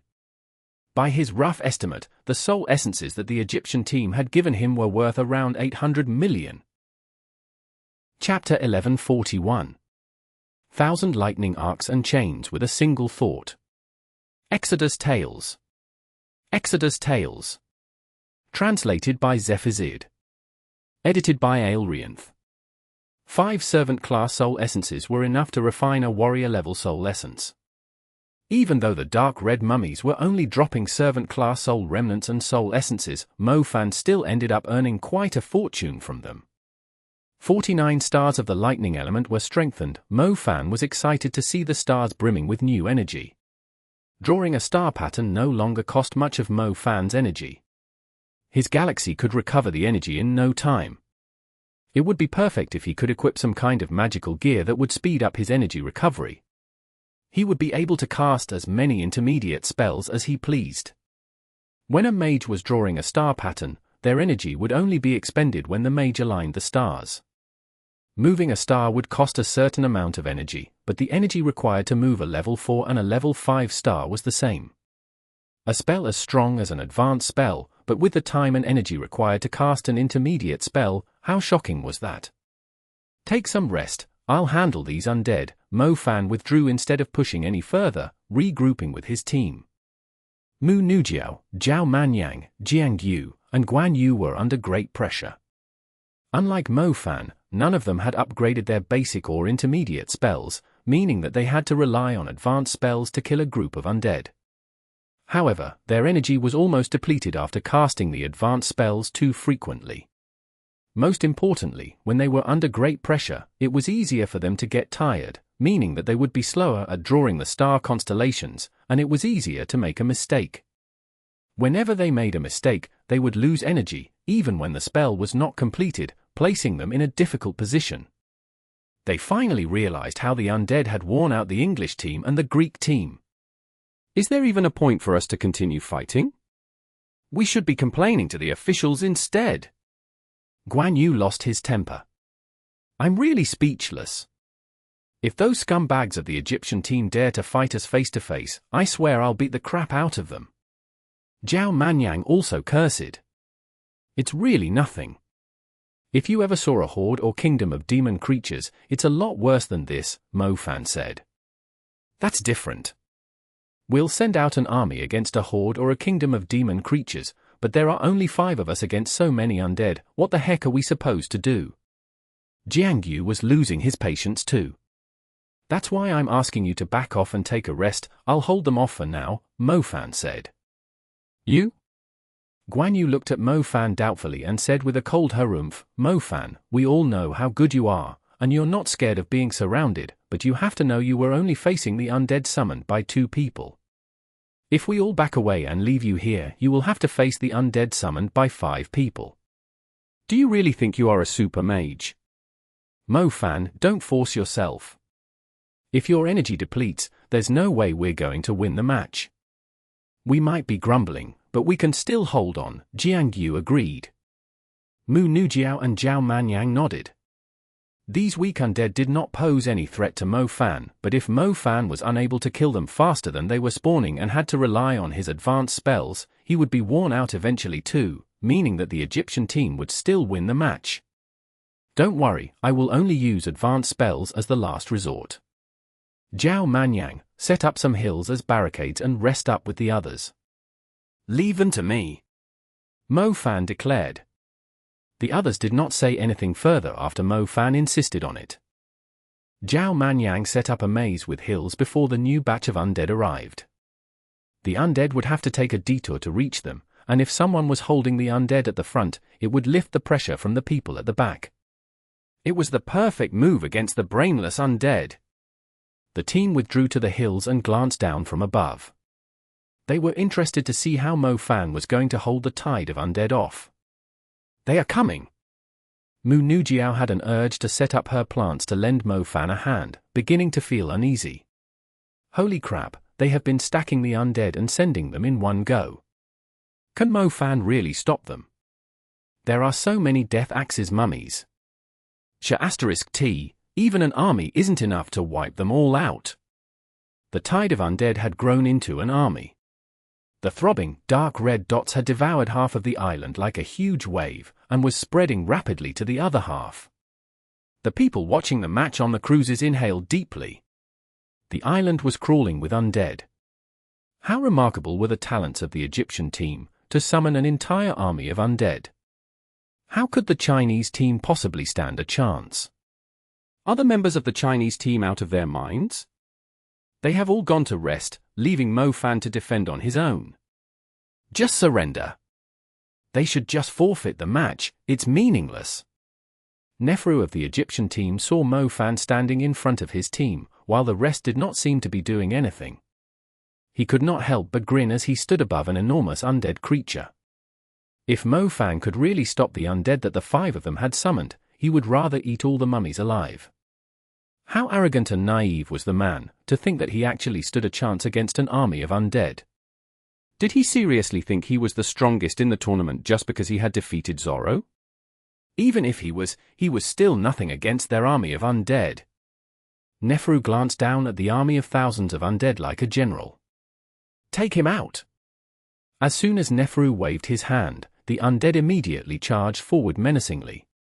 Mo Fan lifted his gaze and saw the undead pouncing at him like a rain of arrows, blocking his vision. Behind these vanguard mummies were thousands of undead, like horses galloping across a battlefield. The presence of the dead they were emitting was strong enough to form a huge cloud. On top of the hills, Zhao Manyan, Jiangtu, and Mu Nujiao could feel their legs trembling after seeing how terrifying the army of undead was.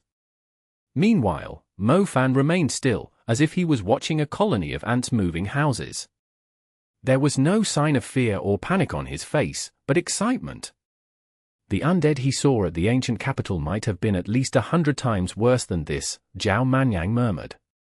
During the calamity of the ancient capital, the city was surrounded by millions of undead. If anyone stood on the city walls and looked into the distance, their entire view would be filled up with undead, like a scene of the apocalypse. In comparison, this army of thousands of undead was less than the number of undead he had encountered in the death space. Why would he be scared, considering how strong he was now? They were just a bunch of gold coins waiting to fly into his pocket. Come, it's been a while since I've had so much fun killing. Mo Fan grinned, staring at the army of undead, like a candle that was being doused with fuel. He pointed at the sky.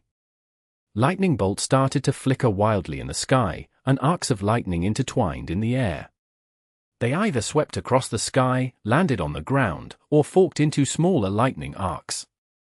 The chains of lightning spread rapidly.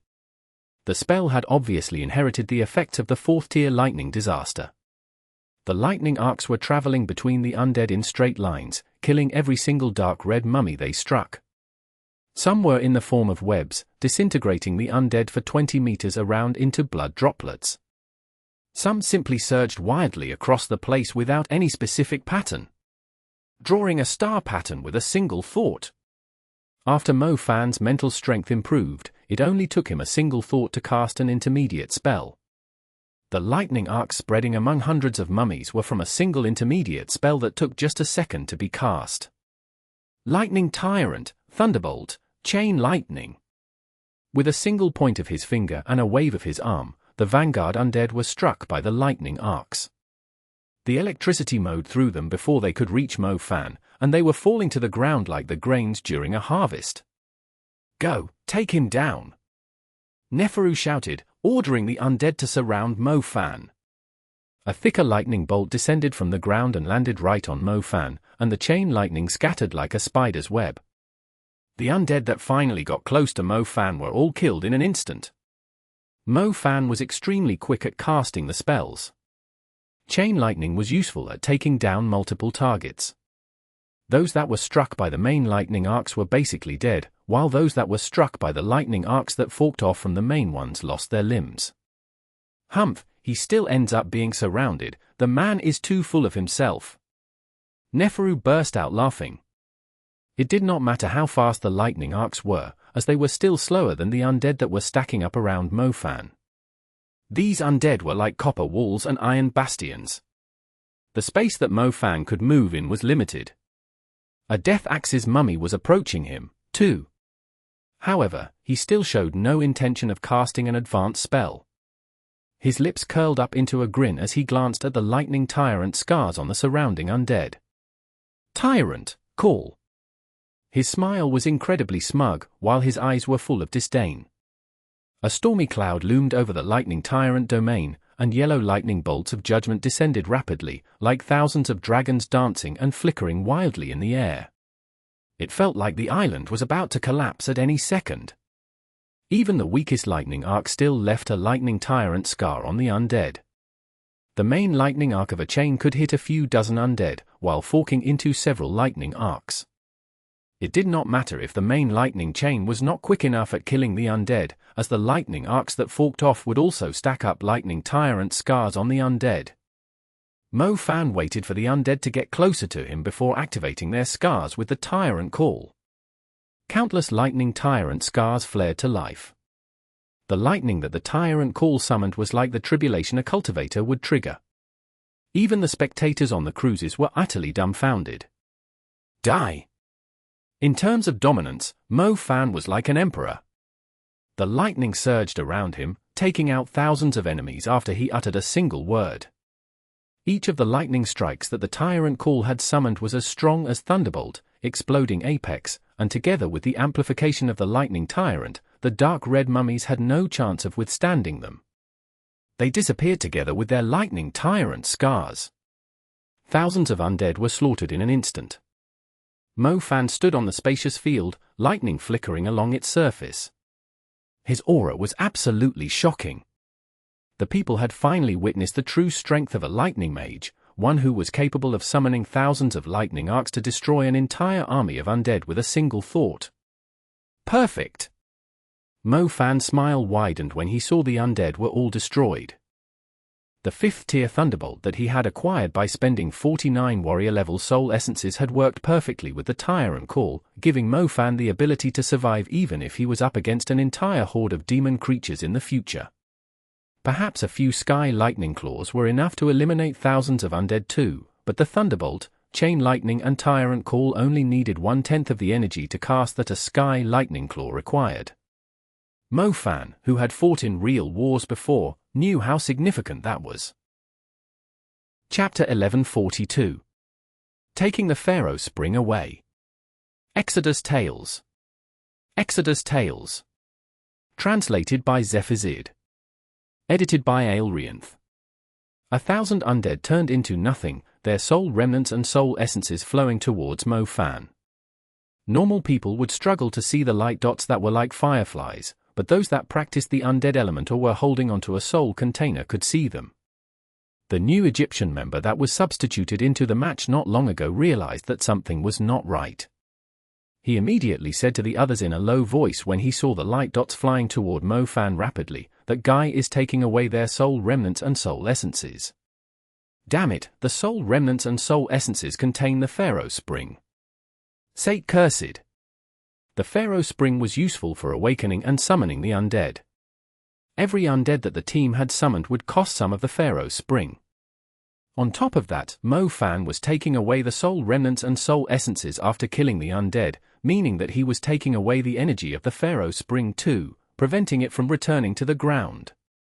If the Pharaoh's spring did not return to the ground, it would disrupt the cycle, which meant the Pharaoh's spring would run out even quicker. However, the Egyptian team could not do anything even when they realized the truth. It did not make sense to order the undead to withdraw. They had no choice but to let the undead attack. The chain lightning was still surging wildly across the area. The remaining undead, around 3,000 of them, proceeded to surround Fan.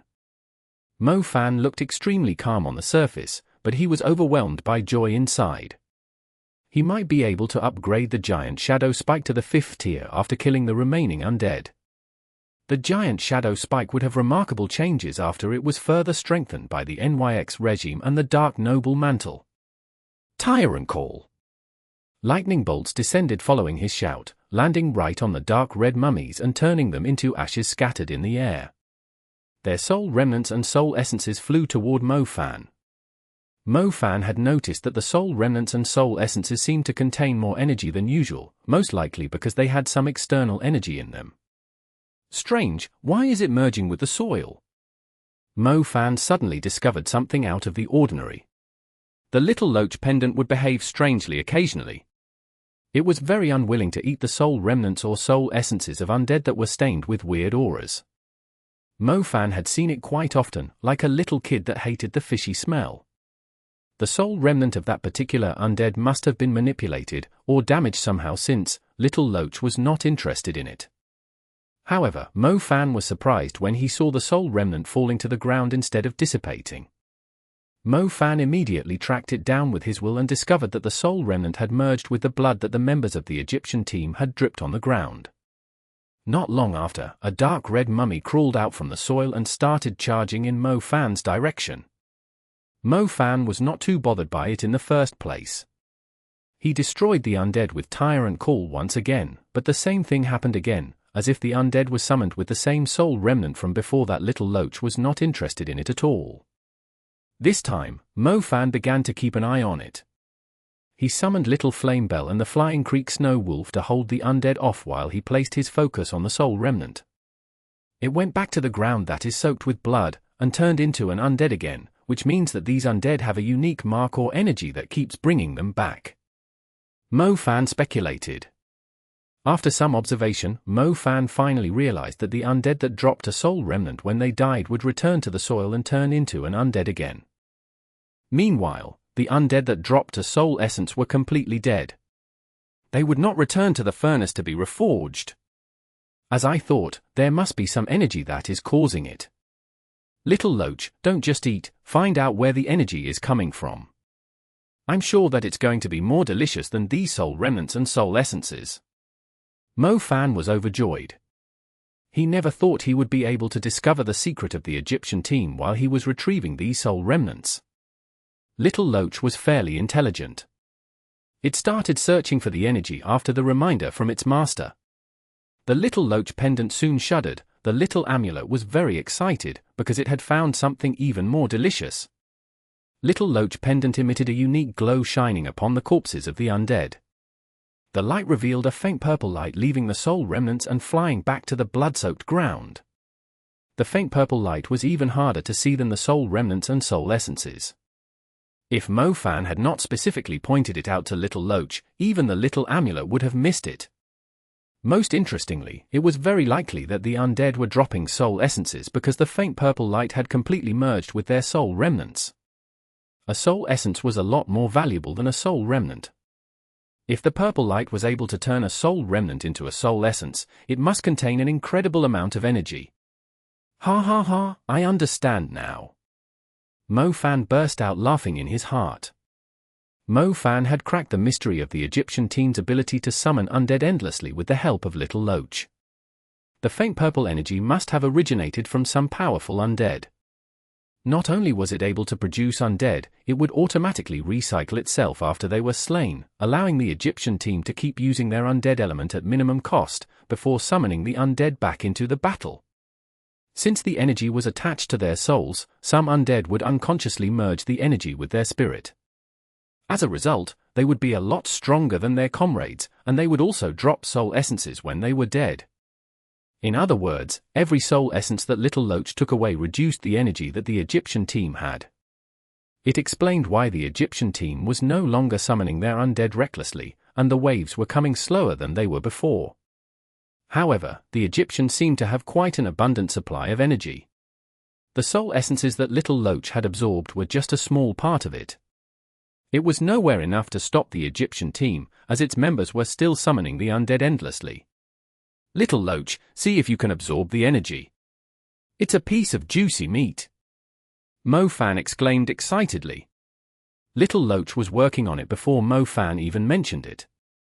The amulet fixed its attention on the faint purple light that was coming out of the soul remnants, and absorbed them right away.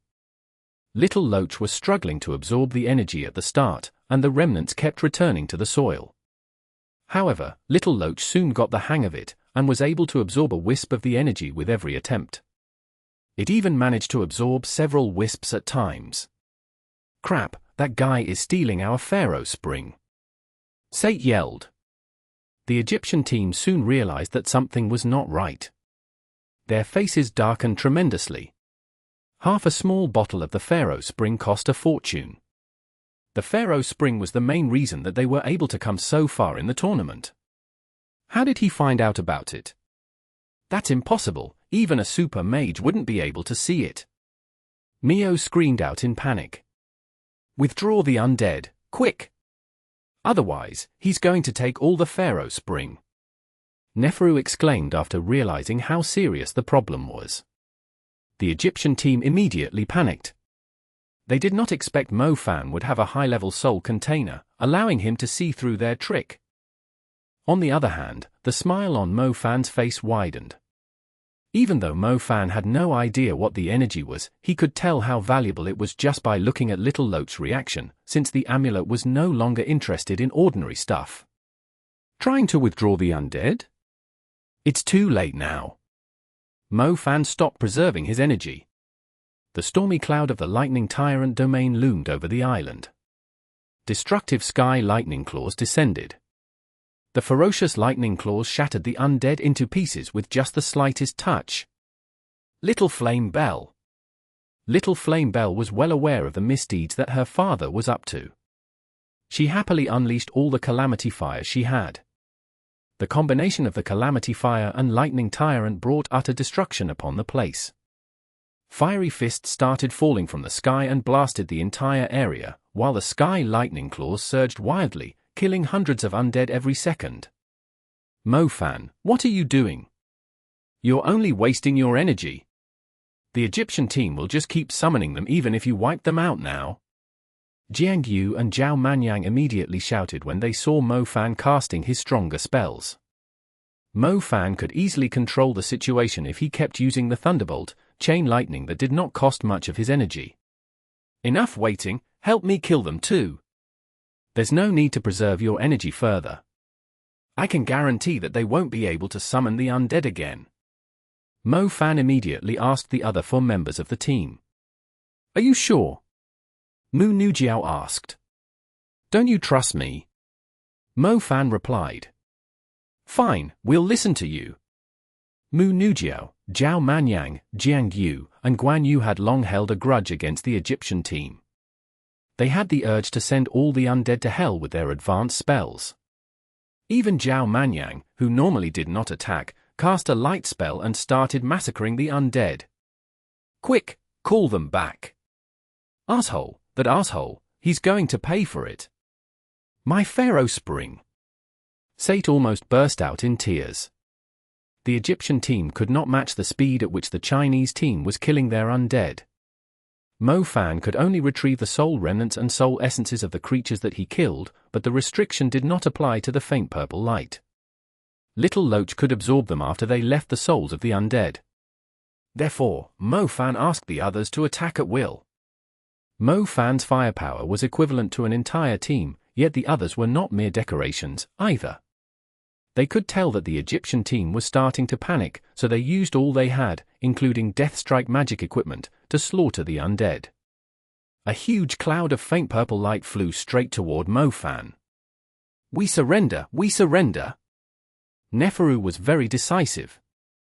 He immediately yelled out that the Egyptian team had decided to concede. The Pharaoh spring was extremely valuable, something that they had retrieved from a pyramid after paying a great price. Whenever a drop of the Pharaoh spring was taken away, it felt like a stab to their hearts. "Humph, it's too late now. You should have been prepared for the consequences of using a dirty trick like this." Mofan had no intention to show any mercy. They were in the middle of a tournament. How could they complain if their stuff was being taken away? "Asshole, you're going to pay for that." The Egyptian team was forced into a corner by Mofan. Their eyes turned bloodshot. Chapter 1143. Giant Tactile Centipede Demon. Exodus Tales. Exodus Tales. Translated by Zephizid. Edited by Aelrianth. Why would Mofan be scared of the Egyptian team now that he had learned their secret? The Sky Lightning Claw shredded the undead in no time. Even though the spell needed more energy to cast, it was nothing compared to the value of the Pharaoh spring. The team worked together and eliminated at least 2/3 of the undead. Little Loach was enjoying a great feast. It had been a long time since Mofan last saw the little amulet feeling such joy. The glow it was emitting was extremely soothing, and felt like it would significantly speed up his cultivation. Mofan's cultivating speed had slowed down after he reached the advanced level. Also, he had 6 elements to look after. He would definitely struggle to keep all 6 of his elements at the same level. However, if the Little Loach pendant was able to evolve, it would help his other elements catch up to the level of everyone else's primary element. If all of his elements were at the same level as his opponent's primary element, he would surely be unstoppable. "We can't let him kill them all, we'll have to use the remaining Pharaoh spring to summon a giant tactile centipede demon," Mio said. "But if he manages to kill the giant tactile centipede demon too, it means we'll be giving the Pharaoh spring away," Sate protested.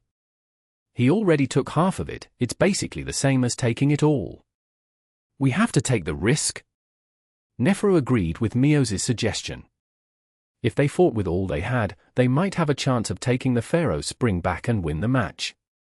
If they were to give up now, they would simply lose everything. "All right, let's summon it together." The members of the Egyptian team made up their minds. They had decided to use all they had to take on Mofan, the Demon King. The Egyptian team had easily defeated England and Greece with their undead strategy, but it was somehow useless against Mofan, and to make things worse, they were about to lose the Pharaoh spring. The 5 members uttered the chants of the undead element. Grey star constellation slowly circled them and combined into a huge star constellation of the undead element. The undead star constellation was not made up of brilliant stars. It looked more like the silhouette of a statue drawn with strange curses and a strong evil presence. The 5-star constellations were almost as huge as a star palace. The display was utterly shocking. The black gate to the underworld opened before them. The gate was huge. The 5 members were tiny, like mere ants. A roar rose from deep within the underworld. The color of the sky and clouds changed. The calm surface of the sea was suddenly churning with fierce, rolling waves, splashing heavily onto the island and the ships around it. The ships swayed wildly. The hearts of the people on them were pounding heavily. What kind of monster was this, with such a strong evil presence before it even showed itself? Giant tactile centipede demon. Fight for the Pharaoh spring, and eliminate these imbeciles, the 5 members of the Egyptian team yelled at the top of their lungs as they continued to summon the terrifying monster from the underworld. Another roar came, and the island shook as if it was about to sink into the ocean. A giant skeleton climbed out from the gate of the underworld. Its brains were hanging out like coconuts on a coconut tree, quite eerie to look at. Its body was incredibly long.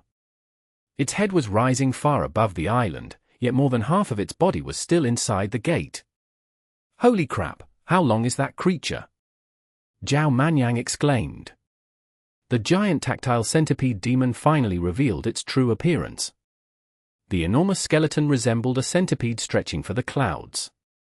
It was impossible to see the entire creature when it raised its head.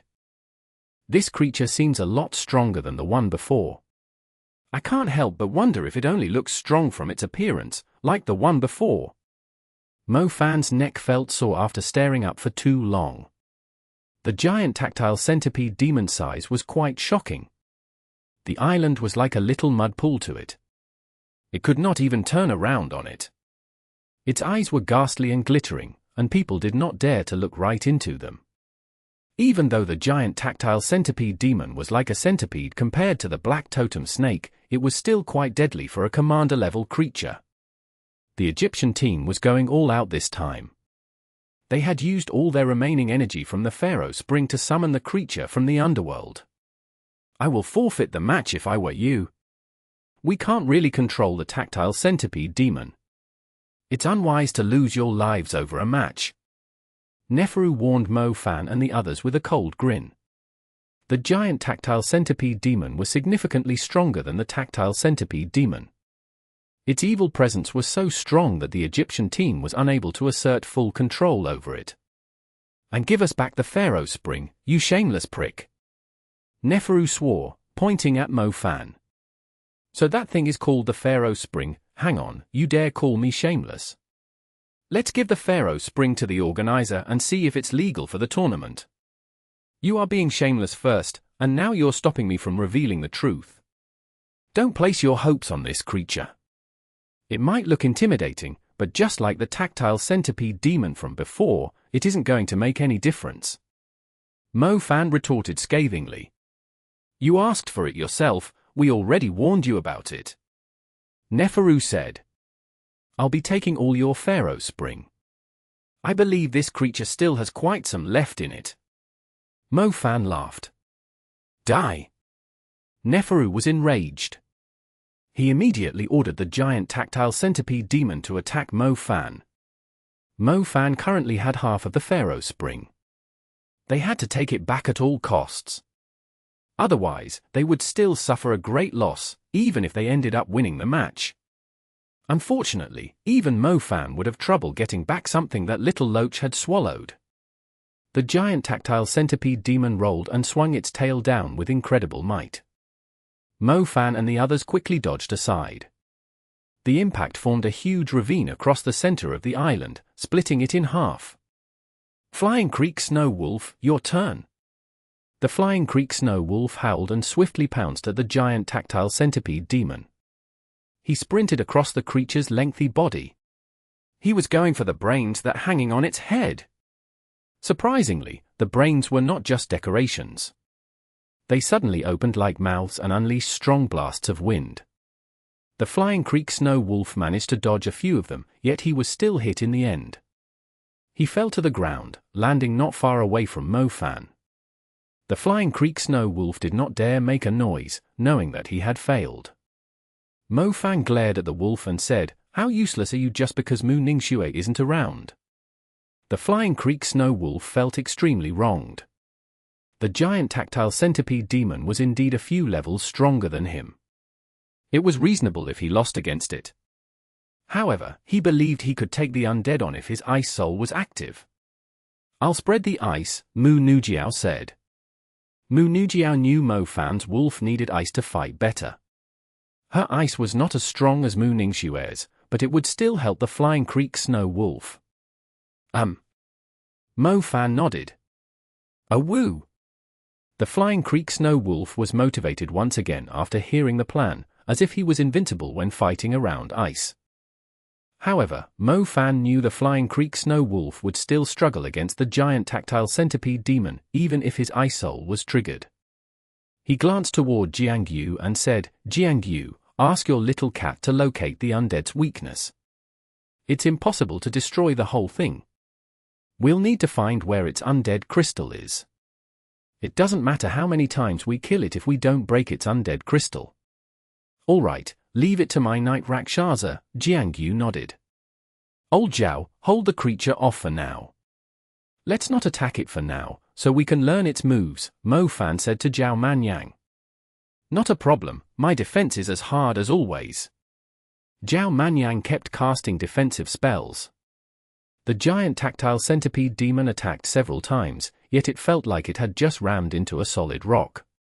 The giant tactile centipede demon spat out a poisonous, black liquid at Zhao Manyan's defense after several failed attempts. The poison element was fairly corrosive against elemental defense, and Zhao Manyan's layers of defense soon collapsed. This creature has the poison element. Zhao Manyan exclaimed. We aren't blind. Holy crap, run! Zhao Manyan was the first to flee, knowing that his defense was useless. Mo Fan raised his head and saw the giant tactile centipede demon slamming down at him. He quickly grabbed Mu Nujiao around her waist and escaped with fleeing shadow. Another huge ravine was left on the island. Seawater started pouring in through the crack and spread across the island. The giant tactile centipede demon opened its mouth and fired a black beam from its throat. The black beam went from one end of the island to the other, chasing after Mo Fan relentlessly. The creature clearly held a great grudge against Mo Fan. He's chasing you. Let go of me, I can defend myself, Mu Nujiao blushed. Somehow, she felt like Mo Fan was only taking advantage of her. I was just being extremely cautious. This centipede is going to be tricky to deal with. Mo Fan let her go, only a little unwillingly. Mu Nujiao's secondary element was wind. She was clearly more agile than Mo Fan. She summoned a white wind and drifted off into the distance. The giant tactile centipede demon totally ignored her. It plunged its legs in Mo Fan's direction like sharp spears. Little Flame Bell. Little Flame Bell slammed into Mo Fan's body. The whole place was immediately set aflame, with Mo Fan standing in the middle of it. He glared at the monstrous giant tactile centipede demon. Meteorite Fist. Feathers were set aflame, propelling Mo Fan toward the giant tactile centipede demon like a rocket. He slammed his fist into the stomach of the giant tactile centipede demon. His fist exploded as soon as it contacted the creature's body, sending huge flames into the air. The giant tactile centipede demon shuddered backward slightly, but it seemed perfectly fine. It immediately leaned forward to swallow Mo Fan with a single bite. Fire Phoenix. The fiery feathers scattered in the air, and quickly turned into a fiery phoenix, plunging into the giant tactile centipede demon's throat. Chapter 1144. The Weakness at the Head. Exodus Tales. Exodus Tales. Translated by Zephazid. Edited by Aelrianth. The throat of the giant tactile centipede demon was a lot thicker than the tactile centipede demons from before. The creature fully digested the fiery phoenix before it could even reach the creature's stomach. It seemed perfectly fine, apart from some remaining flames coming out of its mouth. The fact that the flames were unable to burn through the undead's stomach showed how extraordinary the undead was. The Chinese team would only have a chance after the Night Rakshasa figured out where its weakness was. The little loach pendant was extremely fond of the Pharaoh spring. There was no way Mo Fan would give up on the great opportunity. He had to slay the giant undead creature. The brains hanging beside the giant tactile centipede demon's mouth turned toward Mo Fan, each spitting out a cloudy beam, the same move that it used to knock the Flying Creek snow wolf away. Mo Fan had no chance of dodging the attack while in midair. He pushed his hand forward and summoned a shield with his will to defend himself. The shield had a silver frame, and nothing but air within it. However, the cloudy beams were completely blocked off by the shield, unable to move any closer to him. The giant tactile centipede demon gave up, knowing that its little tricks could not inflict any damage on Mo Fan. It slammed right into him with its enormous body, since it was definitely the most effective move against an ant-like human. The creature felt like a pillar collapsing. Mo Fan basically saw a giant shadow looming over him, blocking the sunlight above him. As its body moved closer, Mo Fan could see its legs swinging wildly, like gleaming axes. Mo Fan was unable to dodge in time. The creature's body slammed heavily onto him, knocking him into the ground of the island. The whole island shook. Shattered rocks sank into the ocean. More seawater poured into the island from the cracks, and soon reached the surface. Mo Fan barely prevented himself from being turned into mincemeat by summoning the black snake armor in time. However, he was still stuck underground, and the seawater was coming right at him. Mo Fan was stuck in the ravine. The giant tactile centipede demon seemed to know that Mo Fan was still alive. It raised its body high up in the air again before slamming down even stronger than before. "Are you treating me like a fly?" Mo Fan was infuriated. He quickly cast Fleeing Shadow, splitting his body into four shadows flying into different directions like shadows of sparrows. A second later, the island trembled once again. An enormous ring of waves appeared on the ocean and spread away from the island. The ships nearby were pushed back by the strong waves. Even the barrier was unable to resist the impact. The organizer could not help but worry about the participants' safety. "Mo Fan, I found it. Its weakness is in its brains. You just need to destroy all the brains," Jiangtu shouted. Mo Fan lifted his gaze and saw a nimble, black figure lunging at one of the brains on the neck of the giant tactile centipede demon. The figure's sharp claws severed the brain with a clean cut. The giant tactile centipede demon was extremely furious after losing its brain. It stared at the night Rakshasa moving on its head. Its body suddenly emitted a poisonous mist, knocking the night Rakshasa that was sneaking around into the air. The night Rakshasa fell away from the creature. Her black fur was dyed blue and red, and her sharp claws were falling off from the corrosion. Jiangtu felt his heart aching. He quickly withdrew the night Rakshasa back into his contracted space. The night Rakshasa had done a great job severing one of the creature's brains. "Mo Fan, it's all you now, there's nothing we can do," Jiangtu said. "Sure, leave it to me." Mo Fan nodded. "Humph, you might be useless, but not everyone is the same as you." "I'll take it out," Guan Yu insisted. Guan Yu immediately disappeared. A few seconds later, the team saw Guan Yu being driven by a strong wind as he sprinted along the giant tactile centipede demon's body, currently almost perpendicular to the ground. The giant tactile centipede demon quickly noticed Guan Yu. Its legs suddenly separated from its body and turned into strange-looking bugs with pointy heads, and chased after Guan Yu. Guan Yu realized that the path ahead was no longer an option. He leapt into the air instead. Wind wings. Strong wind started blowing, turning into wings on Guan Yu's back. As the wings beat, Guan Yu rose and almost reached the height of the creature's brains. Guan Yu was extremely quick on the attack. As a brown flicker swept past, one of the giant tactile centipede demon's brains burst open, strange ichor pouring out of it. Guan Yu was aiming for another brain, but the bugs with pointy heads flew at him and clustered onto him, dragging him back to the ground. More bugs dived at Guan Yu, wrapping him up in layers. Jiangtu immediately shook his head with a sigh and moved to save Guan Yu from the mess he was in. 6 more to go, Mo Fan said. The night Rakshasa had severed one, and Guan Yu had pierced through one. Mo Fan would have to deal with the rest. Frost surged into the air on a sudden strong wind. Mo Fan was still figuring the most effective way to destroy the brains when the Flying Creek Snow Wolf took the initiative and made his way up the creature's body to get his revenge. "Wolf, come over here, bring me up." Mo Fan stopped the Flying Creek Snow Wolf. The Flying Creek Snow Wolf was already halfway up the creature. He had no choice but to turn back, as he knew he could not take on the giant tactile centipede demon alone. Mo Fan did a flip and landed on the Flying Creek Snow Wolf's back. The Flying Creek Snow Wolf howled. An icy mountain popped up, extending toward the creature like a bridge. The Flying Creek Snow Wolf sprinted along the bridge as if he was running in the air, heading straight toward the giant tactile centipede demon's head. "Dodge!" Mo Fan warned the Flying Creek Snow Wolf when he saw the giant tactile centipede demon swinging its tail. The Flying Creek Snow Wolf stomped and leapt into the air, dodging the giant tactile centipede demon's tail. As the Flying Creek Snow Wolf started to fall, he howled again, summoning an icy mountain with incredible speed so he could land safely. "I'll build a bridge for you," Mo Fan said. Mo Fan's eyes emitted a silver light. He snapped the icy mountains and rocks and lifted them into the air.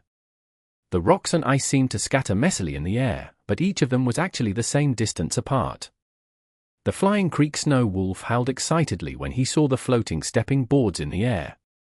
His jumping ability was outstanding to begin with, so all he needed was a few stepping stones. "It's coming again, dodge," Fan said. With the stepping boards in the air, the flying creek snow wolf had no trouble dodging the attack. It moved like a flash of white lightning, leaping from the rock on the left to the right, before jumping up high and sprinting across the floating bridge to dodge the continuous attacks from the giant tactile centipede demon. "Well done, Flame Sword!" With the flying creek snow wolf's help, Fan had gotten very close to the giant tactile centipede demon's brains. A burning sword appeared in his hand. Ignoring the strong wind, Fan stood on the flying creek snow wolf's back.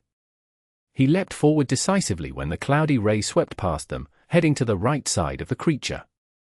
The flying creek snow wolf had great synergy with Fan.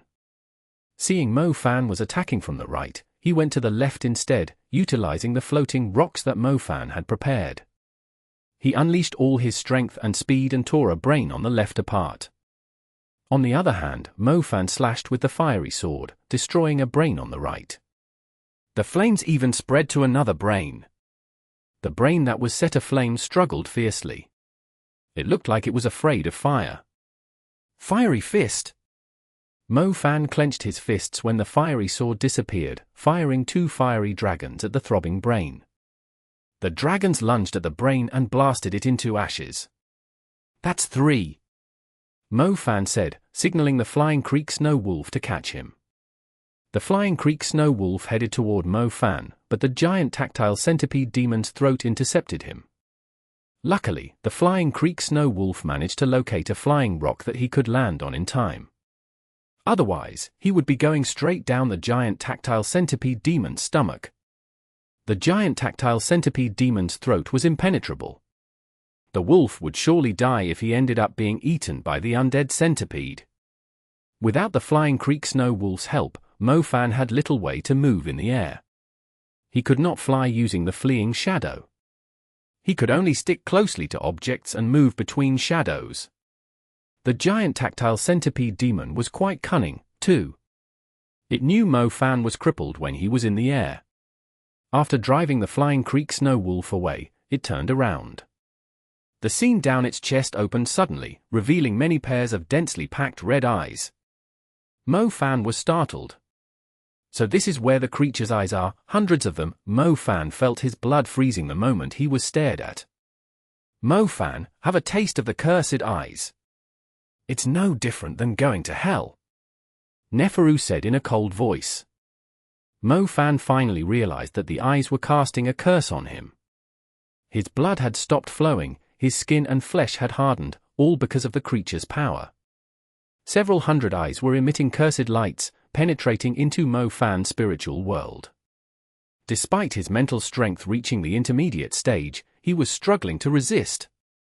The giant tactile centipede demon opened its mouth and swallowed Fan with a single bite as soon as he was placed under the curse, as if it was worried that Fan would run away again.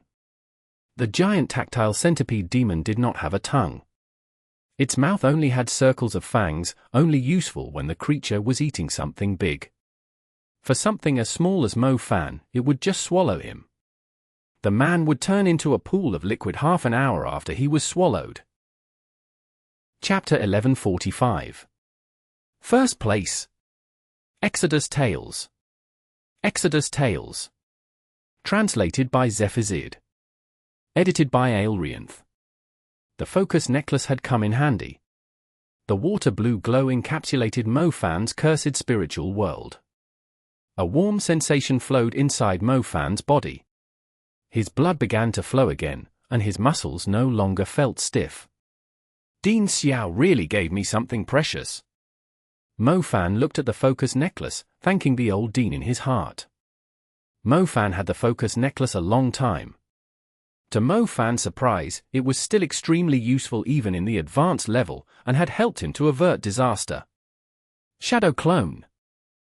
Fan decisively left the clone behind when he saw the giant mouth approaching.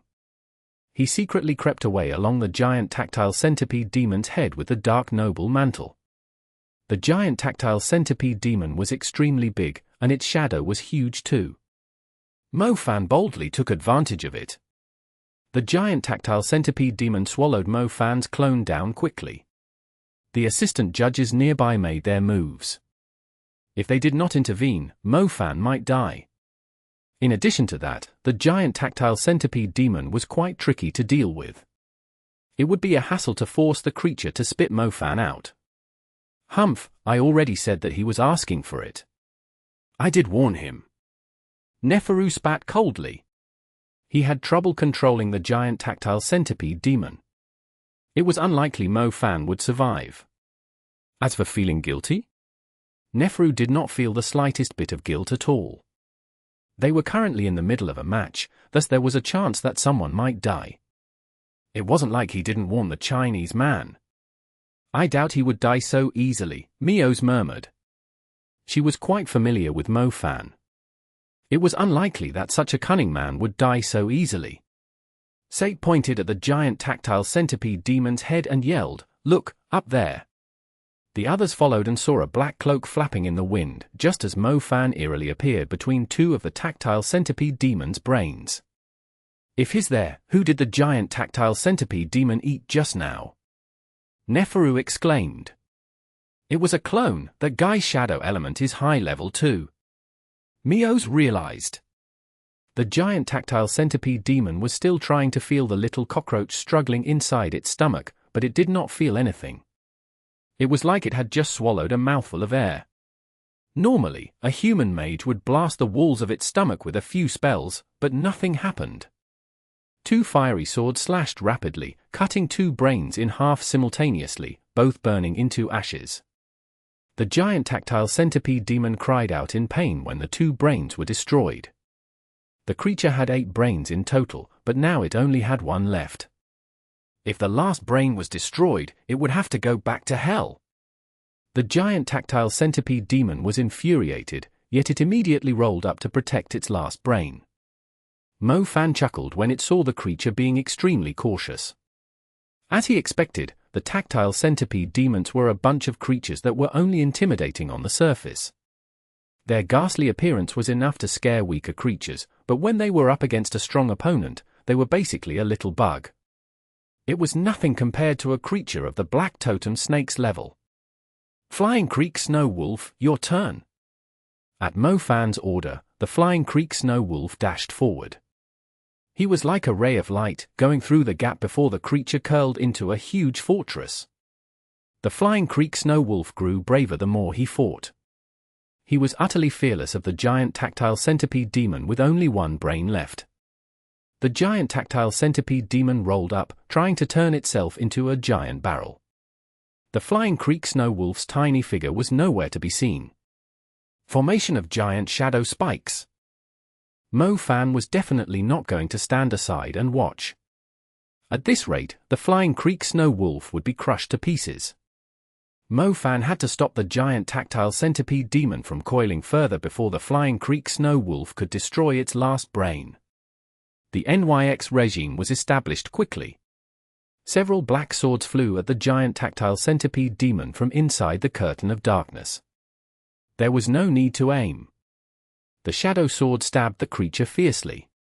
Despite the number of the shadow swords, they were still unable to fully impair the creature's movement, but it would still slow down. Gravity space. Mo Fan stacked the 2 spells on top of one another. The impairment of the shadow spell and the pressure of the space element gave the giant tactile centipede demon no chance to curl up any further. We'll help too. Mu Nujiao and Jiangtu shouted. Mu Nujiao cast the icebound coffin.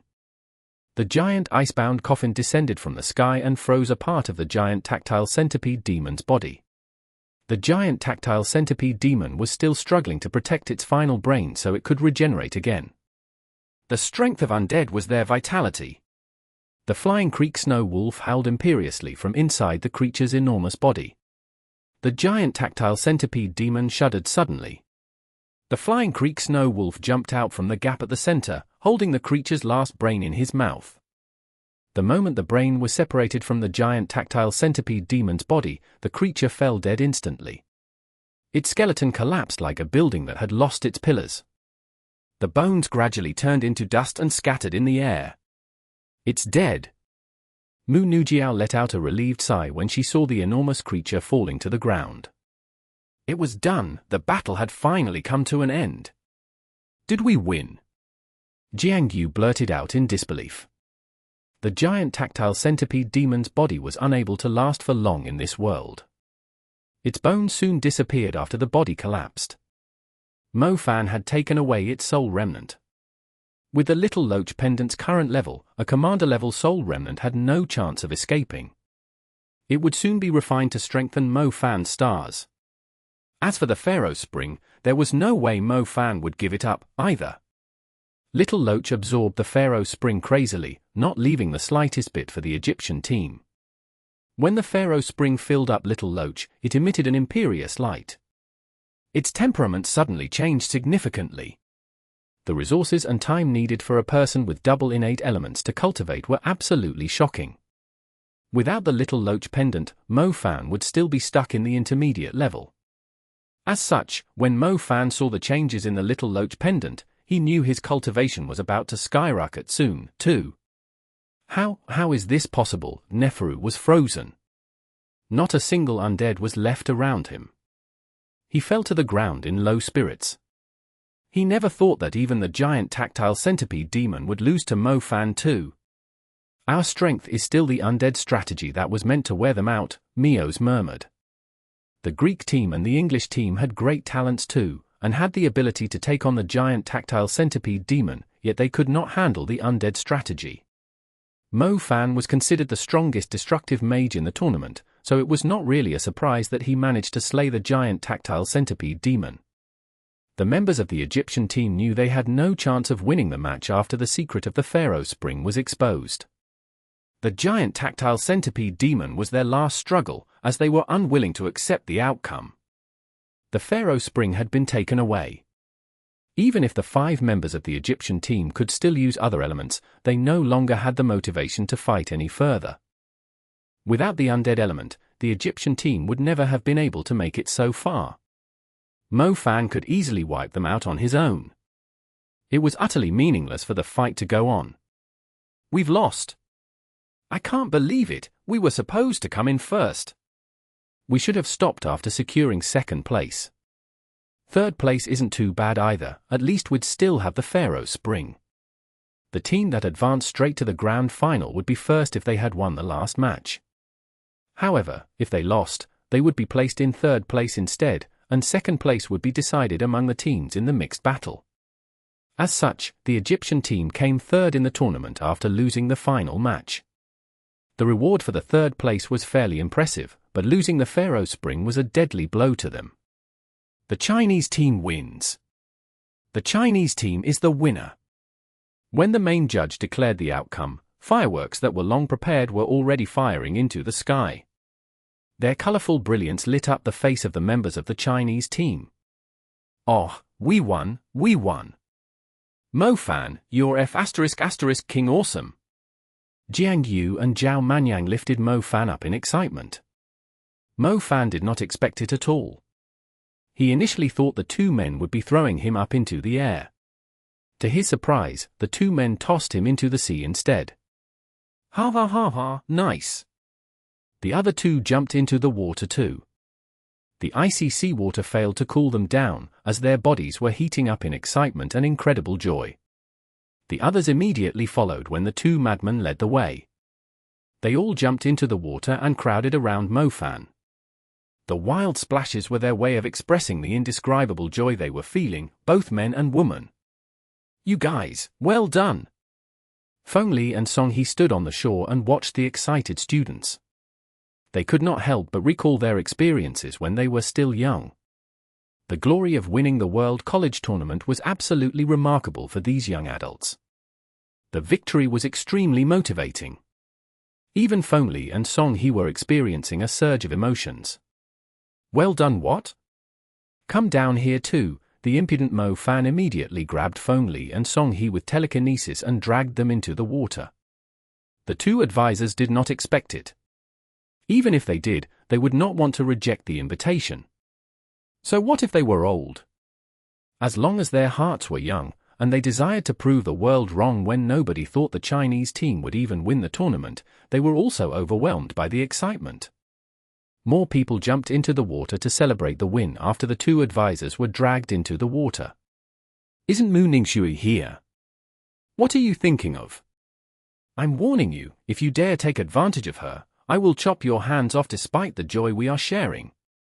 Mo Fan snapped. What were you thinking? I was just thinking that everyone here will turn into ice statues if she came. She must be very happy when she learned that we've won. Speaking of which, I have never seen her smile. She's so pretty, she must be very beautiful when she smiles too. Yeah, without her, there's no way we could have won the tournament. Chapter 1146. Zhao Manyan's Worry. Exodus Tales. Exodus Tales. Translated by Zephazid. Edited by Aelrianth. For the next few days, everyone was totally released from their burdens. Venice was a charming city, meaning that the team could enjoy themselves for a few days after the tournament came to an end. Since the team mainly consisted of young adults, they had no limit on when they were allowed to do whatever they pleased. Even Mo Fan was drunk for almost a full day. Unfortunately, alcohol had no effect on Mu Ningxue. Otherwise, he could easily have taken hold of the opportunity to finish the job with her. Mo Fan's approach toward Mu Ningxue had always been that he would not mind forcing something if he had to, even if it meant crossing the line. Otherwise, he simply had no idea how long he would have to wait before the harvest. He had already expressed all his feelings to her. F***K, I almost vomited myself to death. What exactly did Jiangtu, that asshole, recommend to us? It tasted like cow's piss, not to mention its strong aftertaste. I almost had S*** with a stripper in her 40s. It's going to haunt me for the rest of my life. Zhao Manyan cursed, finally sober again. Mo Fan was amused when he saw Manyan struggling to stand properly on the balcony outside his room. It was true that someone around the age of 40 had helped him back to his room, but the person was not even a woman. It was almost evening when they woke up.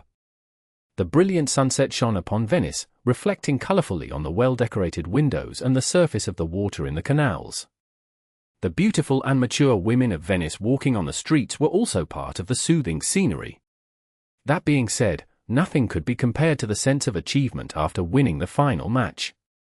The more Mo Fan recalled the details of the tournament, the more impressed he was with himself. How brilliant was the decision of his father to sell the old house just to send him to Tianlan Magic High. He was a king magic genius. Come, let's go have a walk, to sober up. Zhao Manyan proposed. Sure, let's head to the beach, Mo Fan agreed. They had no idea where the rest of the team had gone. Perhaps they were hanging out together, or picking up chicks on the street. Since they were the champions of the tournament, they only needed to stand still on the street for a minute before someone recognized them, and would jump straight into their arms. Mo Fan and Zhao Manyan did not need to be secretive. They were not movie stars or singers. Even though the World College Tournament had grabbed the attention of the whole world, it was unlikely that people would be able to recognize them on the street, since the spectators could only watch from a distance away. Besides, when they were dressed casually, they looked no different than the other people on the street, apart from being slightly more handsome, of course. They went to the seaside of Venice. As a matter of fact, Venice was a spacious bay, its shape like an irregular half-moon. Most interestingly, it also had a long beach, like the string of a bow. Mo Fan and Zhao Manyan had nothing much to do, and so they decided to walk along the bay. It was not an attraction in Venice, and the two had no idea what it was called, either. They only knew the scenery was quite nice. There were quite some people along the bay, as many luxurious hotels were located here, glittering under the sunlight. Strange, since when is there an artificial island here? Why is that strange? The island of the final match is also an artificial island. Maybe we just haven't been here in a while. That's true, it's been some time since I came here. The older you get, the easier you miss out on the latest news. I swear I've never heard of a new artificial island in Venice. Two old men were taking a stroll along the bay. They would occasionally look toward the city. Between the bay and the city was a huge body of seawater. The island of the final match was located there. I bet you aren't just thinking of a normal walk, bringing me to such a remote place. Mo Fan broke the silence as he felt that Zhao Manyan had something to tell him. How did you know? Are you a parasite in my stomach? Zhao Manyan was shocked. Just spit it out, Mo Fan replied impatiently. Zhao Manyan was slightly hesitant, still deciding if he should tell Mo Fan about it. It's about my father. He's quite old, and has lots of health issues because of his living habits when he was young. I have lived up to his name now that we've come in first, but he happened to fall sick. I bet he didn't even see the match, Zhao Manyan sighed. That's a pity. Aren't you going to visit him? Mo Fan asked. Every son would want their father to feel proud of them, and prove that they could still achieve greatness in society without their father's protection. Mo Fan could understand Zhao Manyan's feelings. It was true that the people of Zhao Manyan's clan and his father had always assumed that Zhao Manyan was frivolous. They never expected him to have any kind of achievements. I'm just worried, Zhao Manyan said. Worried? He's been very sick. The old healer of our clan already told us that if he falls sick again, he might pass away. Even though we've been preparing ourselves for it, whenever the thought of my father not having much time left hits, I'm overwhelmed by sorrow, Zhao Manyan admitted in a soft voice, unlike his usual demeanor. That's serious. Mo Fan was startled. He had no idea that Zhao Manyan's father was approaching the end of his life, since Zhao Manyan never mentioned it to him. That's why I want to make him proud, so he can pass away in peace. I'm just afraid that once I tell him the news, he will just pass away in relief. If he doesn't see me, he could live longer.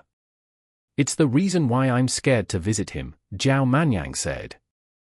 He had been carrying the burden for some time, and had not told anyone before. Is there really no chance of healing or extending his time? Mo Fan asked. Zhao Manyan shook his head.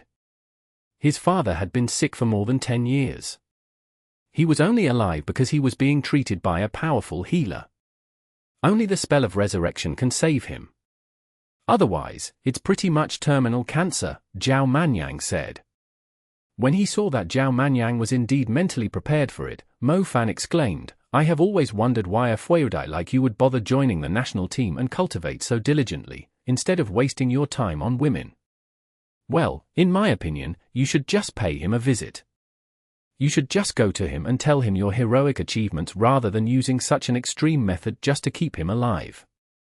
He can leave in peace, and you can at least bid farewell to him. You're right, it's just that I'm worried about my brother, Zhao Manyan sighed. Chapter 1147. The Assassins. Exodus Tales. Exodus Tales. Translated by Zephazid. Edited by Aelrianth. Your brother, why are you worried about your brother? That he will be overwhelmed by sorrow. Mo Fan asked. Zhao Manyan shook his head, forget it, we've just won the tournament. I shouldn't mention something like this to ruin the mood. Don't mention it, we grieve and celebrate when the time is right, even when the two are mixed up. There's no need to force your feelings, Mo Fan agreed. Do you mind giving me some time to think about it?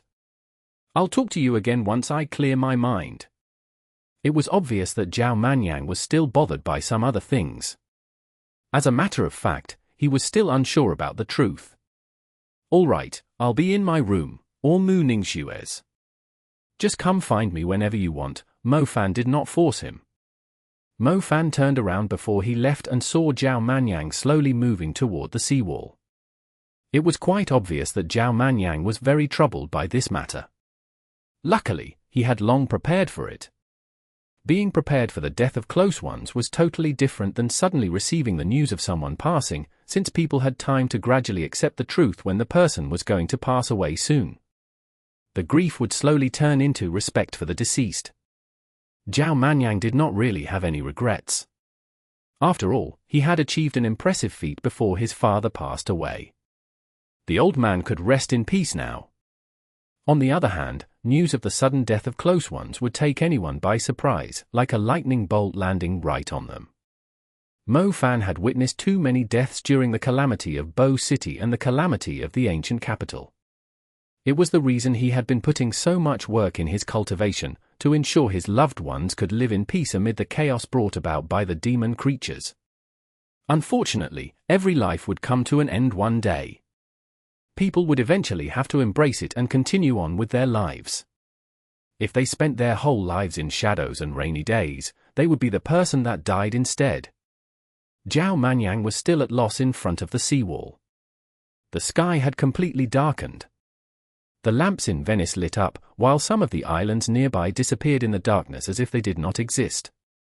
A couple was approaching. The man was in his 30s, with a scar on his tan forehead. He was hugging the woman beside him tightly with a huge smile, as if he was extremely pleased by their relationship, like a young man passionately in love. The woman seemed to be in her 30s, too. She looked quite ordinary, the kind that Zhao Manyan would not bother giving an extra glance to. The woman was wearing a shy smile, but her eyes were glancing around. She sneakily looked over at Zhao Manyan. "Friend, can you take a photo of us?" the man asked, holding a camera out. "Sure." Normally, Zhao Manyan would just walk past the couple arrogantly. He only allowed himself to show off his relationship to others, instead of the other way around. However, he was in a bad mood today, so he did not mind doing someone a favor, collecting some blessings for his father who would soon pass away. When Zhao Manyan reached out his hand to take the camera, the man with a scar suddenly grinned viciously. The man's eyes flickered murderously as a long poisonous snake with 8 claws poked out from his sleeve. It coiled around Zhao Manyan's wrist and bit his arm. Zhao Manyan did not feel any pain from the bite, but his blood suddenly froze, and continued to spread to the other parts of his body. "You?" Zhao Manyan was astounded. He quickly cast a defensive spell. The sacred shield protection was about to complete itself when Zhao Manyan was dazzled all of a sudden, the same way he felt when he was drunk last night. The last star orbit broke in half. Zhao Manyan had failed to set up his defense in time. The poison was spreading too quickly. Not only did it paralyze him, it was also messing with his mind. "Who are you?" Zhao Manyan yelled. He was still able to speak. "What's the point of asking so much? Isn't it better to die without knowing anything?" the woman grinned. She slowly took out a poisonous needle. The needle was the length of a dagger. It was clearly a vicious piece of magic equipment, similar to Guan Yu's claw gauntlet. The weapon was suitable for assassin-type mags.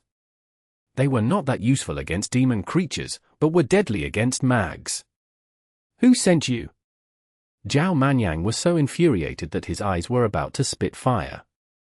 "It looks like you will be able to keep your father company in the afterworld," the female assassin giggled coldly as she stabbed the needle into Zhao Manyan's heart. The poisonous needle easily penetrated Zhao Manyan's skin and entered his flesh. It would soon reach his heart. However, a golden light erupted out of nowhere. The insignificant necklace that Zhao Manyan was wearing drove back the 2 assassins with the strong light, preventing the poisonous needle from moving any further. As expected of a Fueudai, you have a piece of magic equipment that even surpasses the power of the Ring of Venice. But is your final struggle going to make any difference? The female assassin was still grinning, as if she was not too surprised by his magic equipment. The 2 assassins were incredibly strong, especially the man with the poison element that had ambushed Zhao Manyan first. Even if Zhao Manyan was paying attention, the man could still have subdued him easily. Zhao Manyan had been a playboy for a long time. He had only spent the last 2 years cultivating diligently to please his father.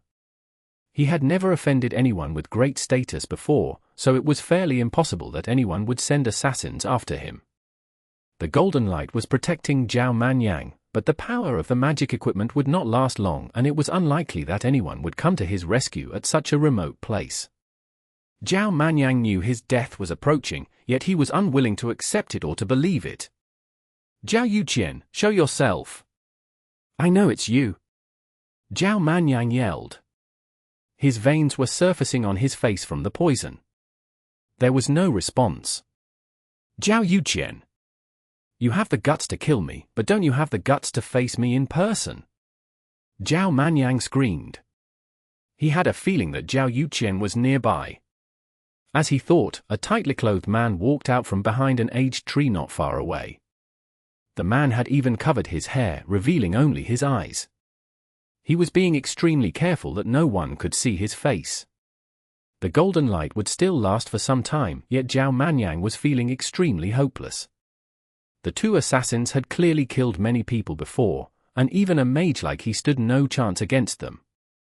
I shall bid you farewell then, the disguised man responded coldly. Zhao Manyan felt a great chill running down his spine, as if his heart had been stabbed by the poisonous needle numerous times. It was him. It really was him. Zhao Manyan knew he had no chance of escaping, but he was hoping that someone else was behind it. He would rather think that it was someone he had offended unknowingly in the past. They were brothers. Zhao Manyan had been suspicious of the man before. It was what Zhao Manyan wanted to talk to Mo Fan about. He sensed that Zhao Yuqian was the kind of person that would do anything to achieve his goals, but considering that they were brothers related by blood, Zhao Manyan finally shook it off and decided not to tell Mo Fan about it. He did not say it, as he was hoping that he had misunderstood his brother. Otherwise, Mo Fan would surely stay with him, just in case someone tried to murder him. He would not have ended up in his current situation, either. When Zhao Manyan thought about how Mo Fan never hesitated to sacrifice himself to save him and the others back in Jinlin City, and a few times after that too, and compared him to Zhao Yuqian who only dared show his eyes, he was immediately troubled by complicated feelings. Don't you have any humanity? Zhao Manyan asked. Aren't you naive to ask that question? Isn't it all our father's fault, forcing me to come down to this? I, Zhao Yuqian, have been under strict discipline since the age of 10, learning different languages, finance, how to talk with businessmen, and bluff around with greedy men. The money that I've earned for the clan, the effort I've put in, and you have been living a carefree life since you were born. The old man didn't scold you even once, and let you spend as much money as you want without asking you to manage anything. He even prepared the path for the things you wanted to learn. I thought he was only spoiling you, without caring what you do. You could just live a comfortable life like a useless Fueudai. I thought he was raising me up as the successor of the clan. He was so very strict to me, so I could be better than him in the future. But what did he do? What did he do? Zhao Yuqian screamed. His voice was filled with hatred and malice. He left his will before you even won the tournament, asking you to inherit the Zhao clan, and I, Zhao Yuqian, will be assisting you.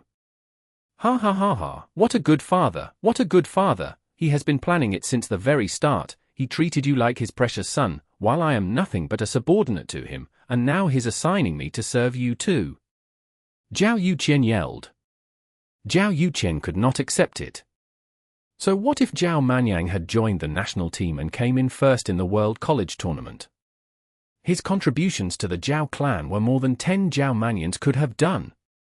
However, his father was so naive to think that Zhao Manyan was the hope of the Zhao clan just because of a single achievement, and now he had to serve his useless younger brother like a pet. That's father's decision. Did you seriously think I'm going to compete with you after he passed away? I'll focus on my magic, and you can manage the business. Why does it have to come down to this? Father is still alive, but you just could not wait to get your hands on me. Zhao Manyan took a deep breath after seeing how twisted Zhao Yuqian was. Just because he's still alive, right before he dies, I will tell him in person that I've killed his precious son, to get my revenge for treating me like a dog for so many years. Zhao Yuqian could not have cared less. If that's the case, how could you possibly send assassins after me right after he has fallen ill? I bet you hired them long ago, and just waited until the old man fell ill. Zhao Manyan asked. That's correct. You know what kind of person our father is. I needed to have a backup plan at all times. Don't hate me, you should understand who's even more inhumane. I forgive you, you are my brother after all. I didn't want to do this, either. Take care of mother, Zhao Manyan said. It was meaningless to struggle further, since he did not see even the slightest hint of hesitation in Zhao Yuqian's eyes. Zhao Yuqian had really changed. The man felt like a complete stranger to him. I will. She won't suspect me for it, she trusts me. Zhao Yuqian signaled the assassins. The light protecting Zhao Manyan slowly dissipated, placing him in despair. He could only stand there. If there was any regret, it was the fact that he could no longer go on adventures around the world with Mo Fan and achieve higher levels of magic. If only he had time to pick up all the chicks he liked. Zhao Manyan had no idea why such a ridiculous thought would cross his mind right before his death. Perhaps he had also learned to face every wave with a smile after spending so much time around that man. Do it! The two assassins were incredibly strong. They might even be super mags, judging from their shocking auras. Even without the poison restraining him, Zhao Manyan would have difficulty resisting the pressure of their murderous auras. Zhao Manyan closed his eyes. As death approached, he did not notice the glow of the wooden clapper in his soul, as if the thing had awakened from a deep slumber. A loud roar was heard, rising from Venice's coastline and the bay. The whole city trembled under it. The roar was extremely terrifying at night. A black island suddenly rose on the ocean. Huge waves splashed and reached the clouds, before sweeping in all directions like a tsunami. Holy crap, what's that? It's the island. Thousands of people in Venice watched the waves rolling toward them. Mags flew into the sky as the sirens went off, followed by a purple light shining down upon the city. The shadow of the enormous island loomed over the city, blocking the moon and the stars. The city of Venice was like a little toy building in front of the island. It felt like it would be destroyed fairly easily. Mo Fan was in the area facing the ocean. He stared at the fleshy body of the creature that had been previously submerged in the sea. The shock he experienced was the same as his first encounter with the black totem snake. It's the creature that has been following us. Mo Fan recognized it. An island? A creature that disguised itself as an island. The mysterious, enormous creature that once showed up in Japan, but had never revealed itself to them. It had swum all the way to the Mediterranean and stopped here in Venice. It was actually following them. Chapter 1148. The Gigantic Island Beast. Exodus Tales. Exodus Tales. Translated by Zephazid. Edited by Aelrianth. The bay a few kilometers away from the island was affected by the waves. The waves rolled onto the bay and dragged the paralyzed Zhao Manyan into the ocean. The two assassins did not expect something like that to happen. They quickly cast defensive spells to prevent themselves from being knocked away by the strong tide. Where did he go? He was dragged into the water, I'll go get him. The female assassin glanced after Zhao Manyan and immediately turned into a shadow bird, chasing after Zhao Manyan, who was being dragged further away by the strong backwash. What the hell is that? Zhao Yuqian stood on ground now under seawater. He pointed at an island quickly approaching the bay in disbelief. The island was huge. The sight of it approaching the bay so quickly was horrifying. I have no idea why is such a creature in Venice's territorial waters. The male assassin's eyes widened. Even someone as experienced as he had never seen such a gigantic beast before. A great cruise liner was heading toward Venice's harbor. It managed to halt when the huge waves came past, and did not flip over. There were around 1,000 people on the cruise liner. They were totally clueless about what just happened. A few mags went up on the deck to investigate the matter. To their shocked surprise, a huge mountain happened to pass by. The difference in sizes between the mountain and the cruise liner was like an infant and an adult man. The people who were watching from the city were amazed by the difference in size. The Seagull was the biggest cruise liner in Venice. Its symbol of a seagull was visible from a great distance away, yet it was extremely tiny compared to the gigantic island beast. When the people thought the creature was going to flip the seagull over, it simply swam past it and headed for the long bay. Zhao Manyan, Mo Fan suddenly recalled that Zhao Manyan was still at the bay. The sea monster had already swum a few kilometers into the distance, yet its body was still very clear. It did not become smaller because of the distance. Mo Fan collected his thoughts and quickly turned into a shadow bird, sprinting across the surface of the water in the darkness. He was moving at his quickest speed, yet he still needed some time to reach the bay. However, the distance was only a few steps to the gigantic island beast. Out on the bay shore, the assassin realized that the gigantic island beast was coming right at them.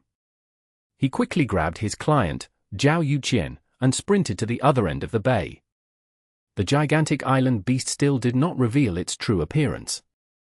The darkness had shrouded its figure. The people could only see a giant silhouette that was like nothing they had seen before.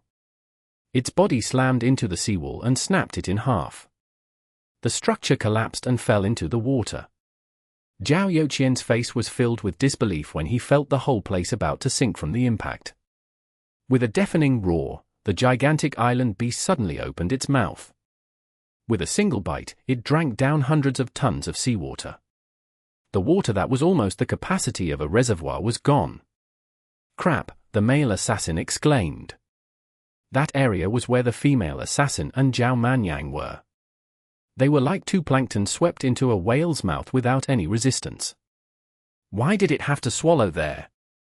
Zhao Yuqian blurted out. The gigantic island beast swallowed both the humans and water down. It had no intention of staying any further. It sank into the ocean, only leaving its massive backbone above the surface. It looked like a moving island was slowly sinking into the ocean. The gigantic beast that had shocked Venice finally submerged into the water. Its black silhouette soon disappeared into the horizon. The male assassin and Zhao Yuqian were left speechless as they watched the gargantuan island beast leaving. Did the creature eat them both? Was it a coincidence? The gigantic island beast happened to be drinking water here, and sucked both the female assassin and Zhao Manyan into its stomach. "Should we go after it?" Zhao Yuqian asked, but he realized how dumb it sounded as soon as he said it. The male assassin immediately snapped coldly, "A creature of that level is the highest even among the ruler-level creatures. Even if our assassin palace was to send everyone, there's no way we could fight against it. My partner has died, and your target won't live, either. Just pay the remaining sum, I'll be taking her pay, too." Zhao Yuqian was startled. The man was still thinking about money after what just happened. He did see the beast eat Zhao Manyan with his own eyes. There was no way Zhao Manyan could have survived that. However, for some reason, he was feeling uneasy. Why did the creature appear out of nowhere when he was about to end Zhao Manyan's life? Were the authorities in Venice and the Shoreline Alliance useless? How were they not aware of a creature that could easily endanger the city? "I'll pay you in full," Zhao Yuqian agreed. The male assassin was a super mage, while the female assassin was a talented advanced mage. Zhao Yuqian had spent a fortune just to hire them. If he knew the gigantic beast would do him the favor, why would he have bothered spending the money to hire the assassin? The area close to the seawall was like a little town. Now that the seawall had been destroyed, the area was drowned in seawater. The mags in Venice finally showed up. They all had dark faces when they saw the seawall had been destroyed. Venice was the famous city of canals, hence it had super mags stationed in the city. However, none of them could react before the gigantic island beast left. The whole city was overwhelmed by fear. No one knew that a gigantic beast that could destroy the entire city was so close to them. If the gigantic island beast was hostile to humans, Venice would have sunk into the ocean in an instant. It was a relief that the beast was not hostile to them, or perhaps it simply disregarded their existence. The seagull was the perfect example. However, the people still did not understand. Why would the beast hide itself here? What was it after? Mo Fan did not find Zhao Manyan. He even asked the Shoreline Alliance, the advisors, and the team to search for him, yet they could not find him anywhere, not even his corpse. At dawn, the Shoreline Alliance finally found a person who had witnessed two people being swallowed by the gigantic creature. Mo Fan was downhearted at the words. If that was really the case, Mo Fan really had no clue what he was supposed to do. Mo Fan, did you know what that thing was? You said that it has been following us since Japan. Was that true? Even Mo Fan was unable to answer the questions. The only thing he knew was, the gigantic island beast was the reason that Miyota had died. It was there at Japan's Shishong City, and Miyota spent a night on it, assuming it was just an island, but it somehow disappeared the next day. Mo Fan caught a glimpse of it on the train, too. He was supposed to have a clear view of the sea, yet he saw a grey island. Later, at the Twin Guardian Towers, the defensive mechanisms of the place had sensed the beast's existence. It was then that Mo Fan speculated that the creature was following them. After that, they went to South America, the whole Pacific Ocean apart. Mo Fan felt that it was unrealistic for the creature to keep following them. Little did he know, the creature had actually followed them. Not only did it cross the vast Pacific Ocean, it even crossed the Atlantic Ocean into the Mediterranean Sea. Mo Fan had no idea how the creature ended up in the Mediterranean Sea. Either way, the creature was following them, without them knowing it. Why did it show up? Mo Fan was still confused by the question. There must be a reason that the creature was following them, but it had decided to show up at this time, as if it was going right at Zhao Manyan, and swallowed him. Mo Fan had a feeling that it was not as simple as Zhao Manyan being eaten. The creature was comparable to the black totem snake. If it wanted to harm them, it would have done so back in Japan. Left with no choice, Mo Fan could only ask the Clear Sky Hunter Agency for help. Surprisingly, Old Bao promised to investigate it personally after learning about it. Mo Fan knew Old Bao was an authority who had retired from some powerful organization. If he had to involve himself, it must be something extremely important. Old Bao, what exactly is that creature? I don't think there are a lot of creatures of that size in this world. There must be some records of it, right? Mo Fan asked on the phone. There are actually lots of huge creatures in this world, especially in the ocean. Even the strongest mags have no clue what kind of creatures are lying 20,000 feet down in the ocean. I need some time to do some research on what the creature is. Don't panic. If that kid is dead, his body would be found on the spot. That creature could have killed him with a single breath. If his corpse isn't there, he should be fine. He will be back once the mysterious creature is closer to land, Old Bao told him. Mo Fan's face twisted. What do you mean by that? I guess I'll have to visit Hangzhou. Either way, there's nothing you can do about it. Even if you ask the black totem snake for help, he won't be able to find the creature, either. The black totem snake won't dare to venture deep into the ocean. The sea isn't as simple as you think. Old Bao reminded Mo Fan so he would not act on impulse. The black totem snake might live in water, but he was not a creature of the sea.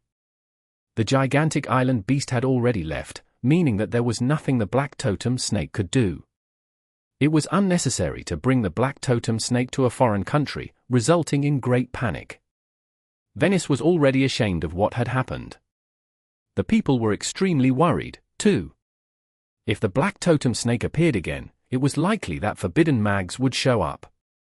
Things would be very complicated if forbidden mags showed up. It was unnecessary to stir any more trouble. Chapter 1149. The Starry Mountain Path. Exodus Tales. Exodus Tales. Translated by Zephazid. Edited by Aelrianth. I will treat what you told me seriously. I've already sent someone to Japan's Shishong City. Stop worrying about it, it doesn't help anyway. You should prepare yourself to visit the Parthenon temple for the blessing of the god seal. It's very useful to you, Old Bao admonished Mo Fan. I just feel like he's still alive, Mo Fan said in a serious voice. I guess that is possible. As you said, the creature could have wiped out the team in Japan if it wanted. It doesn't make any sense for it to wait until now, Old Bao said.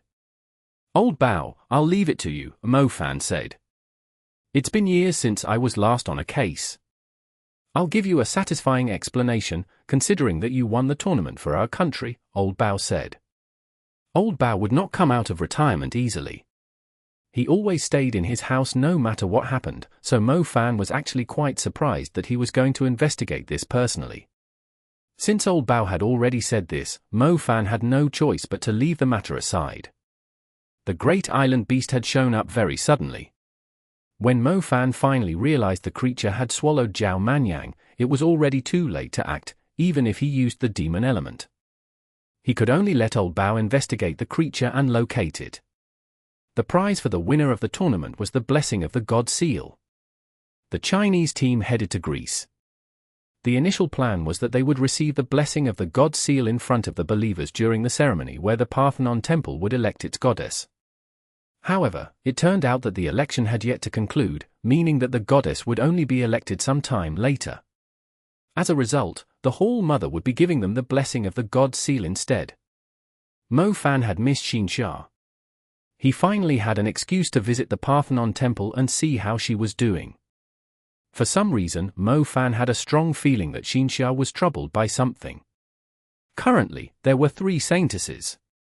Panagia had the highest number of supporters, Asha'ruiya had the most loyal supporters, and Xinxia had a limited number of supporters, but was said to have a formidable background. Mo Fan had been suspicious of this for quite some time. It was obvious that someone had promoted Xinxia to her current position. The Hall Mother seemed to be responsible for it, but somehow Mo Fan felt like the situation was much more complicated.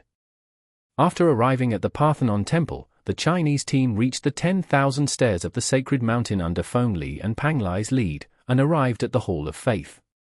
Countless people would visit the Hall of Faith to be blessed every day. Many people were willing to throw away money recklessly in exchange for the blessings from the Hall of the Goddess. A blessing from a probationary servant could prevent an infant from falling sick or having any infections for 10 years. However, it was unlikely that the people of the Hall of the Goddess could give every person blessings. As such, they only chose from the most sincere believers and those with the highest contributions. Believers were willing to spend years donating lots of money just for a blessing. Meanwhile, the blessing of the God Seal was the strongest spell of the blessing element. Money could not represent its value. Why can't we wait until the goddess is elected? It's not like we are in a rush. I heard the blessing of the God Seal from the goddess is better, Jiangtu asked in confusion. It's possible that the election is having some problems, so they won't be able to decide who the goddess is anytime soon. The Hall Mother isn't bad, her blessing element is the strongest below the goddess. Her blessing of the God Seal is quite reliable too. It will at least multiply the base potency of your magic by 1.4 times, or even 1.5 times if you have a good foundation, Pang Lai explained. It's my first time coming to the sacred mountain. Doesn't the Parthenon temple forbid people from flying? If we take the 10,000 stairs, won't it take us more than an hour to reach the top? Jiangtu said. Yeah, that's just how it is. Even though we aren't believers, it's still important for us to be respectful considering the favor we are receiving. Let's take our time, we can enjoy the scenery in the meantime, Pang Lai replied firmly. The sacred mountain was verdant and lush, with a pleasant scent of flowers lingering in the air. Each time they reached the other side of the mountain, they would see flowers and trees covering the land into the distance. Colorful petals were dancing in the wind, as beautiful as a painting, while the pleasant scent assailed the nostrils. It was indeed a paradise in the mundane world. What's that? It's beautiful! Jiangtu exclaimed when she saw a cliff with a gap in the middle. The cliff had a bridge leading to another faintly blue mountain. Between them, a swing like something that out of a fairy tale was hanging in the air. It was thrilling and attractive, and looked very magical. On top of the cliff is Saintess Asha'ruiya's palace. It's part of the Hall of the Goddess. We aren't allowed to go up there, Pang Lai informed her. Mo Fan looked up the cliff and saw the top of a white structure poking out from the green canopy. Xinxia had told him that every person above the rank of a muse would have their own abode. The palace that was built between cliffs, with a direct passage to the Hall of the Goddess, was most likely the highest structure on the sacred mountain. Not only would someone see the sea of flowers and trees from up there, they could also see the entirety of the spectacular citadel of Athens.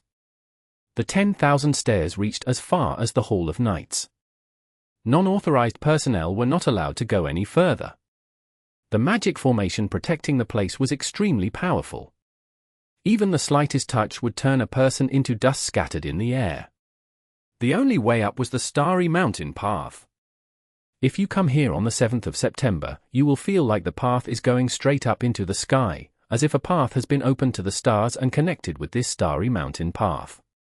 It's the most spectacular sight in this world, but unfortunately, not every person is allowed to come here, Pang Lai informed them, glancing at the Starry Mountain path leading up to the top of the mountain. Old Pang, why would you know that if you didn't come here often? Feng Li turned around and asked with a smile. It's been a long time since I last came here, Pang Lai glanced at the Starry Mountain path with a hint of sorrow. Why aren't there any guards here? Mo Fan asked after observing the area. Pang Lai seemed very familiar with the Parthenon temple. He explained, this Starry Mountain path is the only way to the mountain of the goddess. The rest of the places are filled with forbidding magic formations. Those formations will kill every person that isn't baptized. No one can break through the ancient magic formations of the sacred mountain, so this Starry Mountain path is the only way up. Pang Lai pointed at the white arc-shaped entrance of the Starry Mountain path and at a similar arc-shaped entrance at the top of the mountain and added, but if there's an intruder, this Starry Mountain path will shut itself, preventing anyone from entering the mountain. If someone is on the Starry Mountain path, the two arc-shaped entrances will activate a powerful magic formation, trapping the person on the path. Do you see those statues? There are 4 guardian statues with chaos magic who can suppress a person's cultivation to the advanced level, or even below the advanced level, allowing the statues to easily subdue them. Suppress? Does it work against every mage? Mo Fan had to ask. Apart from forbidden mags, all other mags will be suppressed by it, and the stronger they are, the stronger the suppression will be. Pang Lai glanced at the 4 guardian statues and continued, on the other hand, the guardian statues are as strong as great ruler-level creatures while they are inside the magic formation. Think about it, if a super mage only had strength like yours, and has to face the 4 guardian statues, wouldn't the statues be able to subdue them with ease? Pang Lai, why are you so familiar with it? Did you try going to the top before? Feng Li inquired. Exactly. In the past, Izisha was unwilling to see me in person, so I had no choice but to take the challenge. Despite having 4 elements at the super level, they were all suppressed to the advanced level. I ended up being seriously injured by the statues, and it took me more than 3 months to recover. My cultivation dropped too, Pang Lai replied honestly. Master, even you with 4 elements in the super level weren't able to defeat the 4 statues. Yeah, the suppression is simply too strong. It's why even a strong mage would have trouble making it to the top, Pang Lai said. The Parthenon temple is pretty merciful to still allow you to come here, Feng Li chuckled. I took the challenge fair and square. The Parthenon temple has always had a rule.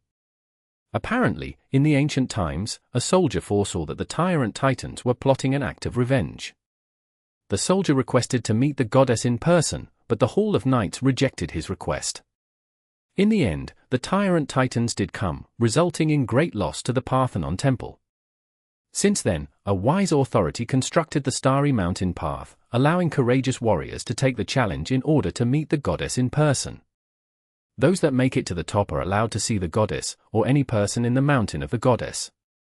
Many people are unaware of the rule. It was when Tai who told me about it, Pang Lai said. You dared to take the challenge? You were pretty bold back then, Feng Li exclaimed. Chief, what about people that are still in the advanced level? Will they be suppressed too? Mo Fan asked. The suppression applied to those that are already in the advanced level is weaker, Pang Lai answered. Does that mean we have a better chance to make it to the top? Jiangtu smiled. Pang Lai glared at him and snapped, better chance my ass. Even though the strength of a super mage is suppressed, they are allowed to use super spells still, but the power of their spells will be weakened significantly. I had 4 elements at the super level, and a domain for each of those elements. I can also draw a star constellation with a single thought, and my mental strength has also reached the advanced stage. On top of it, I have a full set of magic equipment too. Even all of you teaming up isn't necessarily enough to beat me with my strength suppressed back then, and yet I didn't even see the last statue. Everyone was dumbfounded by Panglai's words. On second thought, it did sound reasonable. Even though Panglai was suppressed to the advanced level, he was still a super mage with 4 elements at the super level. His comprehension of magic, mental strength, magic equipment, and domains completely outmatched theirs. With your current strength, you won't be able to defeat the first statue, let alone reaching the top. Do you have any idea what the consequences are? In less serious cases, you will only lose part of your cultivation, but there's a chance that your spiritual world will be shattered, meaning that you won't be able to use magic anymore. Panglai harumphed coldly. I was just saying, Jiangtu laughed nervously. Chapter 1150. Meeting in Secret. Exodus Tales. Exodus Tales. Translated by Zephizid. Edited by Aelrianth. The team reached the Mountain of the Goddess, but the Hall of Knights did not let them enter the area of the Hall of the Goddess. Only knights on patrol and the members of the Hall of the Goddess were allowed to enter the Hall of the Goddess. No one else was permitted to go inside. The men on the team were fairly disappointed. They were thinking about seeing long dresses swaying inside the luxurious hall. "This is Sir Hayla," Feng Li introduced a man. Hayla was wearing purple golden armor in an ancient Greek style. He stood at the top of the stairs in an imposing manner. All knights save those on duty were present at the square in front of the Hall of Knights. They strictly followed the orders given and lined up in a triangular formation. Hayla was briefing the knights. He did not pay any attention to the members of the Chinese team. The knights had different ranks: Blue Star Knights, Silver Moon Knights, Golden Sun Knights, and Purple Galaxy Knights. The Purple Galaxy Knights were the Hall Masters. The Hall of Knights had a Hall Master and 3 Vice Hall Masters. The rest of the knights were made up of Golden Sun Knights, Silver Moon Knights, and Blue Star Knights. Hall Master Hayla was speaking in Greek, so the team had no idea what he was saying. They had no choice but to stand to the side patiently. Hayla's aura was imposing, and his tone was heavy. Not only did the knights not dare to make a single sound, even the Chinese team had to lower their voices significantly. "This Hayla must be the strongest mage on the sacred mountain," Mo Fan half whispered. "More or less. The previous Hall Master was a forbidden mage, but he retired, and Hayla is his successor. I believe he has a chance of becoming a forbidden mage," Panglai confirmed. "Teacher, who would win if you were to fight Hayla now?" Jiangtu could not help but ask. Panglai was one of the strongest mags in China, and Hayla was one of the strongest mags in Greece. As such, Mo Fan was interested in knowing the answer too. "Without the blessings of the Hall of Knights, I guess the odds are 4 to 6. For me, 6 for him, but with the blessings, the chance of me winning is less than 1/10, Panglai calculated. "Is that strong?" Jiangtu exclaimed. In Jiangtu's eyes, his master Panglai was the strongest mage he knew of. Only a few maggot in the world were comparable to him, yet this square-faced Hayla was stronger than his master? Hayla finished his speech. He cast a side glance at the Chinese team that had been waiting for some time. Feng Li went up to the man and said, "Sir Hayla, we are the national team of China. We are here to receive the blessing of the God Seal from the Hall Mother." Hayla did not even look at Feng Li. He glanced at Panglai and said with a disdainful grin, "You still have the guts to come." "Why couldn't I? I am the chief advisor of the national team, and my students have defeated the Greek team too." "It's a great honor for us," Panglai retorted without mercy. Hayla harumphed coldly. He turned around, flinging his cloak, which was embroidered with flashy diamonds, and headed for the hall. "Hayla, we are here to receive the blessing of the God Seal, yet you've left us on the side for so long, and now are about to leave without saying anything. What does that even mean?" Panglai inquired. "Do you seriously think I, a Hall Master, am in charge of such lowly matters?" Hayla answered, and continued on his way. Not long after, a Golden Sun Knight came over and introduced himself with a stiff expression. "I am Haziel. I will bring you to the place," the Golden Sun Knight said. Pang Lai was the chief of the Chinese royal guards. In terms of ranks, his role was actually equivalent to the Hall Mother of the Parthenon Temple. Hayla, the Hall Master of the Hall of Knights, was actually a level lower. However, it was quite obvious that Hayla had no respect for Pang Lai. Not only was he unwilling to receive the Chinese team, he even summoned a Golden Sun Knight to receive them instead of a Vice Hall Master. Although the Golden Sun Knight was a super mage, his rank was still a few levels lower than Pang Lai's, let alone the difference between their strength.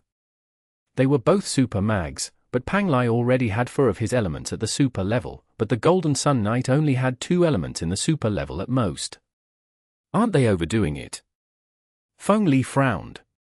He was not happy with how arrogant the people of the Parthenon Temple were. The Parthenon Temple's influence might surpass that of the magic associations of the 5 continents, but it was still an independent organization. To think how stuck up they were. They have always been like this. They even do the same thing to the people of the Sacred Hall of Liberty and St. Paul Church. Besides, I once beat the crap out of Hayla when he was younger, so it's understandable that he doesn't like me, Pang Lai chuckled. Mister, I don't think it's inappropriate to defame our Hall Master, the Golden Sun Knight Haziel interjected. The man was quite young. He had achieved the super level in his 30s. He sure had a bright future ahead. However, such talent was rather common in the Parthenon Temple. Defame? Ha ha ha, young man, I dare you to ask your Hall Master Hayla if he once lost to me. You can also check the records of the Magic Association to verify my claim. Pang Lai burst out laughing. May I ask for your name? The Golden Sun Knight said. Chinese Royal Guard, Pang Lai. Oh, so you're Pang Lai. The Golden Sun Knight now recalled the rumors that the Hall Master Hayla did lose to someone in a duel when he was younger. It explained why the Hall Master was in such a bad temper. However, the duel took place when the two were still young. It was like an adult MMA fighter mentioning the fight he once lost against a kid from the next class. The Golden Sun Knight was clearly trying to defend the Hall Master. He added, but I bet you don't dare to challenge him to a duel now, am I right? If I was to fight him, a huge chunk of your citadel would be razed to the ground, Pang Lai replied indifferently. Our citadel has the best evacuation procedures. If a battle between super mags does take place, we can escort the people to the safe zones and the bunkers underground in the shortest time possible. There won't be any casualties, the Golden Sun Knight Haziel declared. Ha ha ha. Sure, go ahead and challenge your Hall Master on behalf of me, and see if he dares accept it, Pang Lai responded. The Golden Sun Knight immediately shut his mouth. The Magic Association had strictly forbidden any super mags from dueling one another. As such, mags were only allowed to challenge one another to a duel before the super level. Hayla had lost to Pang Lai before the super level, meaning that he could not get revenge for the rest of his life. The Hall of Knights also strictly forbade the knights from accepting any challenges, apart from protecting the people of the Hall of the Goddess. The Golden Sun Knight arranged the team a place to stay in the Hall of Knights, and told them they were not allowed to go anywhere on their own. When will the Hall Mother give them the blessing of the God Seal? Feng Li asked. The Hall Mother has been busy lately. You will have to be patient. I don't have an exact time for you yet, Haziel said. Haziel did not leave the place. He waited on standby at the entrance, preventing anyone from leaving. The team was intrigued at first, but bored quickly. They were not allowed to visit other places, or walk around. It was no different than being placed on a house arrest. They initially thought they could enjoy the spectacular scenery of the Mountain of the Goddess and see the gorgeous women of the Hall of the Goddess, yet it felt like they had been imprisoned instead. 2 days later, Pang Lai was starting to feel impatient after not receiving any news from the Hall Mother. He was a busy man. He did not have the time to waste just waiting here with the team. A Vice Hall Master named Cass finally came when Pang Lai lost his temper, saying that he would pay the Hall Mother visit at once. That night, Mo Fan went to the garden at the back of the place the team was arranged to stay at. They were allowed to move around in the garden. Mo Fan moved to the edge and glanced at the other side of the mountain that was covered in flowers. Some time later, Mo Fan noticed a slim figure pushing her wheelchair as she approached Mo Fan. The garden that Mo Fan was staying at was very close to the flowery mountain Xinxia was staying at. Mo Fan could easily reach it with a leap, but he knew that the place was enclosed by a formation. The boundary between the Hall of Knights and the Hall of the Goddess was impassable. Seriously, trying to see you in person is like carrying on a clandestine love affair in the royal palace during ancient times. There are so many rules here. Mo Fan grumbled. However, he was immediately in a better mood after seeing Xinxia. For some reason, Mo Fan felt that Xinxia had grown skinnier. Her previously chubby face had lost its shine. It's because the election is still going on. Brother Mo Fan, I will ask to leave this place after the election comes to an end, Xinxia told him. You're leaving? Mo Fan was astounded. Xinxia initially planned to join the Hall of the Goddess so she could learn the best healing magic and blessing spells. She was extremely kind, and was willing to visit places to aid people. Mo Fan thought she would want to stay here for a longer time. I prefer going back to our country. There are lots of things I can do there too, Xinxia said. Right, you've learned quite a lot here. It's better to go back, considering how many restrictions there are here. We can stay together and do as many shameless acts as we please, Mo Fan agreed readily. I have to go. Otherwise, the Golden Sun Knight who's in charge of my safety is going to find out what we're doing. I only told him I came here for a walk, and that I wouldn't leave the Hall of the Goddess in order to stop him from following. I am not allowed to see any outsiders during this period, Xinxia said. It's not like the election has anything to do with you. Forget it, it won't be long anyway. Let's go back to the Magic City after it all comes to an end, Mo Fan sighed. Mo Fan did not continue the topic. As he was about to leave, a Silver Moon Knight rushed over to him.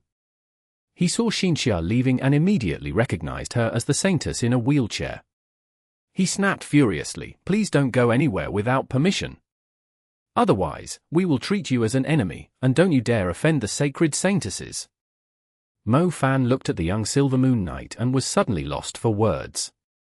Why did he feel like the people of the Parthenon temple were suffering from second-year middle school syndrome? Is there any problem? I was just taking a stroll after dinner. I didn't cross the boundary. Mo Fan was lazy to waste his time on the Silver Moon Knight. It was clearly a waste of time to be reasonable with these people. These knights had been brainwashed by the idea of superiority and inferiority, just like ancient times.